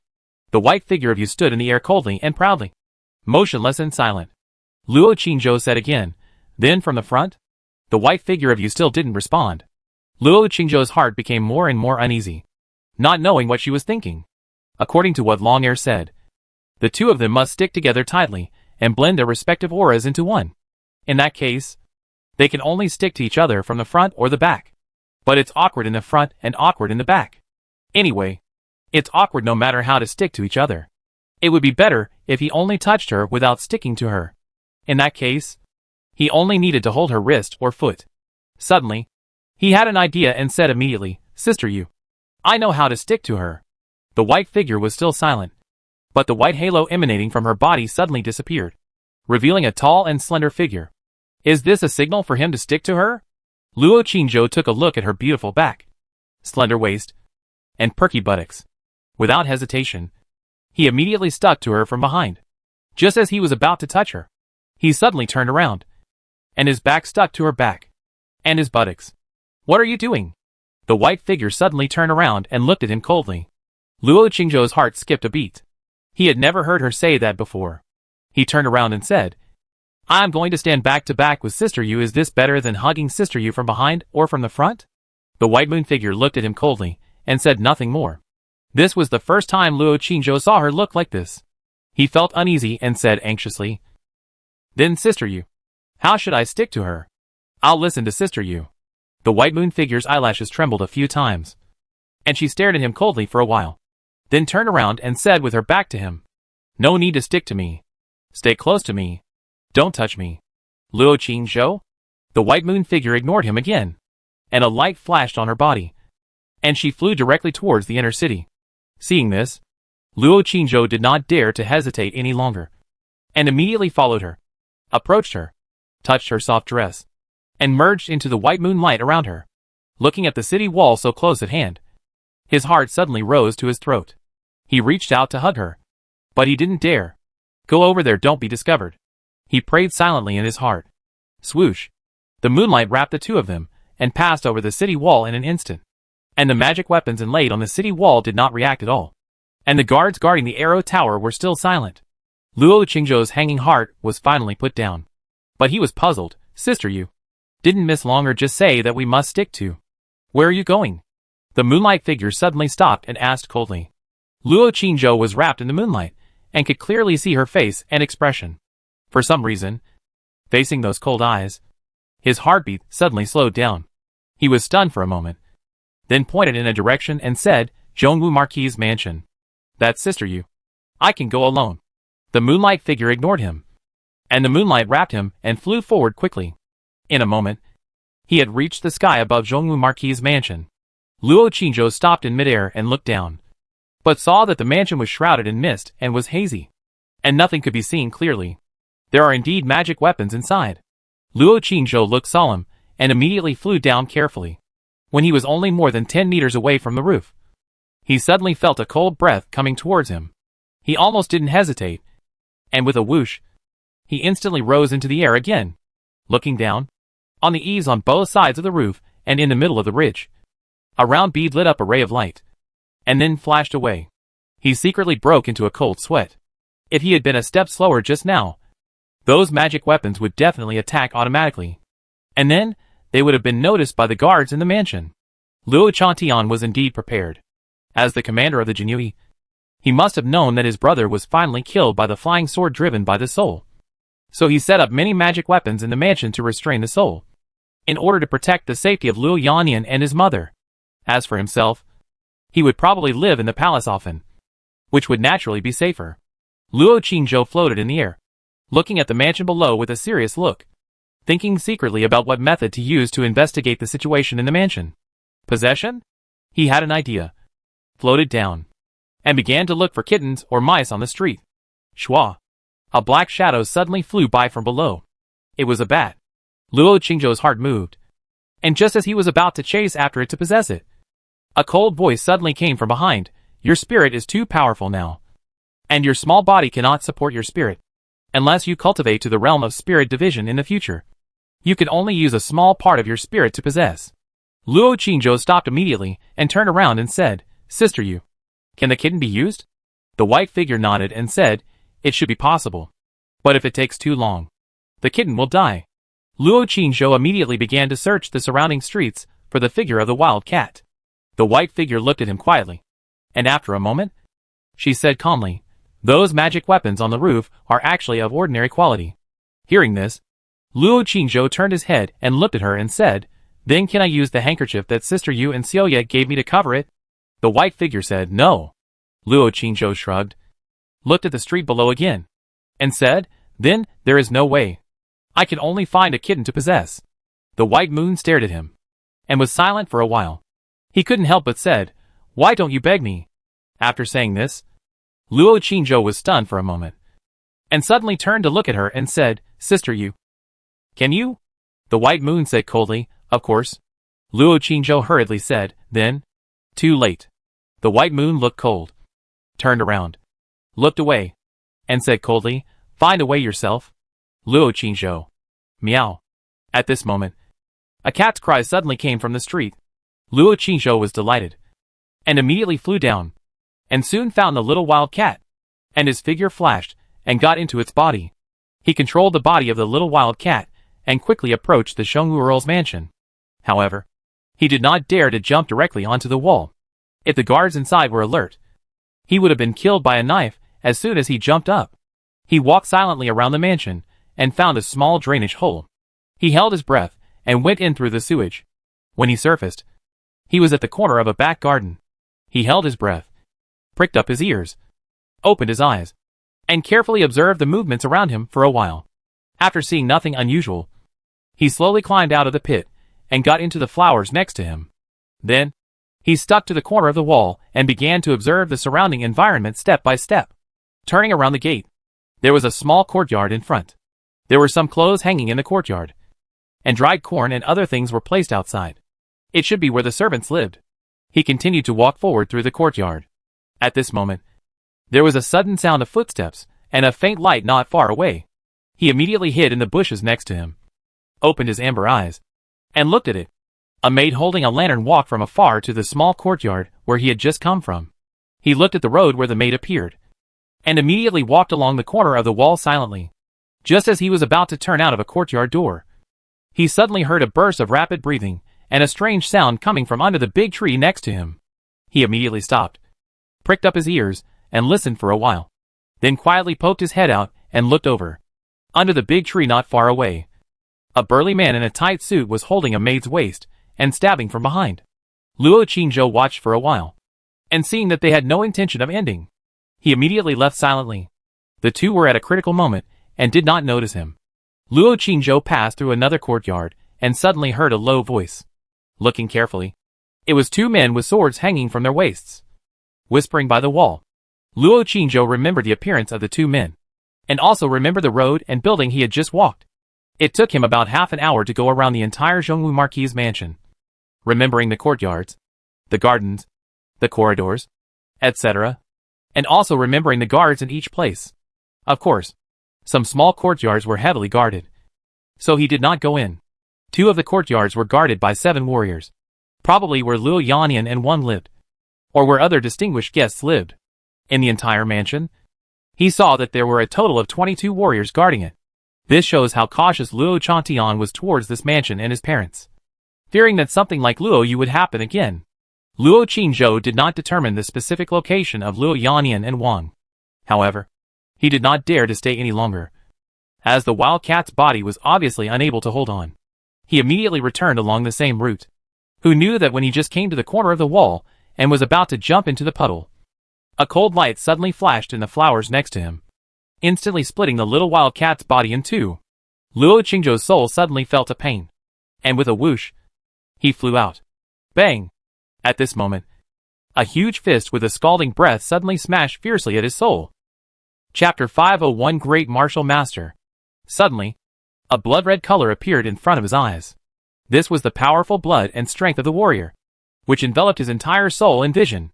Luo Qingzhou suddenly felt that his body seemed to be stuck in the mud, and his speed slowed down instantly. His entire soul and chi were locked by that fist. Swish! He didn't have time to hesitate, and his mind moved, and the flying sword shot out. A cold light flashed, stabbing at the huge fist with terrifying blood and chi. His body finally regained its freedom, and with a whoosh, he flew into the air with the air wave brought by the fist. However, the fist instantly knocked the flying sword out, and at the same time, boom, a punch in the air hit his soul heavily. A severe pain came. Luo Qingzhou's eyes went dark, and he almost fainted. He immediately retracted the flying sword and prepared to continue flying to a higher place. Who knew that just as the flying sword was retracted, the sneak attack figure on the ground suddenly rose from the ground, jumped into the air, and punched him again with a bang. Under the moonlight, the face was cold and familiar. It was Luo Chantian, the eldest son of Luo Yannian and the current commander of the Jinui, the cultivation of a great martial artist. Shua! At this moment, the moonlight flashed, and he was suddenly wrapped in a moonlight, instantly escaping from the attack of the fist that soared into the sky. In a flash, he had already flown into the sky and shot out of the city. Luo Qingzhou looked down, and the figure jumped into the air and punched, but had nowhere to borrow strength, and quickly landed again. Bang! He landed directly on the courtyard wall, and the entire courtyard wall collapsed. He stood firmly on the ground with both feet, staring at his rapidly escaping figure with a cold look, his clothes fluttering, and his momentum was magnificent. Luo Qingzhou was terrified. The realm of a great martial artist is so terrifying. If an ordinary soul meets him, he will probably be beaten to death with one punch. He is now in the late stage of the refining spirit realm, but he is powerless in front of the opponent. What the book said is indeed true. A ghost is always a ghost. Unless he cultivates to the Yang God realm, he will always be inferior to the powerful positive Yang Qi and blood. If he fights with his flesh, he can still fight a few moves, but if he fights with his soul, he will be restrained everywhere. After all, the great martial artist has successfully exchanged blood, and his Qi and blood are incredibly powerful. Unless his soul is far away from the opponent's powerful Qi and blood range and only attacks with flying swords, he can deal with it. Once the soul approaches the opponent's flesh, it will definitely be abused. I don't know when the opponent discovered that he had sneaked in, and he actually hid there quietly to attack. Fortunately, he successfully advanced last night. His soul is strong enough, his speed is fast enough, and there is a flying sword that pierces the opponent's Qi and bloodlock. Otherwise, he will be difficult to move after the first punch. Although tonight's spying had alarmed the enemy, it also let him know the opponent's true strength. At the early stage of the great martial master realm, he was no match for the opponent, whether in body or soul. But if his body and soul cooperated, he might be able to fight with the opponent for a few moves. Of course, he must cultivate to the great martial master realm as soon as possible to have the confidence to really kill the opponent. But before that, he must kill Luo Yannian first. He was about to break through to the late stage of martial arts when he went to Lingxiao sect to get the cultivation method. It was time for him to kill Luo Yannian. As for Wang, he wanted her to die at last, to let her see with her own eyes that her husband and 2 sons left her miserably, and to let her lose everything she loved most. Then he would tell her the real murderer and let her die in pain and despair, anger and unwillingness. Shua, the moon-white figure, took him out of the inner city and came to the west lake quickly. Then he put him on a lotus leaf in the lotus bush.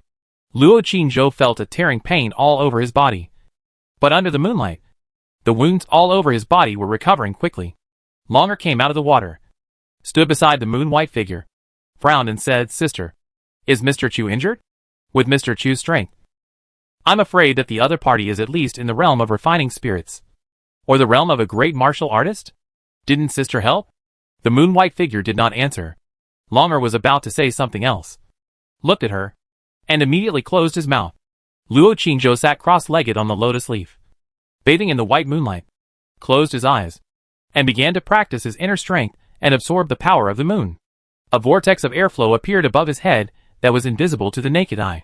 A trace of the power of the moon quickly gathered from all around, entered the vortex, and penetrated into his body. The pain in his body began to gradually ease. Half an hour later, his soul finally recovered as before, and the pain in his body had completely disappeared. The opponent's fist did not hit his soul, but the fist waved and blood came from the air, tearing and burning his soul. Otherwise, it would not have been possible to recover so quickly. "Sister Yu, thank you." He stood up and bowed to thank her. The white moon figure was silent for a moment, and said, "I didn't help you. Why do you need to thank me?" Luo Qingzhou said respectfully, "Sister Yu has helped me. Sister Yu took me to the inner city and saved me at the last moment. Isn't this called helping? As for why Sister Yu didn't help me fight, there must be some unspeakable reasons. I didn't ask for it." The white moon figure looked at it quietly for a while, and said, "I can't fight in the city, and I can't use some skills unless I'm at home." Luo Qingzhou heard Celia talk about it, and when he heard her talk about it again, he suddenly felt a little sympathetic and said, "Sister Yu, your sect, is it very powerful?"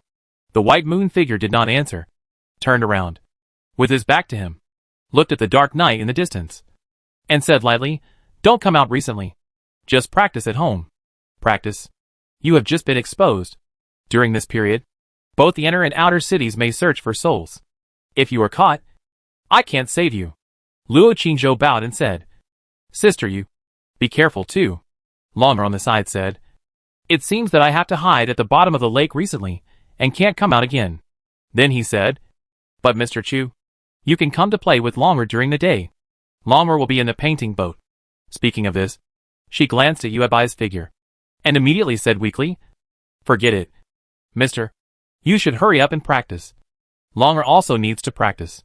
Luo Qingzhou glanced at her snow-white jade feet under her skirt and the red rope on her jade feet, nodded, and bowed and said, "Sister Yu, Miss Longer, then I will go back first. You should go back soon. I'm afraid they will come soon." Long Air said softly, "Take care, young master. If you have any problems, come to West Lake to find Long Air. Long Air can help, and will never refuse." Luo Qingzhou glanced at Yubai's figure again and said, "Sister Yu, let's contact each other at night using the communication treasure." Yubai's figure turned her back to him and did not respond.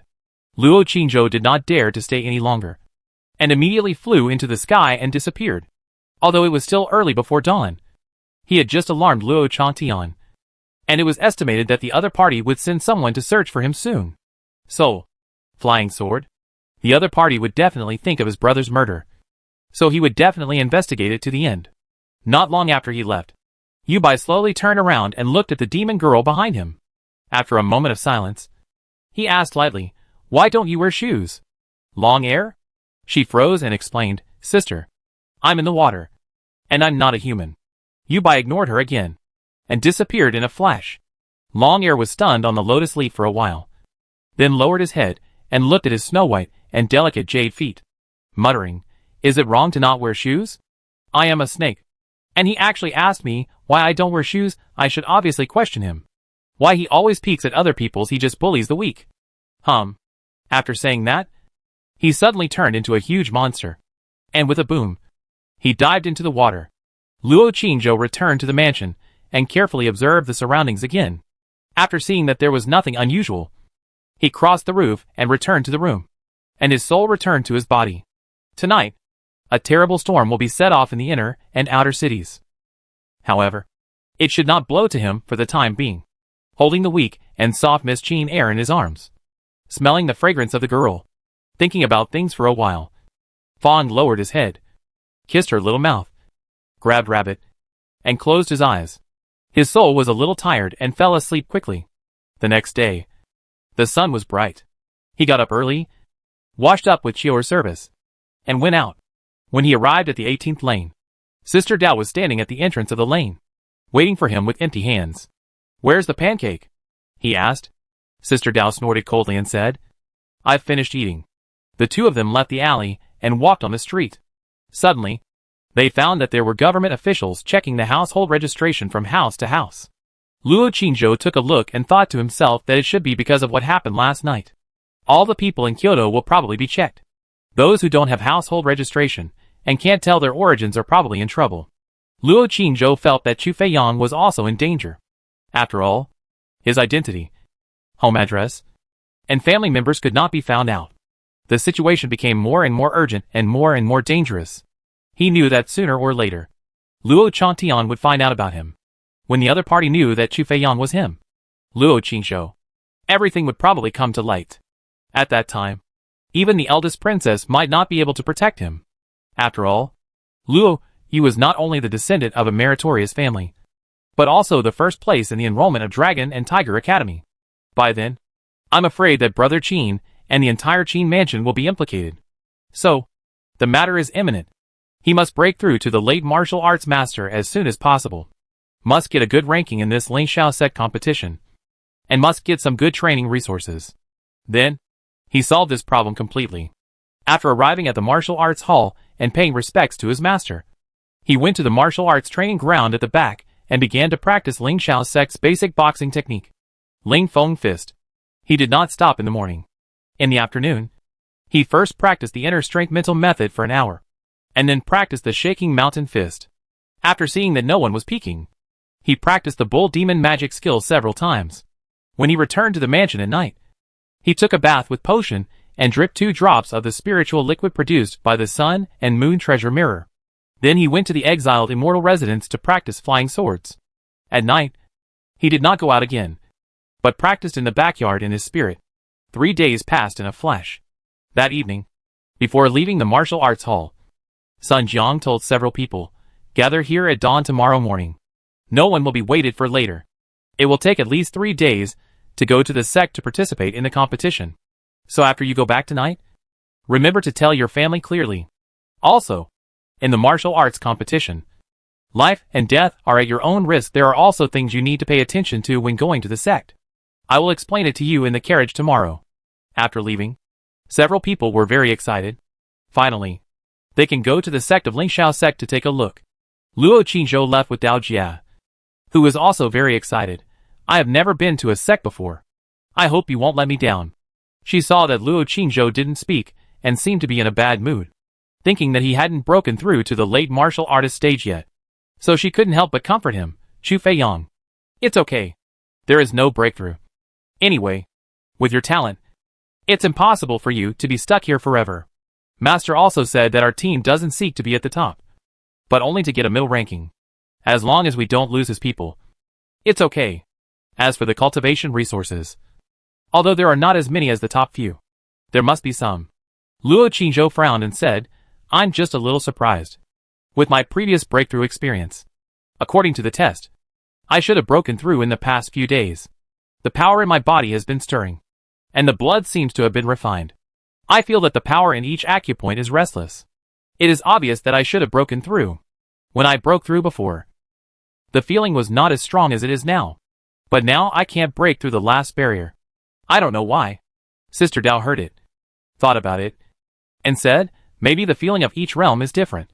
After all, it is the late stage of martial arts. How can it be so simple? Your cultivation speed is already very against the sky and abnormal.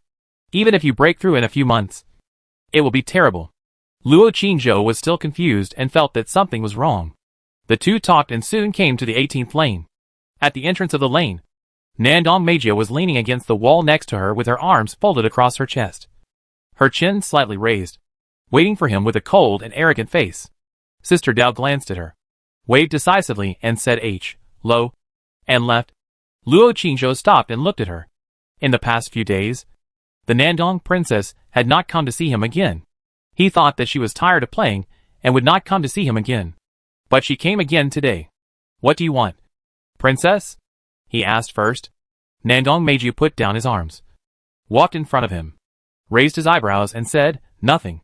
I just want to come and see you after not seeing you for a few days. You have been practicing so hard recently. Are you ready to break through?" Luo Qingzhou narrowed his eyes and said, "Princess, you asked someone to monitor me just to know these things?" Nandong Meiju sneered. "What are you talking about? I asked someone to monitor you. Is this princess so bored?" Luo Qingzhou looked at her and said nothing. Nandong Meiju snorted. "Then who do you say it is? Who did this princess ask to monitor you? Was it Dowling?" Luo Qingzhou did not answer, stared at her for a few seconds, and suddenly said, "You know I have been practicing hard these days and preparing for a breakthrough. So you didn't come to disturb me. And you know I will leave tomorrow. So you come to me tonight, right?" Nandong Meijia's expression froze. And then he sneered. "You are so self-indulgent. Do you think you are a delicious bun? And this princess is crying and shouting to lick you?" Luo Qingzhou walked forward and said, "Princess, you have seen it. I should go back."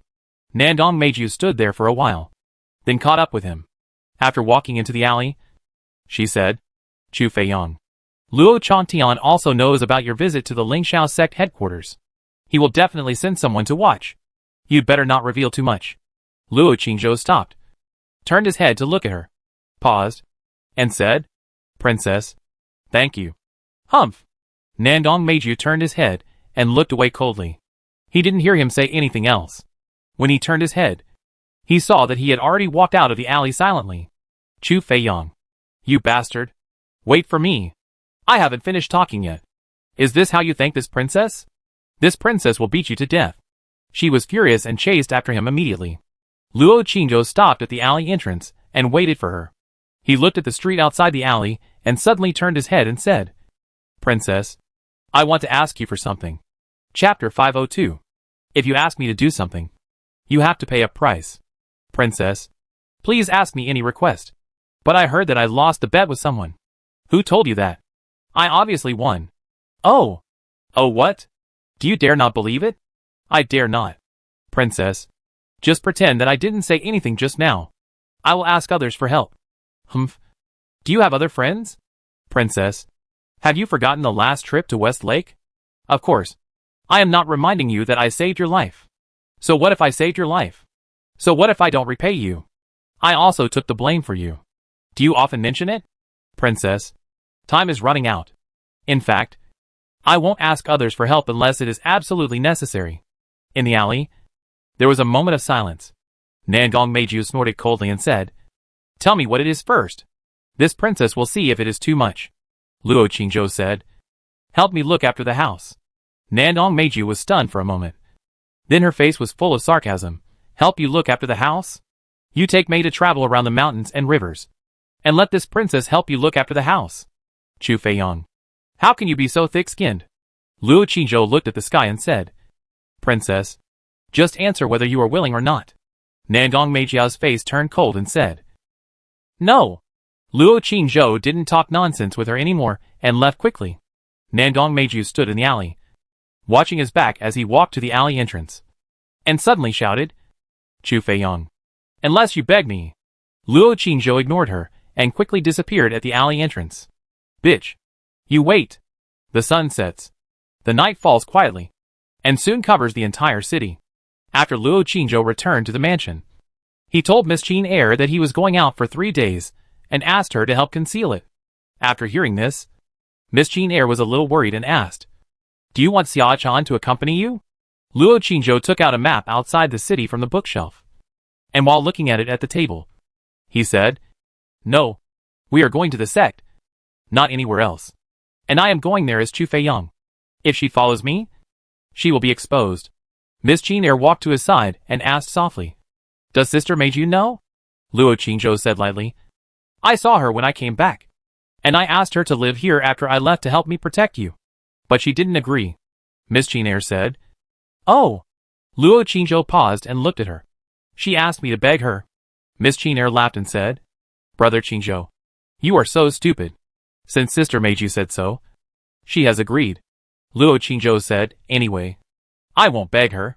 Miss Chin-air said softly, Brother Qingzhou, why do you do this to Sister Meijiao? Just think of it as coaxing her. Girls need to be coaxed. And Sister Meiju is no exception. Luo Qingzhou continued to look at the map and said, it's not that I don't coax her. But I dare not. Her various requests are too outrageous, and I can't do it.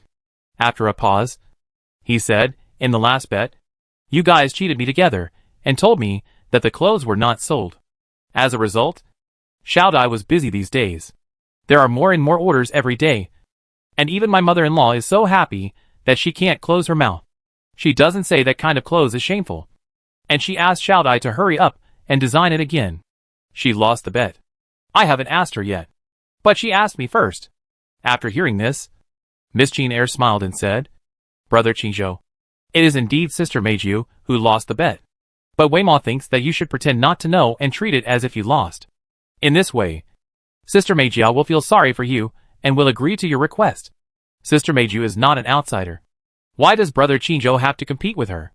Luo Qingzhou straightened up, turned his head, and looked at her and said, she insisted on competing with me. It was obviously I who won. But she said she won. I didn't plan to mention the bet again. But she was still pushing it, and made demands on me. What can I do? Aren't you angry? Miss Chin asked curiously. What did Sister Meiju ask for? Luo Qingzhou said. She asked me to bark like a puppy and bark 3 times every time we meet. Doesn't that mean she treats me like her pet? And it's an insult to her personality. Miss Chin laughed and said, this request is indeed a bit excessive. Brother Qingzhou, don't be angry. When Sister Meiju comes, Weimo will help you talk about her. As soon as the words fell, Chior suddenly said outside the window, Miss, son-in-law, Princess Meiju is here. Luo Qingzhou immediately put away the map and took out other books from the bookshelf. Miss Chin walked to the door of the room to greet her. Squeak, the door opened. Nandong Meiju took off her shoes, wearing a black skirt and black stockings, and walked in with long legs. She first glanced at someone in front of the table, and then said coldly, Weimo, some people don't keep their promises and are willing to gamble and refuse to admit defeat. What do you think we should do? Miss Chin-air chuckled and said, let him bark like a puppy. Nandong Meiju was embarrassed when she heard it, and whispered, has that guy complained to you? Miss Chin-air smiled and said, it's not a complaint. It's a complaint of grievance. Nandong Meiju snorted coldly and said, who are you helping? Miss Chin-air whispered, of course I help Sister Meiju. If Sister Meiju has any request, just say it. Weimo supports you. Nandong Meiju suddenly approached her, kissed her delicate cheek, and whispered, Weimo still loves me. Ahem. Luo Qingzhou turned around and looked at the two of them coldly. Is this treating him as if he doesn't exist? Openly colluding to play rogues, and kissing his wife unscrupulously. It's simply too much.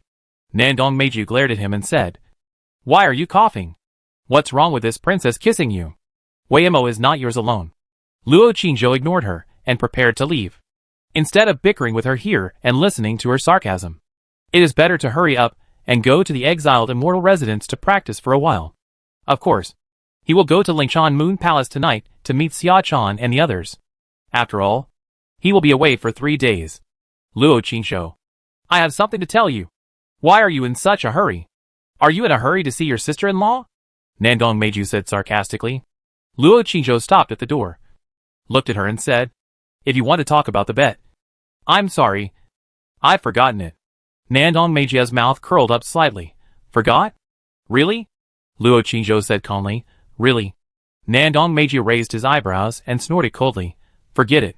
Forget it. For Weimo's sake. This princess will not embarrass you. Let's pretend that the bet never happened. And we are not allowed to mention it in the future. How about it? Luo Qingzhou nodded. I'll listen to the princess. Miss Chin smiled secretly. Nandong Meiju said seriously, I don't know what happened in the past 2 days. The Jinui went out to search every house in the inner and outer cities. The government also checked the outsiders from house to house. Those who didn't have a household registration, and no one could guarantee them were arrested or expelled. I have told my aunt and uncle that everyone in the mansion must register. I will take it back and ask my father to help with the household registration. Because of our relationship with the Southern Kingdom Prince's mansion and the relationship with the eldest princess, the government will definitely not embarrass you. The Jinui probably dare not come again for the time being. But, after a pause, she said seriously, Luo Chantian will definitely not give up. Someone who only has a name, has a high level of cultivation, but has no family, parents, brothers and sisters, must be the focus of suspicion. Yes, I am talking about your friend, Chu Feiyang. Luo Qingzhou was silent for a while, and said, Does the princess have a solution? Nandong Meiji raised her eyebrows and said, If he asks me, I will help him find a solution. Miss Qin Air on the side hurriedly said, Brother Qingzhou, please help Mr. Chu to ask Sister Meiji first. Nandong Meiji raised her chin. Luo Qingzhou did not speak again. This matter is of great importance. Whoever helps him may be implicated, since he has decided to cut the grass and completely solve Luo Chantian and his family. There is no need to implicate others. He now has the identity of a disciple of Ling Xiao's sect. When he goes to the sect tomorrow, he will become an elite disciple of Ling Xiao's sect. The other party will naturally not dare to do anything to him without evidence. Just give him some more time. He will completely solve this trouble. Seeing that he didn't say anything, Nandong Meiju said coldly, he must find a home and a specific home address as soon as possible. Otherwise, even if he is a disciple of Ling Xiao's sect, he can't stay in the city. If Jinui accuses him of being an accomplice of the demon clan, he can't defend himself, because he has no real situation except his name. Luo Qingzhou was silent for a while, and said, As long as Luo Chantian is solved, the matter should be over. Nandong Meiju snorted coldly and said, It's easy to say. Is Luo Chantian so easy to solve? I found someone to confirm it again. Luo Chantian is at the early stage of the great martial artist, and there are 2 guards around him, who are both in the late stage of the martial artist. Luo Yanyan is at the level of the martial artist. In his Zhongwu Marquis mansion, there are a total of 25 guards, one of whom is a martial artist in the late stage, and 2 are martial artists in the middle stage. Do you know how much the emperor loves him, and how terrifying his strength is? Luo Qingzhou said lightly, Don't bother the princess about this matter. As soon as this was said, Nandong Meiju was immediately annoyed and said, Luo Qingzhou, don't be self-righteous. And don't be self-righteous. If something happens to you, it's not me who will cry. Think about it carefully before talking to me. Luo Qingzhou arched his hands and said, I know the princess is doing this for my own good. But this matter is my own business. I will solve it myself. You? Nandong Meiju clenched her fists in anger. Miss Qin Air hurriedly whispered, Sister Meijiao, don't be angry. You can tell Weimao if you have anything. Weimao will persuade Brother Qingzhou. Then he said, Brother Qingzhou, go to my sister's place. You don't need to come back tonight. I will sleep with Sister Meiju. Luo Qingzhou glanced at her, then glanced at a certain angry princess, and didn't dare to stay any longer, and went out immediately. He didn't go to Lingshan Moon Palace, but went directly to the exiled immortal residence. He thought about things for a while in the small courtyard, and then went to the back garden to continue practicing flying swords. I won't go to Lingshan Moon Palace, but I'll concentrate on practicing and prepare for the competition in Lingxiao sect tomorrow. Let's solve this troublesome matter as soon as possible, so as not to make the whole Qin mansion sleepless. Swish, swish, swish. With a thought, the flying sword shot out. In the dark night, there was no trace of the flying sword. Only the fallen leaves in the backyard were seen, cut into pieces and falling on the ground. I practiced flying swords for an hour, and practiced Ling Feng Fist for another hour. I was sweating all over. He went to the front yard, took off his clothes, stood directly by the well, and took a bath with cold well water. The power in his body, the internal power in the Danhai, and the power in the meridians and acupoints were all full and still restless. But he always felt that he was still a breath away and could not break through. After taking a bath, he took out 2 bottles of spiritual liquid from the storage bag, poured 2 drops of each on his fingertips, and was quickly absorbed by his body. Then, he returned to the room, sat on the bed, and began to practice the internal skills, slowly refining the pure energy contained in the spiritual liquid. His body began to heat up. The waves in the Danhai were surging, and the blood in his body seemed to boil. It was obviously the last step, and the energy accumulated in his body was enough. But he still couldn't break through. What was going on? After thinking hard, he suddenly had an idea. Could it be because the root of the thunder spirit awakened? He immediately took out the communication treasure and asked Sister Yu. But after the message was sent, he didn't receive a reply for a long time. He waited in bed for a while. But he was not sleepy at all. He had to get up and leave the room, pacing in the courtyard while thinking.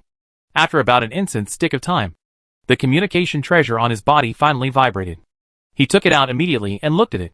Sister Yu, after the awakening of the thunder spirit root, it is indeed necessary to continuously absorb the energy in the body.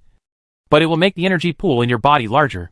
When you use up the energy in the day high, the energy contained in the thunder spirit root will burst out and be delivered to you, which is more pure and more powerful. Luo Qingzhou suddenly realized that this is the case. It turns out that the awakened thunder spirit root in his body is constantly absorbing the energy in his body. No wonder he feels that he is about to break through. But he is always a little short of it. But when will this behavior of being stolen end?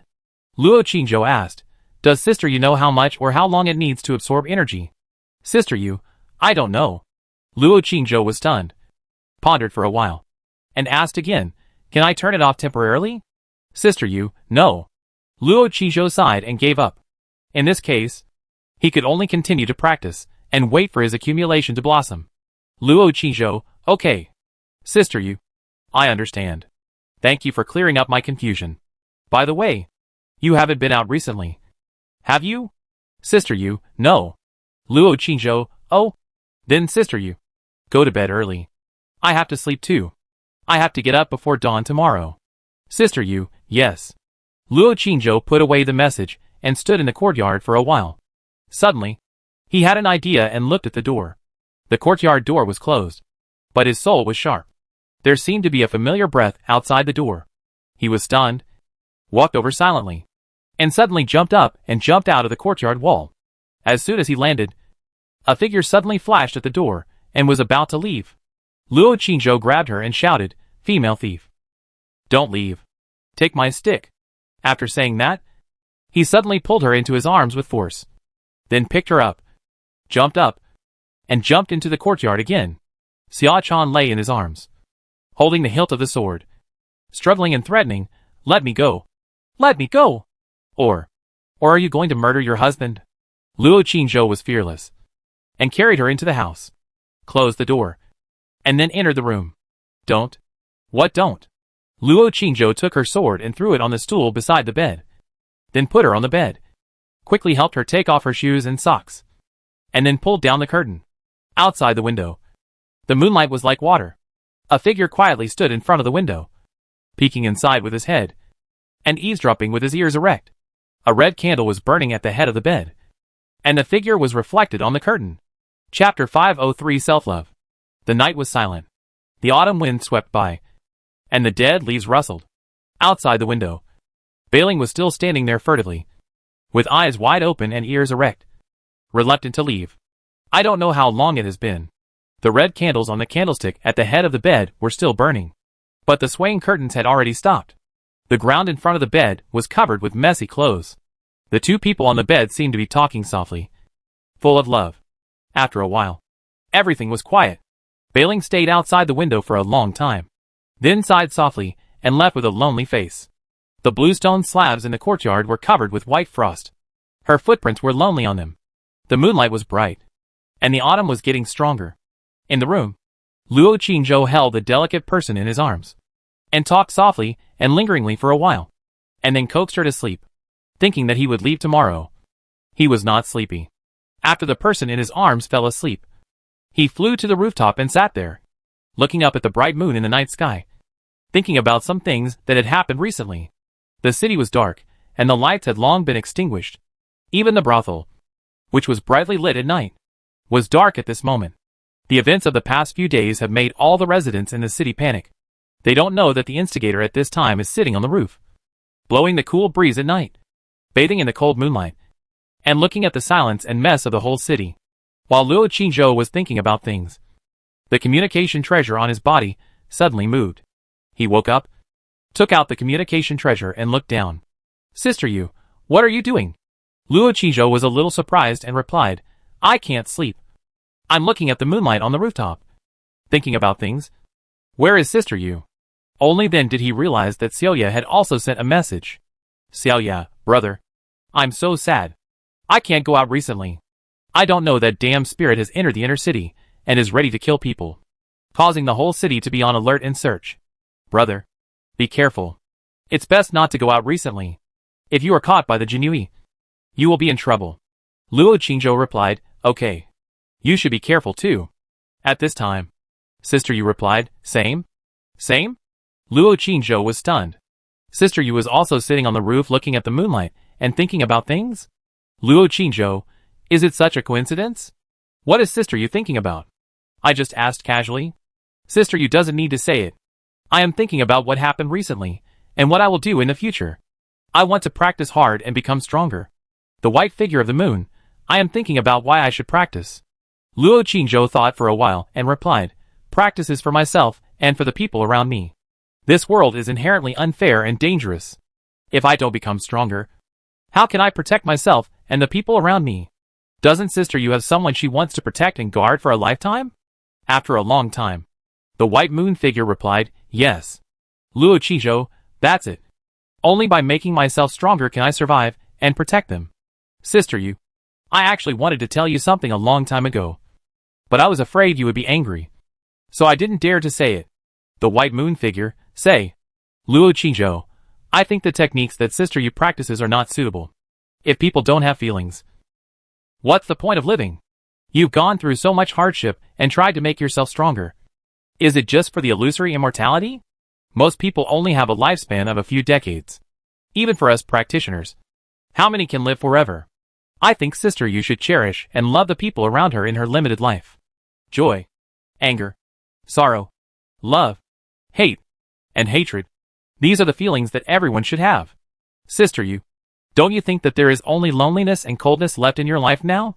If people abandon feelings, I think no matter how long they live, there is no meaning. It will only make them more lonely and uncomfortable. After the message was sent, there was no reply for a long time. Luo Qingzhou felt a little regretful. Don't persuade others without their experience. Everyone has their own experiences and ideas. She probably made the decision to practice that kind of technique after a long period of thinking. There must be special reasons. It is indeed a bit rude for him to suddenly say that other people's techniques are not suitable. Besides, her cultivation is much higher than his. What qualifications does he have to persuade her that the cultivation method she is practicing is not good? After thinking about it, he replied, Sister Yu, I just said it casually. These are just my own thoughts. But I couldn't help it. So I said it out. Don't take it to heart. Everyone has their own way. And everyone sees and thinks differently. Maybe Sister Yu can really live forever in the future. And then enter another better and happier world after longevity. Maybe. After another moment. The Masager replied, thank you. Luo Qingzhou looked at these two words, stunned for a while, and said, Sister Yu, do you have a family? Sister Yu, yes.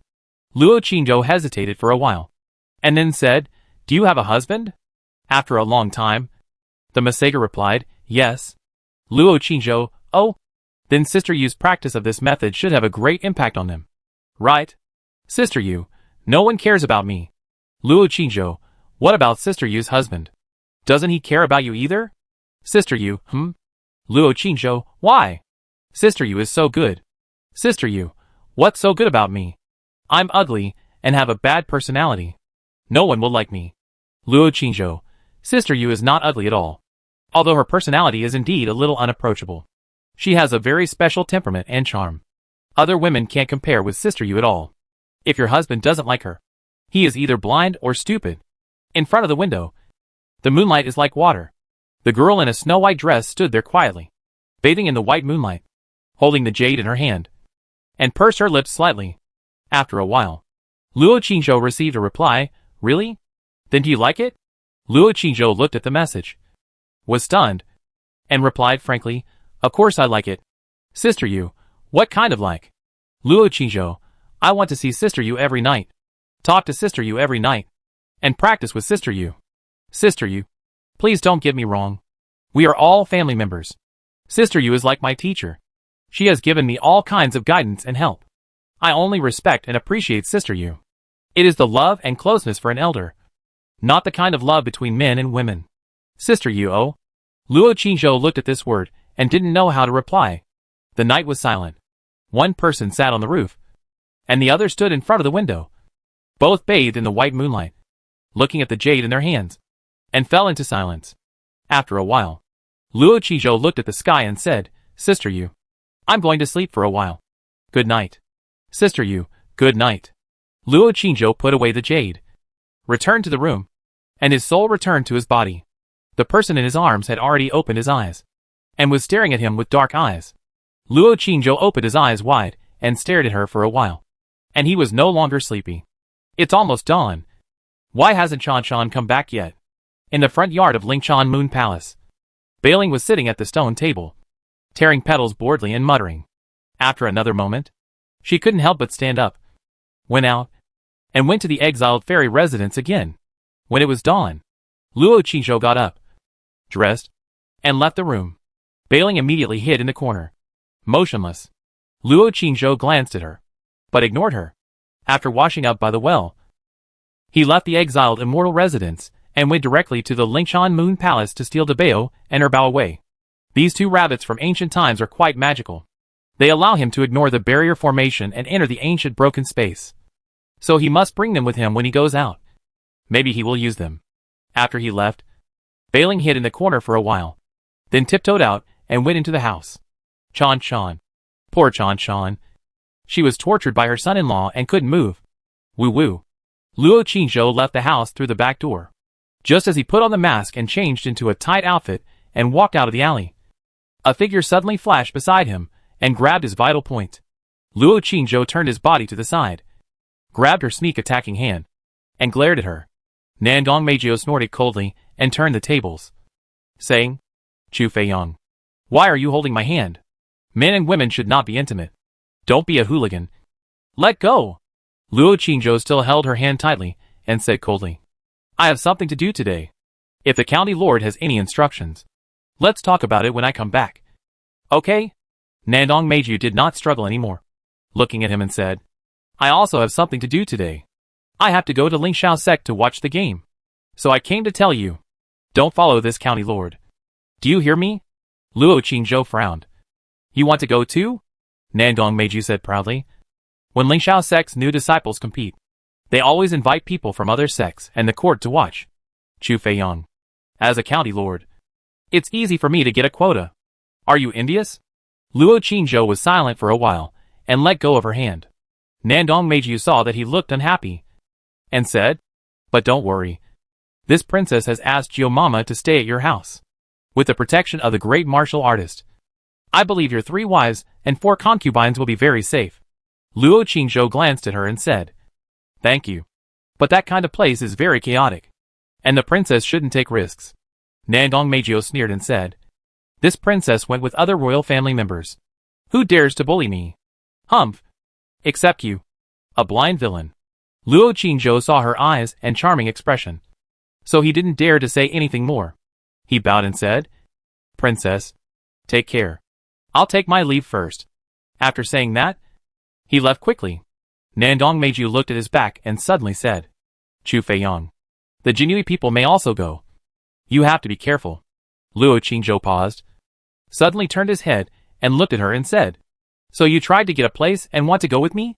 Nandong Meiju looked at him, suddenly snorted, turned his face away and said, "TSK, you are so self-indulgent.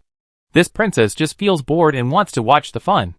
Luo Qingzhou looked at her for a while, and suddenly said, "Princess, when I come back, I will learn to bark like a puppy for you."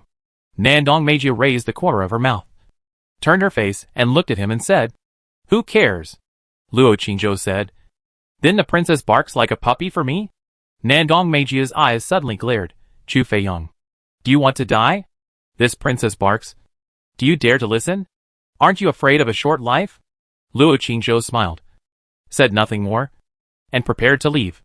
Just after taking 2 steps, Nandong Meiju suddenly said, "Chu Feiyang, this princess will not learn to bark like a puppy. But this princess will learn to bite like a puppy. Didn't I bite you that night?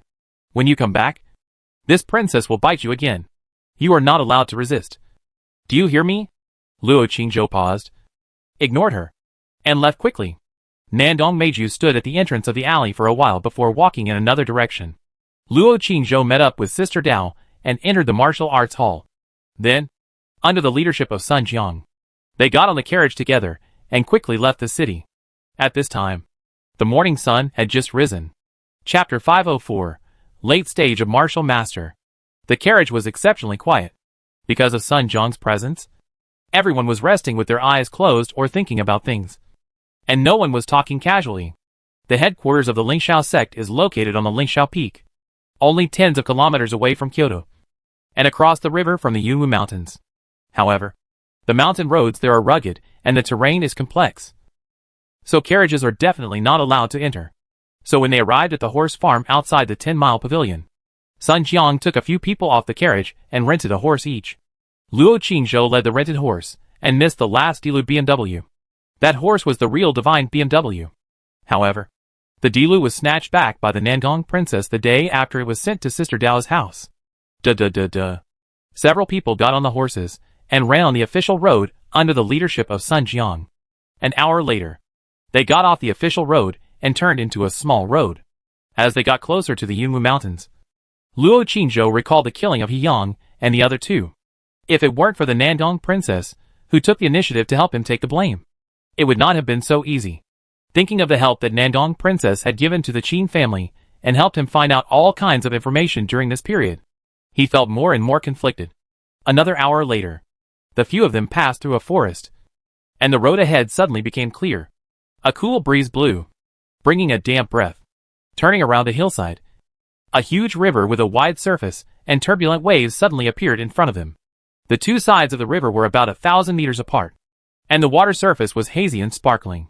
There were small boats sailing on both sides of the river, and on the river, not far away on the other side of the river, there were several mountains, one of which was particularly majestic and steep, with its peak hidden in the clouds and no end in sight. That was Lingxiao Peak, which was across the river from the Yunwu Mountains. Lingxiao sect is located on the top of the mountain, surrounded by mist all year round. Like a fairyland, there is a tavern by the river. You can eat and drink in the tavern, as well as store horses and rent boats to cross the river. At this time, a group of people have stored horses and crossed the river. Sun Jiang looked at the river and found that he didn't know them, so he took a few people to the tavern. Today is the time when Lingxiao sect holds its annual preliminary examination. In addition to the disciples of Lingxiao sect from all over Diyin, many guests are invited to visit. Other sects and other cultivation families are all invited. Of course, there are also people crossing the river to other places. So today's ferry is obviously very busy. Just after passing, it has to return in a hurry to continue to receive guests. Sun Jiang led the horse and brought a few people to the tavern, asked the waiter to lead the horse to the stable, then found a table to sit down, and asked the boss to serve several large plates of beef and several plates of buns, as well as a large pot of tea.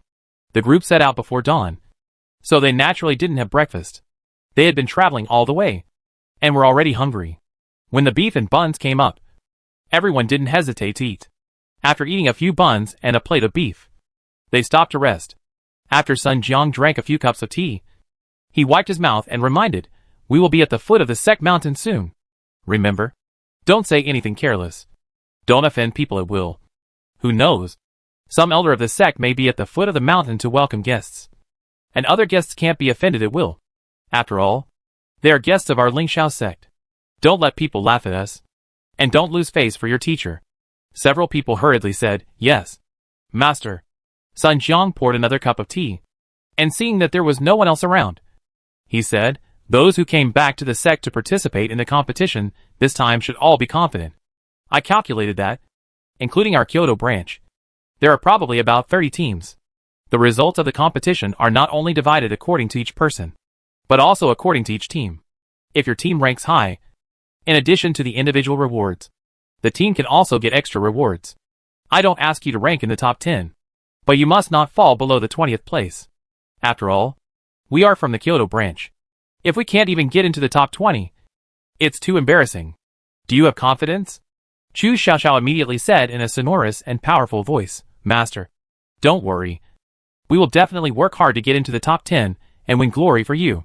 Sun Jiang smiled, picked up the teacup and took a sip, and said, "Don't count on the top 10. After all, We are few. If you can get into the top 20, I will give you an extra reward of 100,000 gold coins and 3 bottles of potion. As soon as these words came out, several people were very excited. Ye Yunrong joked. Master, if we enter the top 10, will the reward be doubled?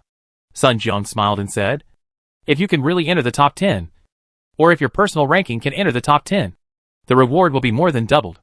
At that time, the master can also give each of you an extra small magic weapon. Of course, if your personal ranking can enter the top 10, you will definitely be noticed by the sect's top leaders. If you are accepted into the inner sect and become an elite disciple, the cultivation resources you get will definitely be beyond your imagination. When several people heard this, they were all excited. Luo Qinzhou was even more looking forward to it. If he can enter the inner city and become an inner disciple of Li Xiao's sect, not only will his treatment be much better, but his status will also be much higher, which will be more conducive to him delaying time to take revenge and solve problems. At that time, even if he has no household registration and can't explain his origins, the Jinui will not dare to do anything to him. Right? Master, what kind of rewards will the top 3 martial artists and martial artists get? Sister Dao asked curiously. Sun Jiang smiled and said, the rewards for the top 3 will naturally be more generous. If you are really talented and are favored by a certain peak master, you may even be directly accepted as a personal disciple. Your status, position, and cultivation resources are incomparable to other disciples. Several people were fascinated by what they heard. When Sister Dao wanted to ask more, Sun Jiang suddenly looked not far away and narrowed his eyes. At this time, a loud laugh came. Then, a short and fat old man with fluttering sleeves came over with 8 young men and women. Brother Sun, long time no see. How are you? The hoarse voice of the short and fat old man came before he arrived. Sun Jiang stood up and bowed with a smile on his face, saying, Junior brother Jean, it's been a long time since we last met. Sister Dao frowned when she saw the person coming, and whispered, this person is called Jin Song. I met him once in Mo City last year. He seems to have a deep conflict with Master. Master said that they fought over a disciple, and even went to the sect master. The old man named Jin Song strode over, glanced at the people at the table, and smiled directly. Senior brother Sun, do you only have these few disciples? You are in Kyoto, where there are many talented people. You only have 6 disciples in total. This is too unreasonable. Sun Jiang smiled faintly and said, why do you want to accept so many disciples? There are only so many resources. Can they be distributed? Jin Song smiled and said, brother Sun, you can't say that. You are here in the capital of the Great Yin Kingdom. So many of us brothers are vying to come here. But you got there first. I thought you could accept a few more good disciples to repay the sect. But there are only these few. Not as good as me. A poor and remote person. Sun Jiang sat down, picked up the teacup, and said faintly, I am naturally not as good as you, brother Jean. Jin Song smiled and said, brother Sun, don't belittle yourself.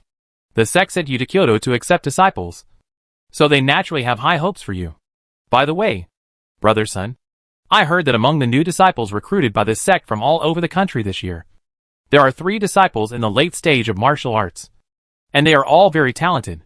One of them will not be from brother Sun's hands. After all, brother Sun often said before that it is not about the number of disciples, but the quality. Brother Sun occupies such a good position in Kyoto, but he only accepted 6 disciples. There must be 1 disciple in the late stage of martial arts. Right? Sun Jiang. Without answering, he glanced at the people at the table and said indifferently, this is your Uncle Jean. Why don't you greet him quickly? Sister Dao and the other 6 hurriedly bowed their heads and said, hello Uncle Jean. Jin Song smiled and said, you're welcome. You're welcome. We are all family. Then he turned around and shouted coldly, what are you all in a daze about? Didn't you see that your Uncle Sun's face has become gloomy? You don't know how to greet your elders when you see them. Where is your manners? The disciples behind him all bowed their heads and said in unison, hello Uncle Sunday. The muscles on Sun Jiang's face twitched, and he raised his hand and said, you're welcome. Jin Song smiled and pointed at a woman behind him and said, brother Sun, this is my disciple who I just accepted 2 months ago. And she is a talented woman from Jiangnan, both civil and military. This girl just broke through to the late stage of martial arts last month. Hee. Brother Sun, guess how long it took her to go from the early stage of martial arts to the late stage? Sun Jiang's face froze, and he looked at the slender girl behind him without saying a word. Jin Song immediately said to the person behind him, Won-ro. Tell Uncle Sunday. The Jiangnan woman named Yun Won-ro, holding a sword in her hand, bowed her head and said respectfully, It took me nearly a year to go from the early stage of martial arts to the late stage of martial arts. Jin Song laughed and said, It only took 10 months. Brother son, this girl's physique is not ordinary, and her understanding of swordsmanship is extremely talented. If nothing unexpected happens when she goes up the mountain this time, she will probably be directly accepted as a disciple by Sister Linghu of Jianfeng. Sun Jian said lightly, Brother Jin, congratulations. Your contribution is not small. Jin Song smiled. He said, Brother son, please don't misunderstand me. This disciple of mine just broke through to the late martial artist last month, and is not one of the 3 disciples that were previously passed on. So the question I asked Brother Sun just now was not for any other purpose. Sun Jiang's eyelids twitched, and he said, So, in this case, there will be 4 late martial artist disciples competing in the preliminary examination this year. It looks like it will be much more exciting than before. Jin Song smiled and said, That's right. But maybe other brothers have disciples who have recently broken through to the late martial artist. Brother Sun, among your disciples, do you have any late martial artist disciples? Introduce them to me. Sun Jiang said expressionlessly. No? Jin Song chuckled, What a pity. I was planning to let Water compete with my senior brother's disciples. I remember last year's preliminary test. My senior brother's eldest disciple suppressed my disciples so much that they didn't even dare to go up to the ring. Sun Jiang stood up and said, Junior brother Jin, you guys eat first. When the boat comes, we'll go first. Jin Song smiled and bowed. Okay. Senior brother Sun, take care. See you later at the sect. Sun Jiang didn't say anything else. Turned around and walked to the river. His face suddenly turned gloomy. Sister Dao and the others followed behind him, not daring to say a word. The boat docked at the shore, and the boatman held a bamboo pole and said loudly, Today's wind and waves are too strong. Only 4 people can come up at a time. Please don't blame the guests. Sister Dao immediately said, Master, you go up first. Luo Qingzhou and Zhou Buiyue were all humble. Sun Jiang was in no mood to talk, and was too lazy to stay here any longer. So he got on the boat with a gloomy face. Several people looked at each other. As the eldest brother, Zhang Yuanshan did not hesitate to get on the boat. Then Sister Dao pushed Chu Xiaoxiao and Ye Yunrong on board. The boatman reminded everyone to sit tight, and immediately left the shore with a bamboo pole, saying to the 3 people on the shore, Please wait. The other boat will be here soon. When Luo Qingzhou and the other 2 were standing on the shore and talking in a low voice, a familiar voice suddenly came from behind. What a coincidence. You 3. The 3 turned their heads and looked at them, and their faces changed immediately. Luo Changtian, wearing a Qilin robe, came up from behind with 4 men wearing Jinui Feiyu uniforms, and looked at the 3 people with a smile on their faces. None of the 3 spoke. Luo Changtian bowed his hands and said with a smile, Don't be nervous. The 3 of you. Today we are also ordered to come to Lingshao's sect to watch the new disciples competition. The emperor is young and promising, and he loves talents very much. If there are new disciples with good talents and willing to serve the emperor, we will discuss with your sect and take them away to focus on training. The training resources we provide are definitely not less than those provided by your sect. I believe the 3 of you also know that your sect has provided a lot of talents for our great yin over the years. We are all great yin warriors. It is our honor and our duty to serve the country. In the national justice, there is naturally no distinction between sects and forces. Sister Dao said coldly, You don't need to tell us these things. Commander Luo can go to the sect and tell us. Luo Changtian smiled, looked at the young man on her left, and said, Brother Chu, I am looking forward to your competition this time. I hope Brother Chu can get a good ranking this time, and win glory for my Kyoto warriors. Luo Qingzhou said lightly, Thank you. The 2 looked at each other. Neither of them moved away. The boat is here.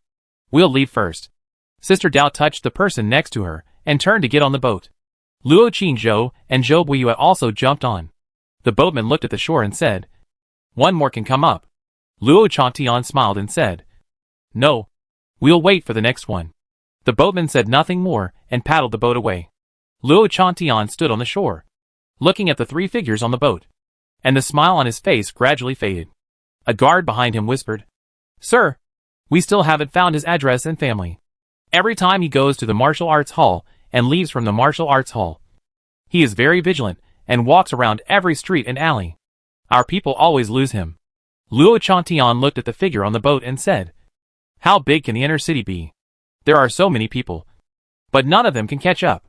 This means that he can see you clearly. A mid-stage martial artist doesn't have this ability." The guard said solemnly. "What you mean?" Is Luo Chantian's eyes flashed, and he said, "Maybe someone helped him. Or he can hide in the alley and use another method to see you clearly on the river." Luo Qingzhou sat in the cabin of the boat, facing the cold river wind, turned his head and looked at the shore. The figure was still standing there, looking at him. Sister Dao also followed his gaze and whispered, "What does he want to do?" Luo Qingzhou did not answer. The restless Danhai in his body seemed to be flashing with lightning in the acupoints. There seemed to be lightning flashing in his pupils. His body seemed to be longing for some kind of energy to break through the last pass. Chapter 505. Sir, my foot is injured. The boat landed. Sun Jiang led a few people and walked forward for about 2 miles before arriving at the foot of Lingshao Peak. At the entrance to the mountain, Lingshao sect's deacons and disciples had already registered to welcome them. Many warriors heard the news and wanted to see the excitement. But if they did not have an invitation and were not Lingshao sect disciples, they were generally not allowed to go up the mountain. Of course, famous warriors could make exceptions. Sun Jiang led Luo Qingzhou and a few others and walked towards the old man who was welcoming guests. The old man was tall and thin, wearing a green robe and a long beard under his chin. He looked energetic and had a fairy-like appearance, which was quite suitable for serving as a welcoming person. When he saw Sun Jiang, he immediately came up to him with a smile on his face, saying, "Brother Sun, you are finally here." Just now, Elder Zhong came down the mountain to ask why Brother Sun has not arrived yet. Brothers from other places are almost here. Sun Jiang smiled and said, "I live nearby, so I was lazy and came a little late. It's good that I can catch up with the worship of the ancestors." Then he turned his head and said to the back, "This is your Uncle Shang. Why don't you come over and greet him?" Luo Qingzhou and others hurried forward and bowed. "Disciple greets Uncle Shang."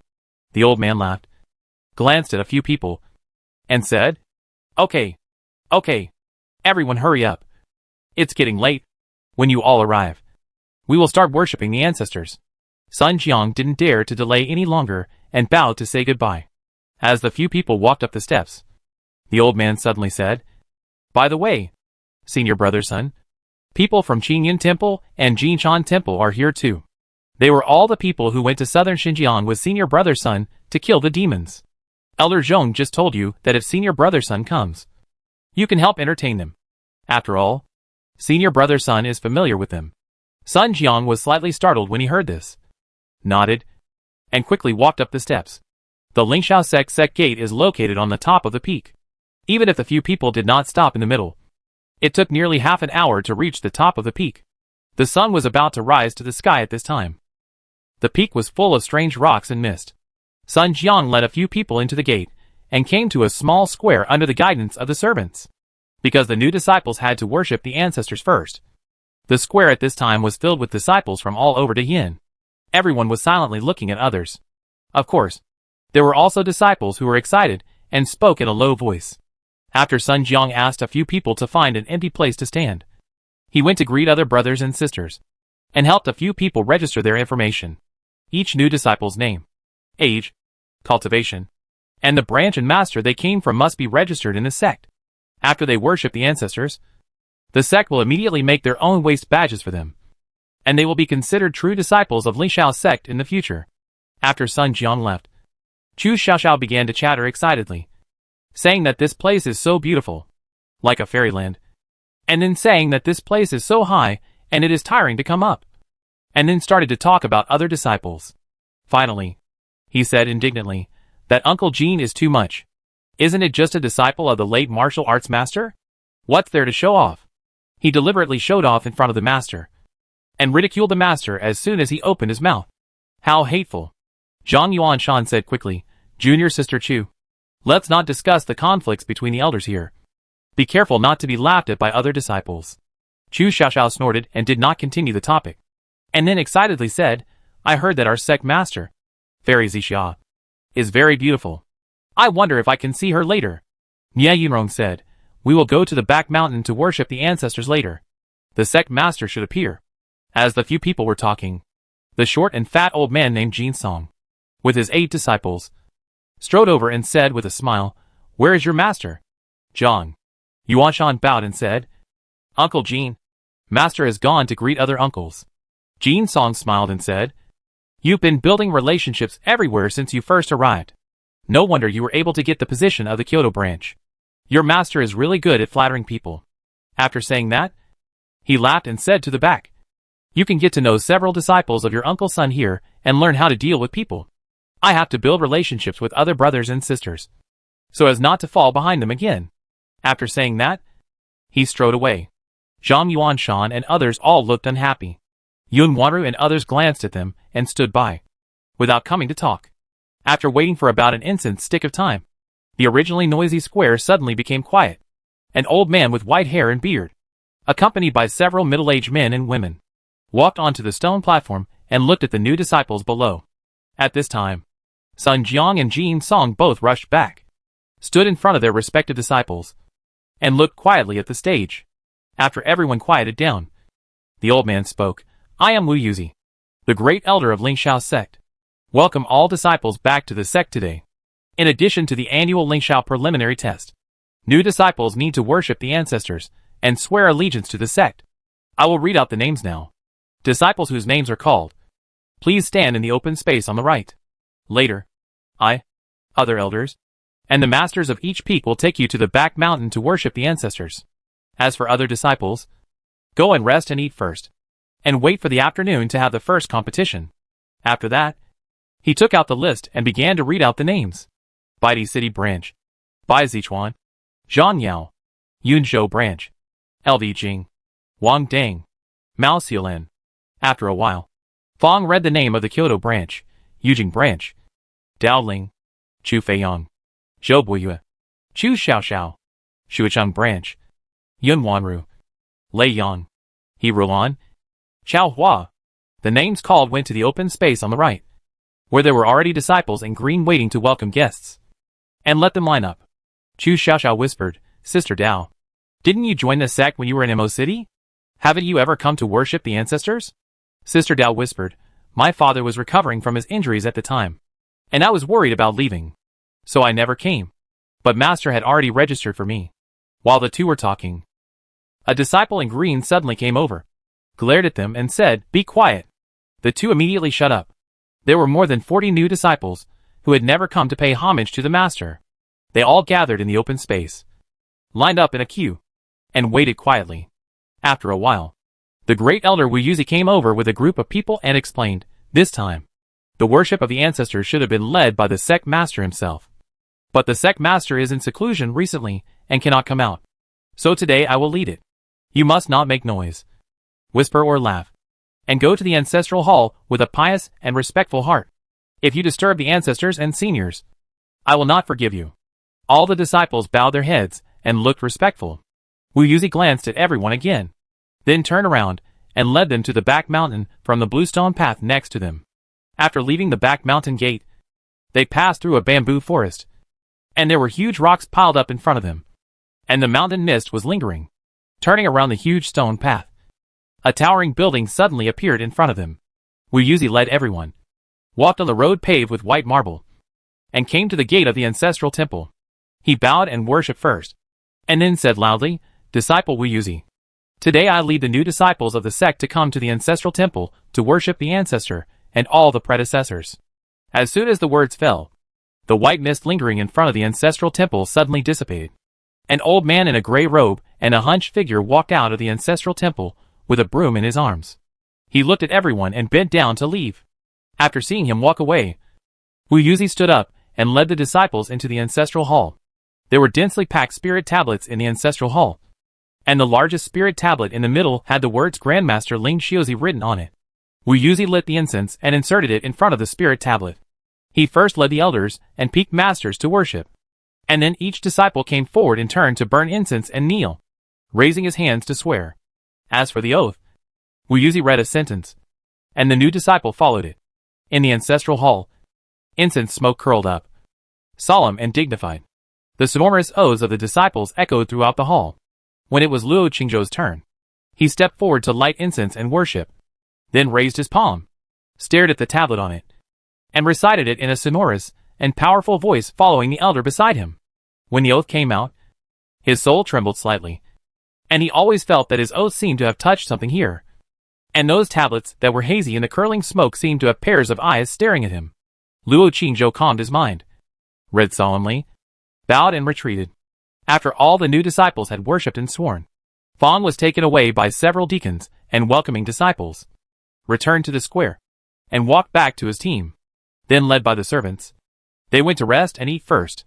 Sun Jiang led a few people and followed the servants to a row of houses and entered a room. The servants soon brought a sumptuous lunch. Sun Jiang asked everyone to sit down and eat, then said, "Master still has to go talk to some friends from Qingyan Temple and Jinchan Temple. You can have lunch by yourselves, and then rest here. In the afternoon, there will be a martial arts competition. And tomorrow morning, there will be a martial arts competition. The competition venue is on the ring on the left side of the square.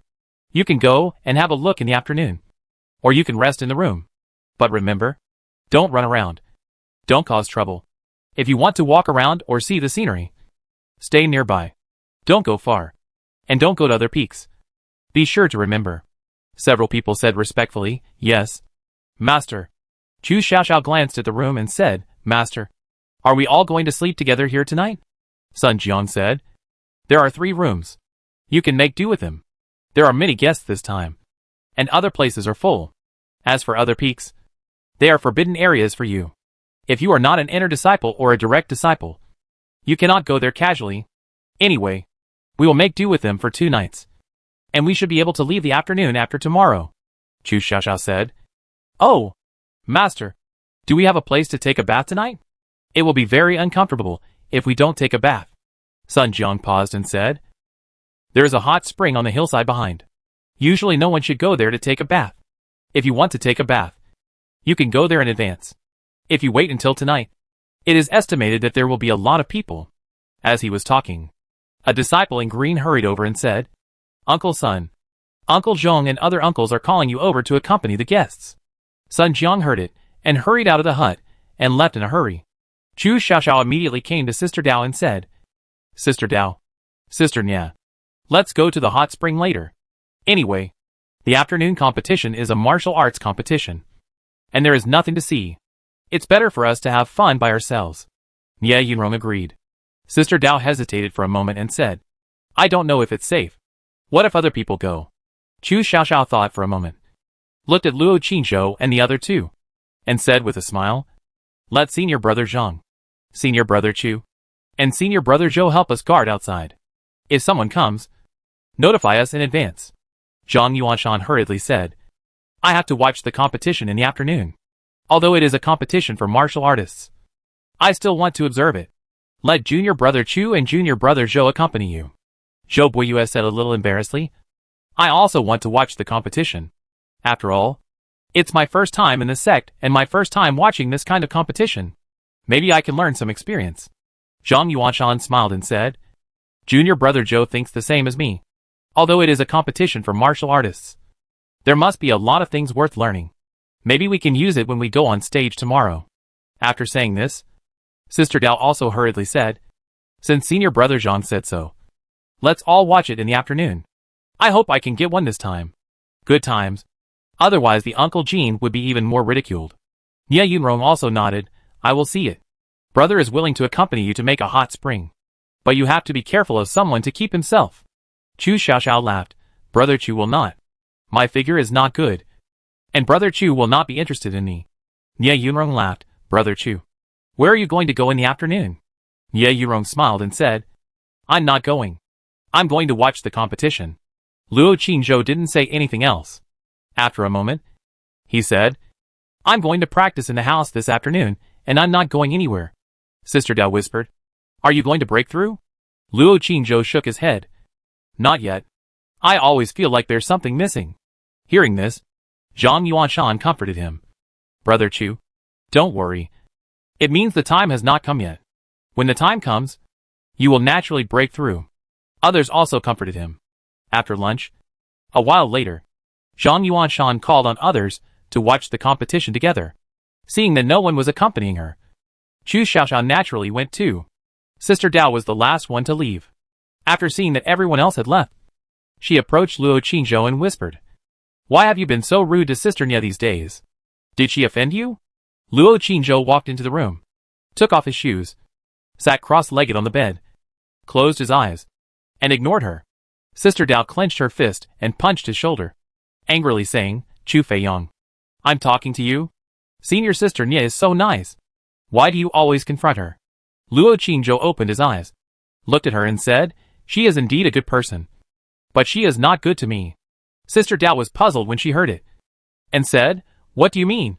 How did she treat you badly? She is not angry every time you confront her." Luo Qingzhou sighed and said, "Senior sister, you will know the reason when you follow her later." Sister Dao was even more confused after hearing it. Luo Qingzhou said, "Go quickly.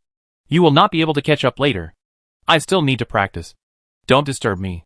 Sister Dao glanced at him again, and then left the room half believingly and half doubtingly, and quickly caught up with the few people. The 5 of them arrived at the square together. At this time, many people had gathered in the square, but the competition had not started yet. When the few people were listening to Chu Xiaoxiao's words, Nia Yunrong whispered, "I'm going to the bathroom and will come back later." After saying that, he turned and left. After she walked away, Sister Dao followed her with doubts. Nia Yunrong walked out of the square and stopped behind a house. She looked around, took out a piece of jade from her storage bag, stretched out her finger, and wrote something on it. Sister Dao walked around and hid behind a big tree not far from her side and watched. Not long after, a tall and familiar figure walked in front of Nia Yunrong and listened to her whisper with a cold face. Sister Dao looked at the slender figure and finally understood. In the house just now, Luo Qingzhou sat in the room for a while, but did not practice. Instead, he took out the spiritual liquid and dripped 2 drops of spiritual liquid on each fingertips, then got up and left the hut, closed the door, and walked towards the back mountain. He felt that the power in his body was restless, more obvious than a few days ago, and there seemed to be another strange power surging in the Danhai. So he had to find a quiet place to practice. As for that hut, he definitely couldn't stay there. The news that he stayed alone in the hut would probably spread in a short while. If nothing unexpected happened, someone would come to the hut to find him soon. He must get a good ranking this time, at least to let the sect leaders notice him. Otherwise, trouble will come soon. He felt that Luo Chantian was already suspicious of him, and it was not an ordinary suspicion. Time was imminent, so he had to hurry up to practice. If he could break through today, he would naturally be more confident. Following the rugged path, he walked forward all the way. When he climbed up the hillside, he suddenly felt a warm breath coming towards him. After walking for a distance, a pool of misty hot springs appeared in front of him. However, it was noon at this time, and no one came to take a bath. He did not stop and continued to move forward. In front of him was a rocky hill with many strange rocks, and there should be many uninhabited caves. When he came to the rocky hill, he was looking for caves everywhere, and suddenly heard a strange cry from the front. Looking up, there was fairy mist in front of him, and a chain bridge appeared vaguely, and he didn't know where it led to. He hesitated for a moment and continued to move forward. A cold wind blew in his face, and there was a cliff in front of him. Under the cliff, white mist was curling, and it was bottomless. On the cliff, there was a bridge built with iron chains and wooden boards. The other end of the bridge led to another mountain. The mountain was hidden in the mist, hazy and unclear. At this moment, the strange cry came again. Luo Qingzhou looked in the direction of the shouting. In the mist in the middle of the iron bridge, a graceful figure in a red dress was vaguely standing, and seemed to be shouting something. He walked a few steps closer, and suddenly heard the figure shouting in a delicate voice, "Young master! Young master! Come and help me, my foot is injured, and I can't walk." Luo Qingzhou was stunned for a moment, looked around, and then realized that the person seemed to be shouting at him. He narrowed his eyes, walked to the end of the bridge, and looked again. Chapter 506 Monster in the Cell. In the middle of the iron bridge, the fog was hazy. A woman in a red skirt was holding the iron chain railing, standing there softly. Her face could not be seen clearly, and her tone was full of pain and pleading. Sir, come and help me. My feet hurt so much." Luo Qingzhou glanced at her feet under her skirt, which were faintly stained with scarlet blood. "Sir, please." The woman was still begging in a sad voice. Luo Qingzhou stood at the bridge head and looked for a while, then looked at the stone tablet next to him. There were a few scarlet characters written on the stone tablet, locking Demon Peak. No one is allowed to enter. Luo Qingzhou was puzzled. How could such an important place be unguarded? He glanced at the woman again, turned around, and prepared to leave. The woman suddenly screamed, "Sir! Save me! I am not a monster. I have never hurt anyone. Since you can come through the formation, you can definitely save me. As long as you save me, I am willing to serve you as a slave." Formation? Luo Qingzhou heard this.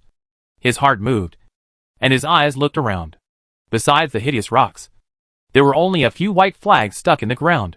Those flags were arranged in the shape of a moon surrounded by stars, surrounding a huge stone. The surface of the huge stone was engraved with some strange runes. Is this the formation she mentioned? But when he just came, he only saw white fog and felt a little cold, and didn't seem to feel anything else unusual. "Sir! Save me! Save me!" Luo Qingzhou didn't dare to stay here any longer, and left quickly. When the woman saw him leave without looking back, she screamed "Ah!" and the corners of her mouth suddenly cracked. Her appearance became hideous and terrifying, and she screamed, "Let me out if you dare! I will rape and kill all of you from Lin Xiao sect, leaving no one alive." Then, her figure suddenly dissipated like the white mist beside her, and disappeared without a trace. Luo Qingzhou quickly left this place and entered the rocky hill.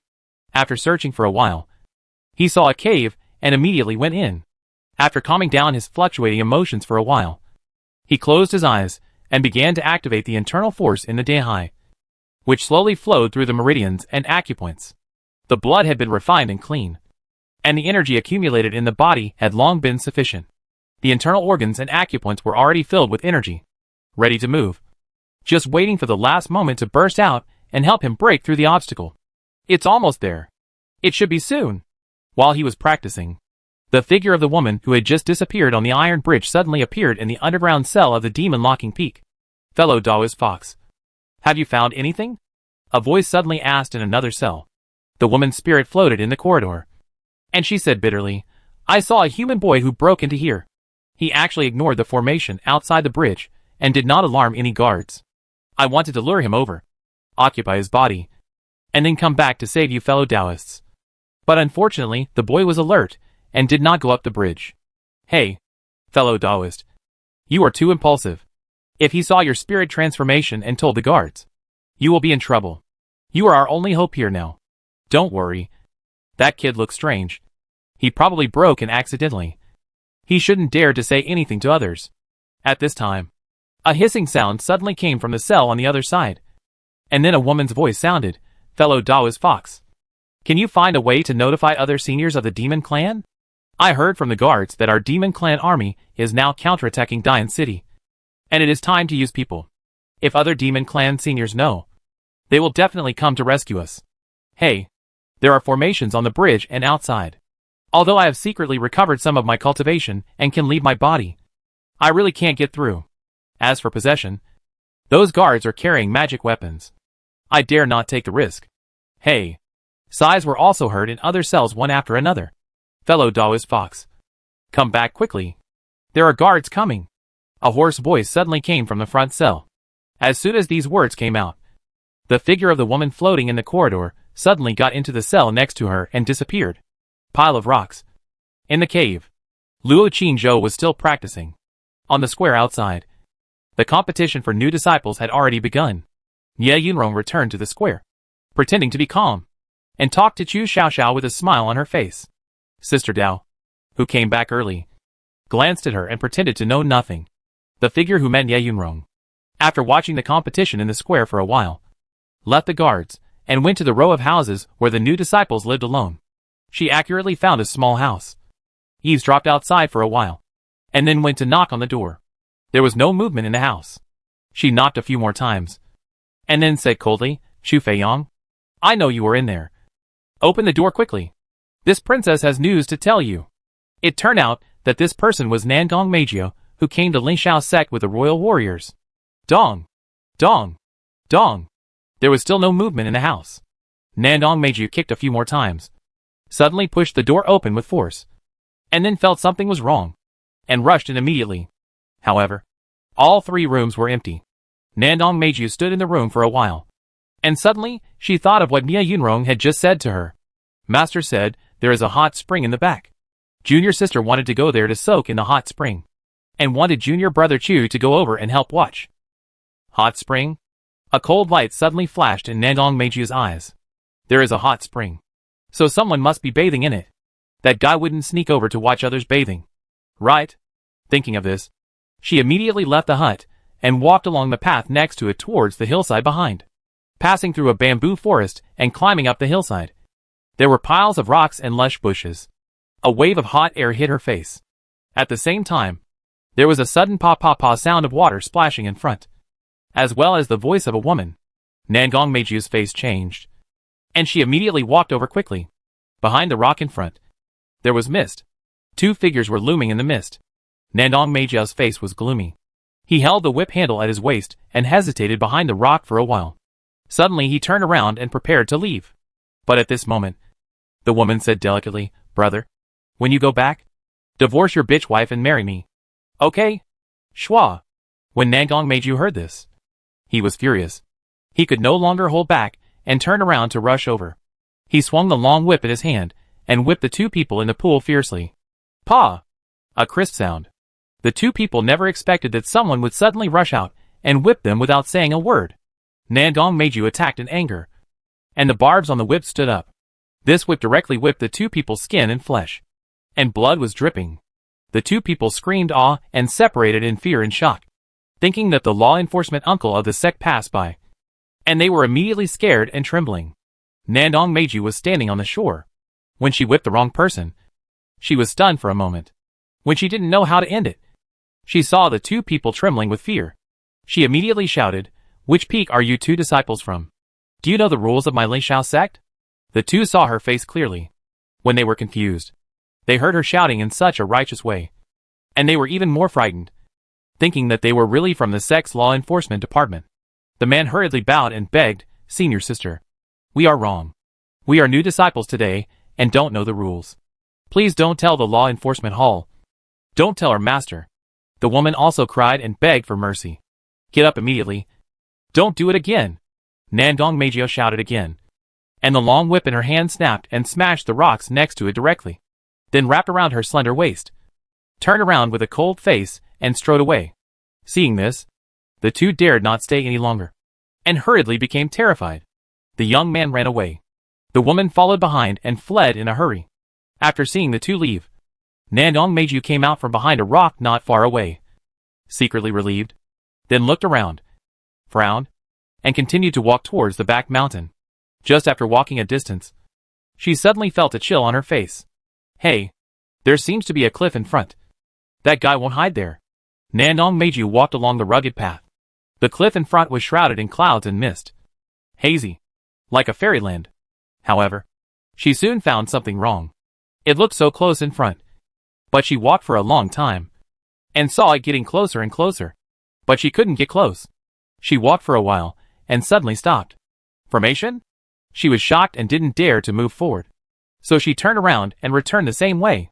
However, she walked for a long time, and couldn't see the hot spring anymore. At the same time, she found that the rocks around her had not changed. When she turned around, she found that the cliff in front was still close at hand, as if the distance from her had never changed. Her face suddenly changed, and she began to get anxious. She suddenly jumped up, jumped onto the rock next to her, and walked in another direction. At this moment, the sky suddenly became dark. The white fog around her suddenly turned into black fog, and the light dimmed instantly. In the blink of an eye, day turned into night. Woo! Suddenly, a gust of cold wind blew, and then, the sound of ghosts crying and wolves howling came from the darkness around her. Then, pairs of scarlet eyes appeared in the darkness around her. Nandong Meiju's face turned pale, and she pulled out the whip at her waist. Awoo!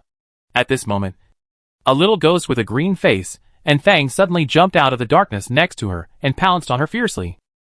Chapter 507. Snap! Nandong Meiju whipped the little ghost and split it in two, turning it into nothing. Ah! Suddenly, more ferocious ghosts rushed over from all directions. Nandong Meiju ran forward while waving the whip in her hand. The loud whip sound and the ghost screams kept rushing into her eardrums and mind. Her spirit quickly became tired and weak, and the whip in her hand also slowed down. But the ghosts around her still seemed endless, baring their fangs, staring with scarlet eyes, waving their claws, and screaming as they rushed towards her. On a huge rock not far away, 2 old men in gray robes were standing there, looking down at the scene below. Brother, this woman doesn't seem to be a disciple of Ling Xiao's sect. She should be a guest of the sect today. It's not good to hurt her. Right? It doesn't matter. She stepped into the forbidden area by herself. She should be taught a lesson. It is clearly written on the rocks on the hillside, and the stone tablet outside the formation that this place is the forbidden area of Ling Xiao's sect. Since she ignored it, we should ignore her now. Brother, there is a lot of fog on the mountain today. She probably didn't see it. Wait another half an hour. When she is exhausted and weak, take her away and send her back to her elders. I'm afraid she will be injured or her soul will be severely damaged, and we won't be able to explain. What do we need to explain? We are just guarding the cell. This formation was not set by us, and she was not invited by us. She entered the forbidden area of the Ling Xiao sect without permission, and it is her elders who should be explained, not us. Junior brother, don't worry. Let's wait and see for a while. I just want to see the power of this formation. I went in at the beginning and never came out. I heard that everyone who went in saw something different. I don't know what she sees now. I heard from Uncle Chio that this formation, the method was modified from a broken ancient formation, and it was extremely powerful. Even a martial artist at the level of a great martial artist would find it difficult to get out after entering it. In the end, he was exhausted and fainted. And I didn't know whether it was true or not. Of course it is true. Otherwise, when Senior Brother Yuan and the others came to interrogate those monsters, they would not have repeatedly confirmed with us whether the formation was completely closed. Only these young people, who are ignorant and fearless, don't know the danger inside. Senior Brother, how long do you think this girl can last? It is estimated that at most half an hour. If she touches the most powerful ghost soldiers and ghosts, I guess he will fall down in a moment. Hey, Senior Brother, it seems that someone else has come in. Indeed, another disciple has come in. Judging from his clothes, he should be a new disciple recruited by our sect this time. I don't know which Senior Brother is under him. Humph. The new disciples nowadays are getting bolder and bolder. Don't worry about him. After he faints, take him to the law enforcement hall and let his master pick him up. Hey, Senior Brother, look. That kid doesn't seem to be confused by the illusion. And he actually walked directly towards the girl. The two stood on the boulder and stared at it. Both of them were surprised and doubtful. The one who entered the formation was naturally Luo Qingshou, who was practicing in a cave with rocks not far away. Not long after he entered the state, he heard the familiar sound of a whip coming from here, and immediately rushed over. When he came over to see, the Nandong princess was pale, like crazy, waving the whip in her hand, whipping everywhere, beating and running, looking panicked. But there was nothing around. Only gusts of cold wind and hideous rocks. But he could clearly feel that the atmosphere here was wrong. Thinking of what the monster said just now, this should be the formation. And the Nandong princess probably touched the mechanism of the formation, and was in a fantasy, or facing something that only she could see. Luo Qingzhou did not dare to hesitate, and walked over quickly, approaching, and shouted, "Princess, stand there and don't move." Nandong Magia's face was pale, and her whole body was sweating. She was facing dense and hideous ghosts in the dark. The more she fought, the more ghosts there were, and they seemed to be stronger. She felt a little desperate. But at this moment, she suddenly heard a familiar voice from a distant place. The voice seemed to be at the horizon, and it seemed to sound in her mind. She looked around, but could not see anything. She could only see the terrible darkness and the surging ghosts. Snap!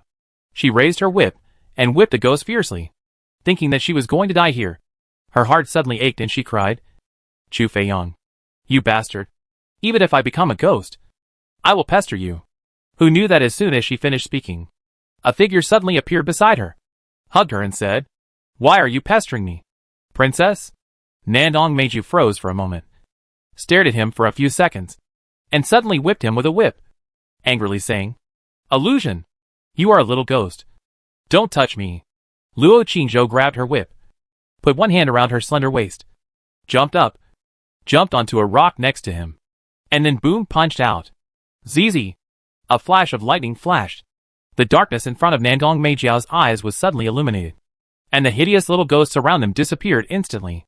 It was as if the sun broke through the night and instantly illuminated the whole world. Nandong Meiji was so shaken that she couldn't open her eyes. But she clearly felt the arm around her waist. How familiar and warm it was. At the same time, the breath around her was so familiar and exciting. Princess, open your eyes and see. Am I a ghost or a human? Luo Qingzhou held her and stood on the rock, looking at her beautiful face with sweat stains from the side, and asked in a teasing tone. But the next second, he suddenly froze. Nandong Meiju grabbed his vital point, then slowly opened her eyes, looked at him and said, "This princess doesn't need to open her eyes to know whether you are a human or a ghost." Luo Qingzhou. Nandong Meiju looked at his ordinary but bright face in the sun, the corners of her mouth slightly raised, and her eyes were full of smiles. She was sweating profusely, breathing rapidly, and her chest was heaving violently. She was already exhausted. At this moment, her body softened and she leaned against his arms, her cheek against his chest, and whispered, "Chu Feiyang, you saved me again. I have no way to repay you, so I can only princess. You don't have to repay me with your body." Luo Qingzhou interrupted her hurriedly. Nandong Meiju raised her hair, which was wet with sweat, and said with her charming little face, "Chu Feiyang, how can people be so shameless and self-indulgent? When did I say I would repay you with my body? I said I would repay you with my hand." Luo Qingzhou froze for a moment. "Princess." "No need." Nandong Meiju suddenly said, "Oh, this princess almost forgot that Mr. Chu doesn't like hands." "Mr. Chu likes?" Luo Qingzhou quickly leaned close to her ear and whispered, "Princess, someone is watching. It seems that they are the people guarding the formation. Let's leave here quickly." Nandong Meiju narrowed her eyes, turned her head, looked around, and didn't see anyone. But she knew that she had just mistakenly entered the formation and must have alarmed the people of Lixiao sect. She said, "Chu Feiyang, then tell me why you came to save me, and I will let you go." Luo Qingzhou was about to answer. She said again, "I will only give you one chance. If you answer wrong, or if the answer does not satisfy this princess, you should know the consequences." Luo Qingzhou pondered stiffly for a while, and said to her watery eyes, "Because the princess is beautiful and has a good figure. I can't bear to see the princess get hurt. Women like to be praised for their beauty, even the most beautiful women. So even if the answer is wrong, the other party will definitely be happy." The other party was happy, so naturally he would not be too embarrassed. Nandong Meiji narrowed her eyes and said, "This answer does not satisfy this princess." Luo Qingzhou's heart tightened, and when he was about to give the second fatal blow, Nandong Meiji suddenly let go of him and said, "But it's still okay. SOSO. So, I'll spare you." Luo Qingzhou breathed a sigh of relief, and said nothing more. He looked at the huge rock not far away, hugged her, jumped down, and then left quickly. Although he did not see anything on the huge rock, he could clearly feel that there was a fluctuation of breath there. Someone was standing there. His soul is now in the late stage of the refining god realm, so this fluctuation naturally cannot be hidden from him. If his soul leaves his body, or uses his soul power, he may be able to see it clearly. But there is no need for that. He does not want to reveal too much now. After the two walked away, two figures in gray robes appeared on the huge rock. "Brother, who is that kid?" He ignored the formation and came and went freely. He also broke the illusion in front of the woman with one punch. This formation was repaired by Uncle Yuan and his team after several years of hard work from the broken ancient formation. One of the shorter old men had an incredible expression on his face, and his eyes were still looking at the figure in the distance that had gone far away and was hazy in the mist. Another taller old man next to him also had a look of doubt and confusion on his face. "There is one more thing you didn't say. That kid seemed to have discovered us just now. With our hidden body skills and being in the formation, even a great martial artist would never be able to detect it. Brother, what should we do? This matter must be reported to the sect. Maybe there is something wrong with the formation." "It is impossible that there is something wrong with the formation. That kid is obviously extraordinary, since he is a new disciple who went up the mountain this time. It is definitely a good thing for our sect to be thankful for. Brother, what do you think we should do?" "Humph. With this kid's ability, it's more than enough to enter the inner gate. There's no need to compete this time." His punch just now seemed to be an ordinary thunder fist, but it produced lightning. TSK. And judging from the power of his punch just now, he should have broken through to the late martial artist. But he didn't break through. That means he can now fight above his level, has hidden talents, and has unlimited potential. Junior brother, don't tell others yet. I'll go to Baywang Peak to inform Master. Such a good seedling naturally can't be given away to other peaks. Maybe Master will take him in as his personal disciple when he sees him. Okay, senior brother. Go quickly. I'll go see which branch he is from. Later. What's wrong? The conversation between the two suddenly stopped. On a huge rock next to them, a woman suddenly stood silently, looking at them coldly. Ling Junior's sister Linghu. When did you come? The two smiled awkwardly, as if they were a little afraid of the woman in front of them. The woman was dressed in green, tall, and looked only in her 20s. A wooden hairpin was simply inserted in her loose hair, and a green bell was hung around her slender waist. In the depths of her cold pupils, it seemed that two sword shadows were circling. She stared at the two for a while, and said lightly, I want the person. If anyone wants to snatch it from me, go to Jianfeng to find me. After that, the figure flashed and disappeared. The two stood on the rock, looking at each other. Chapter 508. The square was bustling with people. It seemed that a disciple on the stage performed exceptionally well, which aroused heated discussions among the audience. Luo Qingzhou took Nandong Meiju back to the hut and let her rest for a while. Nandong Meiju's face was a little pale, and her spirit was a little sluggish. She almost fell down when she was walking just now. It seemed that she had consumed too much physical and mental energy and really needed to rest for a while. Luo Qingzhou took out a brand new bed sheet from the storage bag, spread it on the bed, and then helped her sit on it. He knew that the princess had mysophobia. Nandong Meiju glanced at the white bed sheet, squinted her eyes, looked at him and said, Chu Feiyang, you are so well prepared. Are you ready to do bad things on it at any time? Luo Qingzhou frowned and said, don't the princess's storage ring have these basic daily necessities? Nandong Meiju snorted coldly, of course not. At least there is no such white bed sheet, like a chastity cloth. Luo Qingzhou ignored her, and went out to pour her a cup of tea. Nandong Meiju looked at him again, then reached out to take the tea, drank it all in one gulp, and complained, Chu Feiyang, it's all your fault. Why didn't you stay in the house and run around? If you didn't run around, this princess wouldn't have entered the formation by mistake and almost died there. Luo Qingzhou didn't argue, and went out to pour her a cup of tea, saying, yes, it's all my fault. Princess, take a rest. Nandong Meiju took the teacup and drank it all in one breath. After a while, she looked up at him and said, Chu Feiyang, Luo Chantian has already suspected you. There is news from Kyoto that Jinui are wandering around the Qin mansion. I wonder if he is doubting your identity. Be careful when you compete tomorrow. I think the ranking and reward are secondary. If you want revenge, don't expose your full strength for the time being. Otherwise, if he sees your true strength, he will probably be more suspicious, and it will be more difficult for you to take revenge in the future. Luo Qingzhou was silent for a while after hearing this, and said, will those Jinui enter the Qin mansion to check? Nandong Meiju took off her shoes, sat cross-legged on the bed, and pulled her skirt to cover her feet. But the skirt was too short and did not cover them. She looked up at him and said, don't worry. The last time the princess taught them a lesson in front of the emperor. They probably won't dare to forget it in the short term, unless the princess leaves Kyoto. Besides, Ninth Ma is also in the mansion, and Luo Chantian is not here. Even if those Jinui are very brave, they dare not go in. Luo Qingzhou turned around, facing away from her, looked out the window and said, I want to get a good ranking in this competition. If I can attract the attention of the sect's top leaders, or be accepted as an inner disciple, my current identity should not be a problem. No. However, Luo Chantian will definitely continue to track me down or drive me away from Kyoto on the grounds that my identity is unknown. As long as he keeps tracking this identity, I will definitely reveal my flaws. Nandong Meiju looked at him and said, Chu Feiyang, it is difficult to become an inner disciple. You have just joined Ling Xiao's sect, and your loyalty has not been tested yet. Why would they let you join the inner sect? As far as I know, only disciples who have entered the outer sect for 3 years, or those who have made significant contributions to the sect and stood out in the competition can join the inner sect. As for direct disciples, it is even more difficult.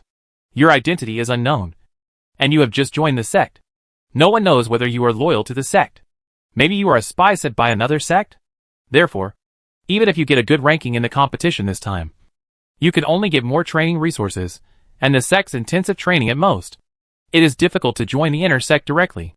Also, Chu Feiyang, why are you talking behind my back? Don't you dare to look at me? Turn around.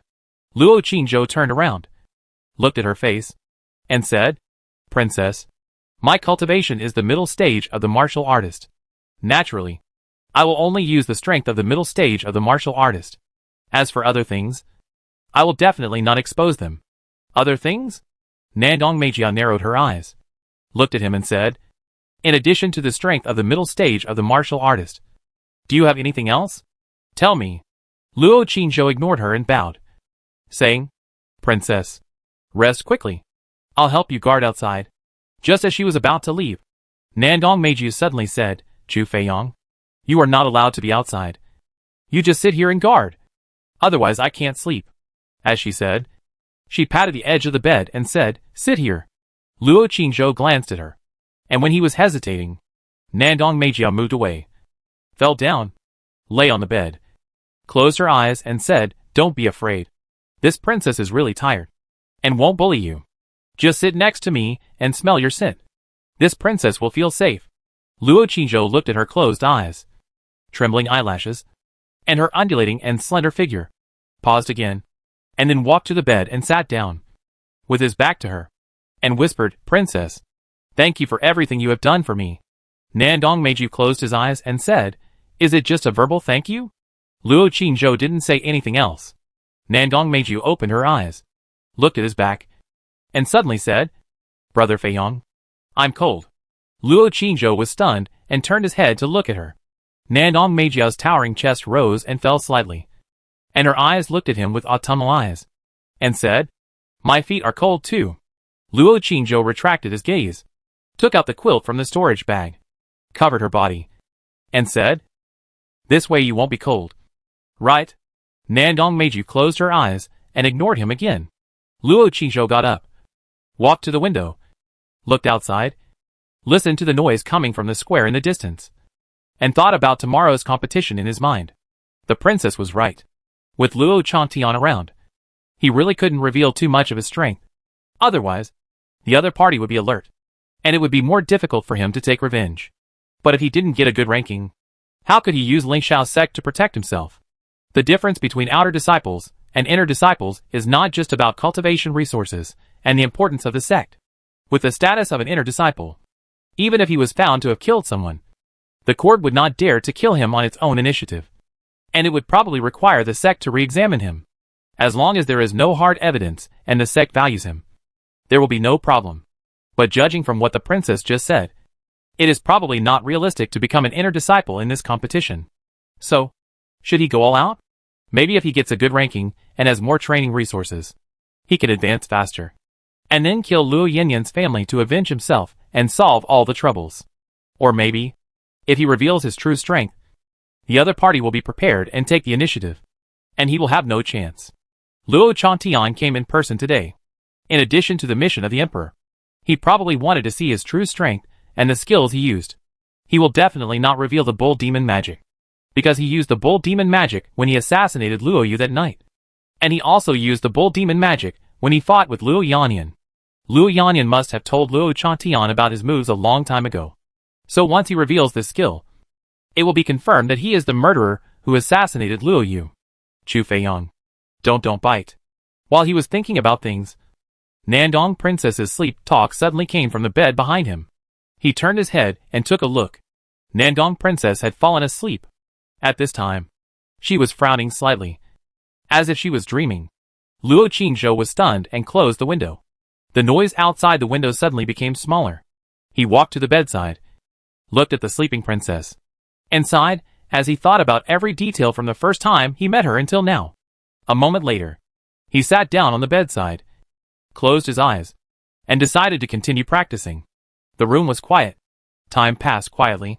On the square arena outside, a wonderful and fierce competition was still going on. Some people left the stage in frustration, while others were in high spirits.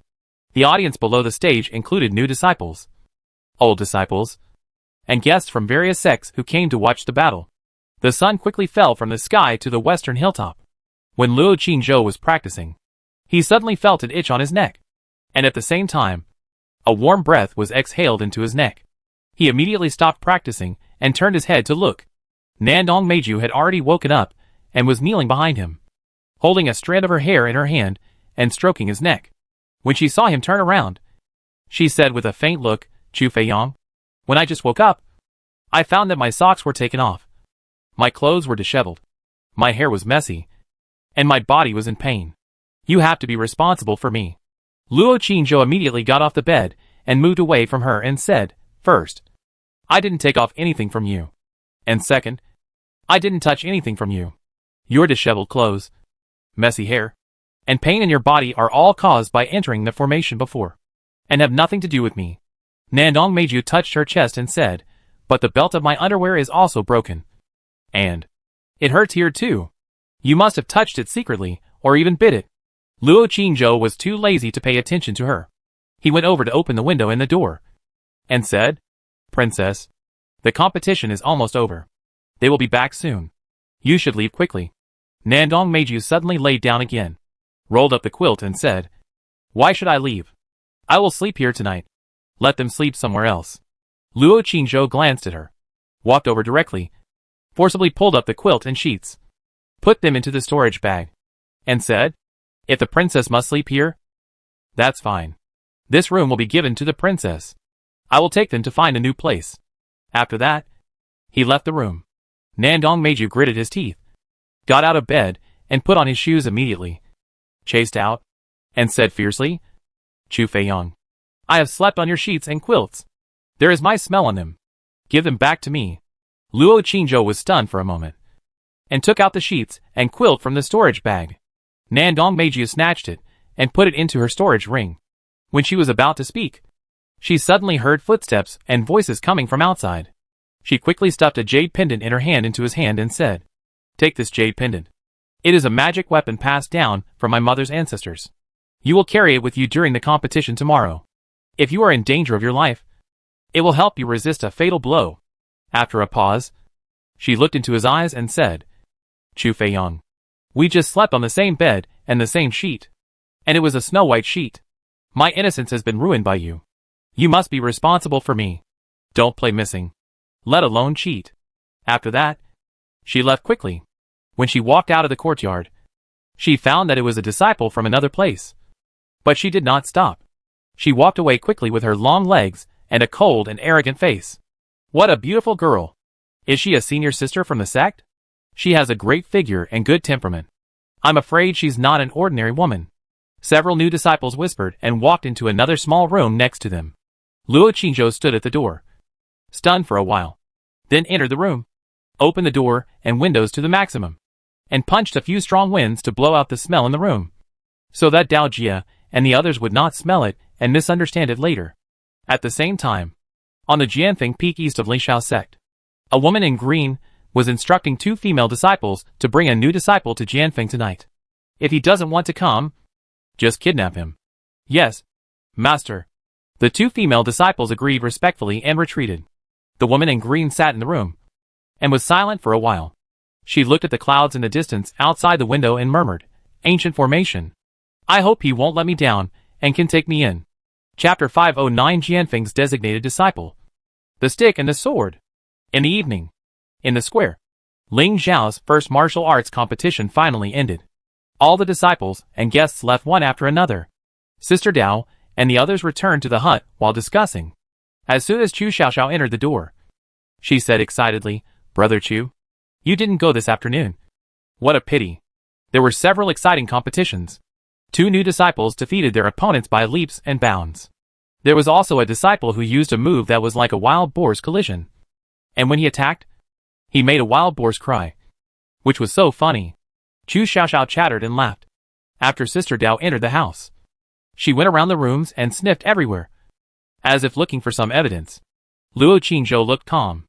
Chu Xiaoxiao talked excitedly for a while, and seeing that he didn't react, she immediately went to drink a cup of tea and prepared to come over to continue talking. At this time, Zhang Yuanshan came back from outside and said, "Master said he will not come back tonight. Master asked us to eat by ourselves. Rest early at night. Don't run around. And gather at the square tomorrow morning." Chu Xiaoxiao heard it and immediately cheered, "Great! If master comes back, we dare not even say a word. Sister Dao, Sister Nya, we will finish our meal later. Let's go to the hot spring behind to have a look. If there is no one, we will go to take a bath." Then he said, "Brother Zhang, Brother Chu, Brother Zhou, can you help us watch outside?" Zhang Yuanshan hesitated for a moment and said, "Master said, don't run around. If you want to take a bath, we will go out first, and you can take a bath in the house." Chu Xiaoxiao pouted and said, "It's too troublesome to take a bath in the house. It takes a long time to prepare water, and people want to take a hot spring bath." Zhang Yuanshan was helpless, looked at Luo Qingzhou and Zhou Buiyue, and saw that neither of them spoke, and said, "Well, let's take a look later." Chu Xiaoxiao saw that he promised a promise, and immediately said happily, "Brother is good. There are only the 3 brothers of you here. Brother Chu doesn't want to be a second brother. Do you want to be a master?" Luo Qingzhou had to say, in the order of entering the door. "Brother Zhang is the elder brother. Sister Nye is the 3rd brother. And I am a younger sister." These 3 words immediately clapped their hands and agreed, "Okay. I am a little sister." The little sister in the story is the most pet, and the most beautiful. Everyone also laughed. But there was no opinion. If so, everyone's relationship seemed to be closer. After dinner, several people walked towards the hot springs behind. Along the way, many new disciples walked towards that direction. Seeing this, Sister Dao frowned and said, "Xiao, we'd better not go. It seems that there are too many people over there, and we can't take a bath at all." Chu Xiaoxiao glanced at the hillside over there and said, "Master said that the hot spring is on the hillside. There may be no one there. Let's go over and take a look." Several people had no choice but to accompany her to continue walking up the hillside. After walking a distance, there were fewer people on the road. Those new disciples probably listened to the master's instructions and did not dare to run too far.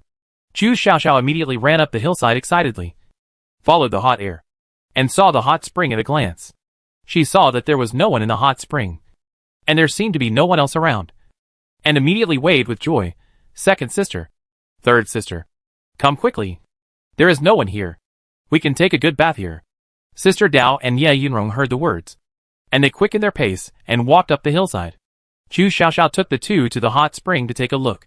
They were very happy. After all, they were riding horses and running today.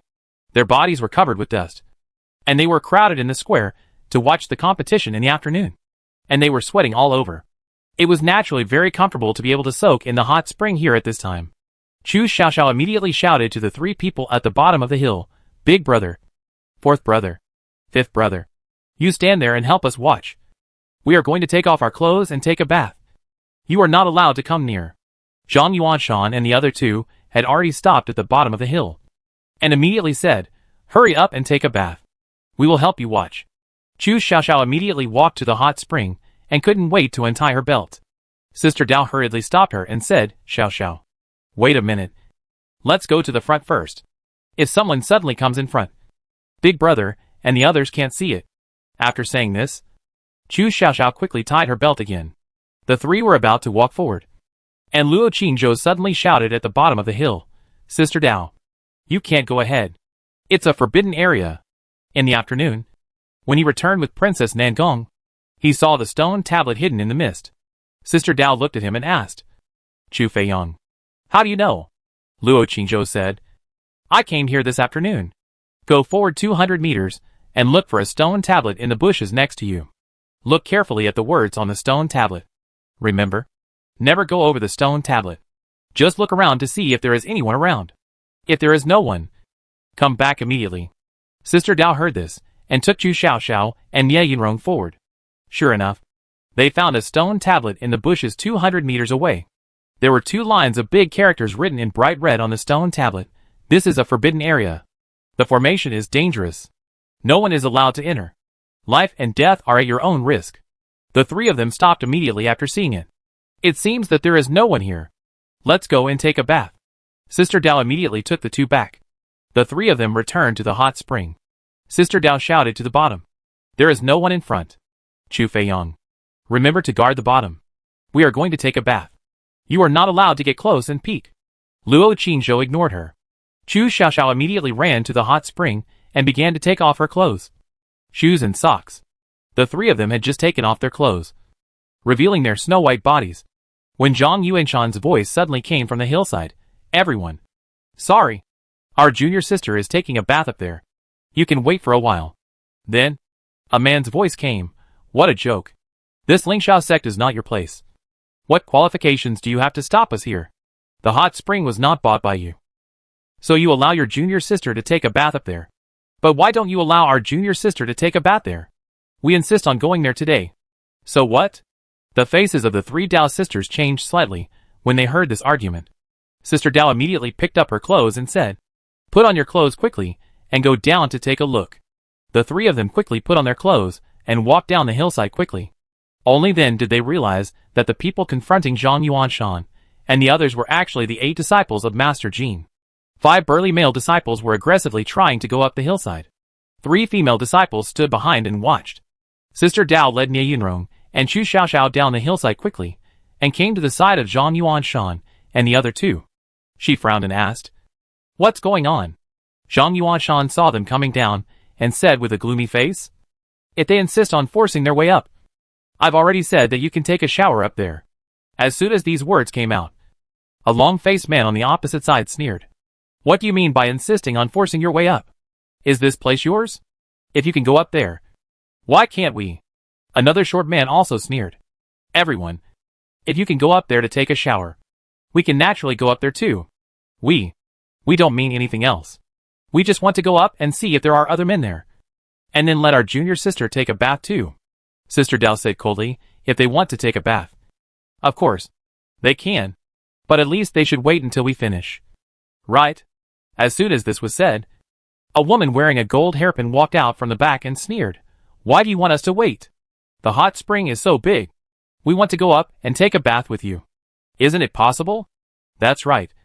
You are too domineering. Are you so great just because you come from Kyoto?" Another slightly fat woman said coldly. Only Yun Wanru, a martial artist in the late stage, watched quietly without speaking. Zhang Yuanshan couldn't help but said, "That's not what you said just now. You brothers, you want to force your way in. If you girls want to go up, we won't stop you." The slightly plump woman snorted. "Who knows if there are any male disciples above you taking a shower together? My brothers are thinking about our safety." Chu Xiaoxiao immediately said, "Who knows if you brothers are perverts who want to go up and peek at us on purpose? It's right not to let you go up. You?" The slightly plump woman glanced at her and said sarcastically, "With your figure, someone wants to peek at you. You haven't grown up yet. Have you? My 10-year-old niece is taller than you." When Chu Xiaoxiao heard this, she was furious. "At least I look cute. Not as fat as you. And not as ugly as you." The slightly plump woman was furious and clenched her fists to fight. The two sides immediately became hostile. At this time, Yun Wanru, who had been silent, suddenly said softly, "Brother, sister," Master said, "don't cause trouble." Although she spoke softly and gently, the men and women who were clenching their fists and looking aggressive immediately calmed down. Yun Wanru walked out from the back, glanced at the people in front of her, bowed her head slightly and said, "Sorry. My brothers and sisters are too impulsive and disturb you." Seeing her gentle attitude and gentle personality, Sister Dao also slowed down her tone and said, "It's okay. We are all fellow disciples. If you want to go up, let's go together. The pool above is very large, and it's no problem for 6 people to wash together." Yun Wanru smiled apologetically and said, "I'm really sorry. I have a mysophobia. My 2 sisters only accompany me up, and they will go down to wash after seeing me finish washing.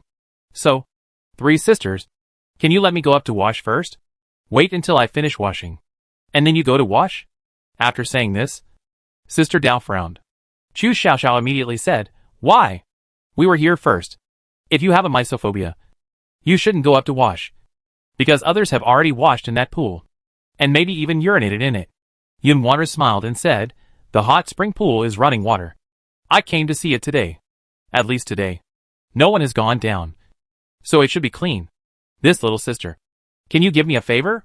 At this time, Luo Qingshou, who had been silent, suddenly looked into her eyes and said, "I'm sorry, Sister Yun. I came here to take a bath in the afternoon and urinated in it." After saying this, Yun Wanru's face changed slightly. Chu Xiaoxiao laughed and said, "Fourth brother, is it true? Luo Qingzhou said, of course it's true. The man and woman opposite glared at her, and clenched their fists. Yun Wanru suddenly smiled again and said, it doesn't matter. Since it is running water, it should be clean after such a long time of water change.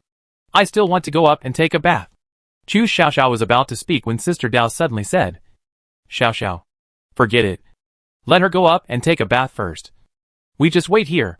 Chu Xiaoxiao saw her speak and stopped talking. But at this time, Yun Wanru smiled and said, sorry. 3 senior sisters and brothers. I don't want anyone to be around me when I take a shower.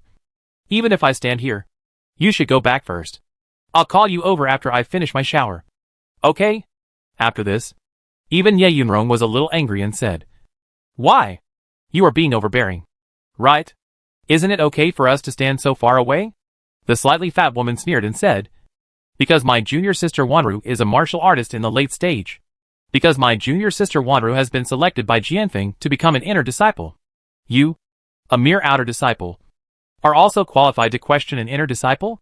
When Ye Yunrong heard this, he was stunned for a moment, looked at the Jiangnan girl, and didn't dare to say anything. The inner disciples were not someone they could provoke. Before going up the mountain, the master had repeatedly warned them. Chu Xiaoxiao on the side said with disbelief, the competition hasn't started yet. You said she is an inner disciple. Is she an inner disciple? Who are you trying to scare? The slightly plump woman smiled proudly. In the afternoon, my master took junior sister Wanru to Jianfeng. After seeing my junior sister's cultivation and talent, an uncle from Jianfeng immediately decided to accept her as an inner disciple on the spot. So no matter what the result of tomorrow's competition is, my junior sister Wanru will definitely become an inner disciple. Chu Xiaoxiao still snorted coldly. So what? Anyway, she is not an inner disciple now. Even if she is an inner disciple, she should also know the rule of first come first served. Right? We have generously let her go up to wash first. But she is still aggressive and asks us to leave. Do you really think we are easy to bully? What if you are easy to bully? At this time, the long-faced man suddenly drew out the knife in his hand and sneered. How about we give it a try? It just so happens that my master has long wanted to learn your master's tricks. Why don't we, as disciples, help the master to show off? If anyone loses, just shut up and leave. Don't go to complain. Do you dare? Chu Xiaoxiao was about to speak, but Sister Dao grabbed her. Seeing that they dared not answer, the long-faced man was even more proud, and said with a sneer on his face, if you don't have the guts, go back and don't delay my sister from taking a bath here. At this time, Yun Wanru suddenly said, how about you? One of you come out and fight with me. Don't worry. I am a martial artist in the late stage of cultivation. I won't bully you. I will use ordinary sword moves. If I don't put the sword against your throat within 10 moves, I will lose. How about it? Then he said, if I lose, we will turn around and leave. Of course. And apologize for what happened just now. The slightly plump woman next to him sneered and said, my sister only uses 10 moves. You dare not? You are from Kyoto. Are you so timid? Another woman also sneered, TSK. I didn't expect that the disciple of Master Sun would be so cowardly. I heard that Master Sun is very powerful. Even my master can't match his style. But I didn't expect that today. Zhang Yuanshan immediately stood up and said angrily, okay. Come down and take it. He was not an impulsive person. But at this moment, he was not only venting his anger for his brothers and sisters, but also for his master's face. During the day, his master was very angry with Master Jean. If they were scared away by the others' disciples again tonight, if the master heard it, where would he put his face in the future? Yun Wanru glanced at him, smiled slightly, and said, this is senior brother Zhang. You go first.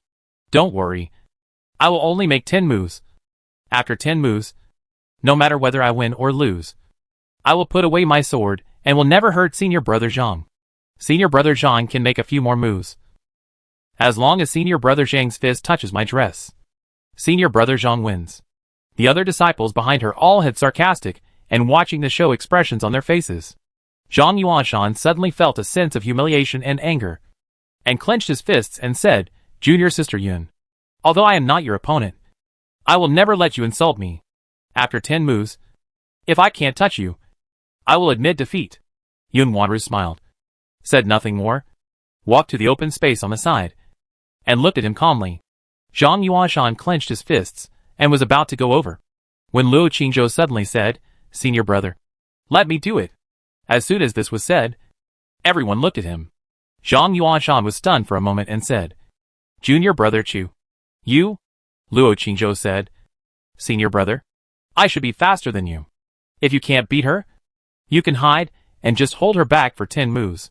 Zhang Yuanshan was about to speak, but Sister Dao suddenly said, "Senior brother, let Chu Feiyang go. It's okay. Anyway, they can't beat her. Let him hold back for a few more moves." Zhang Yuanshan glanced at her, hesitated for a moment, and nodded, admonishing, "Junior brother Chu, be careful." Luo Qingzhou didn't say anything else, walked over, stood opposite the girl, and said, "Senior Sister Yun, can I use a weapon?" As soon as this was said, Yun Wanru's 7 senior brothers and sisters all laughed. Yun Wanru also smiled and said, "Of course, any weapon is fine." Luo Qingzhou said "Oh," and seemed a little hesitant. Sister Dao listened to his words and looked at his expression. Her mouth twitched and she thought to herself, "This guy. He won't use that stick again." Shwa! A black wooden stick suddenly appeared in Luo Qingzhou's hand. She said, "Senior Sister Yun, is your sword precious?" When Sister Dao heard this, she seemed to hear the cry of Senior Sister Mei again. Senior Sister Yen's family iron stick was broken by this black and hard stick after only one move. She cried so sadly at that time. After hearing this, Yun Wanru raised the sword in her hand and said with a smile, "This sword is indeed sharp and indestructible. But junior brother, don't worry. I will never let it touch your body." Luo Qingzhou held the wooden stick in his hand and confirmed again, "Senior Sister Yun, I only need to avoid your 10 moves. Right?" Yun Wanru nodded and said, "Yes, after 10 moves. If my sword is not against your throat, I will lose." Luo Qingzhou said again, "Senior Sister Yun, if one of the weapons in our hands is suddenly destroyed by the other party, does the other party need to pay for it?" Sister Dao on the side couldn't help twitching a few times when she heard this. This black-bellied guy. Yun Wanru smiled slightly. "Since it is an agreed competition, there is no need to pay. But your stick I can compensate you." The men and women behind her also laughed at her. Luo Qingzhou hurriedly said, "No. I just asked. Since it is a rule, it must not be messed up. We are all martial artists. Not only must we keep our promises, but also abide by the rules of the competition." Senior sister. Right? Yun Wanru showed a hint of impatience in her eyes, and still had a gentle smile on her face, and said, "This junior brother. You can start." Luo Qingzhou nodded, looked into her eyes, and heard her words again, "This vulgar country bumpkin. I'm afraid he has a problem with his brain? If my sword touches him, I'm afraid it will be dirty. I'll cut off the stick in his hand first, then point the sword at his throat, and then kick him to make him kneel down." Luo Qingzhou looked into her eyes, tightened the stick in his hand, stepped back a few steps, and pulled some distance from her. Although he was confident in the stick in his hand, he still had to be cautious when facing a master in the late martial arts master stage. Fortunately, the other party used a sword. He didn't believe that her sword was faster than Chanchan's sword. "Senior Sister Yun, my stick is long and hard. You have to be careful." After saying that, he rushed up directly with the stick in his hand. Chapter 510 The Proud Daughter of Heaven Being Trampled. Shwa! Luo Qingzhou was not polite and chopped with a stick. The action was swift and the force was fierce. But because he practiced boxing, not martial arts, there was no trick to this stick. In Yun Wanru's eyes, he looked more like a clown. She did not fight back, but just stood there, turned her body to the side, and easily avoided the wooden stick that was smashed down. Shwa! Luo Qingzhou swept again. Yun Wanru bent her slender waist and avoided it again. The brothers and sisters behind her all applauded, "Junior Sister Wanru. Good body movement." Then he laughed and said, "That boy seems to be hitting randomly. He has never practiced stick skills. Right? Is he here to make fun of me?" After that, the 7 people laughed. Shwa! Luo Qingzhou had a nervous expression on his face and swung the stick out again. Yun Wanru dodged again, smiled slightly, and with a clang, she drew out the sword in her hand and said softly, "Brother, I have given you 3 moves. Now, it's my turn to use the sword. I will only use 7 moves. If I can't control you within 7 moves, I will admit defeat." The sword was cold and bright. As soon as it was unsheathed, the temperature around it seemed to drop suddenly. "Okay. Junior Sister Wanru's sword is unsheathed. Guess how many moves that kid can take." Based on the boy's body movement just now, I feel that he can't even take one move. Junior Sister Wanru's sword is so fast that even the master is amazed. Hee. Don't look down on him too much. I think that kid can take at least 2 moves. After all, he is a mid-stage martial artist. Don't talk. Junior Sister Wanru is going to use the sword. Several people immediately looked at it. The sword in Yun Wanru's hand flashed with a cold light, and the sword stabbed at Luo Qingzhou's throat. The sword came out silently and at an extremely fast speed. Everyone saw that the sword tip was about to reach the boy's throat. But the boy stood still, as if he couldn't react in time. Yun Wanru was about to stop. But at this moment, the boy turned his body to the side and dodged faster. Everyone was stunned. And Chu Xiaoxiao immediately shouted loudly, "The 4th move." Yun Wanru saw this, and a trace of surprise appeared in her eyes. Then she swung the sword in her hand, and her figure flashed, and she stabbed his throat from the side again. However, this time, Luo Qingzhou dodged faster and did not fight back. The male and female disciples behind Yun Wanru, who were just laughing and betting with ease, were silent at this time, and their faces became solemn. The 5th move. Chu Xiaoxiao shouted again. Swish. Swish. Swish. Yun Wanru saw this. No longer reserved, her figure suddenly disappeared, only to see the cold light flashing, the sword shadows heavy, and 3 more swords in a row, blocking all the opponent's retreat. Now, let's see how he can dodge. Ding! But what shocked and surprised her was that the opponent had no way to avoid it, and did not dodge again, but raised the wooden stick in his hand and held it horizontally in front of him, and blocked her 3 extremely fast swords accurately and continuously. The tips of her 3 swords were all stabbed on the not-so-thick black wooden stick. At this time, the field was already silent. Her senior brothers and sisters did not dare to underestimate this young man anymore, and their expressions became solemn and nervous. Chu Xiaoxiao asked, "How many moves did you make just now?" "I didn't see clearly," Zhang Yuanshan said excitedly. 3 moves. 3 quick moves. And junior brother Chu caught them all. And he caught all the stabbing sword tips very accurately. Chu Xiaoxiao immediately shouted again. 8 moves. There are 2 more moves. Senior brother Chu, if she can hold on for 2 more moves, she will lose. As soon as these words came out, Yun Wanru's eyes suddenly revealed a sinister look. With a hum, the sword in her hand trembled, and the tip of the sword suddenly lit up, spitting out a cold light, which was actually a sword light. Although it was only half an inch long, it suddenly changed her momentum, and the sword in her hand became even more terrifying. She held the sword, looked at the boy opposite, smiled faintly and said, "This junior brother, you have good body skills. But the next 2 moves, the first move, I will cut off the wooden stick in your hand. The second move end here." After saying that, the sword in her hand slashed over with a swish, with a chilling sword energy and momentum, directly blocking all his retreat routes around him. He had no way to avoid it, so he could only raise the wooden stick to meet it. The terrifying speed and force of the sword cut through the air, making a piercing whistle. Zhang Yuanshan and others all changed their faces.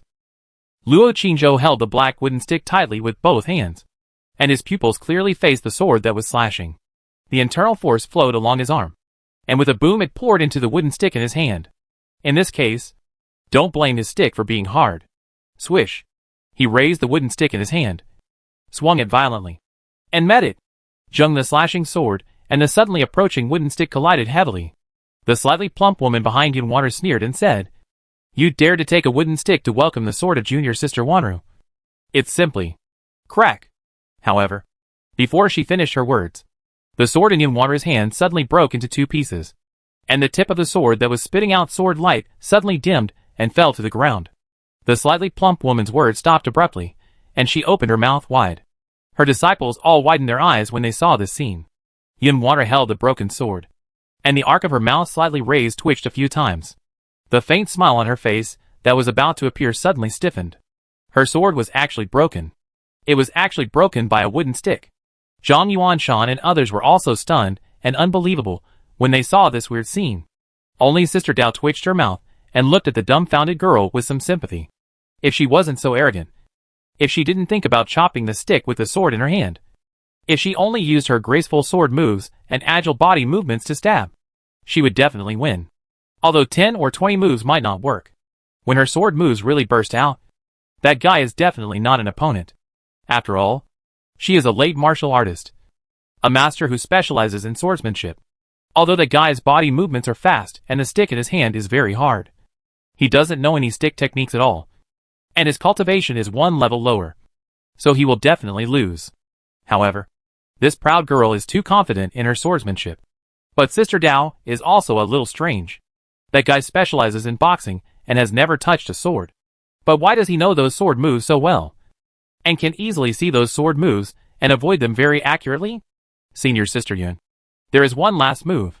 I don't need the stick anymore. Luo Qingzhou put away the black wooden stick in his hand and looked at the motionless girl holding the broken sword on the opposite side with bare hands.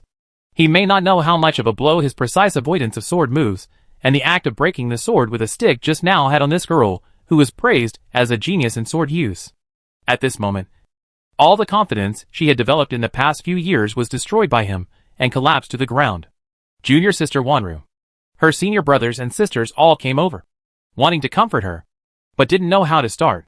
The sun set, and the night slowly enveloped. There was silence for a moment at the bottom of the hill. Yun Wanru suddenly raised her head and looked at the boy opposite.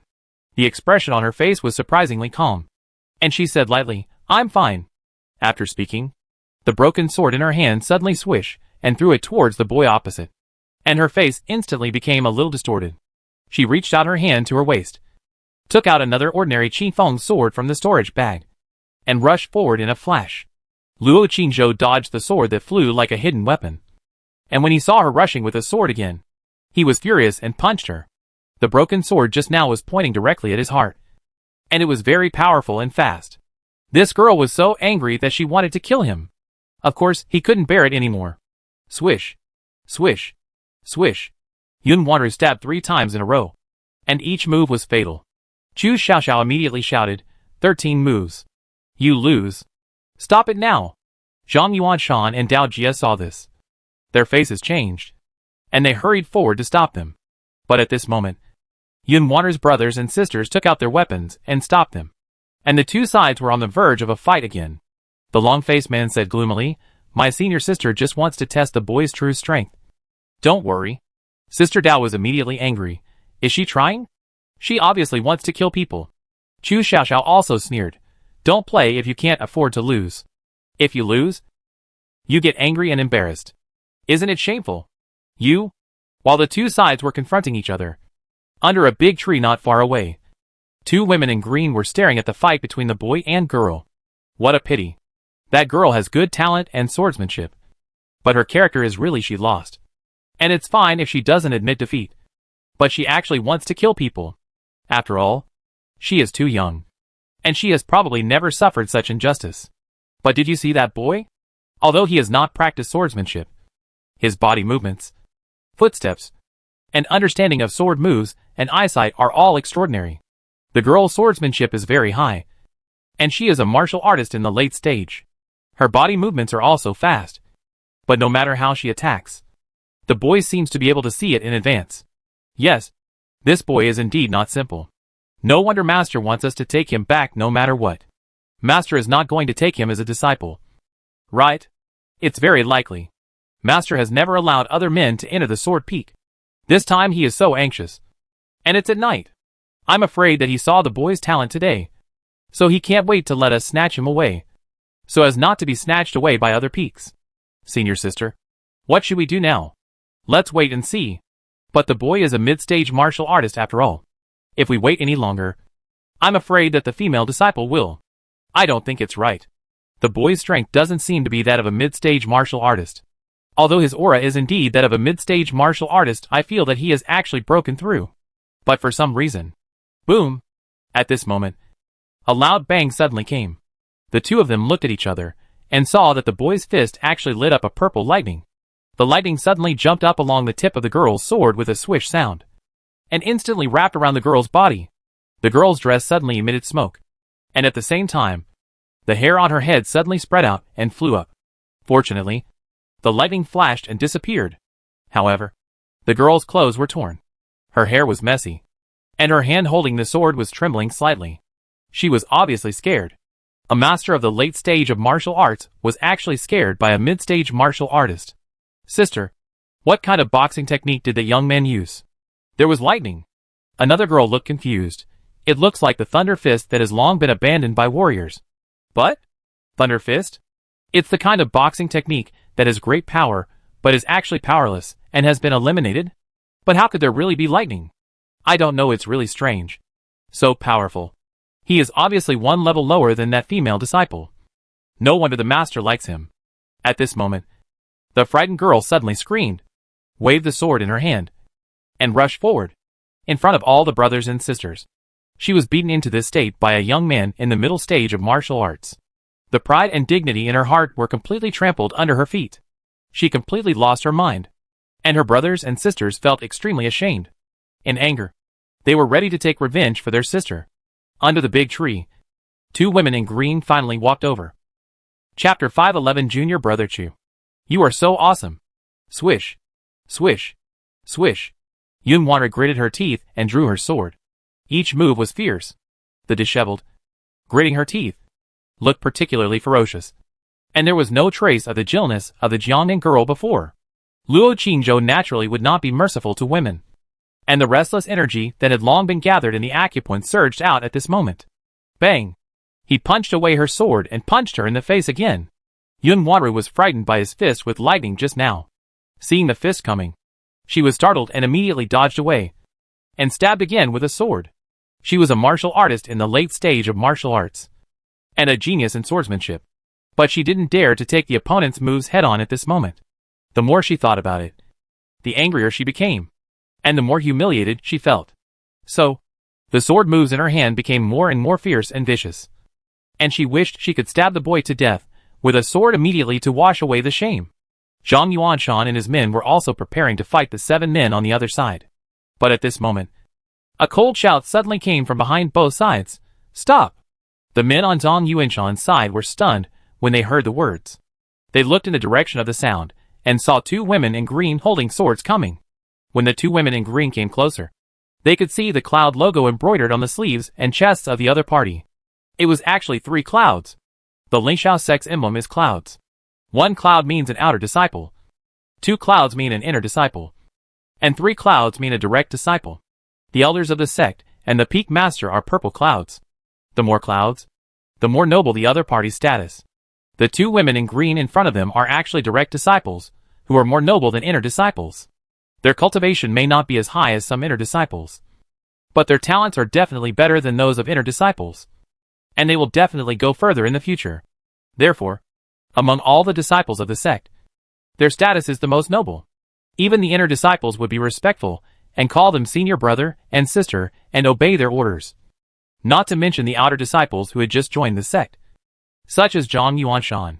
So at this moment, when both sides saw the identity of the newcomer, their faces changed, and they immediately put away their weapons and the strong wind around them, and hurriedly bowed their heads and said respectfully, Senior sister.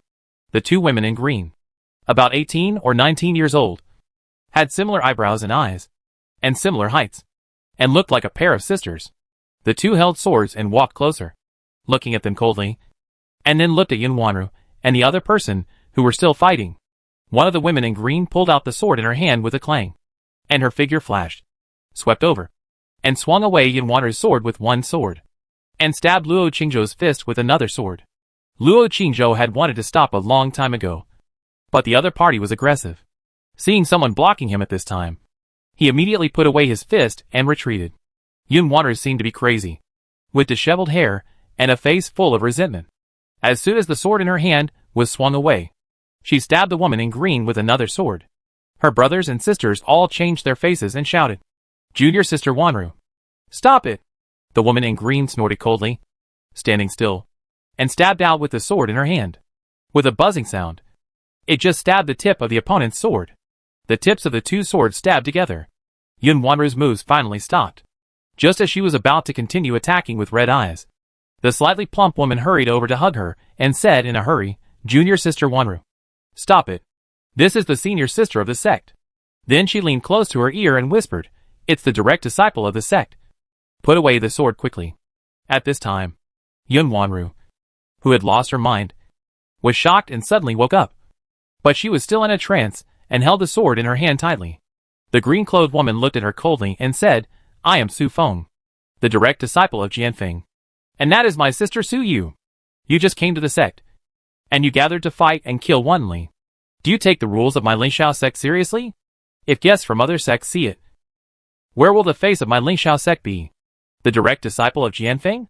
As soon as these words came out, Yun Wanru woke up completely, hurriedly put away the sword, and looked at her in a daze.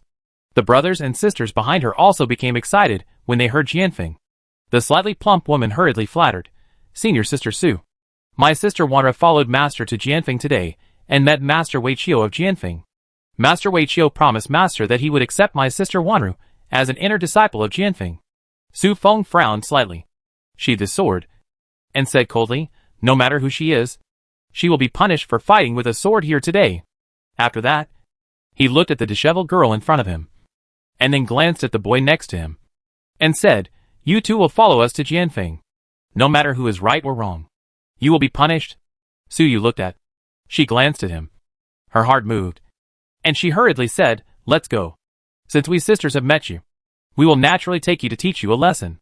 Don't worry. Considering that you are new to the sect, and it is your first time to offend, we will not make it too difficult for you." Yun Wanru immediately put away her sword, took out clean water and other items from her storage bag, and said respectfully, "Two senior sisters, Wanru will go behind the tree over there to change clothes and tie her hair." "Okay." Su Feng glanced at her and said, Go quickly and come back soon." Yun Wanru hurriedly thanked him and left with the slightly fat woman, going behind a big tree not far away. At this time, night had fallen. The hillside was surrounded by darkness. Yun Wanru stood behind the big tree and immediately took out clothes from her storage bag, changed into a set of clean clothes first, and then washed her face and hands with clean water. The slightly plump woman was named Zongjin. She held a comb and helped her to straighten her hair behind her. She whispered excitedly, "Wanru, since they are Jianfeng's senior sisters, they will definitely not embarrass you. You can say something nice to them when the time comes.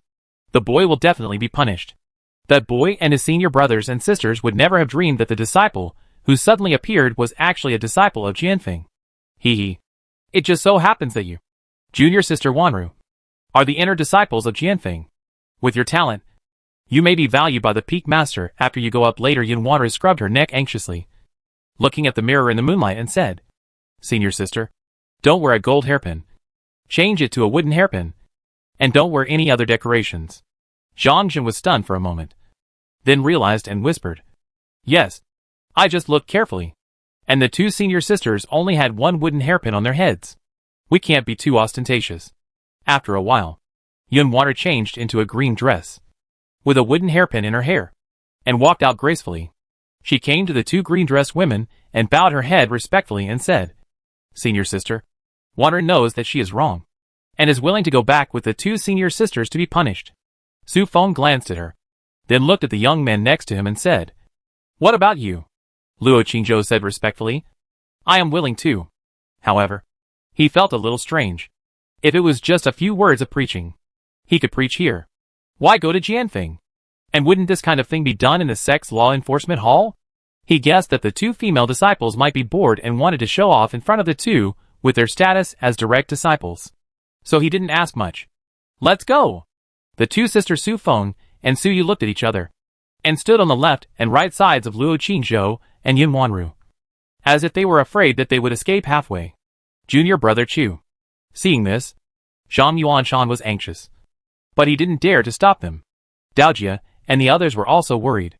After all, Jianfeng had already appointed Yun Wanru as an inner sect disciple, which could be said to be her territory. They would definitely not embarrass her. If they had to, they would only embarrass their junior brother Chu, who had no background. They decided to go to the master later. Perhaps the master could go to Jianfeng and have a say. Luo Qingzhou glanced at them and said calmly, "It's okay.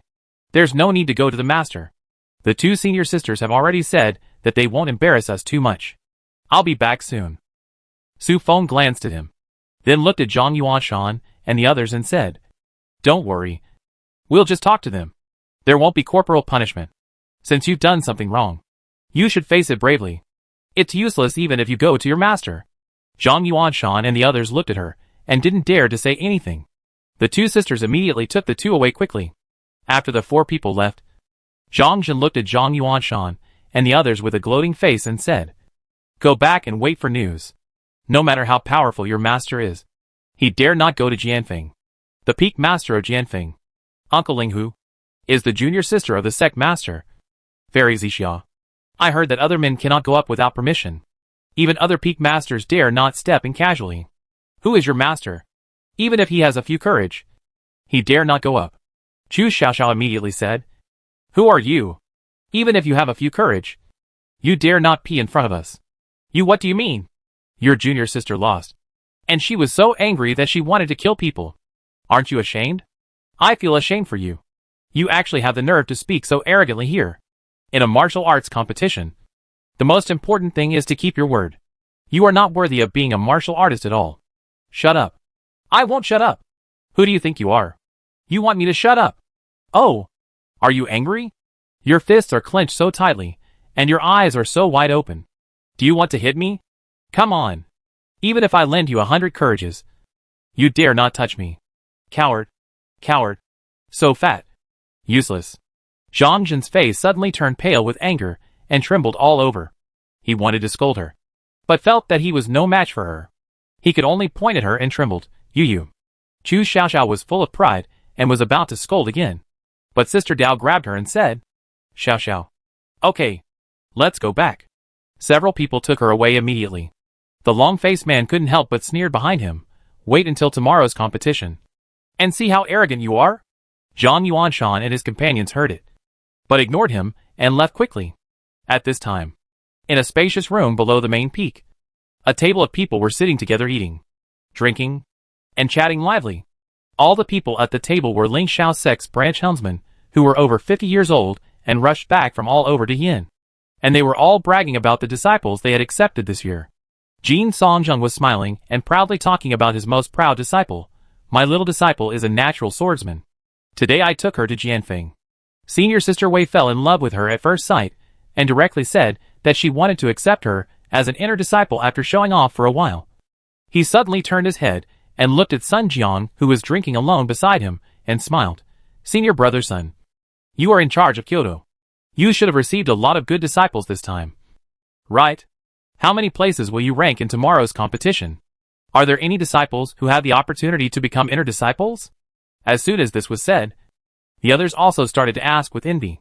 Sun Jiang's face froze, and he clenched the wine glass in his hand without saying anything. At the same time, Luo Qingzhou and Yun Wanru had been taken to the sword by the two green-clothed women. Passing through a towering and lush bamboo forest, there was a flower garden in front, where colorful flowers were blooming, and bursts of flower fragrance filled the nose. Luo Qingzhou smelled the fragrance of the flowers, and couldn't help but think of Bailing. If he had the chance to bring the girl here, she would probably be very happy. After all, there are endless flowers for her to pick here. But I don't know if Chan Chan will like this Jianfeng. He was thinking about it, and soon came to a small wooden house. The two sisters Su Feng and Su Yu stopped. Su Yu went over and pushed open the wooden house, looked at Yun Wanru and said, "Junior sister Yun, wait here for a while." Yun Wanru didn't think much, and immediately bowed her head and said respectfully, "Yes, senior sister." Then, she bowed her head and walked in obediently. Su Yu stood at the door and said, "Remember, stay in the house and don't run around. There are forbidden areas everywhere here. If you accidentally break into the sword formation, we can't save you." Yun Wanru hurriedly lowered her head and said, "Wanru knows." Su Yu glanced at her again, closed the wooden door, and then turned to look at Luo Qingzhou and said, "Let's go. We will take you to another place and teach separately." Luo Qingzhou glanced at the two sisters, and immediately became suspicious. He bowed and said, "Two senior sisters. I want to stay with senior sister Yun to receive instruction." "Okay."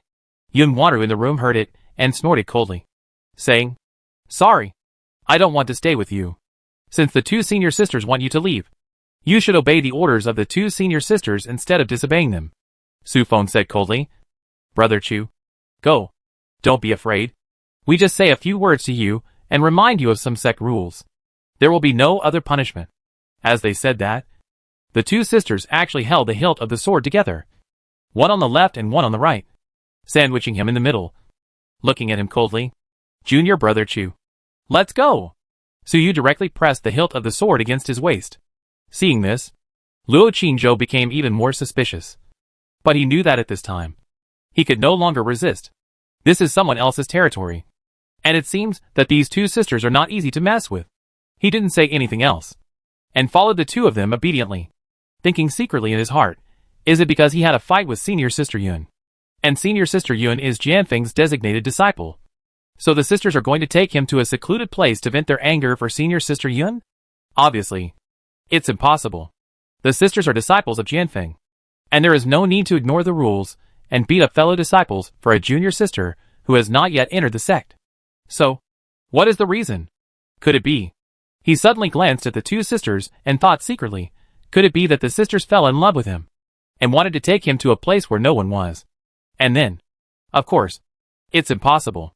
With his current appearance, it is estimated that no girl would fall in love at first sight. And it is even more impossible for the two sisters to force him together. Junior brother Chu, you are so powerful. At this moment, the sister Su Feng on the left suddenly looked at him with a gentle smile on her face.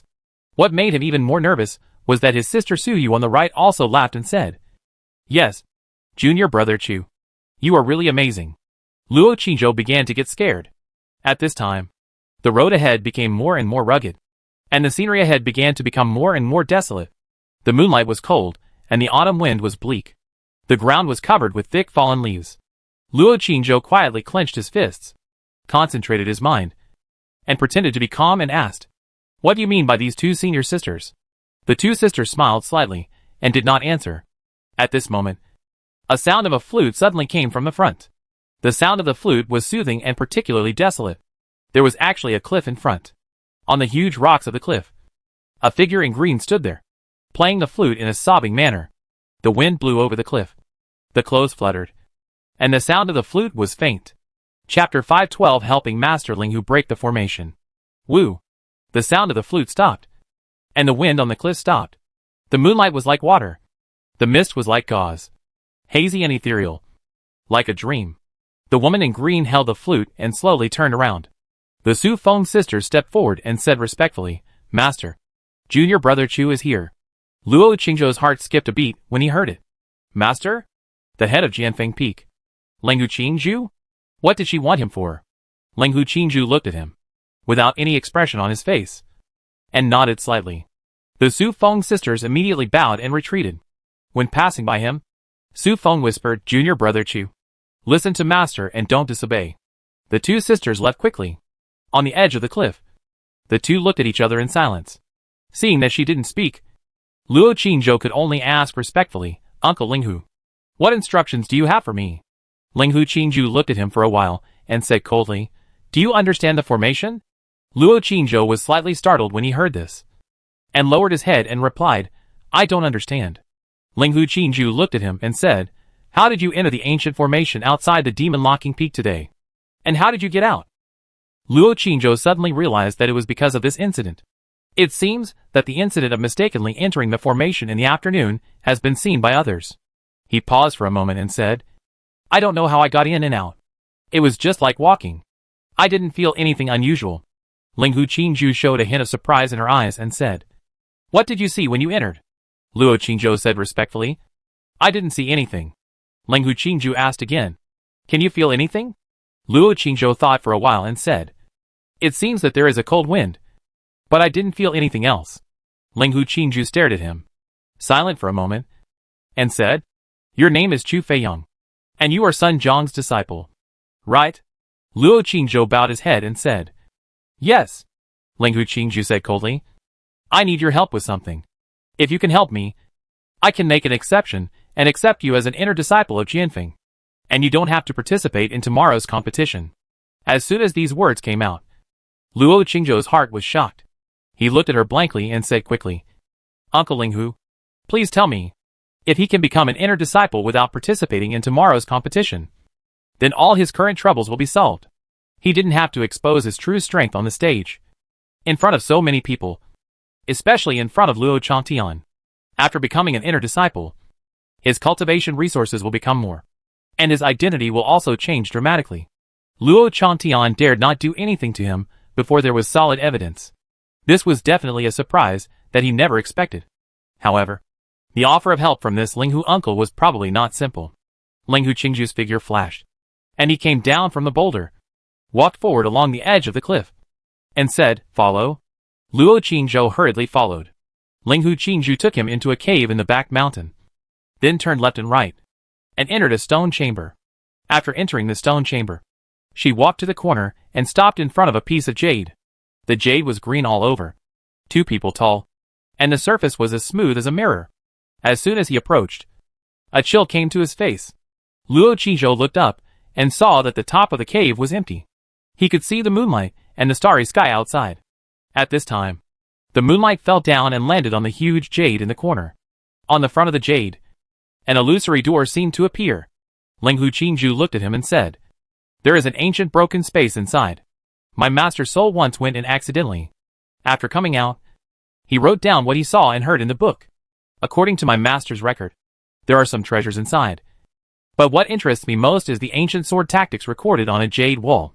My master only read the first 2 sentences at the beginning, and then the words on the jade wall disappeared. I want to go in and take a look now. Can you help me get in?" After listening, Luo Qingzhou looked at the jade in front of him again and said, "Uncle Linghu, how should I get in? Just walk in like this?" Linghu Qingju moved her body and walked towards the blurred moonlight door on the jade. However, as soon as she entered the door, a flash of light inside blocked her there and prevented her from moving forward. She stepped out and explained, "There is an ancient formation at the door, and there should be one inside. I have tried many ways, but I couldn't get in. My master accidentally used his soul to get in once, but he couldn't get in the second time. Maybe she went in because the formation inside happened to be ineffective. I asked you to come because I saw you easily enter the formation outside the demon locking peak during the day." After listening, Luo Qingzhou paused, walked forward, and stretched out his hand to touch the moonlight door on the jade. As soon as his hand reached the door, the light flashed and he could no longer reach in. He frowned and walked over again. As soon as his body touched the door, he suddenly felt an invisible powerful force appear in front of him, blocking him. No matter how hard he tried, he could not move forward. Seeing this, Linghu Qingju showed a hint of disappointment in his eyes and sighed softly. "It seems that you can't get in either. I didn't expect that this ancient formation is still so powerful after so many years." Luo Qingzhou hesitated for a moment, looked at her and said, "Uncle Linghu, if I can really take you in, are you sure I cannot participate in tomorrow's competition and directly accept me as an inner disciple?" Linghu Qingju nodded and said, "Sure." Luo Qingzhou did not hesitate anymore, took out Dabeo from the storage ring, slapped it, and then threw it on the ground. Dabeo was furious, and pounced on his shoes with a whoosh sound and bit it. Luo Qingzhou took out Erbo, and threw it on the ground. Erbo was confused on the ground for a while, and seeing Dabeo biting the shoe, he was not to be outdone, and immediately pounced on his other shoe and bit it. Linghu Qingju showed a hint of doubt on his face. Luo Qingzhou walked to the jade stone with 2 little white rabbits, slowly stretched out his finger, touched the moonlight door, and with a pop sound, his finger went in easily. Linghu Qingju was shocked when she saw the scene, and her eyes were full of excitement. "Can we go in?" Luo Qingzhou retracted his finger, nodded, looked at her and said, "It should be okay. But Uncle Linghu, if you want to go in with me, you need?" Linghu Qingju was slightly startled, seeing that he was hesitant to speak. She immediately understood. After hesitating for a moment, she walked forward, pressed against his back, and urged, "Come in." Luo Qingzhou didn't dare to think too much, and slowly approached the light gate and walked in. But the light flashed, and Linghu Qingju, who was pressing against him, was still blocked outside. Seeing this, Luo Qingzhou hurriedly retreated again. Linghu Qingju frowned, thought for a while, and said, "I'll try it in front." Then he walked to the front, looked at the light gate in front of him and said, "Stick to me." Luo Qingzhou didn't dare to hesitate, pressed against her from behind, and then pushed her forward with his chest. However, he was still blocked outside by the light gate. Linghu Qingju hesitated for a moment and said, "Hold me from behind. Hold me tight." Luo Qingzhou froze, stretched out his arms, hugged her from behind, and pressed his body tightly against her back.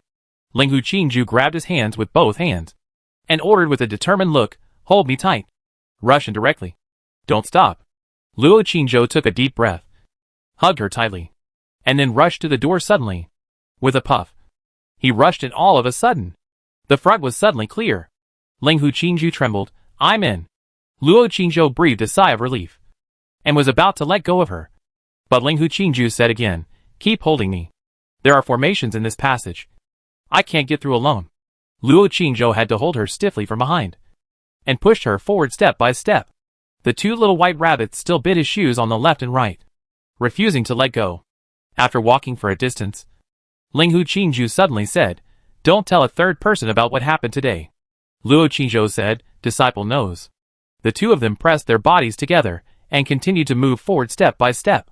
Luo Qingzhou felt that this passage was so far away. Ling Hu Qingju seemed to sense something and said lightly, there are many techniques in the Sect Sutra Pavilion. When you become an inner disciple, you can choose any of them. Luo Qingzhou immediately said, thank you, uncle. When Ling Hu Qingju was about to continue speaking, a light suddenly appeared in front of him. At the same time, a strange chill came over him. Luo Qingzhou couldn't help but shiver. Ling Hu Qingju's face changed, and he turned to look at him and said, what are you doing? Luo Qingzhou was stunned when he heard this, and asked in confusion, uncle, what's wrong? Ling Hu Qingju looked at him coldly for a while, and said nothing more, and continued to walk forward, his body unnaturally sideways. Finally, an exit appeared in front of him. A starry sky full of cracks suddenly appeared. As soon as he walked out of the exit, Ling Hu Qingju immediately said, okay, let me go. Luo Qingzhou quickly let go and took 2 steps back. Ling Hu Qingju turned his head to look at him. Just as he was about to speak, his eyes suddenly looked at the 2 little white rabbits biting his shoes. A light flashed in his eyes, and he looked up at him again and said, you can come in because of these 2 little rabbits? Luo Qingzhou nodded and said, it should be. Hearing this, Ling Hu Qingju suddenly narrowed his eyes. Then could you let them bite my shoes just now? And then I came in by myself? Luo Qingzhou was stunned and said, it should be possible. As soon as the words fell, Ling Hu Qingju's eyes suddenly became heavy with sword shadows. Luo Qingzhou reacted immediately and said, uncle master, these 2 little rabbits will not bite strangers casually. If you don't believe me, just watch. As he said that, he immediately bent down and punched the 2 little white rabbits twice. Opened them, picked them up, threw them to the side, and then retreated more than 10 meters away, saying, Dabao, Erbao, bite. As he said that, he deliberately stretched out his feet to hint them. Swoosh. Who knew that as soon as the words fell, the 2 little white rabbits immediately twisted their bodies and pounced directly at Ling Hu Qingju, and then bit her shoes under the hem of her skirt from the left and right. Luo Qingzhou. The scene suddenly became silent. Ling Hu Qingju raised his head and looked at him coldly. Chapter 513 Ancient Sword. Black and White Sword Technique. The atmosphere suddenly froze. There seemed to be a sword shadow in Ling Hu Qingju's eyes. Luo Qingzhou froze, and hurriedly said, uncle master, listen to my explanation. I didn't know they would bite you, and I don't trust you to come in alone. Ling Hu Qingju retracted his gaze, looked at the 2 rabbits biting his shoes, and said lightly, you are worried about them coming in with me, right? These 2 little rabbits are probably not ordinary creatures. Luo Qingzhou was touched by what he said, and he didn't say anything else. Ling Hu Qingju didn't say anything more, turned around and walked forward, saying coldly, remember, don't tell anyone about what happened today. If a third person knows, you should know the consequences. Luo Qingzhou hurriedly said respectfully, disciple will remember it in my heart. Ling Hu Qingju said coldly, you are not my disciple, and I will not accept you as a disciple. Luo Qingzhou said, Junior knows. As long as the uncle helps me become an inner disciple, I will be grateful. Ling Hu Qingju didn't say anything else, following the pen and ink route left by the master, and walked forward. The sky was dark and full of cracks. A few stars and a silver moon were dim, as if they were painted on. The surrounding sky and earth were gray, silent, and lifeless. The 2 of them, one in front and one behind, passed through a wilderness, went down the steep hillside, and came to a valley. In the innermost part of the valley, there was a huge rock wall. The rock wall seemed to be made of white jade, with a smooth surface like a mirror. Under the dim moonlight, it emitted a faint light. The figures of the 2 people were clearly reflected on it. Ling Hu Qingju stopped in front of the jade disc, stared at it for a while, and then said, the jade disc that master said recorded the ancient sword tactics should be this one. but there is no writing on it. Sure sighed softly. It seems that I am not destined to be here either. Luo Qingzhou stood beside her, staring at the jade disc in front of him for a while, and said, Uncle Master, will there be any mechanism to open it? Linghu Qingzhou looked dazed and said, Master also tried many methods at the beginning, but failed. Master has a deep attainment in the mechanism array. If she can't crack it, I can't either. Luo Qingzhou walked forward and reached out to touch it. It felt smooth and cold. It was indeed a piece of jade, and some veins could be faintly seen inside. Luo Qingzhou turned his head and said, Uncle Master, I often read in books that if you find a treasure and cannot activate it, you can usually use your own blood to awaken it. Uncle Master, do you want to try it? Blood? Linghu Qingzhou was slightly startled when he heard this, and looked at him and said, How to use it?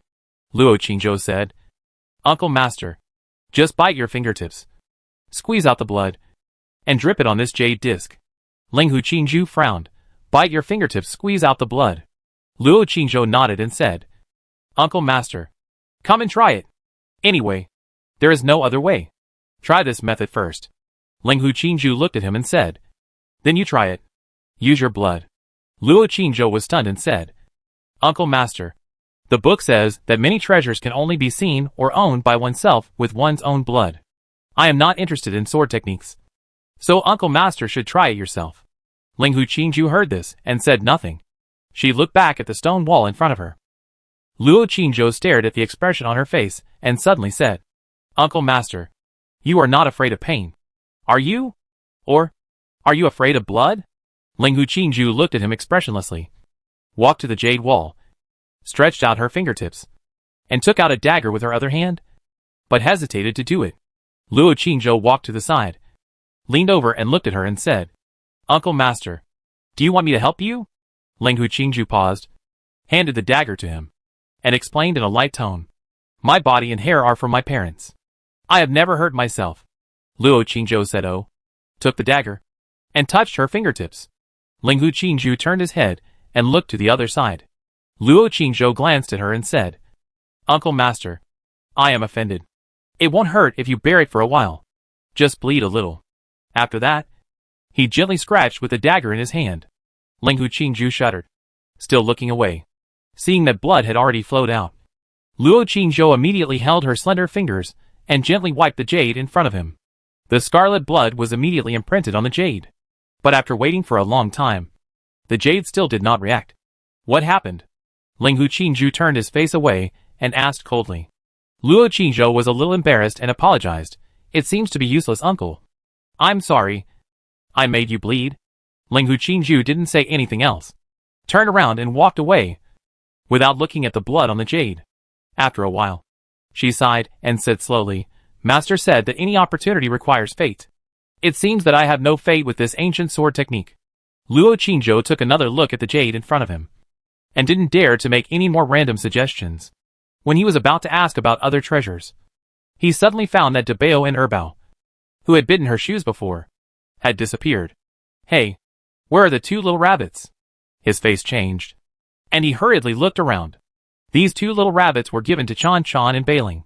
This time he brought them out secretly. If they were lost, how would he explain it when he went back? Linghu Qingzhou looked down and frowned.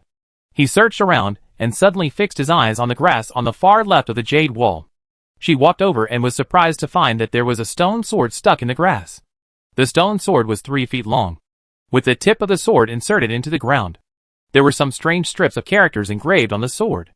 After years of wind and frost, it still stood there, motionless.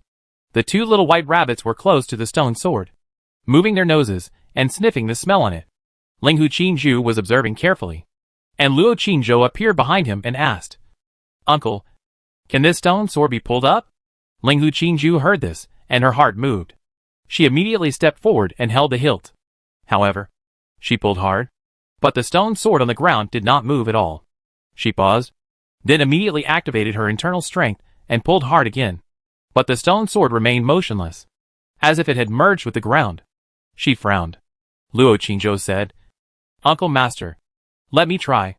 As he spoke, he stepped forward, grasped the hilt with both hands, squatted slightly, and suddenly pulled hard. But the stone sword remained fixed on the ground. motionless. Ling Hu Qingju looked back at the strange words engraved on the sword.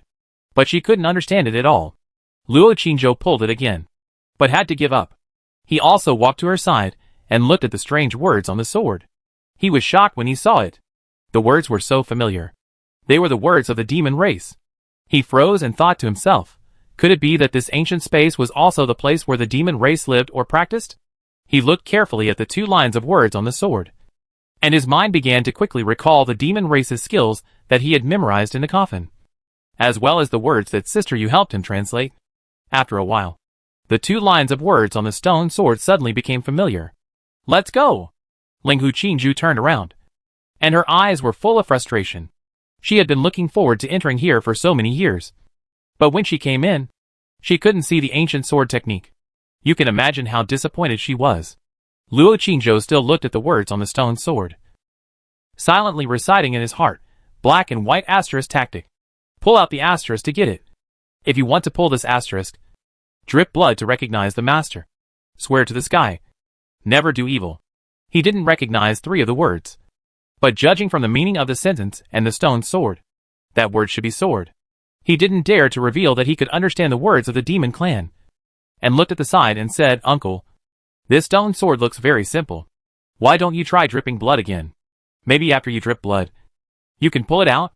Ling Hu Qingju turned his head, looked at him, and said coldly, No. Let's go. Luo Qingzhou said, Uncle, you came in with great difficulty. Are you willing to give up like this? Ling Hu Qingju was silent for a while, and said, What if you are not willing? This is an ancient space. If you can't get it, it's useless to force it. I came in, and it can be regarded as fulfilling the wishes of myself and my master. I didn't get the sword formula, so forget it. Luo Qingzhou still advised, Uncle, you still try dripping blood. Maybe it will work? Ling Hu Qingju ignored him, and walked back to the way he came.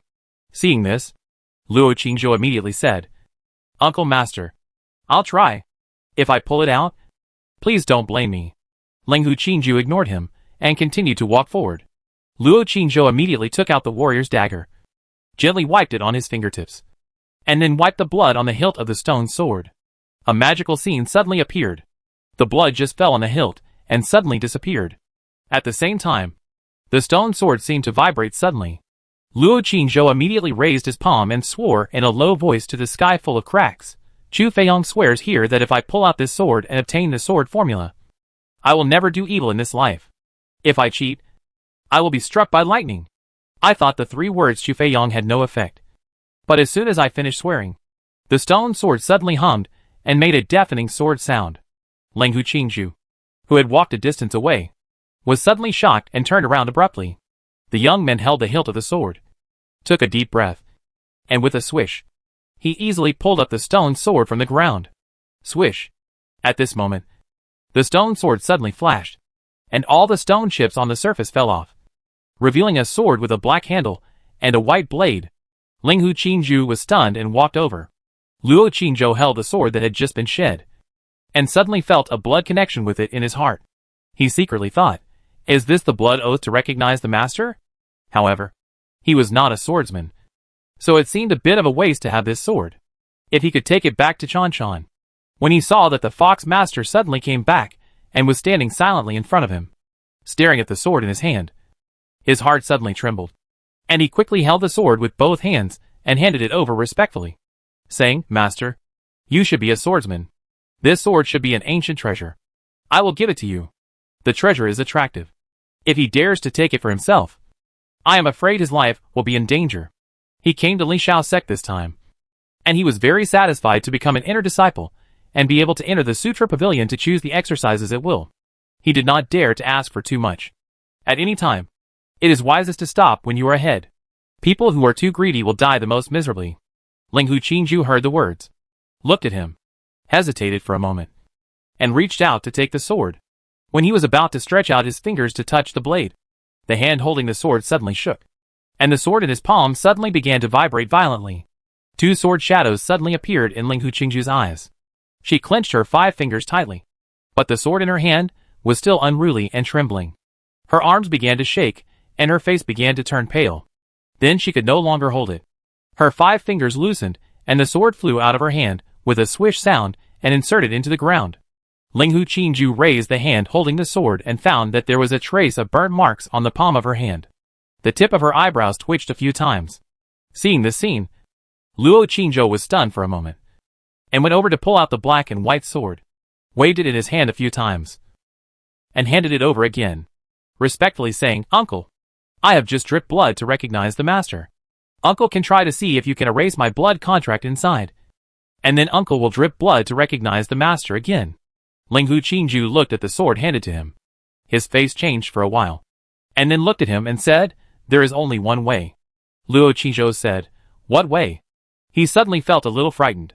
Linghu Qingju stared into his eyes and said, "You disappeared, and the blood contract in it will naturally disappear." Luo Qingzhou. Linghu Qingju looked at him in silence.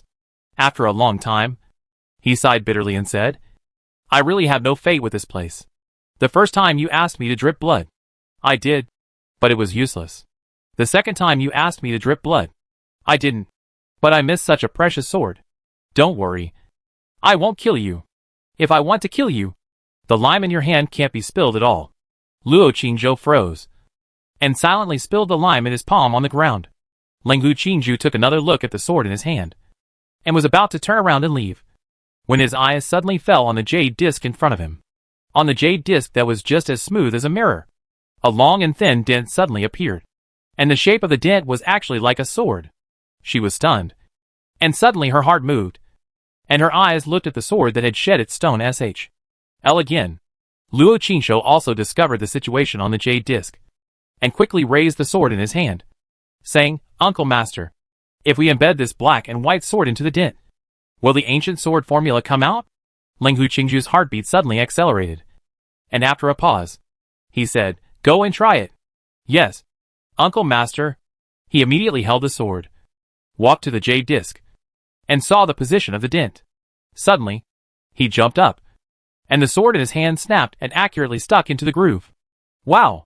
As soon as his feet landed on the ground, the jade disc suddenly lit up with a dazzling light. Chapter 514 Sword Cultivating Genius. Direct Disciple. Radiant light. Above his head, the sun and the moon rotate. The air currents around him hummed. Under the ground, something seemed to be stirring. In an instant, it seemed as if the entire broken space was awakened by this jade disc that had suddenly changed. Linghu Qingju held his breath, staring at the jade disc, his face stained with 2 traces of blood due to excitement. Luo Qingzhou also stepped back immediately and looked at the jade disc. The light that burst out from the jade disc gradually dissipated. Then, a few lines of small characters appeared on it, holding the thunder god in his hand to drive the lightning mother. The 2 swords in his sleeves danced like dragons. It is difficult to achieve ambitions with ambitions, and the autumn moon and spring breeze are spent leisurely. Then, a sword shadow appeared behind. On the right side of the sword shadow, there was a dense paragraph of small characters, which should be the ancient sword tactics that Master Linghu Qingju mentioned. Luo Qingzhou read 2 lines, but he didn't understand them very well, so he just read them all in one go and memorized them all in his mind. At this moment, the jade disc flashed, and the small words and sword shadows on it suddenly disappeared. Linghu Qingju was stunned for a moment. His face changed slightly, and he hurriedly walked closer, raised his head, opened his eyes wide, and looked at the jade disc that had become blank, hoping that the sword formula would come out again. She just read and memorized word by word, but only remembered half of it. Wow! At this moment, the jade disc flashed again, and a vague shadow appeared. The shadow held the sword in his hand, and began to dance the sword in his hand quickly. The figure moved around, and the shadows were continuous. The sword in his hand was even more heavy, and it made a swish sound. Luo Qingzhou held his breath and focused his eyes, and the figure dancing with the sword was clearly reflected in his pupils. Every move and every sword move of the opponent was clearly remembered in his mind. Linghu Qingju, who was standing near the jade disc, also held his breath, watching and remembering it nervously and seriously. But the figure dancing with the sword was getting faster and faster, and more blurred. Crack! At this moment, a crack suddenly appeared on the jade disc. The sword in the hand of the figure finally stopped, and danced a few moves for the last time, and then disappeared. A second crack appeared on the jade disc. Linghu Qingju stood motionless in front of the jade disc, her eyes still looking at the empty jade disc. Her mind was full of the movements of the figure dancing with the sword just now. But she didn't remember many of the movements and sword moves. Crack! At this time, the third crack suddenly appeared on the jade disc. Then, the whole jade disc suddenly broke into pieces, covered with dense cracks. In the valley, silence fell. The dark sky also returned to calm. The stars were dim, and the silver moon was blurred. The surroundings seemed to suddenly become more dead and desolate. Linghu Qingju stood in front of the broken jade for a long time, then turned around and looked at the young man behind him and said, "How so fast?" Crack! At this time, the black and white sword embedded in the jade also fell down. Luo Qingzhou rushed over, caught it, shrugged and said, "Junior doesn't know. It's really fast." Linghu Qingzhu's face was full of disappointment, and he murmured, "The sword tactics are fast. The sword moves are also fast. I can't remember them at all. I have practiced swordsmanship for so many years, and I can learn many sword techniques at a glance. But this set of sword techniques..." She didn't say anything more, sighed, and said, "Let's go. This space should be about to collapse." Luo Qingzhou looked up at the sky. The silver moon had been cut into many halves, and the sky was full of cracks, and it looked like it was about to collapse. He didn't dare to hesitate, and immediately led Dabeo and Erbao bite their shoes and walked towards the entrance with her. Linghu Qingzhu's eyes flashed with sword shadows, and his mind was still recalling the sword moves on the stone wall just now. As if comforting himself, "It doesn't matter. I also remembered some of them. Those sword moves look very powerful. If I learn them, my strength should be further improved." Luo Qingzhou endured it for a while and reminded, "Uncle, you haven't forgotten that you accepted me as an inner disciple?"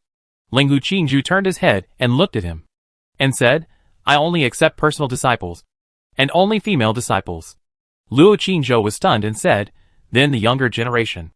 Linghu Qingzhou looked ahead and said lightly, "Inner disciples. From the peak. The elders will take me in. After I get out, I will inform them. If someone is willing to take me in, then there will be no problem." Luo Qingzhou's heart tightened, and he said, "Uncle Master, you didn't say that before. You said that as long as I bring you in, you will definitely take me in as an inner disciple." Linghu Qingzhou said expressionlessly, "Don't worry. Someone will take you in, and I will naturally not break my promise." After a pause, he said, "Remember, if a third person knows about what happened today, Uncle Master, don't worry. If a third person knows, let me be struck by lightning and die without a complete body." Luo Qingzhou said immediately. Linghu Qingzhou glanced at him and said nothing more. He looked unhappy. Human desires are endless, and she is no exception. Before she came in, she thought that she could come in and fulfill the wishes of her master and herself. Then she saw the jade disc. She thought that if she could see the few words that her master said, she would be fine. After she saw the sword formula, she wanted to remember a few moves. Now she only remembered half of the sword formula and sword moves, and she felt uncomfortable again. "Ah," she sighed secretly. It seemed that her character needed further training. The two entered the passage and soon came to the light door again. Linghu Qingzhou stopped and turned around and said, "Let the rabbits bite me. I will go out first, and then I will send them in, and you can go out later." Luo Qingzhou looked at her without speaking. Linghu Qingzhou frowned and said, "Why? Are you afraid that after I go out, I will lock you in here and not let you go out?" "Right." Luo Qingzhou bowed his head and said respectfully, "Uncle Master, can the junior go out first?" Of course, he couldn't let Dabeo and Erbao take her out first. Not only did he get the ancient sword that she couldn't get, but he also heard many of her secrets. He took advantage of her when he came in. Moreover, his Dabeo and Erbao were not ordinary people. If she really let her go out first, she would have a reason to kill him and let him die here. Linghu Qingzhou stared at him coldly for a while, then turned around and said with her back to him, "Let's go together. Since you don't believe me, then I naturally won't believe you either." Luo Qingzhou glanced at her slender back, and without hesitation, he walked closer, pressed against her back, and hugged her slender waist with his arms, saying, "Uncle Master, don't worry. I will never tell anyone a word about what happened here. Even if I tell someone, no one will believe it. Right?" Linghu Qingzhou held his hands and said coldly, "Let's go." Luo Qingzhou pressed against her and moved forward step by step. When he was 3 steps away from the light gate, he immediately pressed close to her and said, "Uncle Master, I'm sorry. I'm going to sprint." Ling Hu Qingju didn't say anything, but held his hands tightly, leaned back and pressed tightly, looking nervously at the light gate in front of him. If they could get in but couldn't get out, then the two of them would be completely trapped here. Swoosh. Luo Qingzhou picked her up, bounced his legs, and rushed towards the light gate in front of him. Puff! The light gate broke, and the two rushed out instantly. Both of them breathed a sigh of relief. Luo Qingzhou let go of her body, and she also let go of his hand, turned around together, and looked at the jade. The light gate flickered a few times, and suddenly disappeared. And on the jade, several cracks suddenly appeared, and the whole piece of jade looked like it was about to break. Luo Qingzhou suddenly said, "Uncle Master, didn't you say before that there are other treasures in it besides the set of ancient sword techniques?" Ling Hu Qingju said calmly, "I lied to you. There is nothing in it except the sword techniques. You are not a sword practitioner. If I don't tell you that there are other treasures, I am afraid you will not go in." Luo Qingzhou. Ling Hu Qingju did not feel ashamed of lying at all, and said calmly, "Okay, you can go back. Wait for the news after the competition tomorrow." Luo Qingzhou was still a little nervous and said, "Uncle Master, are you sure there will be an elder willing to accept me as an inner disciple tomorrow?" Ling Hu Qingju was silent for a while, and said, "I am not sure. But they should listen to what I say. If no one wants you, it doesn't matter. I will let the elders on other peaks accept you. After all, our Jianfeng has rarely accepted male disciples, and there are more male disciples on other peaks." Luo Qingzhou became more and more uneasy when he heard it. Isn't this fooling him? Before you go in, you said that you will definitely be accepted. But after you go in and finish your work, you start to be evasive and don't want to take responsibility. What's the difference between this and a scumbag? Luo Qingzhou didn't say anything else, put away De Bao and Erbao, and prepared to leave. Ling Hu Qingju suddenly asked, "By the way, you should have seen the sword tactics on the jade disc and the sword moves of that figure just now. Which ones do you remember?" Luo Qingzhou pretended not to hear and walked towards the door. After leaving the door, Fong snorted coldly, "No matter how much I remember, I won't tell you." Just after walking out of the cave, there was a sudden chill behind him. He stopped and turned his head to look. Ling Hu Qingju stood behind him and said calmly, "Tell me what you just remembered, and I can give you a set of boxing skills." Luo Qingzhou's heart moved. "Really?" Ling Hu Qingju said expressionlessly, "Of course it's true. I Ling Hu Qingju never lie." Luo Qingzhou. "Let's go to the stone room. Recite the sword formula you remembered, and show all the moves. It's useless to write down this kind of skills." Ling Hu Qingju turned around and prepared to return to the cave. Luo Qingzhou said, "Uncle, teach me boxing first." Ling Hu Qingju paused, turned his head and looked at him, with a heavy sword shadow in his eyes, and said coldly, "You dare to bargain with me?" Luo Qingzhou said calmly, "Uncle Master, if you teach me the boxing skills first, I will tell you all the sword techniques on the jade disc just now." When these words came out, Ling Hu Qingju's heart was shocked, and he suddenly turned around and stared at him and said, "Do you remember them all?" Luo Qingzhou nodded and said, "I remember them all."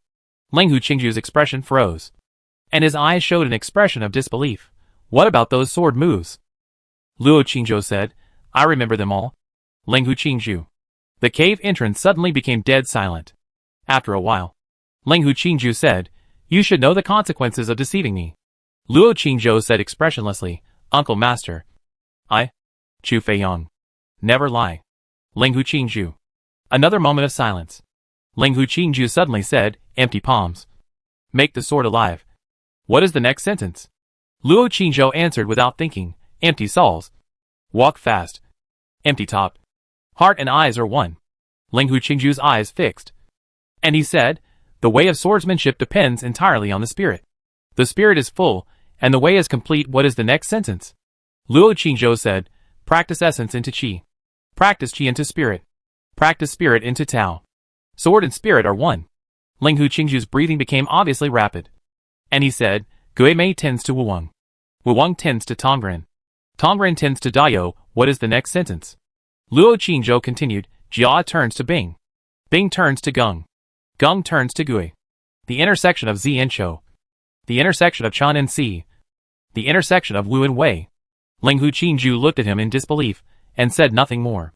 Luo Qingzhou bowed and said respectfully, "Uncle Master, as long as you teach me boxing and promise to help me enter the inner gate, I can guarantee that I will not miss a word of the sword tactics and sword moves just now. If you lie, I will be struck by lightning. Ling Hu Qingju looked at him with complicated eyes for a while, and said, I can teach you boxing first. But entering the inner gate, Luo Qingzhou immediately said, Uncle Master, entering the inner gate is very important for me. If you can't agree to let me enter the inner gate, please forgive me for offending you. I suddenly forgot the sword tactics and sword moves. Ling Hu Qingju looked at him quietly for a while, and said, what I mean is that you don't need to enter the inner gate. I can directly accept you as my personal disciple. After saying this, Luo Qingzhou looked at her in astonishment. Ling Hu Qingju looked at the expression on his face and said, are you willing? Luo Qingzhou said, Junior. Ling Hu Qingju narrowed his eyes and said, why? You don't want to? You are a natural swordsman, but you haven't discovered it yet. In Lingxiao sect, only I, Ling Hu Qingju, am the most suitable for you. After a pause, he said coldly, if you don't agree, don't go back today. When you agree, you can leave. Luo Qingzhou froze. Uncle Master, you misunderstood. Junior is just flattered and feels like a dream. Uncle Master said before that it was impossible to accept me as a disciple, and he couldn't even be sure of an inner disciple. Now he suddenly said that he wanted to accept me as a personal disciple. For a moment, I really couldn't react. Uncle Master, you call me Master? Ling Hu Qingju suddenly said coldly. Luo Qingzhou, Master. Let's go. Let's talk inside. Ling Hu Qingju turned around and walked towards the stone chamber, his face regaining its cold expression. Luo Qingzhou was stunned again, and then followed him in. At the same time, Yun Wanru was sent away from Jianfeng after being taught a lesson by the two sisters Su Feng and Su Yu. She was not punished and was very happy. After returning, she told her senior brothers and sisters, and when she heard that the boy named Chu Feiyang had not returned, she felt even more proud. She believed that the two sisters treated her as their own, so they did not punish her. And the boy was probably being severely taught a lesson at this time, and might even be punished. Otherwise, why hadn't he returned yet? Junior sister, even the direct disciples of Jianfeng favor you and speak to you so politely. It seems that there is no suspense about you becoming an inner disciple. Hee. Just wait until the end of tomorrow's competition. After the results are announced, your name will be resounding throughout the sect. I guess even the first and second ranked disciples don't have this luck and can directly become inner disciples. Of course, if you want to become an inner disciple, you can't just participate in the preliminary examination. Junior sister Wanru has amazing talent and was directly selected. Others don't have such good talent and luck. Junior sister, Uncle Sun's disciples are as anxious as ants on a hot pot. That kid hasn't been released yet. I guess they have already gone to Uncle Sun in a hurry. Yun Wanru smiled faintly and said, even Uncle Sun has to notify him in advance if he wants to go to Jianfeng. It's so late now. He probably can't go up. Happy and worried at the same time. Zhang Yuanshan and his companions were worried and anxious when they saw that Luo Qingzhou had not returned so late. They wanted to find Sun Jiang and ask him to think of a solution, but they didn't know where he was. For a moment, they were all worried and at a loss. At this time, Luo Qingzhou was in the stone chamber, holding a sword, and dancing with the moves in his memory. Ling Hu Qingzhu, the master of Jianfeng Peak, who was known as the Cold Sword Fairy, was standing beside him like a student, watching with bated breath, and said from time to time, this move is slower. Try it again. Chapter 515 Sister Yu, thinking of you. Outside the cave, the night was getting darker. Luo Qingzhou recited the sword formula many times and practiced the sword moves many times before putting away the sword and saying goodbye, Uncle Master. It's getting late. I should go back. Otherwise my brothers and sisters will be worried. Ling Hu Qingzhu closed his eyes and remembered silently for a while, then opened his eyes and looked at him and said, call me Master. Luo Qingzhou said respectfully, Master. Ling Hu Qingzhu looked at him again and said, there are 302 sword moves in total, which need to be practiced with sword tactics. I can't remember them all. Come again tomorrow night and show me how to practice then. Luo Qingzhou bowed and said, disciple obeys. Ling Hu Qingzhu reminded him again, the ninefold mountain fist I taught you is a fist that can only be practiced by inner disciples.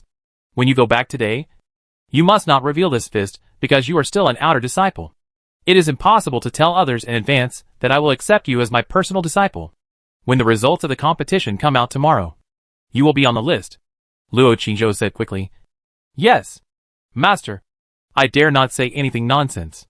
Ling Hu Qingju was silent for a while, and said, I have only accepted 3 disciples in total, and they are all female disciples. In addition to Su Feng and Su Yu, there is another one named Gong Bing, who is your senior sister, and is now striving for the middle stage of the great martial arts master. Your cultivation is the lowest, but your talent may be the highest. Tomorrow, after the sect officially announces and registers you as my direct disciple, I will officially teach you the skills. Of course, you can also go to the Sutra Pavilion to choose for yourself. Luo Qingzhou said respectfully, Thank you, master. Ling Hu Qingju glanced at him again, turned around, walked to the door, and said lightly, Let's go.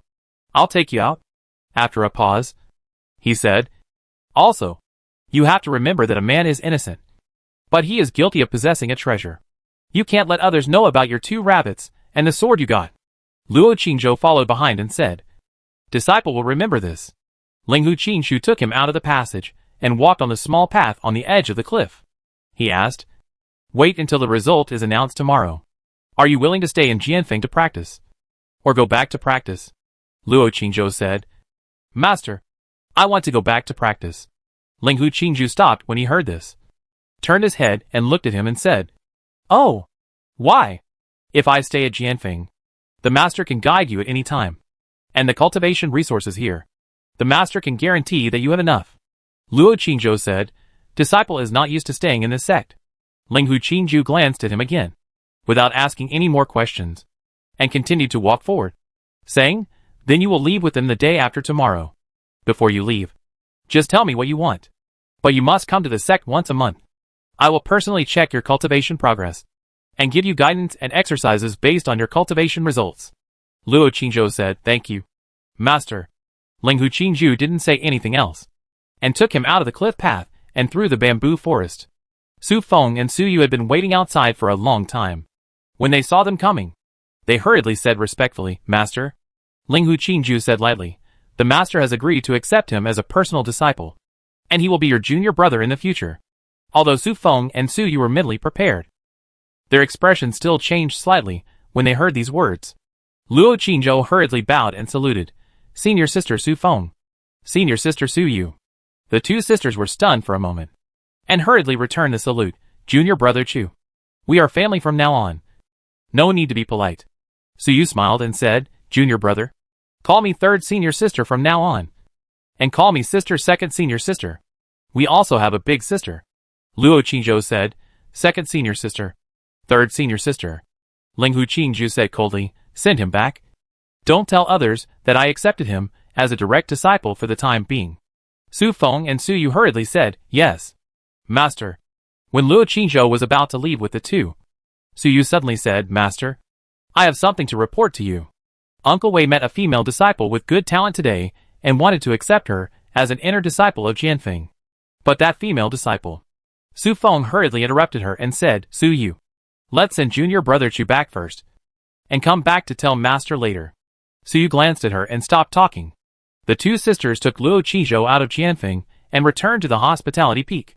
Along the way, the 2 sisters were very enthusiastic and kind, telling him all kinds of interesting things on Jianfeng. But they tacitly did not ask about what happened between him and Ling Hu Qingju just now. They separated at the intersection. Su Yu waved and smiled. Junior brother Chu, when you officially join our Jianfeng tomorrow, my sister and I will take you to the Zuihua Valley of Jianfeng. The scenery there is very beautiful, and there are 2 spirit beasts. Junior brother Chu will definitely like it. Luo Qingzhou bowed and said, Thank you, senior sister. The 2 sisters smiled and waved away. Luo Qingzhou watched their backs gradually go away, and then stood there for a moment before walking towards the hut not far away. Everything tonight seemed like a dream. Thinking about it now, it is still a little unbelievable. He was taken to Jianfeng with trepidation, and he was directly designated as a direct disciple of Jianfeng before the competition. Who would have thought? In this way, it doesn't matter whether he goes on stage tomorrow or not. But after thinking it over carefully, he decided to go on stage to compete. In addition to winning glory for his master, he also wanted to let Luo Chantian see his real strength. In this way, when he takes revenge, he can attack him by surprise and make him unable to defend himself. But then again, Does he really have a talent for sword cultivation? I'm afraid not. In addition to his photographic memory, the most important thing for him to remember those sword tactics and sword moves at once should be that he pulled out the sword and recognized the master with blood. So those sword tactics and sword moves can be deeply rooted in his mind. Of course, it is also because he often watches Chan Chan dance with swords. The Linghu Peak master admires and values him so much. I wonder if he will be disappointed in the future. In fact, it is not him who has the most talent for sword cultivation, but Chan Chan. But Chan Chan will definitely not come to learn from him. He can practice some sword skills with the Linghu Peak master and pass them on to Chan Chan when he returns. As for the rule that the sect's skills cannot be passed on to outsiders, sorry, he will no longer be Chu Feiyong by then. And it has nothing to do with him. Chu Feiyong. And Chan Chan lives at home all year round and never goes out. So who can find out? As long as he can make Chan Chan happy. This rule is nothing. He is not afraid of being struck by lightning, let alone the sect rules. Of course, there is also the ancient black and white sword technique, which must be passed on to Chan Chan. He originally got that set of sword techniques, so he naturally has the right to dispose of it and give it to whoever he wants. When Chan Chan practices these powerful sword techniques, maybe she will suddenly become silently practicing swordsmanship at home for 10 years, and suddenly become invincible when she goes out, which would be so cool. Just as I was thinking about it, I suddenly heard a noisy sound coming from the front. A familiar voice sounded, "I think you don't have to wait. Your junior brother deliberately broke the sword of my junior sister Wanru, and used treacherous means to bully my junior sister. The two senior sisters of Jianfeng will definitely not be able to see it. So keep that kid in Jianfeng tonight, and teach him a lesson." It was the voice of a slightly fat woman. Other disciples were also gloating and mocking. Zhang Yuanshan and others stood at the door. Their faces were livid. Chu Xiaoxiao stood alone with his hands on his waist, not timid at all, and argued with the crowd, cursing non-stop. Seeing this scene, Luo Qingzhou frowned and walked over quickly. Sister Dao saw him first. Her eyes lit up immediately, and she pushed the people in front of her away with a happy face, and came forward, saying, "Chu Feiyong, you are finally back. Did they not bully you?" At this time, Jin Song's disciples also saw him, and immediately quieted down. Yun Water was standing not far away watching the excitement, and when she saw this, her eyes flashed, and she came over. "Fourth brother, are you okay?" Chu Xiaoxiao also ran over. Zhang Yuanshan, Ye Yunrong, and Zhou Buiyue all walked over quickly, with concerned expressions on their faces. Luo Qingzhou said calmly, "I'm fine. The two senior sisters are very nice, and didn't bully me." The slightly plump woman named Zhang Jin sneered and said sarcastically, "My junior sister Wanner came back a long time ago. You just came back now. It's obvious that you were taught a lesson by the two senior sisters. Are you afraid of being embarrassed and dare not say it?" Luo Qingzhou glanced at her and ignored her. When he was about to take Sister Dao and others into the house, a gentle voice suddenly came from the side, "Junior brother Chu, what did the two senior sisters say to you?" Luo Qingzhou turned his head and said indifferently, "They just told me some sect rules and asked me to abide by them in the future, and didn't say anything else." Yun Wanru smiled slightly and said, "Why did junior brother Chu come back so late?" Luo Qingzhou looked at the hypocritical smile on her face, paused, and suddenly sighed, saying, "Okay, senior sister Yun, I won't hide it from you. Even if I want to hide it from you, I'm afraid I can't hide it. After all, you are already a disciple designated by Jianfeng." Yun Wanru's mouth moved slightly, and she said softly, "If junior brother Chu doesn't want to say it, just don't say it. I just asked casually." Luo Qingzhou sighed, touched his buttocks, and said nothing more. He limped and walked into the house with a sad face. Zhang Yuanshan and others saw it, and hurriedly followed in. Zhang Zhen and others saw it, but they laughed unscrupulously. "I'm afraid this kid was beaten up. I guess the two sisters sent him to Jianfeng's law enforcement hall. Junior sister Wanru, those two sisters really favor you. They just said a few nice words to you, and let you go.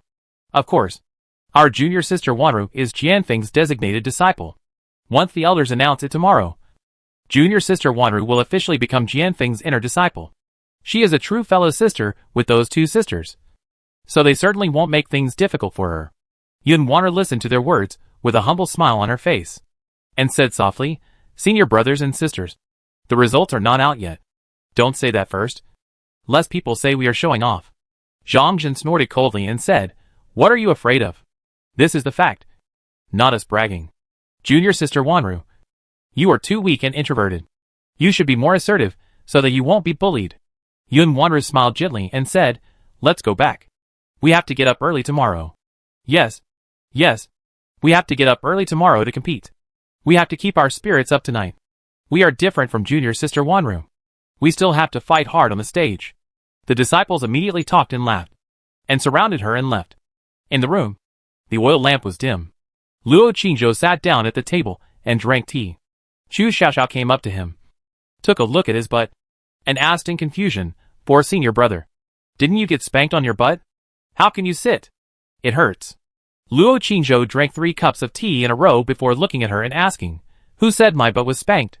Chu Xiaoxiao was stunned for a moment and said, "You were limping just now and touching your butt. You also said that you were bullied at Jianfeng." "You?" Luo Qingzhou glanced outside and said lightly, "I did that on purpose to make them happy and lied to them. I'm fine at Jianfeng. Those 2 senior sisters didn't bully me, and neither did anyone else." After this, Chu Xiaoxiao and the others were all confused. Sister Dao frowned and said, "Chu Feiyang, why did you deliberately lie to them and make them happy? Do you know how much they just said?" Luo Qingzhou picked up the teapot and poured another cup of tea, saying, "Let them be happy tonight first, because I am afraid that they will cry tomorrow. Especially a certain senior sister who is so proud that she thinks she has won the game." "What do you mean?" Sister Dao and the others were even more confused when they heard it. Luo Qingzhou picked up the teacup and drank it all in one gulp. He stood up and said, "No more talking. It's getting late. Let's go to bed early. We have to get up and gather for the competition tomorrow morning." As he said that, he entered the room next door and poked his head out and said, "Boyue, senior brother, who of you will sleep with me tonight?" Zhang Yuanshan said, "My 5th junior brother, and I have already agreed that we will sleep together." "4th junior brother, you can sleep alone." Luo Qingzhou subconsciously looked at Sister Dao and Chu Xiaoxiao. The 3 girls were stunned. Chu Xiaoxiao immediately covered her chest with both hands, took a step back, and said with a vigilant face, "4th senior brother, what do you want to do?" "2nd senior sister, 3rd senior sister and I are going to sleep together." Luo Qingzhou waved and said, "Good night." After that, he closed the door. Several people looked at each other. Ye Yunrong whispered, "4th junior brother may really have been bullied. We should not ask too much about this kind of thing, so as not to embarrass 4th junior brother." Several people nodded in agreement. The 5 people whispered for a while before dispersing, each returning to their own room and lying on the bed. When Chu Xiaoxiao was hugging Sister Dao and talking to her, Ye Yunrong, who was sleeping in the innermost, took out a piece of jade and wrote on it with his finger, "He is back. He looks fine. But I don't know if he was punished." He said no. Soon, the message came back, "I know. Who did he sleep with at night?" Ye Yunrong, "Alone." The message came back again, "Okay. Remember to keep an eye on the 2 around you. Be careful that guy sneaks over at night." Ye Yunrong, "Princess. He's not that lustful. Right? Princess, humph. Why not? I'm telling you. Be careful of your feet at night." Ye Yunrong. The next room. Luo Qingzhou was lying on the bed, and sent a message to Sister Yu. "Sister Yu, are you asleep? I got a set of ancient sword techniques. I'll tell you next time. I don't know if I can practice with a flying sword. It's strange. That set of ancient sword techniques is hidden in a jade disc, and you can only see the sword techniques by pulling out the sword below. But the sword was originally wrapped in stone, and the stone was actually written with the words of the demon clan, and those sword techniques were written in human words. Does Sister Yu know what's going on?" After a long time, the message recipient replied, "Perhaps it is the offspring of humans and demons, left behind by half-demons, and the heir the other party is looking for should also be of the same kind." Luo Qingzhou saw this sentence and suddenly realized, so that's the case. No wonder, Sister Yu. You are really smart. Much smarter than me. What are you doing now? Sister Yu? Didn't go to West Lake? Sister Yu, thinking about you. Luo Qingzhou? Chapter 516, Stealing People. Luo Qingzhou was a little confused. He looked at the 3 words on the communication certificate several times, suspecting that he might have read it wrong. But he didn't read it wrong. However, these 3 words definitely didn't sound like Sister Yu. This didn't sound like her tone and personality. Could it be that she was hacked like Celia? Thinking of this, He immediately sent another message, "Who are you?" However, after the message was sent, there was no response. This further strengthened his idea. He thought about it carefully. Sister Yu didn't seem to have many friends. She was always alone. In his impression, Sister Yu seemed to know only Long Air from West Lake besides him and Xiaoya. Thinking of this, he immediately sent another message to Xiaoya. "Xiaoya, where are you? Are you with Sister Yu?" After a long time, the message was replied. "Xiaoya, no."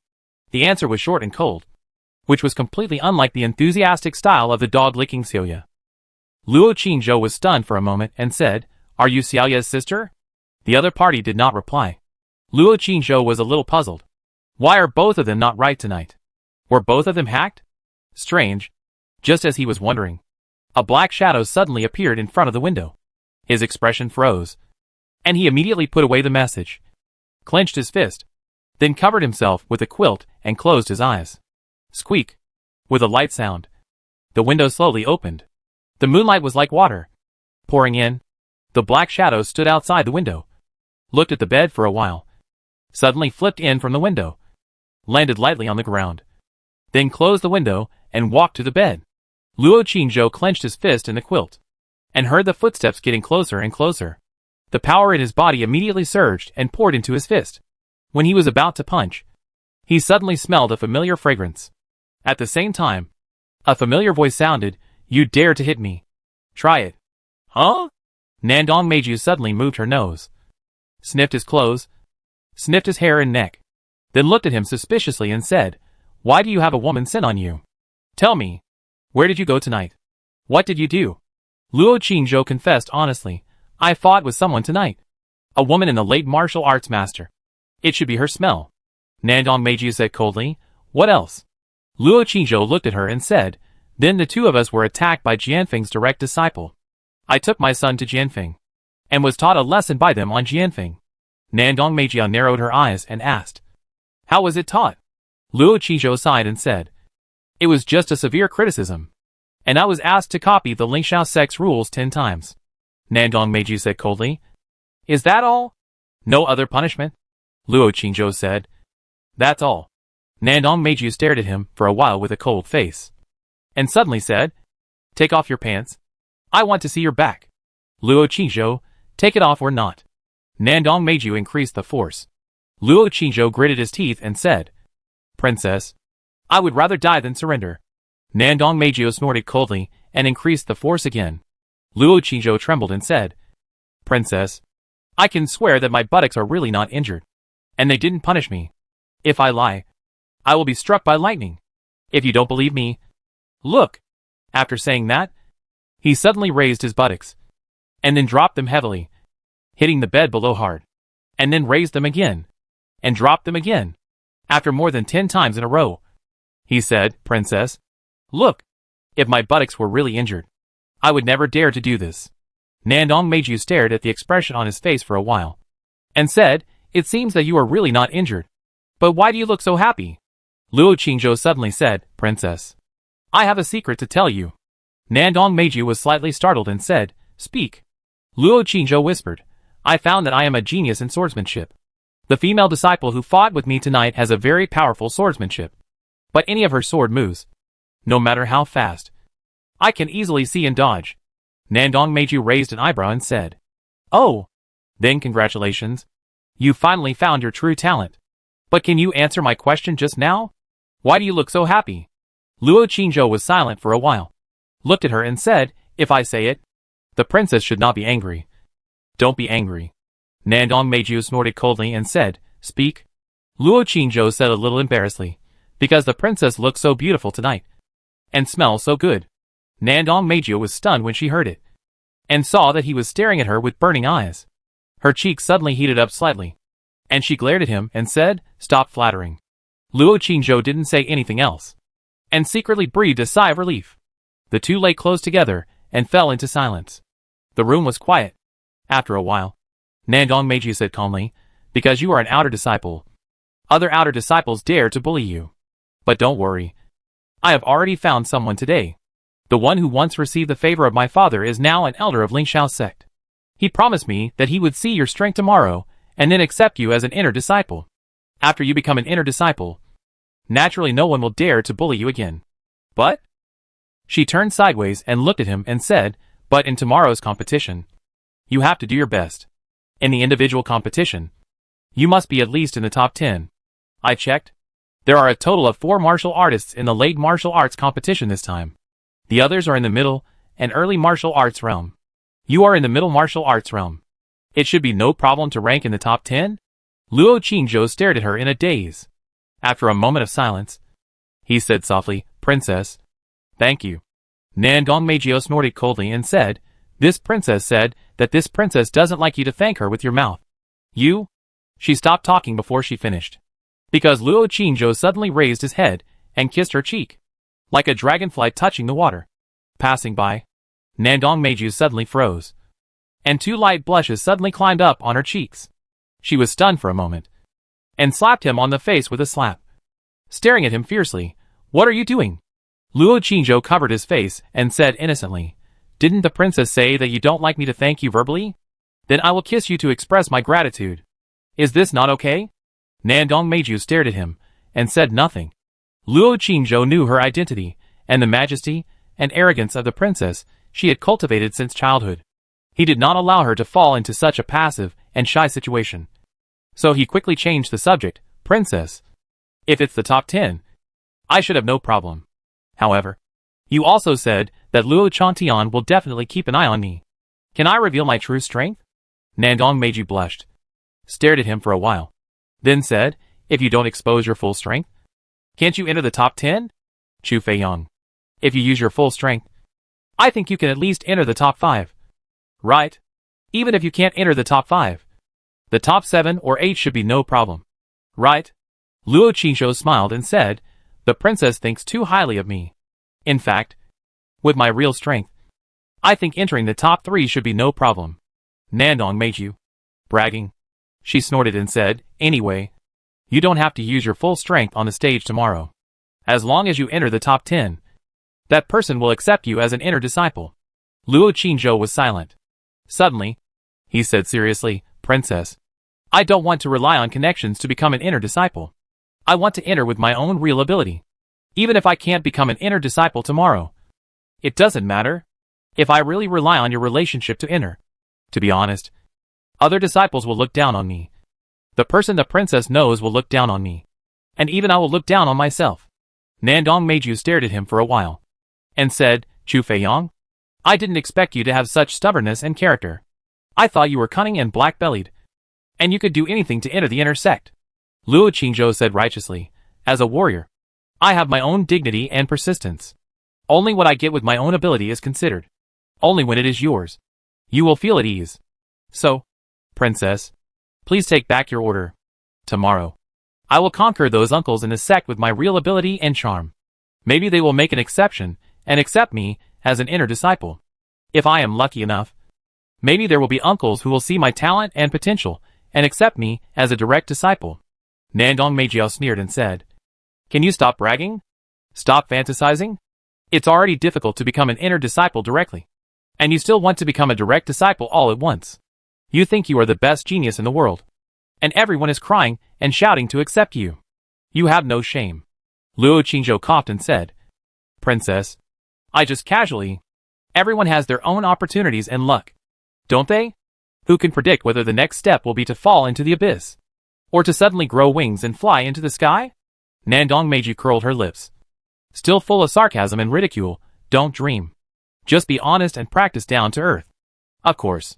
After a pause, she said, if you serve this princess well and serve her happily, maybe this princess can take you to the sky in the future. Princess, it's getting late. Oh, go to sleep. You? Why? This princess can't sleep here? Oh. The two closed their eyes together. The room was quiet. At this time, on Beiweng Peak, an old man was furious. Why did you tell me now? A disciple who can ignore the ancient formation. Do you know how important he is? Why did Jianfeng rob my disciple halfway? Since the new disciple was first discovered by your fellow disciples. She is from our Beiweng Peak. Even if Ling Hu Qingzhu has the support of the sect master, I am not afraid. Humph. I must confront her face to face tomorrow. I will never let go of that disciple. After a while, He suddenly ordered with a gloomy face, "Go and call the masters of Chaoyang Peak, Qingyun Peak and other peaks, and tell them that I have something important to discuss." "Humph. I can't rob her alone. So let's rob together. She is a junior, and I don't believe she has the face to rob people from us elders." Chapter 517. When the sky was getting dark, many disciples who had trouble sleeping last night had gathered in the square. For warriors with strong mental strength and blood, not sleeping for one night would not have much impact. They gathered in twos and threes, discussing today's competition. The top 3 candidates were already no suspense, but they heard last night that there was another disciple in the late martial arts master stage in this competition. And she was a female disciple who used a sword. So everyone was guessing about the top 3 candidates. The noisy voices in the square woke up the other disciples, who were sleeping in the house. Luo Qingzhou also did not sleep last night. Beside him was a beautiful girl, who was as beautiful as a flower and fragrant. And this beautiful girl was staring at him like a wolf. How could he sleep? So, the two of them stared at each other until dawn, seeing more and more people getting up outside. Luo Qingzhou hurriedly urged, "Princess, it's time to go. Otherwise we will be seen." Nangong Meiju snorted coldly. "What if they see it? Are you afraid of being seen?" Luo Qingzhou said, "I am afraid. After all, I am a man. It is really embarrassing to be slept with by a woman late at night." Nangong Meiju laughed and said, "How did the princess sleep with you? You have to have evidence when you speak. You didn't even bleed." Luo Qingzhou, Nangong Meiju was about to speak when the thing on her waist suddenly vibrated. She turned her back and took it out to take a look. A line of small words appeared on it. "Princess, something bad happened. I heard someone talking in Junior Brother Chu's room." It seemed to be a woman's voice, but it was not Senior Sister Dao or Junior Sister Chu. "I don't know who it was." Nangong Meiju glanced at the door and replied, "It was me." There was a sudden sound of footsteps leaving outside the door. Luo Qingzhou sat up suddenly and whispered, "Princess, someone just eavesdropped at the door. You should leave quickly." Nangong Meiju quietly tucked the jade in her sleeve and sat up and said, "You can let me go. Come and help me put on my shoes." As she spoke, her 2 long legs were placed on the edge of the bed, revealing 2 slender and beautiful feet wearing snow-white silk stockings. And she looked at him teasingly. "Princess, why? Don't you want to? It doesn't matter. Then this princess will sit here all the time.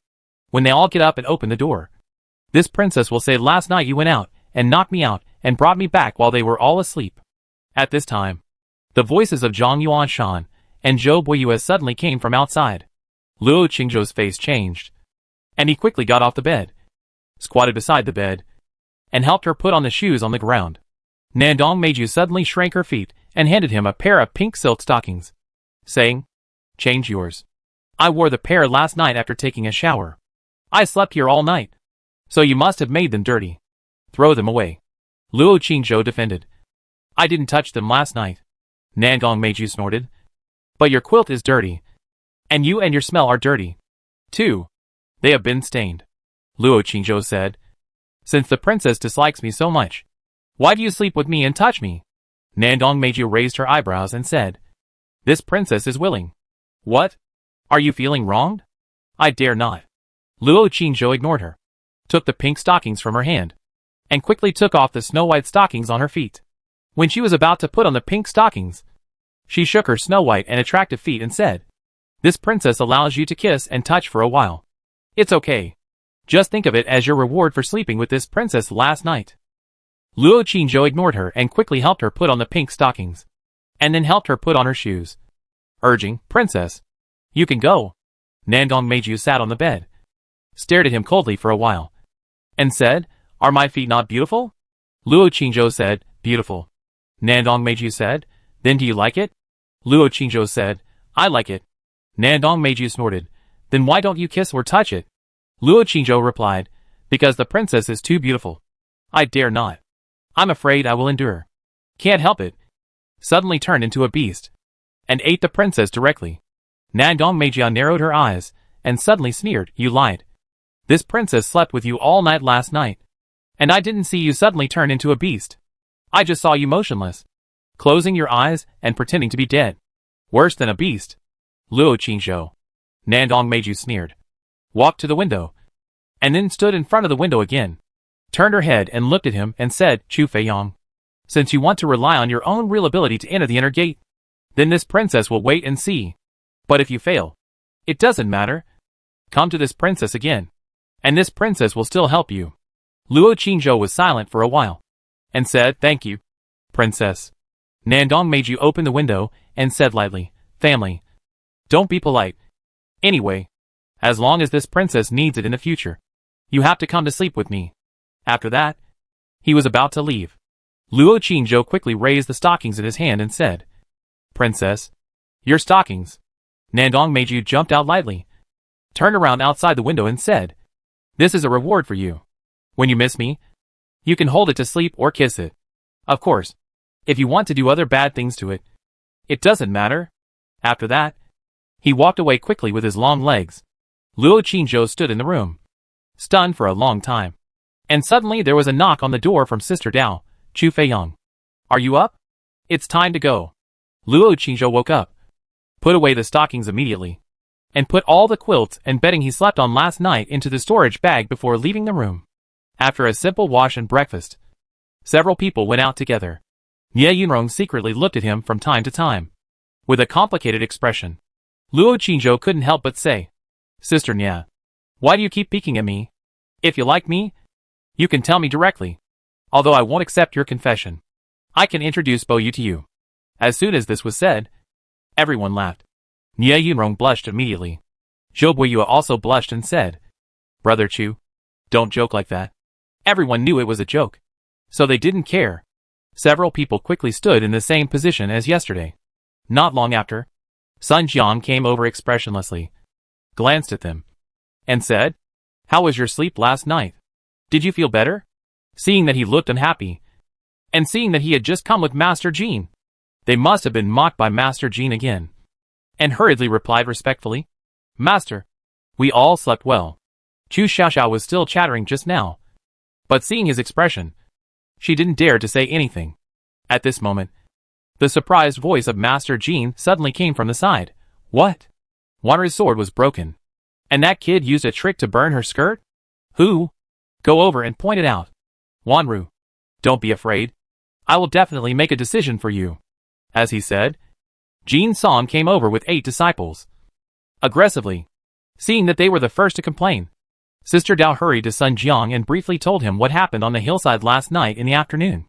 Chu Xiaoxiao said indignantly, "Master, it was obviously because they were too bullying that Fourth Senior Brother took action. In the end, Senior Sister Yun couldn't beat Fourth Senior Brother, but she was the first to complain. How shameless." After listening to this, Sun Jiang looked at the boy next to him with a look of astonishment on his face, and said, "You mean Feiyang defeated the female disciple named Yun Wanru last night?" Sister Dao and the others nodded and said, "Yes. Master, Junior Brother Chu did win." Chu Xiaoxiao said proudly, "Senior Brother Chu only used a stick to break the sword in Senior Sister Yun's hand." Sun Jiang's face was full of disbelief. Luo Qingzhou quickly explained, "Master, I didn't defeat the opponent. It's just that the opponent was careless and failed to subdue me within the specified time. So I lost. If we really compete on stage, I will definitely not be a match for that Senior Sister Yun. Of course you are not a match for my Wanru."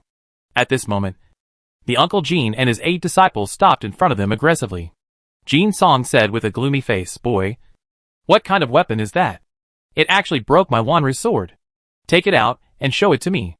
Sun Jiang immediately stepped forward and said, "Brother Jean, I have a general understanding of what happened last night." The 2 disciples agreed to spar with each other, and the winners and losers are at their own risk. According to the rules, even if your disciple's sword is broken, she should bear it herself. What are you going to do by coming here in such a threatening manner? Do you want to fight by relying on your numbers?" Jin Song sneered and said, "Brother Sun, I won't fight. I am just very curious about what weapon your disciple, used to break my disciple's sword. The origin of that sword is not small. My disciple spent a great price to get it. Even if it is a magic weapon, it can't be so powerful. So I suspect he used other means. Senior Brother Sun, just ask him to take out the stick, and I will know after a look." Sun Jiang said expressionlessly, "Winning is winning. Losing is losing. If Junior Brother Jean can't afford to lose, he should remind his disciples in the future not to let them come out and act arrogantly, so as not to get angry after losing. As for your suspicion that there is something wrong with my disciples' weapons, I'm sorry. Your disciples didn't bring it up during the sparring. And they didn't bring it up after the sparring. Now it's too late. According to the rules, you are not qualified to investigate and check. Jin Song's eyes twitched. And he said coldly, Senior brother son, I'm not here to investigate this kid's responsibility. Winning or losing is at your own risk. And I naturally know it. Even if he used other means, it doesn't matter. I just want to take a look at his weapon. Is that not okay? Sun Jiang thought of his ridicule at the dinner table last night. And at this moment, he seemed to have let out a big mouthful of anger in his heart. And said without giving him face, no. Jin Song's face suddenly became gloomy. At this moment, the noise around him suddenly quieted down. Several elders walked onto the stone platform. Jin Song sneered and said sarcastically, Brother son, today's competition. I want to see with my own eyes how powerful your disciple is. After a pause, he sneered again, even if he is powerful, he may not be accepted as an inner disciple like my disciple. Right? After saying that, he turned around and left with his disciple, standing back to his original position. At this time, Li Xiao sect's Grand Elder Wu Yuzi, along with several other elders, stood on the stone platform, looking majestically at the disciples from all over the sect below, and said, Yesterday's martial arts competition has come to an end, and the results have been announced. Many elite disciples have emerged, and they are all the objects of our focus and training in the future. Today's competition will be more exciting than yesterday, because today's competition is a competition between martial artists.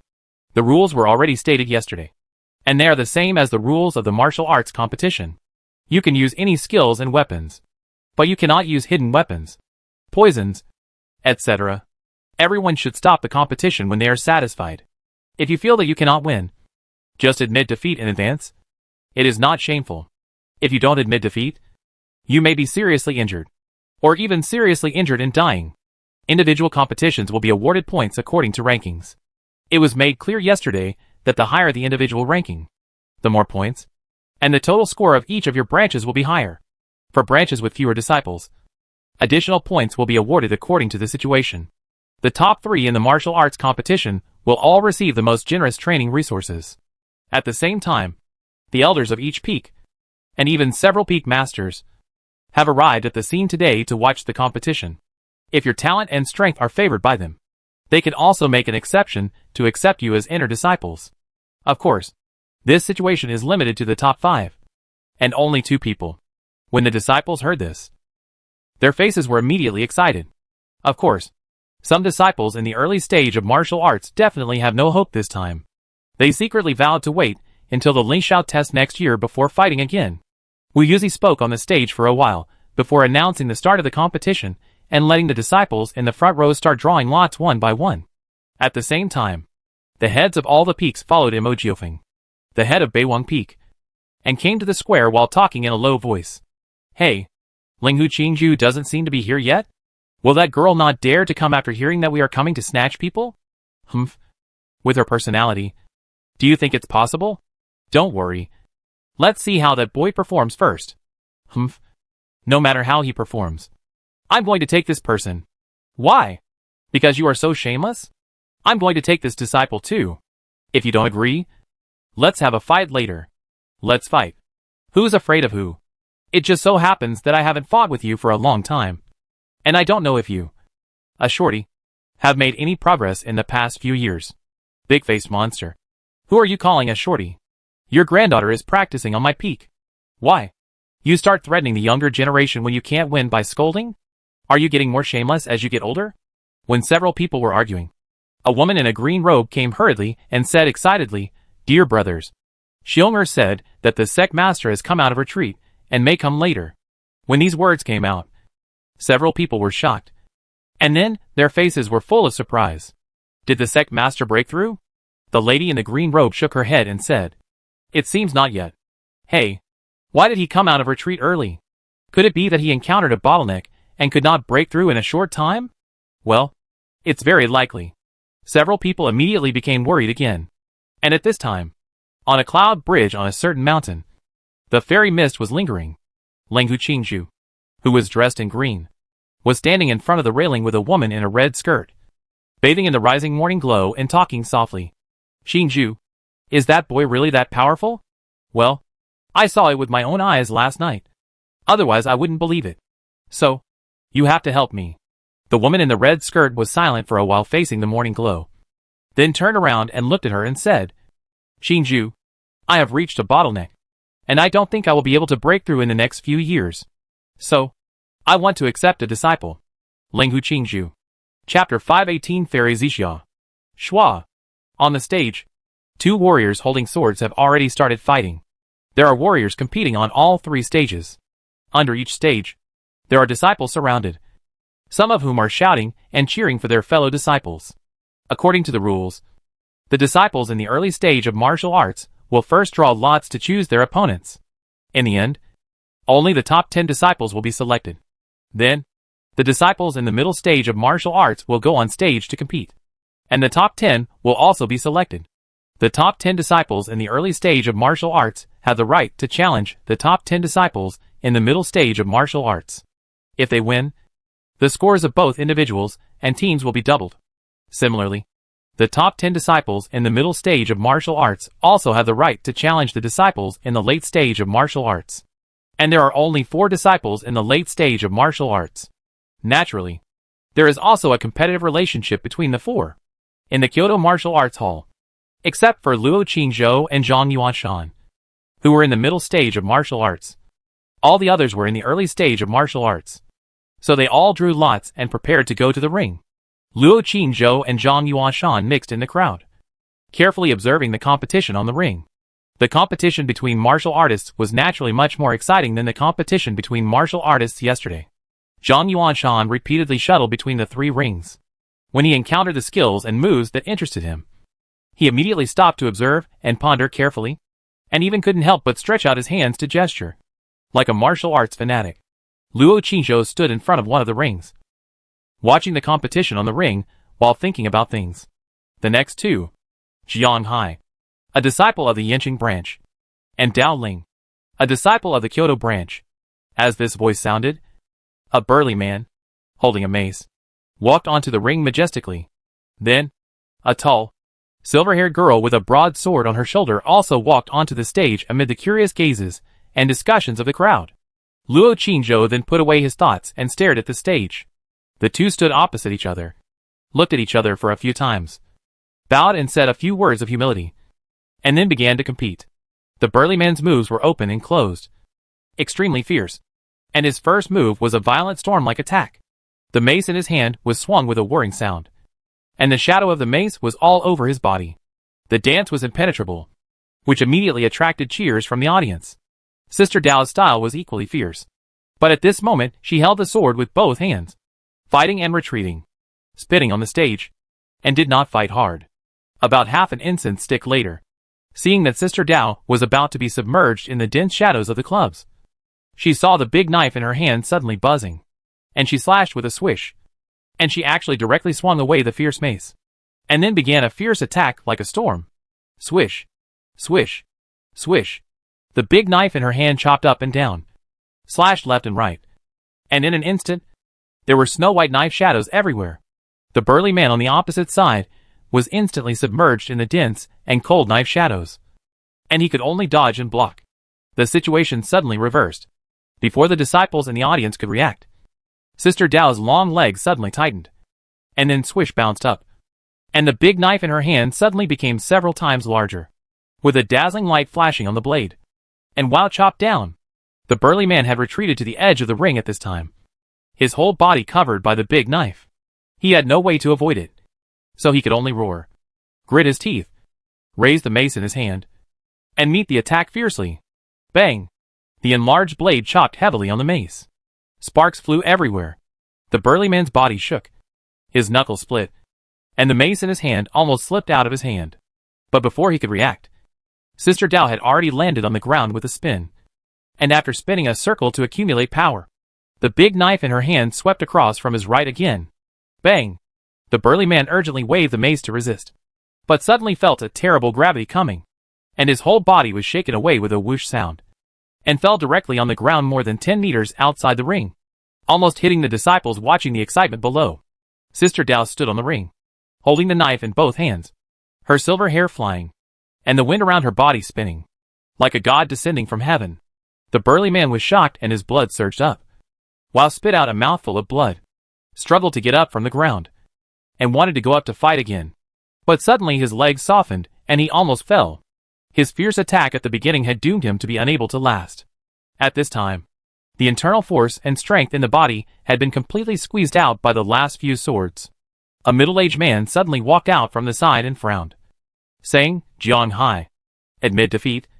There will be another chance next year." The burly man looked at him, and saw that it was his master. Although he felt ashamed and unwilling, he knew that he was now unable to fight again. So he could only say frustratedly, "I admit defeat." The elder came on stage and announced, "In this round, Kyoto Branch Dowling won. As for how many points will be obtained, the other elders in the stands will score together, and then add them together." The disciples below the stage were all discussing. Seeing that no one cheered for Sister Dao, Luo Qingzhou had to raise his hand and said loudly, "Sister Dao with long legs on the stage. What a beautiful swordsmanship. I admire you."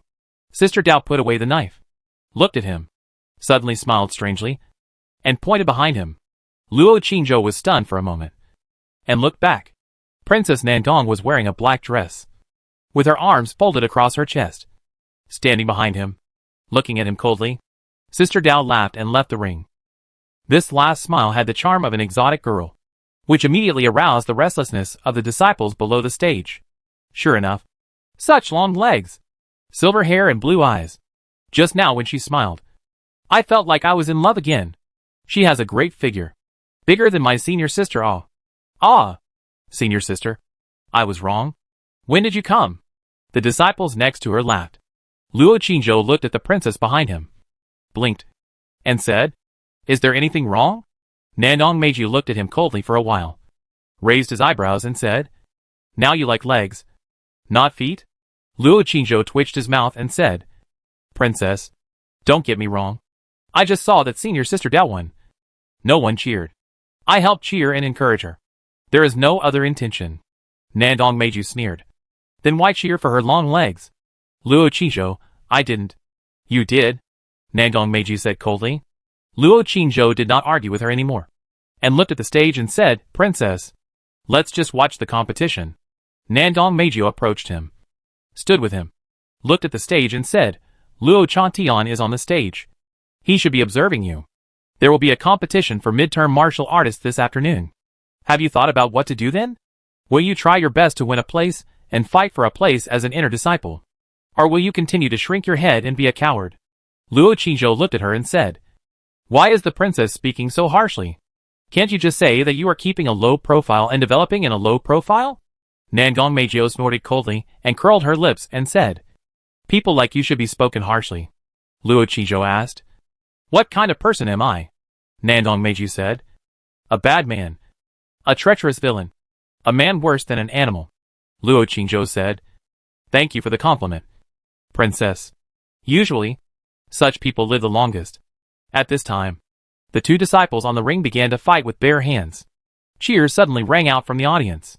On the highest position in the stands, there were several old men in green robes. All of them were in high spirits, with gleams in their eyes, looking quite majestic. "Is that the boy? Master, it's him. I will never make a mistake." Mo Jiofeng stared at the young man under the stage, frowned, and said, "He looks ordinary, not like an extraordinary person." Another big-faced old man next to him smiled and said, "Brother Mo, I don't care about appearance and temperament. If you don't like him, give him to me." The short old man on the other side snorted coldly and said, "That boy, I will definitely take him from Qingyan Peak." The big-faced old man sneered and looked at him and said, "That, when the time comes, we will rely on our real abilities and let him decide for himself." Seeing that the two old men were about to quarrel again, a woman next to them advised, "Two senior brothers, stop arguing. Anyway, the sect master has come out of retreat and should come over later. When the sect master comes, he will decide." As soon as these words came out, Mo Jiofeng immediately said with a stern face, "That won't do. Didn't you see that Linghu Qingju didn't come either? That girl must have gone to ask the sect master for help. This time we have to compete fairly. Each of us must have conquered that boy with our own abilities, and let that boy decide for himself. No matter how powerful Linghu Qingju's swordsmanship is, People may not like it. She doesn't practice swordsmanship. And she has a cold face all day long. As if everyone owes her a few coins. Who would like to follow her? The big-faced old man also said, Brother Emo is right.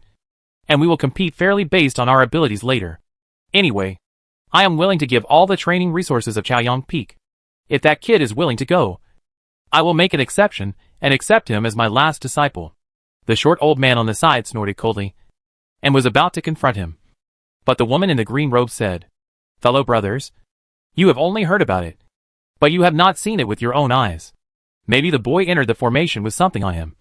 Or maybe the formation just had a problem at that time. I think we should first look at his strength and talent before making a decision. After saying this, several people pondered for a while. And Mo Jiofeng nodded and said, Junior sister, he is right. It should be so. At this time, a disciple came to report, Fellow uncles, the sect master is here. After hearing this, several people immediately stood up to greet him. Although the sect master Zixia is their junior, the identity of the sect master is not something they can ignore. And the other party's talent and cultivation are stronger than theirs. At the beginning, Fairy Zixia was the most outstanding disciple of the former sect master. And she once saved the sect from life and death with her own strength. So she finally took over the position of the sect master. The whole sect is very convinced of her cultivation and ability. The sect master is here. Look! Fairy Zixia from Lingxiao sect is here. The disciples of Lingxiao sect were immediately very excited. And the warriors from other sects who came to visit also looked back with expectation. At this time, a woman in a red dress came majestically surrounded by a group of people. Luo Qingzhou and Nandong Meiju heard the noise and looked up. When Luo Qingzhou saw the fiery red figure, his heart suddenly shook, and he felt an inexplicable sense of familiarity. Red figure? Fairy Zixia. Luo Qingzhou opened his eyes wide and stared at the red figure. The more he looked, the more exciting and complicated his expression became. Whether it was clothes, height, temperament, or long hair, they all looked like. Just as he held his breath, with mixed feelings, staring at the red figure motionlessly, he suddenly felt a pain in his waist. Nandong Meiju, who was standing next to him, stared at him coldly and said, Are you going to die? Chapter 519, Is the sect master an acquaintance? The princess's shyness. Hiss. Luo Qingzhou ignored her, and looked at the red shadow on the stage again, and was pinched hard on the waist again. He hurriedly explained, Princess, don't pinch. I just think that woman looks familiar. Nandong Meiju sneered when she heard it. As long as a woman is a little pretty, you will feel familiar. Right? Luo Qingzhou said, Not really. It's just that she... What do you mean by her? She is the sect master of your Lingxiao sect. Fairy Zixia. Chu Feiyang. Don't tell this princess that you know her. Nandong Meiju narrowed her eyes, her face full of sarcasm. Luo Qingzhou retracted his gaze and looked at her and said, Princess, maybe I really know her? Nandong Meiju sneered and said, If you really know her, why do you have to wait here so hard to compete on stage? Why are you afraid of the Jinui? Luo Qingzhou looked at the red figure on the high platform again, shrugged his shoulders, and said nothing more. But in his mind, the red figure chasing him and calling him good brother sweetly appeared in the attic late at night. It shouldn't be Xiaoya. Right? Isn't Xiaoya in the inner city? Of course. The girl may have deceived him. Or she may have been in the inner city those days.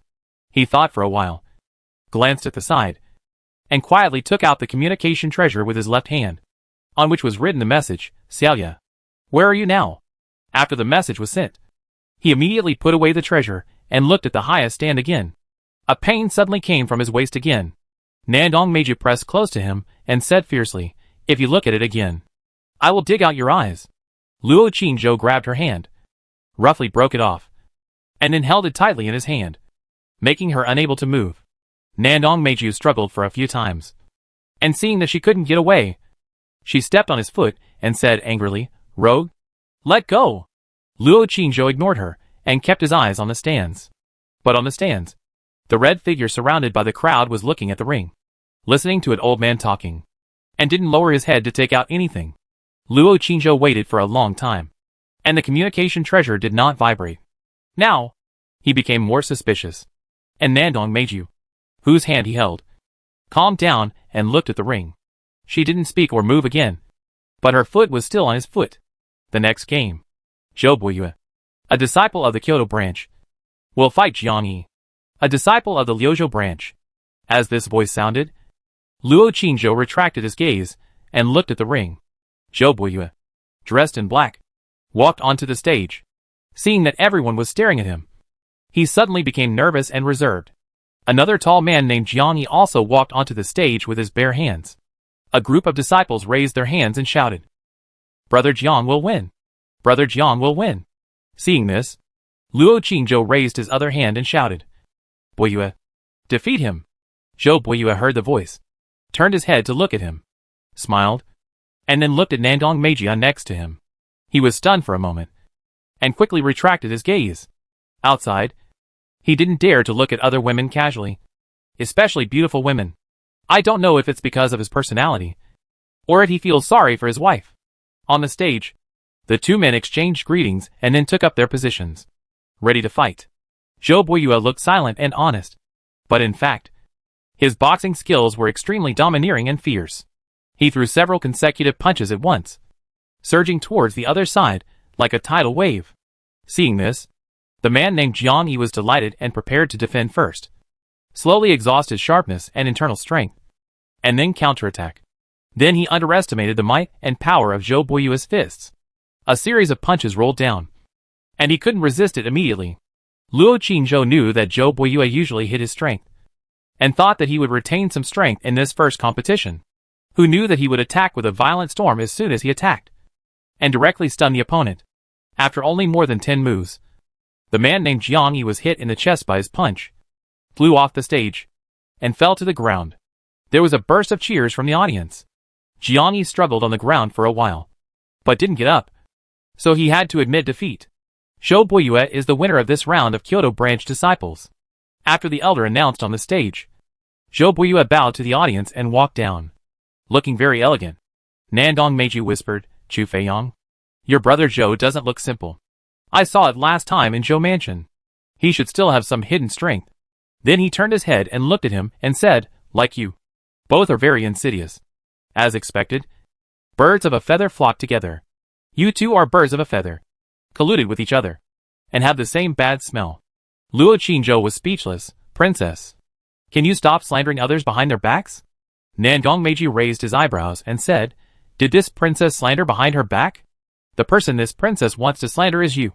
Aren't you standing in front of this princess? He is just a byproduct." Luo Qingzhou. Princess, can you loosen your feet?" "Yes. You loosen your hands first." As soon as Luo Qingzhou heard it, he loosened his hands immediately. Who knew that as soon as his hand loosened, he felt a pain in his waist again. He quickly pried it open again, held it in his palm, turned his head and said, "Princess, you are cheating." Nandong Meiji raised the corner of her mouth, looked at the stage, raised her chin slightly, and said proudly, "This princess is cheating. What can you do?" Luo Qingzhou glanced at her beautiful face bathed in the sun, paused, and said, "Princess, let's make a bet." As soon as these words came out, Nandong Meiji immediately became alert, looked at him and said, "What bet?" "Humph. You are more cunning than a fox. Do you want to trick this princess again?" Luo Qingzhou said, "Let's bet on whether I can be selected and enter the inner gate in this competition." Nandong Meiji narrowed his eyes. He narrowed his eyes, thought for a while, and snorted, "I won't bet with you. Seeing your treacherous appearance, you must have a plan in mind. You must have other hidden means." "Right?" Luo Qingzhou said sincerely. "The princess misunderstood. I just think the princess looks boring, so I want to add some fun to the princess. In fact, I hope the princess wins." Nandong Meiji curled his lips. "TSK. Ghosts believe you." Luo Qingzhou said, "How about this? Instead of betting on whether I can become an inner disciple, bet on whether I can become a direct disciple. How about it?" When these words came out, Nandong Meiji was stunned. "Direct disciple?" Then he sneered, "Chu Feiyang, you probably don't know what a direct disciple is. Direct disciples are only accepted by the peak masters of each peak, some respected elders, and the sect master. At that time, they will even inherit their mantles and manage each peak, and even manage the sect. You just entered the mountain yesterday, and you don't even know a few people, and you don't have any achievements.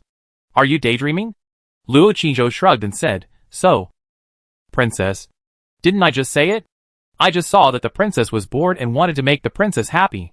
Let's bet on whether I can become a direct disciple. If I can, I win. If not, the princess wins. How about it? Nandong Meiju narrowed his eyes, stared at him for a while, and said, "What is the chip?" Luo Qizhou said, "If I win, I will ask the princess a request that is not rude. If the princess wins, the princess can also make a request that is not rude to me. How about it?" Nandong Meiju thought for a while and nodded. "Okay." Luo Qizhou raised his other palm and said, "Come on. Slap your hands to swear. If you break the contract, you will be struck by lightning." Nandong Meiju did not hesitate, and immediately raised his other palm and touched it lightly with him. Then sneered, "Chu Feiyang, you are trying to please this princess so much, deliberately betting with this princess to lose to this princess. Do you have something to ask of this princess?" Luo Qizhou said, "No. I have just said the reason. Just to make the princess happy." Nandong Meiju snorted coldly, with a look of disbelief. "If you are not being nice, you are either a traitor or a thief." Luo Qizhou did not speak again, holding her hand and looking at the competition on the ring. Nandong Meiju also found that what she said just now was somewhat ambiguous. She snorted coldly and said nothing more. She glanced at the hands of the two people holding together, and then peeked at his profile, then looked at the stage, and unconsciously hummed a song. After humming, she immediately reacted and stopped quickly. She peeked at him again. Seeing that he didn't notice, she breathed a sigh of relief and looked at the stage again. Her cheeks flushed slightly. Bang! On the stage, a young man was punched by the opponent and flew to the stage and fainted. All the disciples in the stage started to make a noise. Luo Qizhou then retracted his gaze and looked at the side and said, "Princess, what song did you just hum? It's quite nice." When Nandong Meiju heard it, she immediately glared at him and said fiercely, "Who hummed a song? This princess didn't. You heard it wrong." "Oh."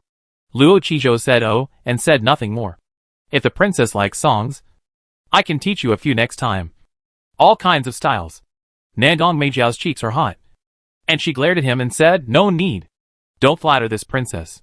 No matter how loud the flattery is, don't expect this princess to treat you well." Luo Qizhou saw that she was angry and embarrassed. Her pretty face was red.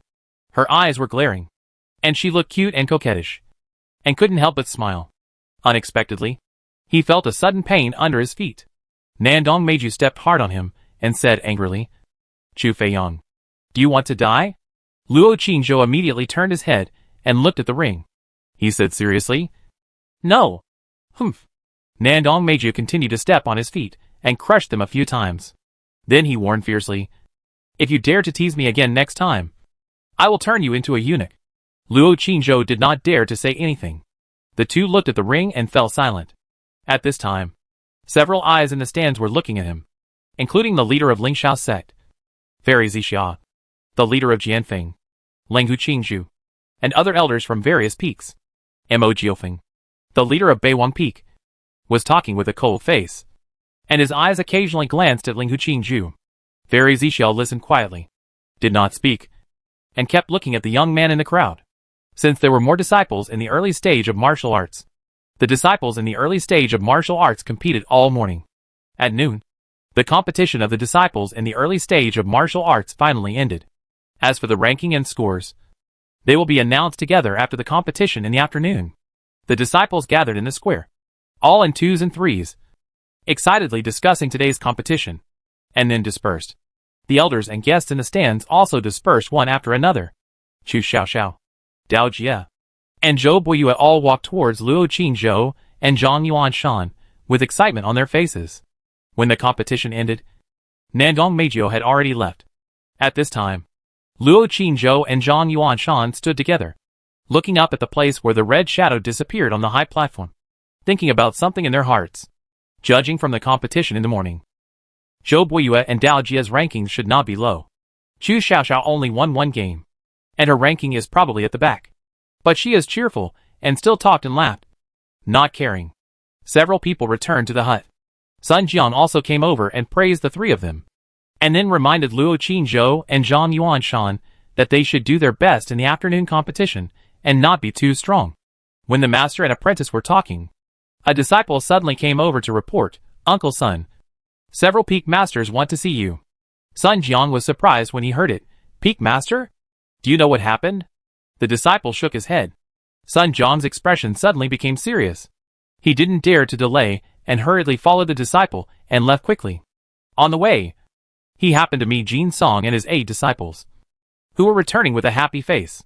Seeing his serious face and hurried steps, Jin Song thought he was angry about the morning competition, and immediately laughed. Brother Sun, where are you going?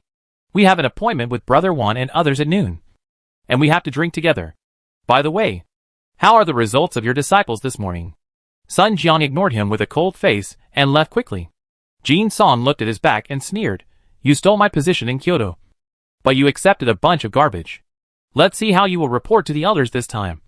Yun Wan'er listened from the side and couldn't help but said, Master Sun's disciple named Chu Feiyang is still quite capable, and he seems to know swordsmanship.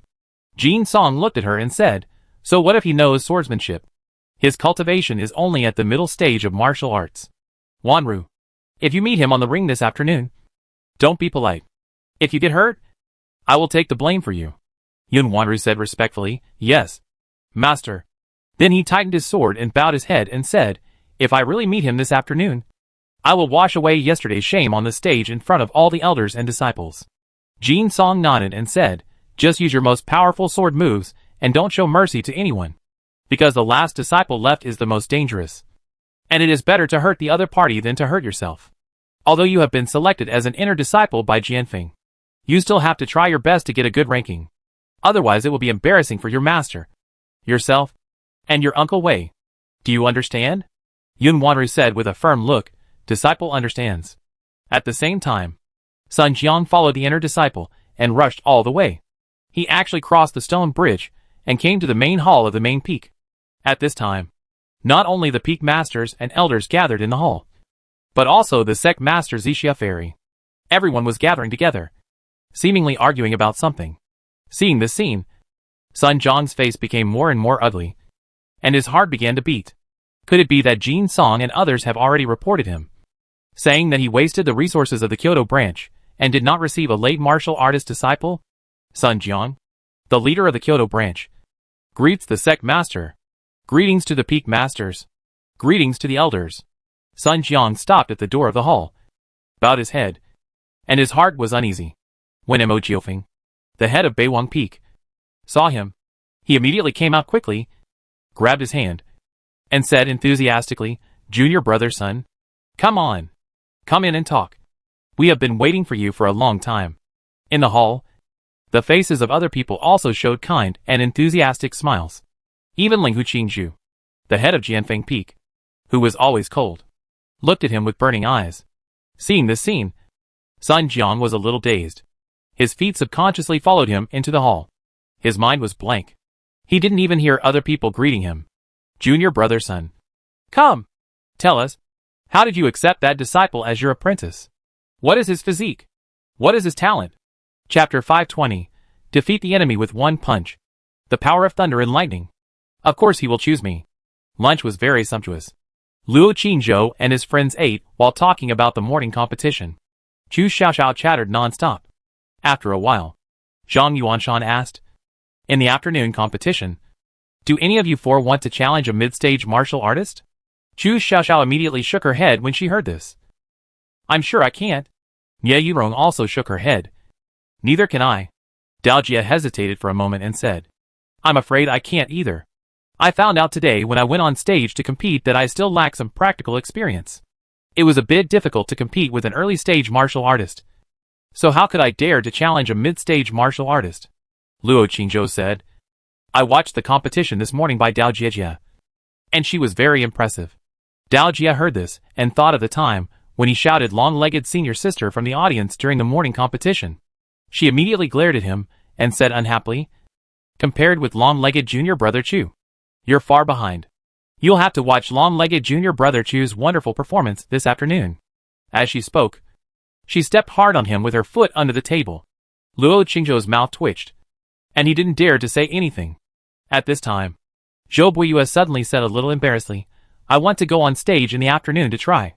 When these words came out, several people looked at him in surprise. Luo Qingzhou immediately said, Buiyue, I support you. I also watched your competition in the morning. You defeated your opponents of the same level with ease. And you must have some reservations. You can definitely challenge the disciples of the middle stage of martial arts in the afternoon. If you get a good ranking, you will get more training resources. Of course, our Kyoto branch will score higher, and the master will be more proud. Zhang Yuanshan on the side also nodded and said, "Fifth junior brother, I also watched all your competitions in the morning. You do have the strength to challenge the disciples of the middle stage of martial arts. You can try in the afternoon. Even if it doesn't work, just admit defeat. It's not shameful." Sister Dao and others also immediately encouraged him. Zhou Boyue felt warm in his heart when he heard the encouragement of several people. And then he made up his mind and said, "Well, then I will try on stage in the afternoon." While several people were talking, Sun Jiang walked back in a trance, with a complicated expression on his face. "Master, have you eaten yet?" The 6 people stood up quickly. Chu Xiaoxiao went over diligently to move the chairs and put them in front of the table. Sun Jiang glanced at the others, his eyes fixed on Luo Qingzhou.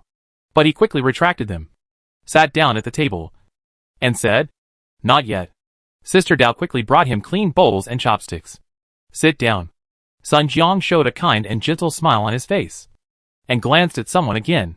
Sister Dao saw that he was worried and asked, "Master, that disciple just came to you. Is there something?" Sun Jiang picked up the teacup, took a sip of tea, and said, "Nothing. Just a few words." Nie Yunrong asked cautiously, "Master, is it because of our Kyoto branch? Did Master Uncle Jean go to complain?" Sun Jiang glanced at her and smiled. "No. What can he complain about?" Then he sneered again and said, "The disciples he accepted may not be better than the disciples I accepted. The ranking has not yet come out, and it is not certain who will win or lose." After saying that, he reached out to pick up the wine pot, poured himself a cup, then stood up and said with a smile, "Master, I toast you a cup. I wish you all a great victory in today's competition. Win glory for yourself and for Master." Everyone immediately picked up their glasses and stood up. Luo Qingzhou and the other 2 had to compete on stage in the afternoon, so they replaced wine with tea. The 7 masters and apprentices picked up their glasses and drank them all. A few people were a little surprised when Master came back just now. He was obviously worried. But how come he is in a good mood so quickly now? And he looked so happy and excited. "Come on. Have another drink." Sun Jiang picked up the glass again and toasted everyone with a smile on his face, as if he suddenly thought of something happy. Of course he was happy. Just now in the hall, the peak masters were vying to please him, saying that they wanted to accept his disciples as their personal disciples. When he first heard the news, he was so shocked that his head was buzzing, and he couldn't react for a long time, thinking that everyone was joking with him or deliberately mocking him. It was not until the sect master spoke that he came back to his senses from shock and astonishment. At this moment, looking at this ordinary-looking, taciturn disciple in front of him, he still felt like he was dreaming. A mere mid-stage martial artist disciple actually provoked those respected peak masters to quarrel in front of the sect master and even fight.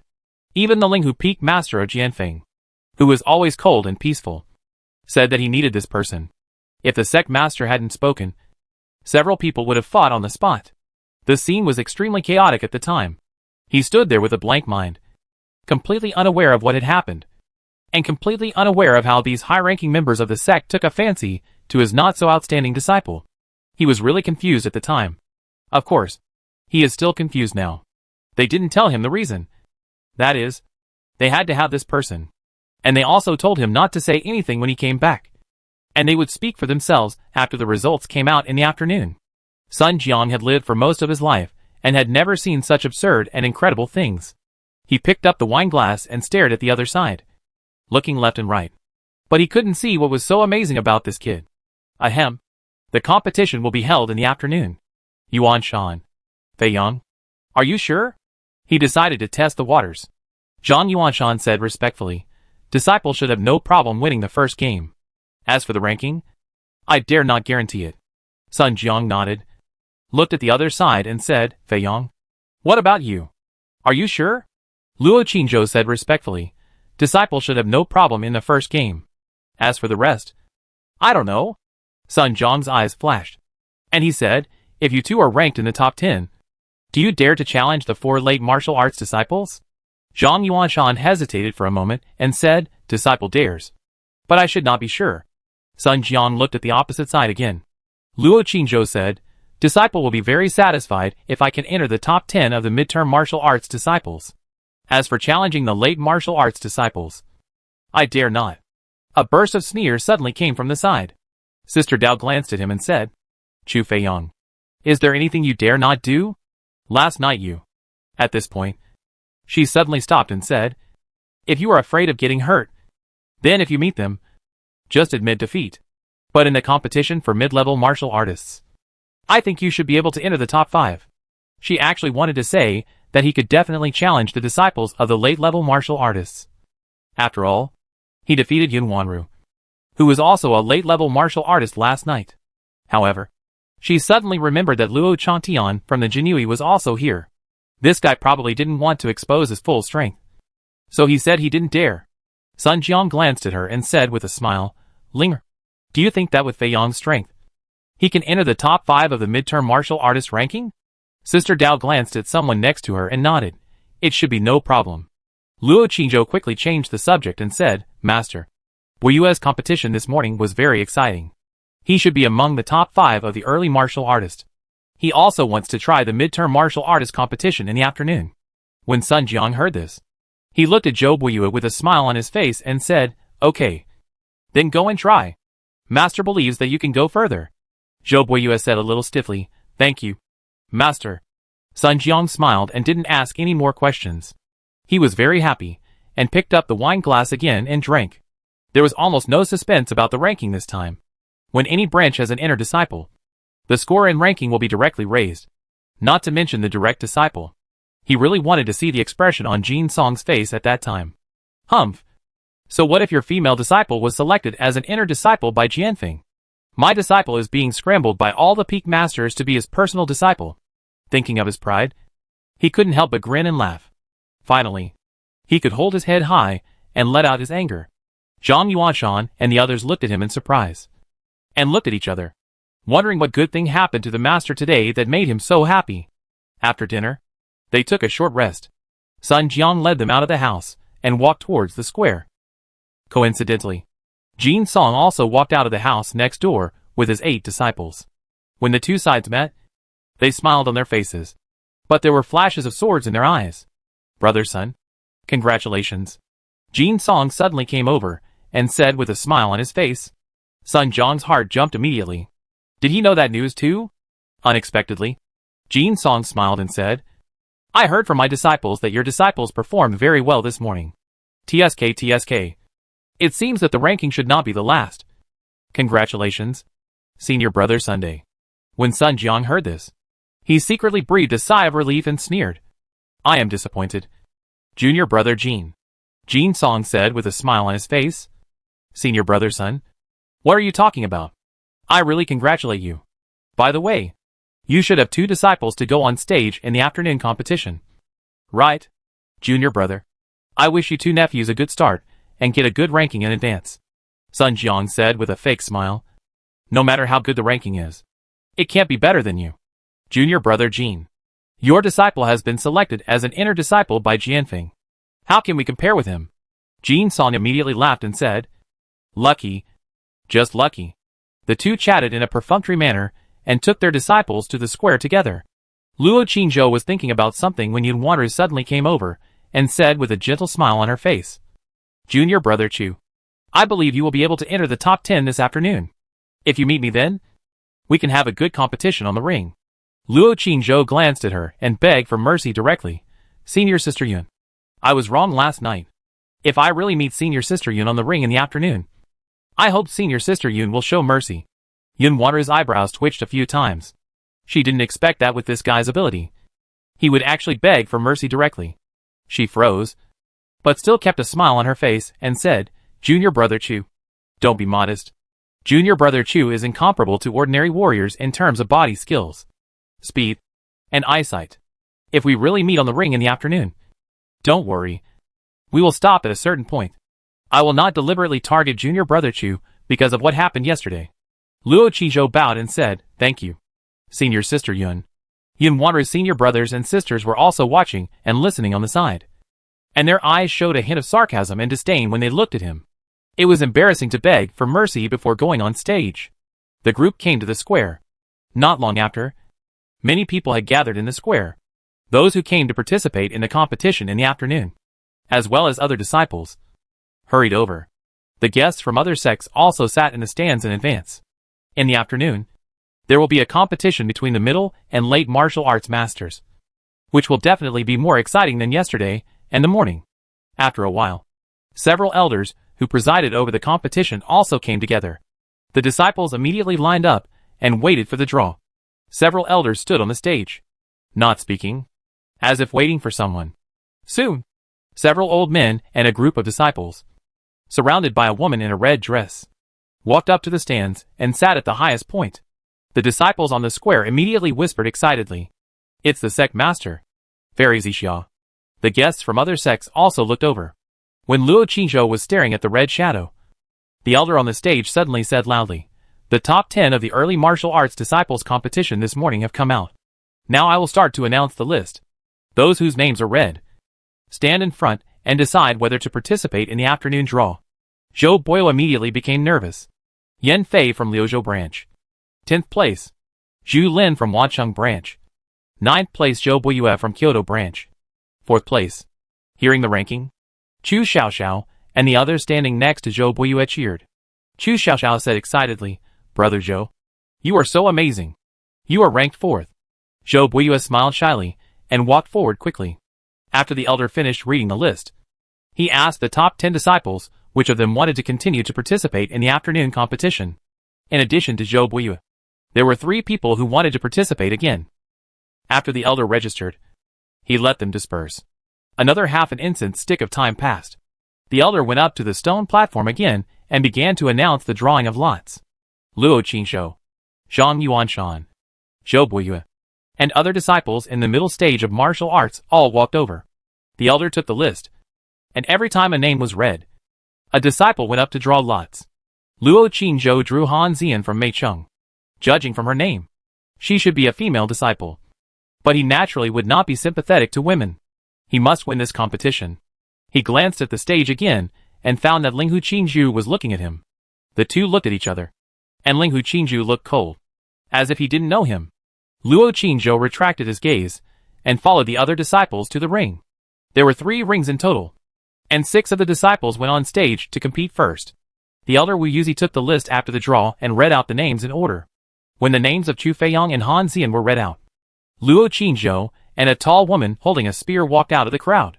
The two looked at each other and nodded slightly. After the disciples on one of the rings decided the winner, the two walked onto the ring and fought against each other. Han Xian saw that he was unarmed, and her eyes flashed, as if she was thinking about tactics. Wu Yuzi checked the waste cards that the two had just issued yesterday, and then took a piece of jade and looked at the 2 people, and then said, "Remember the rules? It's best to stop when you are done. If you can't win, don't be stubborn. Just admit defeat. There will be another chance next year." After that, he walked down the stone platform and announced, "Let's start. Brother Chu, please." Han Xian raised the spear in her hand and bowed. Luo Qingzhou also bowed and said, "Senior Sister Han, please." The two looked at each other and suddenly rushed forward together. Schwa. Of course Han Xian would not let him get close to her. The long spear in her hand flashed with a cold light, and instantly shook out 10 spear flowers, covering him, and accurately aimed at 10 major acupoints on his body. These 10 spear flowers were indistinguishable from front and back, and it was impossible to tell whether they were real or fake. And the real spear tip was hidden in them. Bang! Luo Qingzhou did not avoid or give way, and smashed 9 spear flowers with one punch. One of them stabbed directly into his chest, but he dodged it sideways. Just as he was about to approach along the spear shaft, Han Xian moved her wrist, and the long spear schwa sounded, sweeping out. Due to the speed and power, a sharp whistling sound suddenly rang in the air. Luo Qingzhou punched the sweeping spear shaft. Bang! The spear shaft bent, and Han Xian turned around with the force, turning the spear in her hand around, and stabbed him again with power. Luo Qingzhou used Ling Feng fist, both offensive and defensive, and fought her fiercely. On the stands, Luo Chantian looked at his moves and body movements with a burning gaze, and a thoughtful look appeared between his eyebrows. On the higher stands, Mo Jiufeng and other peak masters were also watching intently. Linghu Qingzhu and Sec Master Zixiao were also watching seriously. That kid seems to be ordinary. There is nothing extraordinary about him. And this Lingfeng fist is not exciting. The big-faced Peak Master frowned and said with doubt. Bang!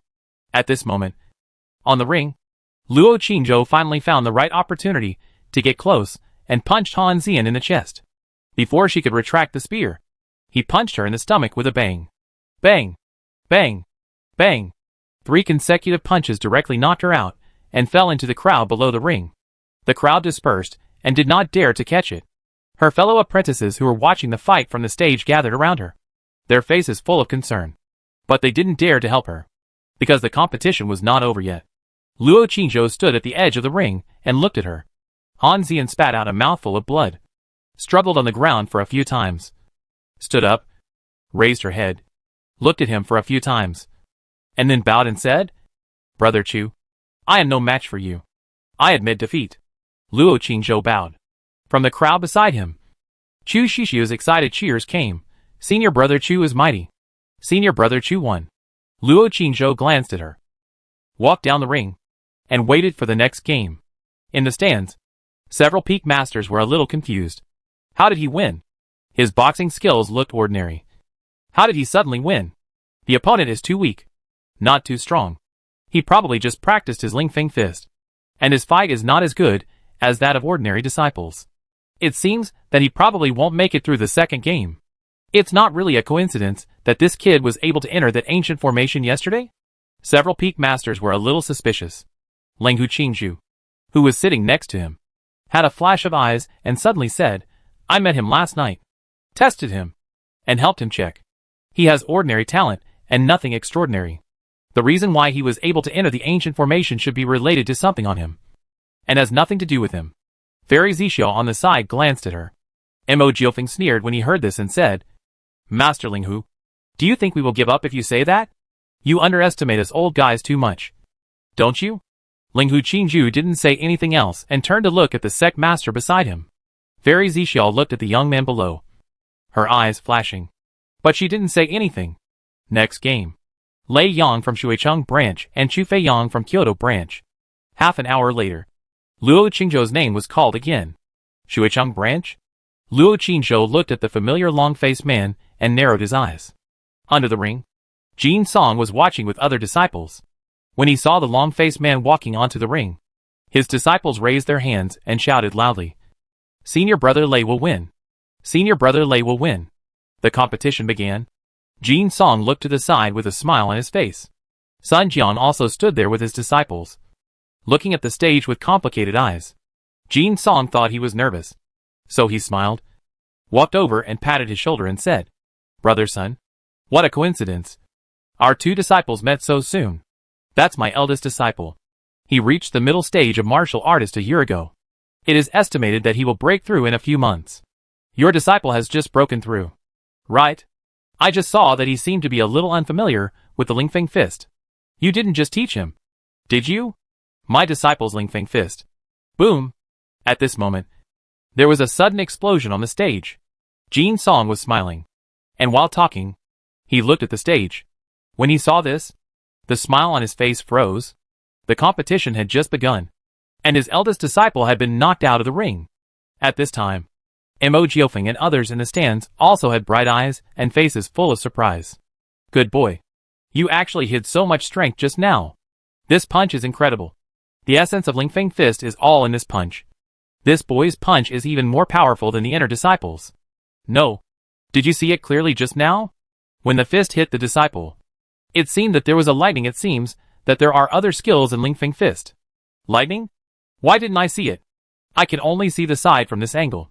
If there is lightning, the punch just now must be more than just Lingfeng fist. Several Peak Masters all discussed with doubtful expressions. Linghu Qingzhu's eyes were fixed on the young man with clenched fists on the stage. She had just seen that lightning. She didn't expect that this kid would have such a hidden trick. For some reason, she suddenly felt a little angry. After thinking for a moment, she said secretly, when he goes to practice the ancient swordsmanship tonight, I will ask him clearly. And by the way, Humph, of course he will choose me. What's so good about those old guys? Whenever he hesitates, it's an insult to me. I will. Fairy Zixiao on the side suddenly touched her and whispered, Qingzhu, bring him to see me tonight. I think there is something wrong with that lightning. Linghu Qingzhu looked at her.